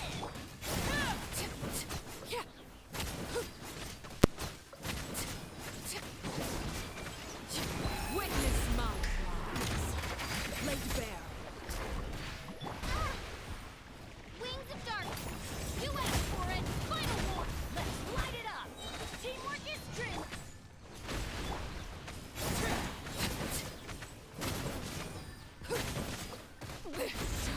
Bro, I get one shot by everything. I just want to test Gami. I just want to test Gami. HP greater than 50%, 8 defense. Let's take it.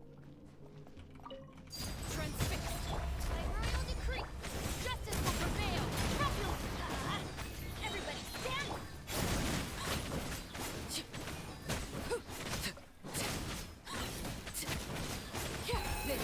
Will it let me survive a hit is the real question. You asked for it.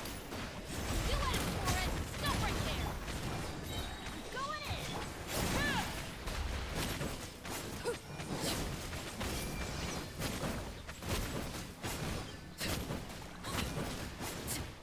in. Whoop. And it seems like the answer is yes. Teamwork is strength. Justice will prevail. Just like... Okay, there you go. Overruled. Everlasting as the moon. Transfixed. As you wish, me. That's gonna hurt in the morning. Oh, that wasn't even charged yet. Oh my god. Whatever, I don't care. I've lived. That's all that's important. Stop right there! Everybody stand! Okay, we can actually test Gami here. Crazy. Okay, there you go. First rotation works fine. Didn't need that, but I don't think it hurt. Up to it, Montai.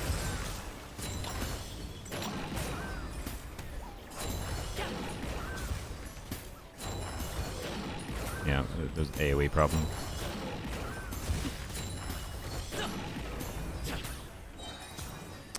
Well, that's unfortunate. Boy, that AoE matters sometimes, doesn't it? Step aside! Left! Attack the frosting! Fierce on the loose! Happy return.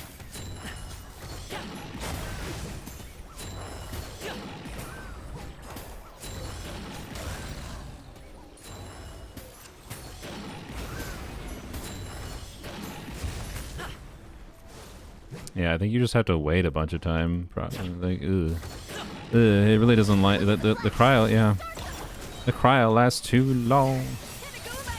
I didn't really have that much expectation for this, but I didn't really realize it was going to be as annoying as it was in non-Bennett teams. So that's my verdict.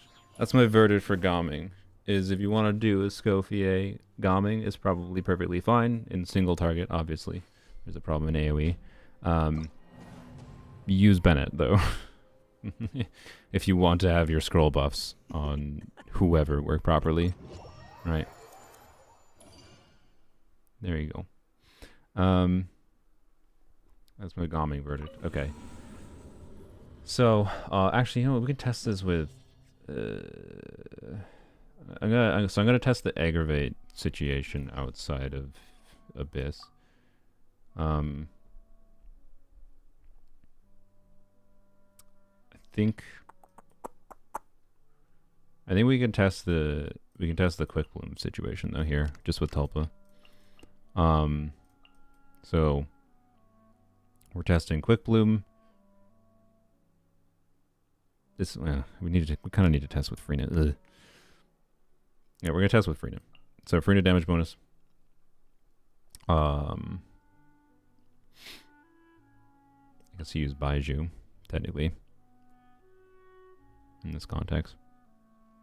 So we'll see if this is better. I think Seth has a build. We'll see if this is better. Yeah, cool. All right. Yeah. We'll see if this is better than they put Emily here instead of Fischl and see if it's better. I think no, but keep in mind, right, if Emily, she's a healer, so like this is what I mean by quick bloom with Freena. Like quick bloom with Freena is definitely a thing. Yeah. And normally, to be clear, on my account, because I have C2 Freena, I could abuse C2 Freena and do Nahida. Should I do Nahida instead? I don't know. But the point being, though, Nahida would be enabled for non-C2 Freena accounts, potentially, or other Dendros. Non-healer Dendros, right? If you do Escoffier here instead. So you lose the Fischl damage, but like I think Escoffier is just better than Fischl in this context, is my point. Can replace Fischl and replace Baiju, let you use a different Dendro, right? So, I don't know. Anyways, let's do a little bit of a litmus test with this. Or a control test, whatever.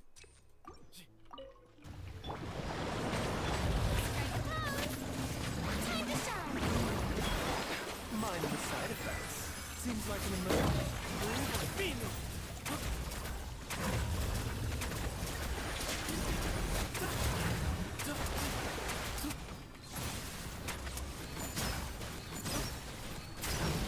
Midnight fantastic. My name is Dylan Song. Shower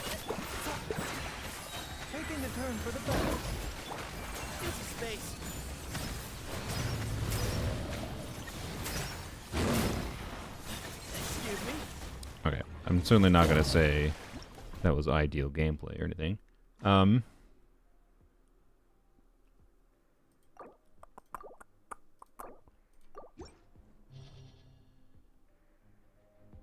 For the certain Escoffier, it's just gonna be better here. Obviously, the Tulpa mucks with things a little bit. I know.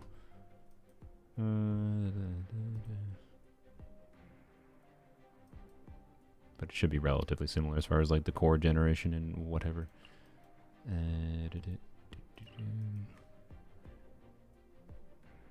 So Farina, but now we'll do. Oh, yeah. Should we do Nahida? Nahida's a little. We have C2 Nahida that muddles things. I don't have anyone else. Like I'd have to use Dendro Traveler instead, and I don't want to go equip them. I have to go activate and equip them. Ah, crap, man. Freaking constellations. I hate them. I wish I could turn them off. Whatever.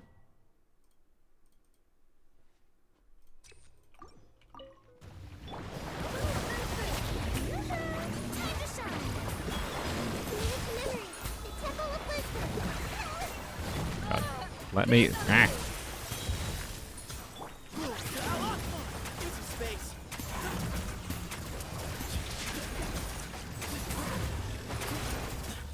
Excuse me? Way ahead. Just gonna wait until we get a skill. Excuse me? Off to the breeze.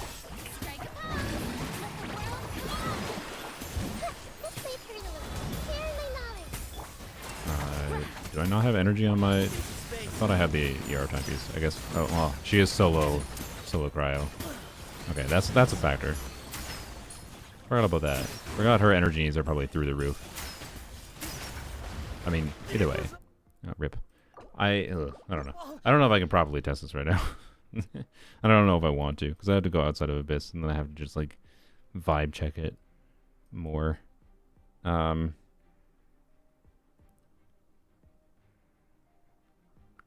come back to Effie in aggravate team context is what I'll say. I need to. My brain's depowering. I'm gonna go. We're gonna go on to polearms only quick. Go into polearms only quick. End off the stream there because there's an interesting last second thing to check, which is the non-Farina context account. It's pretty restricted as far as Hydro options, right? Still has Shenhe Rosaria combo, which should be interesting. But what happens? Right? Like what happens with Escoffier Shenhe Rosaria Candice versus Escoffier Shenhe Rosaria Xiangling? That's the main thing. And we're not going to test against the Tulpa. That's stupid. Because Tulpa obviously will bias towards Xiangling just a little bit.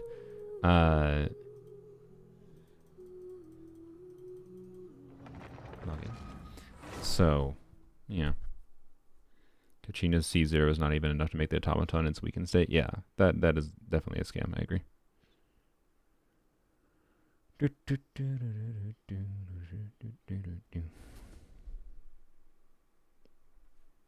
Oh yeah, I haven't logged in at all today. Resin definitely capped. It's not capped. Did I use it last night? What did I... Whatever. Okay. Use my resin real quick. You have to keep mounting and dismounting her drill to do it, Katrina? Yeah, I did hear about that. It should kind of just work without, though.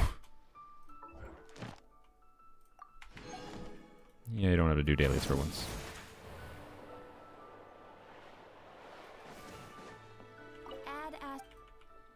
Thank you for... Okay.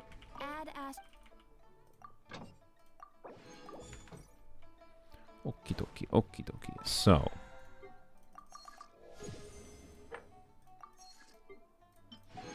Ooh, how exciting. Eon-san? No. Escoffier AC1? Nope.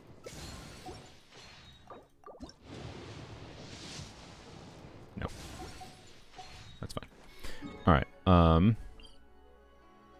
shoot, where do we test? So, by the way, she is fully level 10-10. Sig weapon. C0.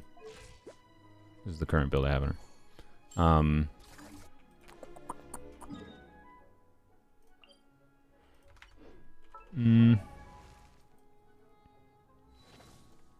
Also, I gotta check Candace build quick. What? Nope.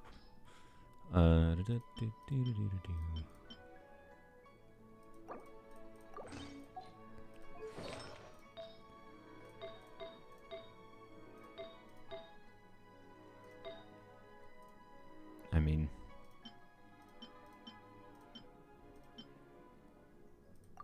try that instead. That's a lot of ER. But she's gonna need a lot of ER, but surely we can get away with our fancy goblet.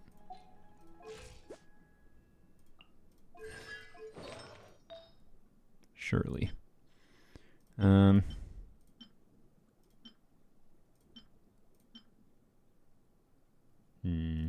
I get away with that much less? Then I think with that piece, we're starting to look like a little bit more sus as far as our stat needs go. I'll try that. I'll try min-max Candace. Okay. And claim a thingy. Toilet paper. How exciting. Okay. Oh wait, I gotta check Rosario too. What? I think I already did fix her. Oh no, I did not. Okay, I lied.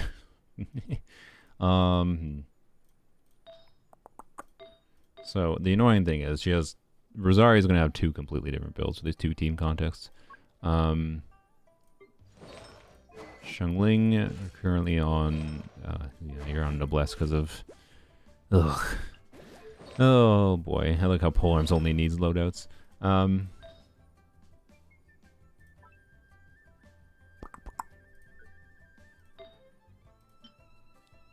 I put you on a Blizzard Strayer build? Do I have the artifacts for that? I might. Get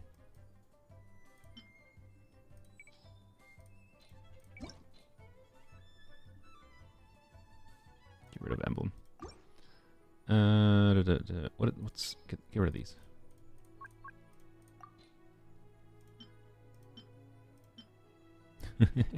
Perfect. Okay.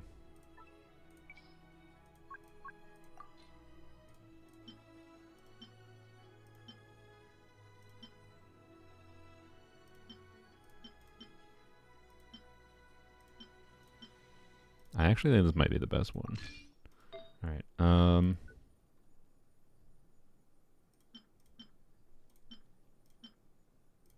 yeah, let's try that.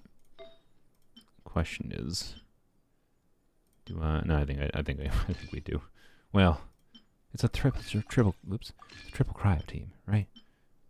Surely I don't need to.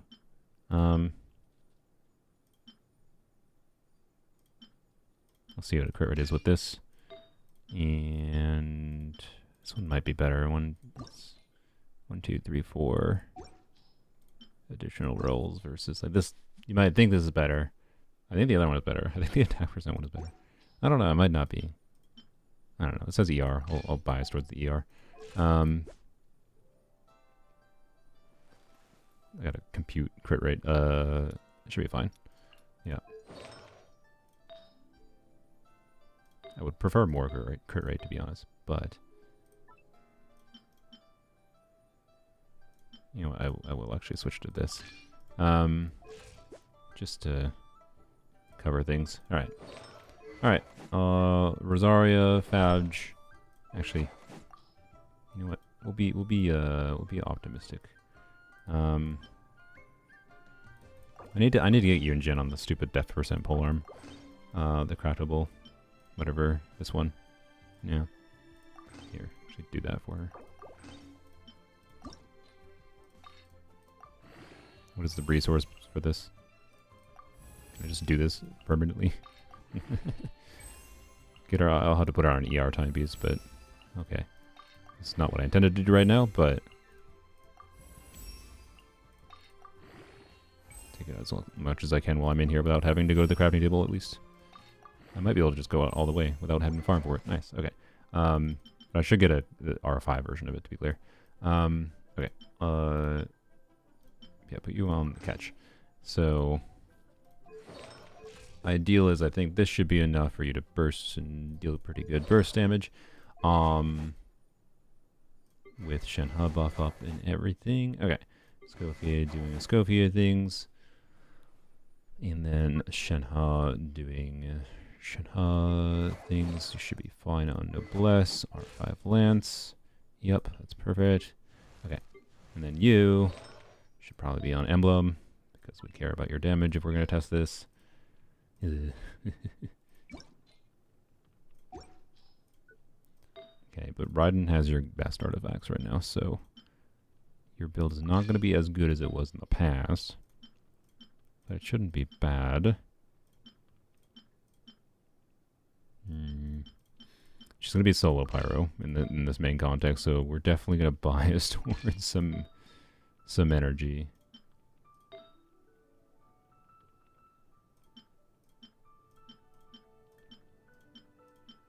Kind of need the pieces. I kind of need one of Raiden's pieces. Well, I guess. Ugh. Okay. Frick. Frick. Okay. What happens if I put on that?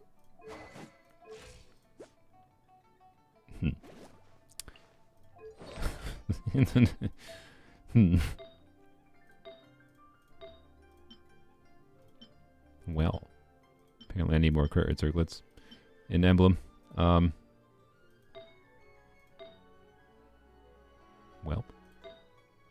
I guess we're choosing we're yoinking this Raiden circlet.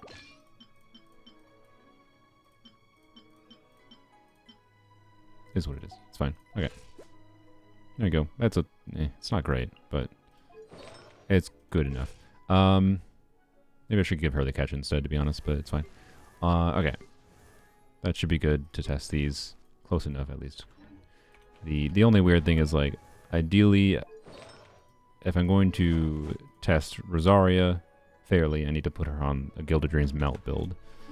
So we gotta change Rosaria's build to actually properly test this, but whatever. Let's do... man, this team can't be properly tested in this Abyss cycle, though.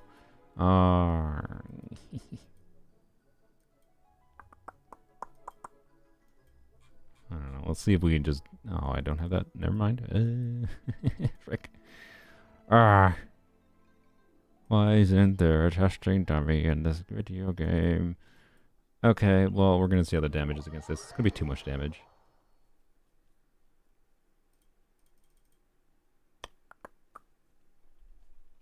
Is there even any testing required for freeze? Mostly just for the purpose of showing people different teams work, yeah.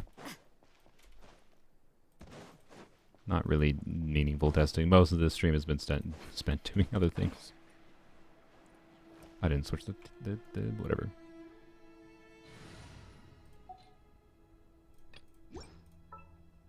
Okay. What exactly is teamwork? Who knows? Who knows? What? Utensils at the ready. That was a little weird. That... What's wrong? Are you in danger? No. What's the rotation here? Probably... I think... do we start with Shenhe? Yeah, I think we do. I have C2 Shenhe too. Okay. Let us see. Let us see.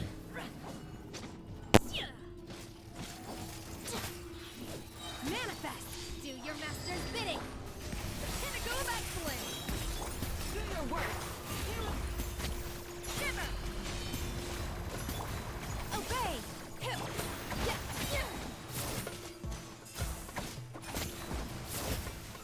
Okay.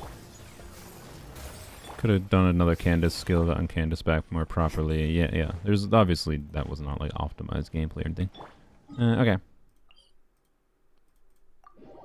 International woman team. I am right by Whoa. What if you're still nervous?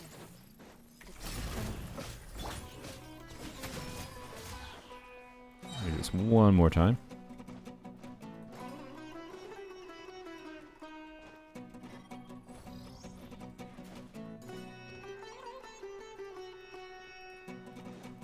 So my I said this earlier in the stream, but way earlier. My suspicion is that Xiangling instead of Candace here is going to be way better.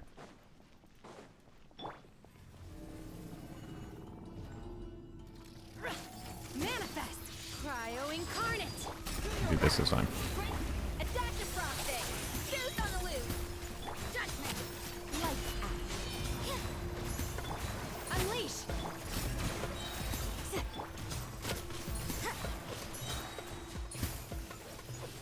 It's pretty good. It's pretty good damage, obviously. Yeah. It's pretty good. Bro is coping. Who the heck are you? Who the heck are you? Is it Mr. Zajeff coming into my stream when I have no energy? Also when I'm just testing polearms only? But, anyways, here's the... I can't wait any This will probably be stronger, I suspect. And we might do an Abyss run with one of these teams. race you. Manifest! Alright. Oh yeah. I probably gotta... So I think someone asked this yesterday, but I didn't actually answer them in my chat. It just reminded me, because Zajeff plays Balatro 100% of the time. I'm not even joking. I think he has it open on his computer 100% of the time, based on the fact that Steam or Discord always says he's playing it. But Balatro was addicting. It's made me lose sleep 2 nights in a row. So, anyways, it's a real good video game. We're gonna do this first. Do this. I didn't change Rosaria's build yet, by the way. Unleash!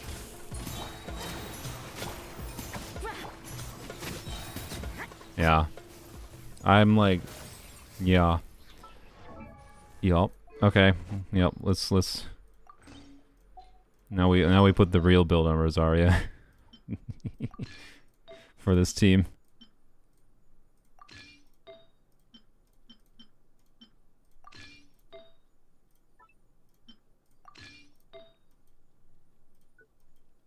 Wait, do I? No, never mind. I was gonna say, wait, do I have to factor in cryo resistance? No, I don't, because there's gonna be pyro on the enemy.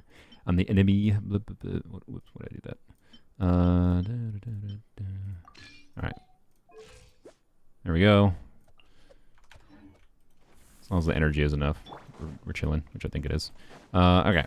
Let's see how that performs now with the real melt build. Snapshot the Escoffier R1 attack buff. That's true. I forgot about that. Sorry, I did forget about the attack buff. You are correct. So we'll do Shenhe and do Escoffier into Xiangling. It should work. Plus we'll get a little bit of melts on Xiangling burst activation. 2-piece would be better if you used 3 cryo units. Would it? Obey! Cryo incarnate! Off to the freezer! A burst of sleep! Lights out! Unleash! You can't run! Yeah, it's a lot better. I was correct. I was a little bit correct.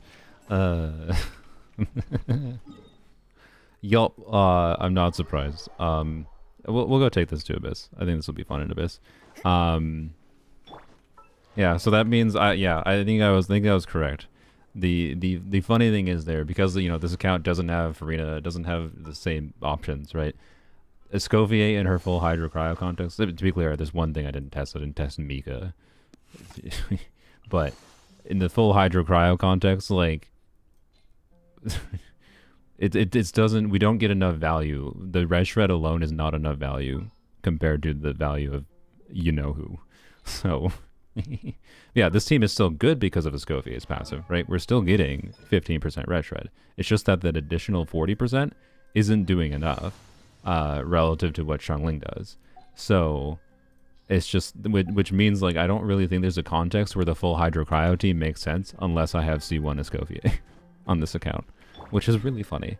And that's part of why, like I said, I would have like kind of preferred to get lucky, and maybe in hindsight should have just ignored the stupid signature weapon, because that took so many wishes, and I could have maybe just gone to pity on this banner instead of going for the signature weapon, right? And not on a I need this, like there's no reason to need it, right? I want to emphasize that. But on a level of like, it would have been fun to do more stuff with Candace, honestly. And like, I'll probably continue to do some polls for Escoffier on this account as I accrue them through the banner. But like, I don't know if we'll actually get to pity, and I don't know if I'm going to be motivated to grind for it. I could theoretically do that. There's a lot of content I haven't done, but we'll see. A passive work for Arlecchino. It should work, as far as I'm aware. Because like Chevreuse C6 works. And it's phrased the same way. Okay. So, obviously we'll do the second side. Yeah, I suspect. So I'm very familiar, by the way, with the non-Escoffier variant of this team on this account is this. I'm very familiar with how this team feels to play. I'm not gonna do a direct contrast to it because I've done so much testing. But I suspect it's going to be a lot better than Zhongli. And that was the last place Zhongli had like a team I used relatively often on this account. So rip Escoffier, Power Crap, Zhongli, and Polearms only. Even on a Polearm only account, I have basically no reason to use Zhongli. Oopsies. So yep. First side, I don't know. We'll just I don't feel like braining on the first side. I do not feel like braining on the first side. Wait, you should do you. I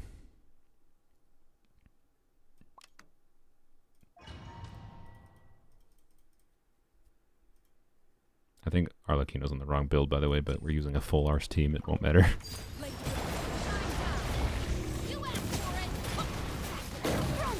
Not the point right now to have relatable clears.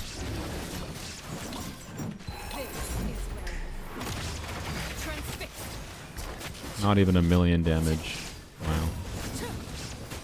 If only I had C6 Eons on. You can always play Physical Zhongli. True. Physical Zhongli might be slightly better now with the Escoffier. It's fun. It's funnily. Actually, I think C6 Rosario would still be better, but. Alright.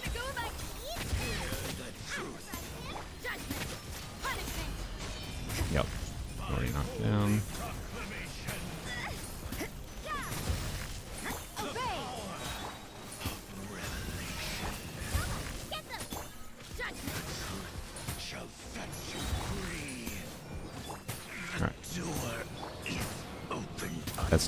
That was definitely better than Zhongli. I did that too early, but whatever. I don't think that was that big of a deal.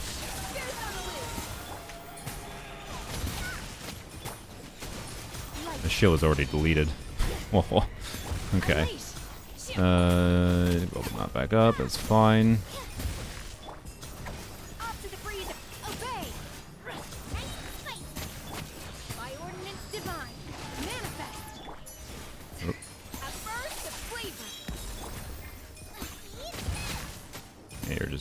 You're just dead. We're not gonna have burst in the next chamber. Oh well. That was a lot stronger than Zhongli. I will tell you that. But the shield breaking being so much stronger than Zhongli, there maybe disproportionately made me feel that. So we'll see in this next chamber. To give Zhongli some credit. Here, watch this. Bam.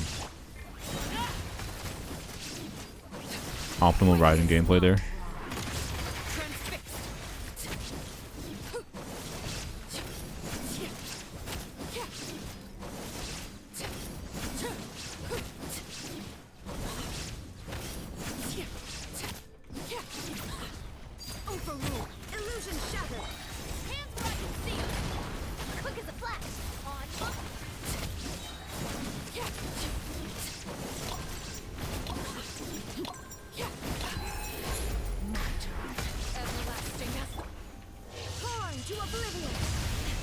Good.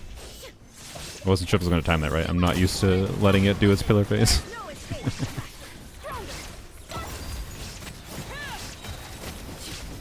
There's no point to use a full C6 Arlecchino team against this thing if we don't brute force it. Thoughts on the Archon quest one day later? Pretty much the same as I thought last night. Pretty good.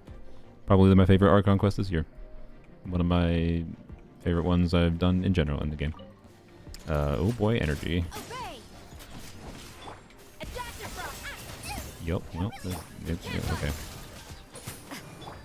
Manifest. Fierce on the loose. Didn't have to do that. Whatever. Judgment. Obey. Do your master's bidding. Off to the breach.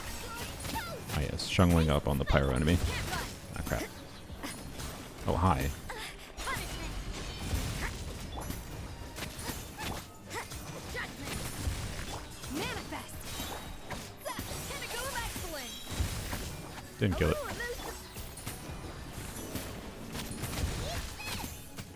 You can't run.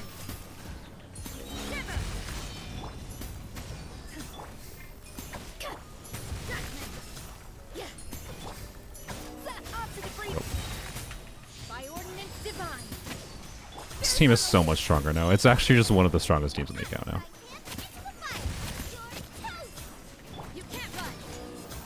But to be clear, the Abyss Blessing is biasing things to do it not non-existent extent. To be clear, this is not like my main account where a non-level 90 not crowned. She is crowned. She is level 90. So the 75% damage bonus, especially with Shenhe buff, is making an exaggerated difference for Escoffier and for Rosaria. But I also played that same team with Zhongli, so like it's such a vast difference in like damage output. Like, oh, Illusion shattered. I'll maybe do a more proper direct comparison in a future Abyss. Witness my wrath. But yep, I'm happy. I don't mind that because like it's I don't know. I don't mind that team is a lot stronger because the team was enjoyable, but didn't feel incredibly strong with Zhongli on this account. And I played the variation of that team, but with Bennett instead of Zhongli on my main account now, and it's good because Bennett buff and Rosaria snapshot, like it works quite well and quite a lot better with Bennett. And especially with like C6 Bennett, because I was doing like C6 Bennett, Moika even, yada yada. Like a normal account has better options for this kind of team, so I don't know if you necessarily would want to emulate this on a normal account, but you probably can, obviously, and it still succeed. But on Polearms only specifically, I don't know. It's sad in some sense to lose the. I didn't mean to do that second skill. That was dumb. Sad in some sense, but also welcoming in other senses. In like, I like having stronger teams, particularly one I already liked. This feels mostly the same to play, but just stronger.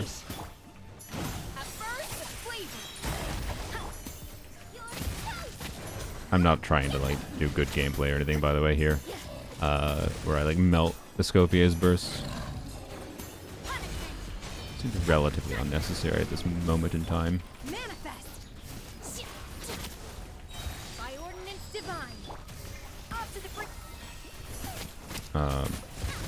Still gotta be good. This is the same as it used to be. Still gotta be good with like managing energy on Shungling in particular.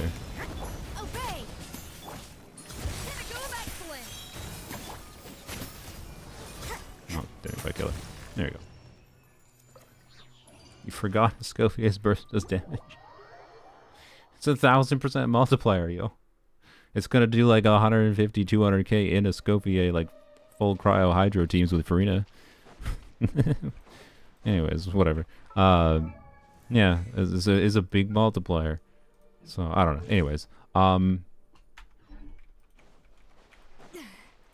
we'll end with we'll have a yap about my overall thoughts on Escoffier while we do like a victory lap here, and the victory lap will be the final thing we can do, which is Rosaria, Arlecchino, Eonson, Escoffier. I think. Oh yeah, after my testing yesterday, I think my conclusion was just don't even bother.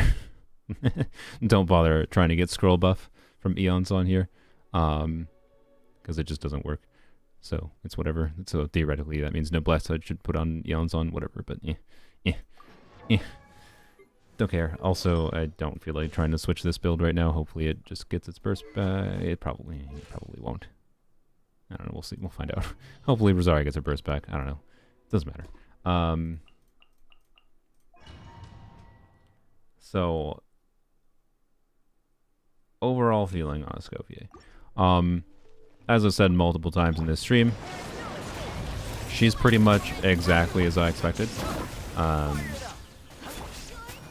In that she's an extremely strong, very versatile off-fielder, first to me, and can slot in and like be quite competitive with many other units in teams that most players like would not say is an obvious use case for her, right? Even something as silly as like the context where I compared her with, you know, the Muika, Emily, Shilonen, Clorin team that I like playing. Replacing Emily with Escoffier was not better, but it wasn't incredibly worse, right? So and like I think that kind of team is representative of like how versatile she is, and that means she's a very strong character. I think this is one of the, I mean, well, we'll see what power creep is next year, but I think this is one of the most versatile characters in the game, and there's going to be so many players that are just like, it says Hydro Cryo in the passive, that means I only play her Hydro Cryo teams. Like, no. This is my point. So I don't know. I don't want to be like too like I'm patting myself on the back or something, because like I don't think it was that complicated for anyone quite familiar with thinking about Genshin characters kits before they release. Escoffier's kit is pretty simple, and it wasn't really hard to evaluate before release. So there hasn't been anything surprising really, other than, you know, hey, I found like the Mualani team was more fun to play than I expected, in particular without Farina, because a low investment Mualani team with the Escoffier felt like it was doing more damage from Mualani. I don't know. And there's other kinds of problems, like, you know, again, like, that I think could be solved if a Hydro unit that made a shield happened to give an attack buff rather than an attack speed buff. But instead we live in a reality where TDDS Mualani on scroll is going to be one of the best buffers for on-field cryo units. And they could have solved that problem by making another new character different, but, you know, we'll see. They're in beta. The Hydro Cryo teams I don't dislike, but it's just an option. It's just a team option. Like, the Hydro Cryo teams are just a nice team option. Rather than something I feel like I'm going to default to most of the time. And when it comes to like future on-field cryo units with good multipliers and a kit that really wants you to use her in only Hydro Cryo team context, obviously Escoffier is going to be a lot better for this hypothetical character. But I'm going to do my darndest to not use her there. So Eula was a bummer. Yeah, Eula was a bummer for sure. Just because just because of Eula problems. Yeah, I don't know. It's hard to collect my thoughts with my brain, but it is tired. It's a weird circumstance right now of I still like the whole live stream, right? And again, this might turn into an edited video still. I don't know. We'll see. But the whole situation with like, okay, the hypotheticals of what could this character have been with a slightly reworked kit, right? You can go check out that live stream. I am pretty sure I stand by most of the things I said about that. even after her release here. Yeah, Rosario does not have the energy to burst properly. This team, it's fine. Alright.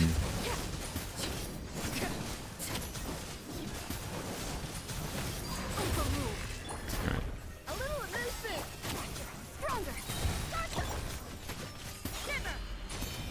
The pinnacle This- of excellence. Witness my wrongs. Wow. So yeah, she's an enjoyable character. She's very strong on polearms only, clearly. The fact that she makes, like, even with C2 Arlecchino extra pyro application, in case it's not obvious, makes it pretty easy to abuse cryo application with timings that is easy to play, not circle impacty, right? To be clear, I don't think Melt, even Escoffier for Melt Arlecchino and polearms only still wouldn't really be that relevant if Eonson didn't exist, because attack buffing is pretty important as part of the component still. Don't get too close. But anyways, any other thoughts floating in my head? I don't know.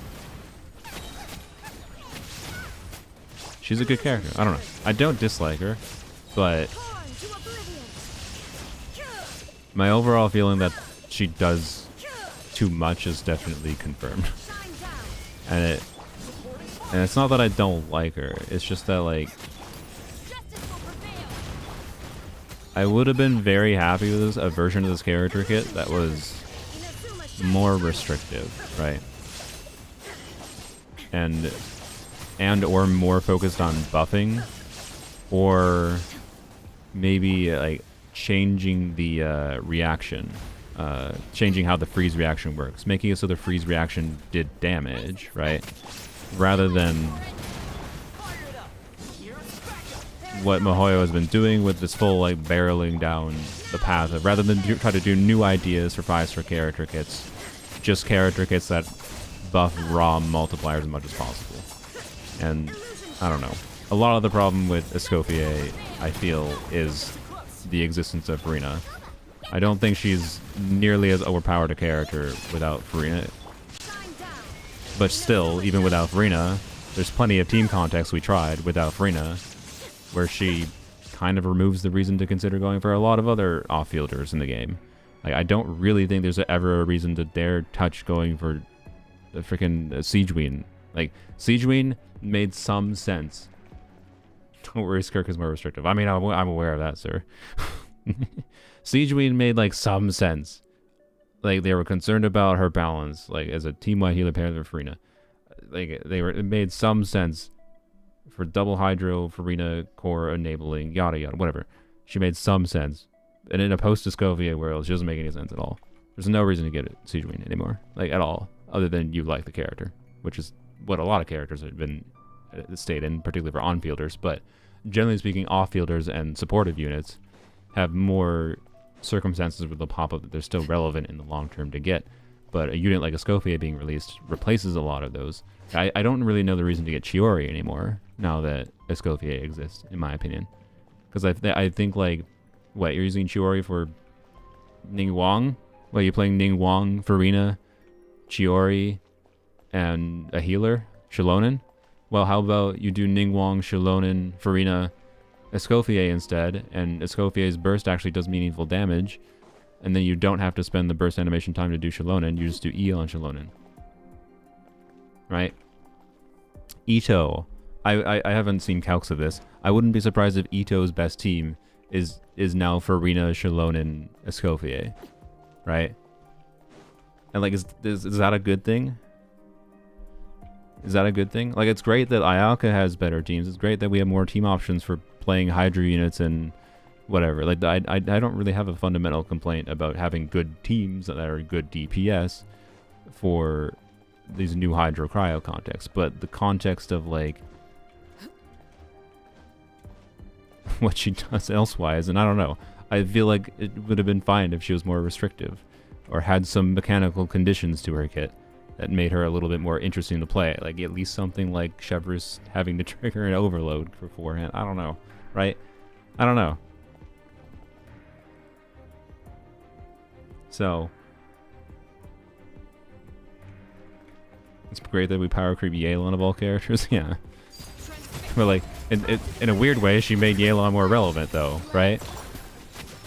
So it's not like she directly, whatever. It's not like she directly power crept Yelan. Because Yelan is relevant to pair in Escoffier teams. Like, one of the best wheelchair team formats now is any character in the game. Eon's, any character in the game, Escoffier Farina, right?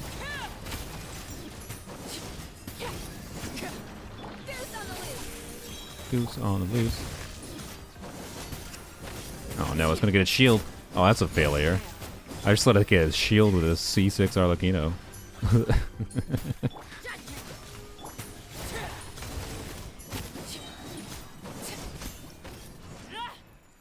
Garbage character. Arlecchino, that is not Escoffier. Anyways, yeah, Farina Escoffier wheelchair at a baseline is already good, but then Farina Escoffier Yelan, it's like, oh boy. That at a baseline, I believe, is like 7. That at a baseline is the DPS that Skirk gets in her 4-star like only teams. Well, that's more 5 stars to be clear. Like, so like you could say it makes sense, and I don't know. So I don't know how to feel. We live in a post-Escoffier world now, where there's going to be contexts where people, I'm using one team and people are like, why don't you just use Escoffier here instead? Why don't you just do an Escoffier team? That's going to pop up all the time now.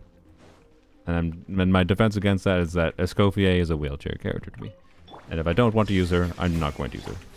Right. And I'm just going to...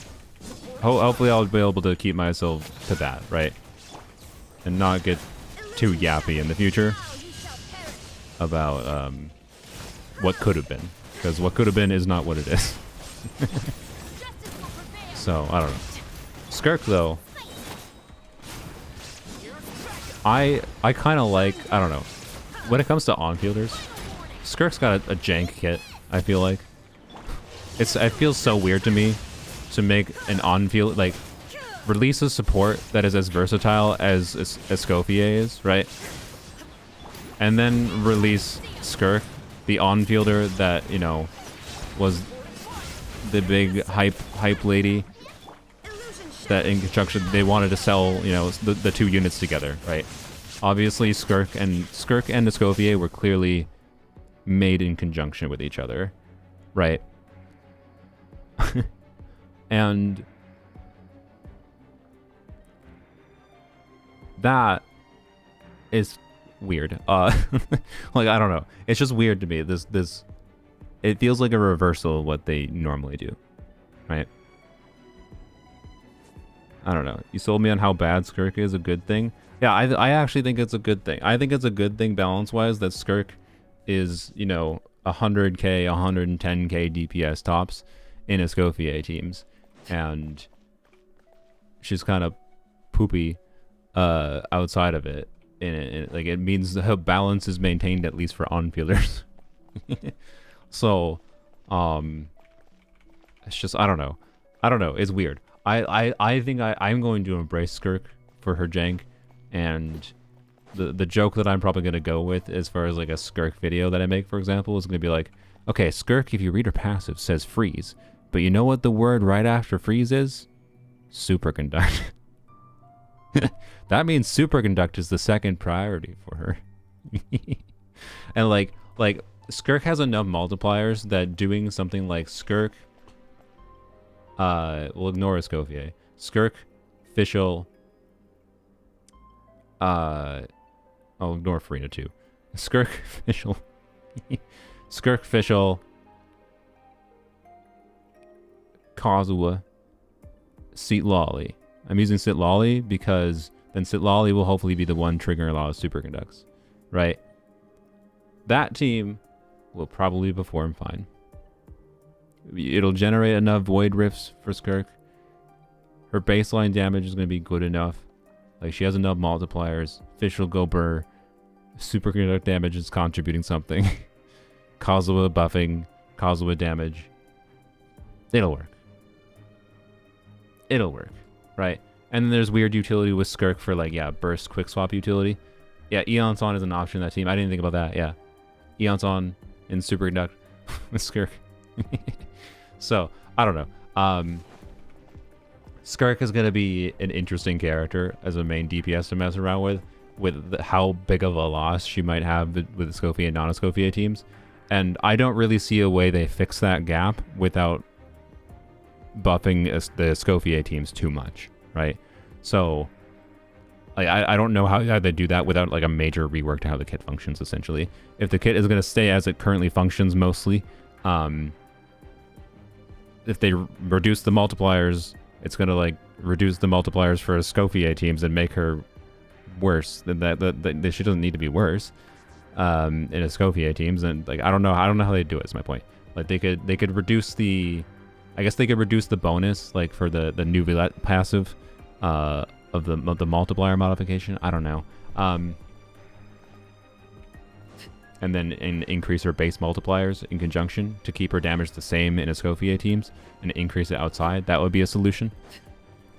So as far as just multiplier changes go. But I'm so much more a fan of the idea of... Actually, did Flip do this yet? Let's see. Flip did not respond to me, but that's fine because I didn't tell Flip what the teams were. But I asked Flip to check. Is it Jeff? You're still here. Oh, you are still here. At least let Melt make Void Rifts. I agree. Melt should be allowed to make Void Rifts. I think there's going to be some jankery to figure out because I know I was able to get Emily to keep up burning with like Virgin teams with Farina in them. I think you'll be able to use Farina to trigger freeze at specific times and get Void Rifts created and still do melts. It's just going to be weird. But Jeff, if you want, I guess I can call you maybe. So I have the idea that I'd message you about Dahlia being an attack buffer. So since you have the spreadsheets ready for like a Dahlia team, so this would be like a Dahlia team for 4 stars or also a Dahlia team for like Escoffier.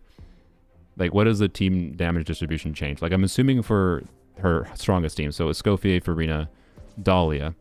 If Dahlia buffed like 600 attack, like 600 attack to the on-fielder, does that make Dahlia at least competitive-ish with like Mualani TDDS or close enough, like a 4-star option that's close enough to the 5-star option?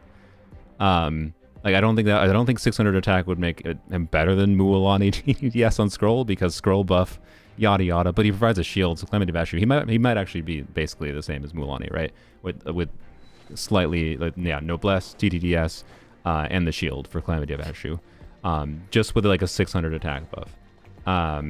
Mualani's outright her best 4th right now. Yeah. So that's why like I'm just saying like just Dahlia being uplifted to bring Dahlia not to be like better than Mualani or better than Yelan, whatever, but just to be like close to their level, like in the 100k DPS range. How much attack does he have to buff to do that in those teams?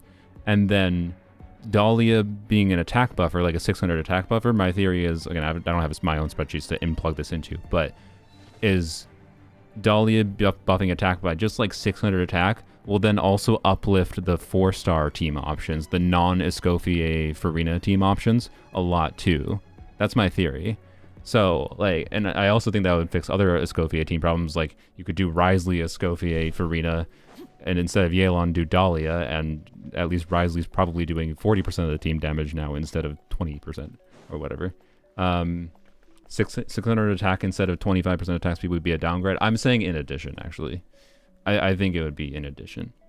But, because the 25% attack speed gives, what, like a 3 extra, or 4 extra normal attack hits or something?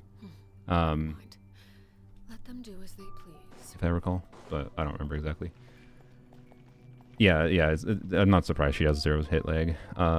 Yeah, 0 hit lag, so attack speed is insane on her. Okay. Oh, does that change your calcs you did earlier? Because I don't know if you modified them. You get a full additional strength. Okay, that's interesting.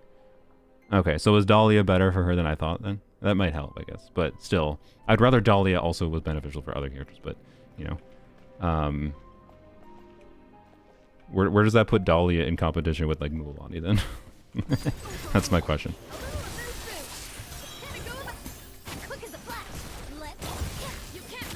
She's better than Tom. Okay, that's good. Well, that's good. Because that was the assumption, was like, okay, she was going to work with Dahlia at least.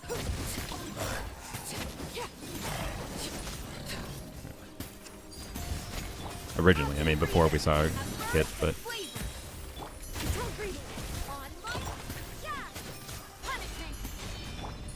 wait. If Skirk is this good with attack speed, what does the Wanderer set do?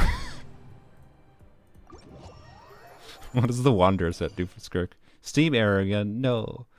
Uh-oh, Bongo Cat is broken again. 2% behind Mulan. That's not bad at all. Oh, okay. Alright. Well, then there you go. I guess that's all that Skirk needed. Was just not hit lane. Wait, is that with C6 Dahlia? Ugh. I don't remember what his attack speed buff is. It not whatever. But yeah. So for anyone not aware, the Wanderer set gives normal attack speed. So like, and 40% normal for C. What if? Okay, she has a problem. She has a problem with her C1, wherein Skirk C1 counts as charge attack type damage, and this buffs charge attacks.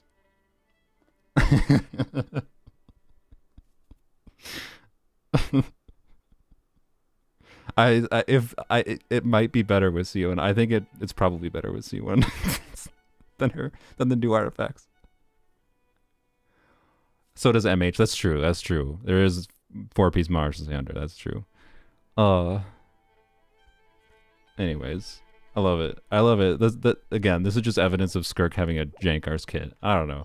I like janky, weird characters. And I think I'm gonna enjoy her, but we'll see. Let's go. Speaking of, let's go get some plungy artifacts and probably some good Skirk artifacts that are useless in this account. The attack speed cap is really high. Yeah, I'm assuming the 10% attack speed is actually potentially meaningful. So, does it make sense to do a plunge thanks to Dahlia's skill? Oh, on Skirk? That's actually a good question. I'm gonna assume no, because her attacks can be output. Like, her multipliers and her normal attacks are quite good, and I know she doesn't get any bonus for her. I'm pretty sure her passive doesn't give any bonus to her plunges, so I think it's like an Arlecchino situation where like you don't bother with doing a plunge even if you can.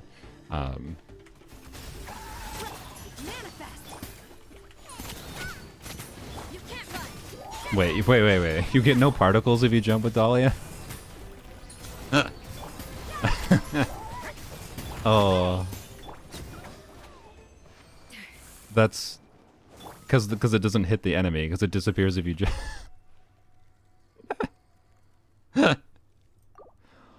Oh. That's so funny. Okay. That's so funny. Oh, look at that. Wow.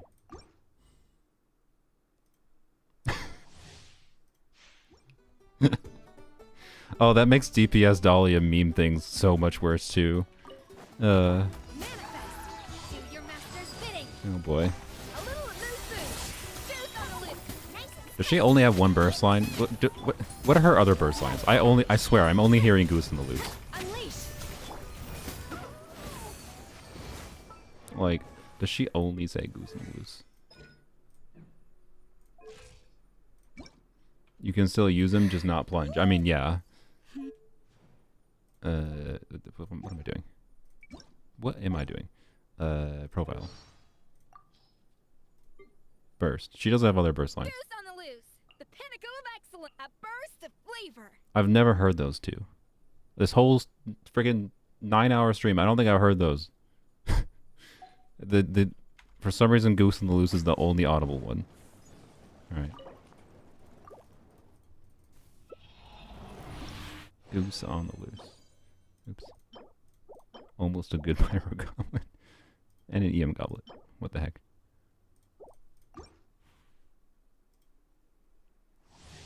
But yeah, I don't know. Him being such a hyper niche character though, then like, so it means if you don't want to do things with 5-star characters that require, you know, burst animations and whatever. Like, I can tell you I'd so much rather, because if I'm playing Escoffier Farina, right? Escoffier Farina Skirk is already a 3 5-star team that's going to need 3 5-star burst animations. And like, Sitlolly would need to burst. Or she doesn't need to, I guess, because you just sack frag Sitlolly. But, you know, you would think she would need to burst. And probably would want to normally, but, you know. Mulan you would want to burst for, like, just the Mulan burst damage, right? It's part of why Mulan can be good, somewhat good. Not crazily, but it's damage. And it's, like, front-loaded damage, and it's good. Yelan obviously would need to burst. So, like, I think I would vastly, almost assuredly. If it's only 2% worse, I am like 90% certain I at least would prefer the Dahlia variant over any of the 5 stars. Is my point. For the 4 slot.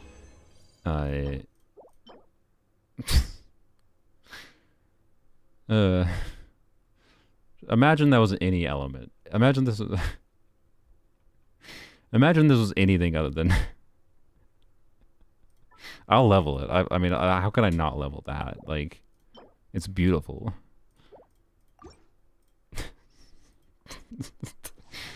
Okay.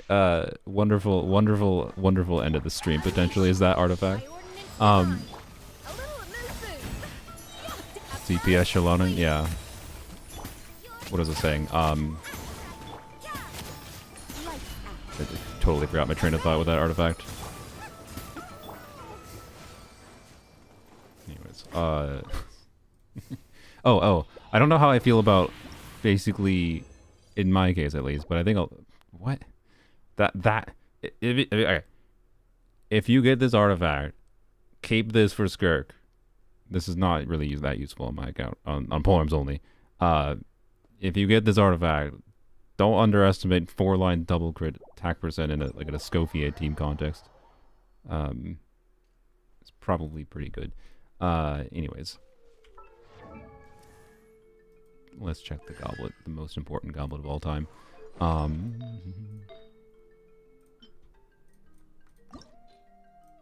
don't know how I feel about needing to build Dahlia for Skirk. It's not technically a need, but it's something I'd vastly prefer. I've never had an all ER piece. Like, literally at all, on any account. I'd be down with a def percent all ER rolls. Oh, not gonna happen. Of course. I mean, low rolls and crit damage, but...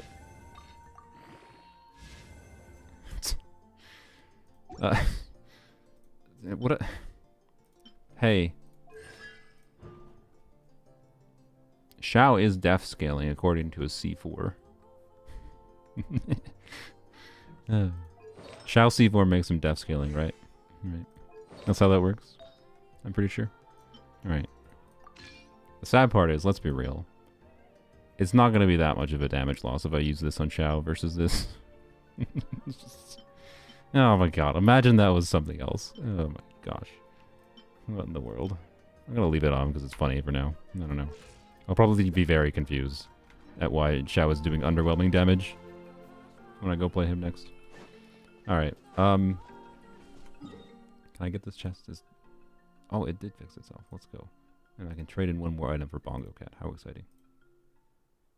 I got a duplicate Orange Cat. That's fine. I'm one green item away to a rare item. My first rare item in Bongo Cat. Anyways, let's go to Strong Box quick. That'll be the true end of the stream. Had a full sleep, you're still streaming? Yep. That's how it would be. So Dahlia sucks? No. Sorry.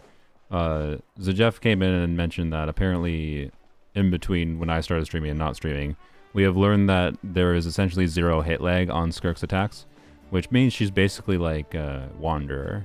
So she essentially gets a lot of value from attack speed, which makes Dahlia's kit make a lot more sense. But it also means Dahlia is basically only relevant for her and Wanderer. It also means C6 Dahlia actually matters. So, yay, basically. But Dahlia is essentially irrelevant outside of Skirk, other than for Wander, maybe. Not necessarily a need, I don't think, but there's probably people that will pull Dahlia for Wander. So, I don't know. I still feel that having an attack buff could be really valuable. Apparently unneeded for Skirk now because of the hit lag thing, and in fact it would actually cause a problem of since she has no hit lag, the attack speed is so valuable that giving him an attack buff is problematic in that it'd make maybe her too strong.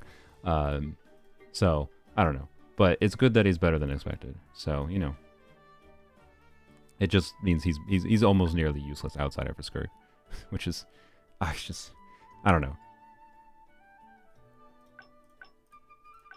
On the upside, his attack speed, I believe, is in his passive. He can technically be like, I think level 70, I believe, or level 60, whatever the Ascension 4 passive unlock is at. I think it's level 60 into 70 Ascension. That, you know what, we're gonna go for Shangling pieces and Raiden pieces because apparently I need more of those. Yep. Close. I mean, not really. Wow, alright.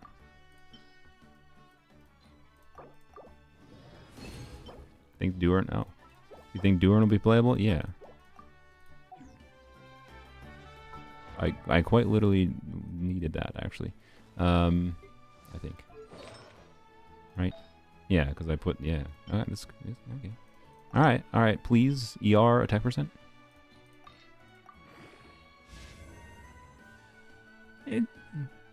I can cope with EM, but you're going to roll at least twice in a crit, right? Okay. It's just one bad roll.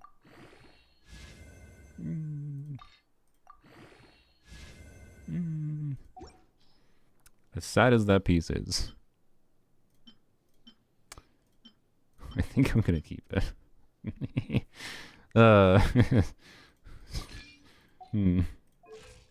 That's unfortunate. That's unfortunate. But if I want Shangling to have all the ER in the world, that's, I guess, what Raiden gets to use for now. Oh well. Will C6 Yelan be OP with Dahlia Escoffier? I don't think Dahlia does anything for Yelan. So, no. Because it doesn't... Also, if you didn't see my stupid Yelan stuff earlier, you're not going to get any time to do a charge attack on Yelan anyways, if you have a real team built, so... I don't know. Anyways. Yeah. So I don't know. That's the conclusion, I guess. Escoffier is strong. Who knew? Who could have thunk it? We live in a post-Escoffier world. May as well embrace it. She has plenty of fun teams. Many a team. I didn't hate any particular team other than a couple specific ones. A couple specific ones. Eula was probably the biggest letdown where I was really hoping like I was gonna be fine with like a wheelchair Eula team that still felt like playing Eula that wasn't plunge, right? Like engaging with Eula's kit gimmick, still getting good burst damage, but also having a little bit of a wheelchair backbone with free net Escoffier damage. And like I still think that kind of exists in the form of C6 Rosaria, but I really wanted like an Electro unit to work instead there, like Eon's on. So it felt a little bit more like Eula damage. So I don't know. I might mess around more with Eula in the future, but man, 170 ER not feeling like it was enough. I don't know. Maybe I was doing something wrong with Eula. Fun Escoffier teams with mostly 4 stars. What did I test with 4 stars? I mean, I've deleted my list as I went on, so I think the answer is yes, but depends what if you mean the full Hydro Cryo teams, less so. But if you mean Escoffier just synergizing with 4 stars, yeah. She synergizes with a lot of things, but anyways. Gaming was a lot worse with her than I thought, because like mostly because I wanted to do Eon's on Gaming, right? That's maybe the other main team I didn't like at all, kind of with her, that I kind of thought ahead of time was going to be better. So, in minor ways, in really specific instances, she was slightly worse than I thought, I guess is maybe the conclusion. And that's probably a good thing. So, yeah, I don't know. I didn't try a number of shenanigans that I plan on messing around with, but that's because I'm going to probably do a separate video on those, so you can look forward to those. But yeah. Why didn't you like it? Because I wasn't playing Bennett. because the 21 seconds of uptime on her skill duration made it impossible to get scroll buff set up properly, and I hate the idea of trying to change Eons on and Bless and whatever. Like, it was fine. It was still fine. Like, it wasn't a terrible option, but I think I vastly prefer Sitlolly variants is my overall vibe. Because the Sitlolly variants work better with rotations with Eons on. Why no Bennett? Because I just don't want to deal with circle impact. With Gaming, I don't know. I like how he plays with Eons on, but the buff setups for artifacts are annoying. So I don't know. I think with Bennett it's not a problem, but with Eons on instead of Bennett, more annoying. So that's really all it is.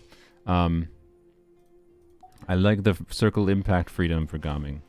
It doesn't really matter that much this Abyss, but yeah, that was the only problem.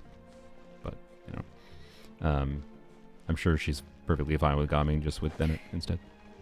So Bennett, Gaming, Shilonen, whatever, right? Yeah. How do I know if I'm triggering full scroll? When you activate your character's abilities, do you see a reaction of the type that you need to trigger? So in the context of like Eon's on, if Eon's on is on scroll with Gaming, right, I need to trigger an overload with Eon's on. So I need to see overload when I do Eon's on E normal attack Q, right? Yep. Yeah, you can open the stat menu, but not in Abyss. So you mean Bennett Eon's on Escoffier? I guess I should have tried that. I should have tried Bennett Escoffier Eon's on. I did not try that, but I could go back onto my other account and try it, but yeah, I'll try in the future. I imagine that could have been an option. I think I was probably playing Bennett on the other side, maybe. I generally speaking have not erred towards using Bennett and Eons on the same team in most teams. So it's part of my my bad. I should have thought of that when I encountered that issue, I suppose. So, anyways, I'm par with Sitlolly in cryo application for melt. Yes, essentially. Just ER needs might be a bit rough, and not being a Natlan unit on top of not giving Pyro Red Shred obviously makes her worse than Sitlolly for the buffing the Pyro unit. But in terms of enabling the melt reaction, essentially it's the same as Sitlolly, is the overall vibe, other than minor differences of nuances and whatever. But yeah. So she's a good character. I like that she makes Shenhe a bit more relevant, although I didn't try an incredibly high number of Shenhe teams on my main account. It's obvious that the synergy with Shenhe being able to buff Escoffier and one other cryo unit is quite strong, and makes Shenhe a kind of actually relevant character again, but only for really specific teams, like, you know, the triple cryo teams, obviously. People aren't even going to feel a desire to really get Shenhe for Skirk in the future. It's only probably specifically Ayok. And mostly Ayok. So, I don't know. Basically, not much has functionally changed on a meta level for Shenhe, realistically. But on a shenanigans level, stuff like I did with Charlotte, right? Like, DPS Charlotte, Shenhe, Escoffier, Frina felt just as good as Ganyu. Ganyu felt the same. DPS Charlotte felt the same as Ganyu to me, generally. Basically, it wasn't really that different. So, and that's because Shenhe's strong in Escoffier teams with that triple cryo context. So yeah. Anyways, bye. It's a sad statement. I mean, look, she's an equalizer. That's what I said before, and I maintain that she'd be an equalizer. Ganyu theoretically in more like in a harder form of endgame combat, Ganyu should pull ahead of Charlotte more obviously in Escoffier teams, because theoretically I could get more than one charge attack or two. I don't think there was a single Abyss Chamber where I did more than 2 charge attacks with Ganyu. Is it a sad statement? Yes. But it is kind of what it was. But yep. And I don't know. I don't know what they can do to change that aspect unless they release an attack buffer that's cryo or hydro, right? And I feel like they're not going to do that. Because if they were going to do that, they probably could have done it with Escoffier or with Dahlia. But I don't know. Anyways. She's an interesting character. Mostly what I thought. Glad to have her. And there's no going back. Bye-bye.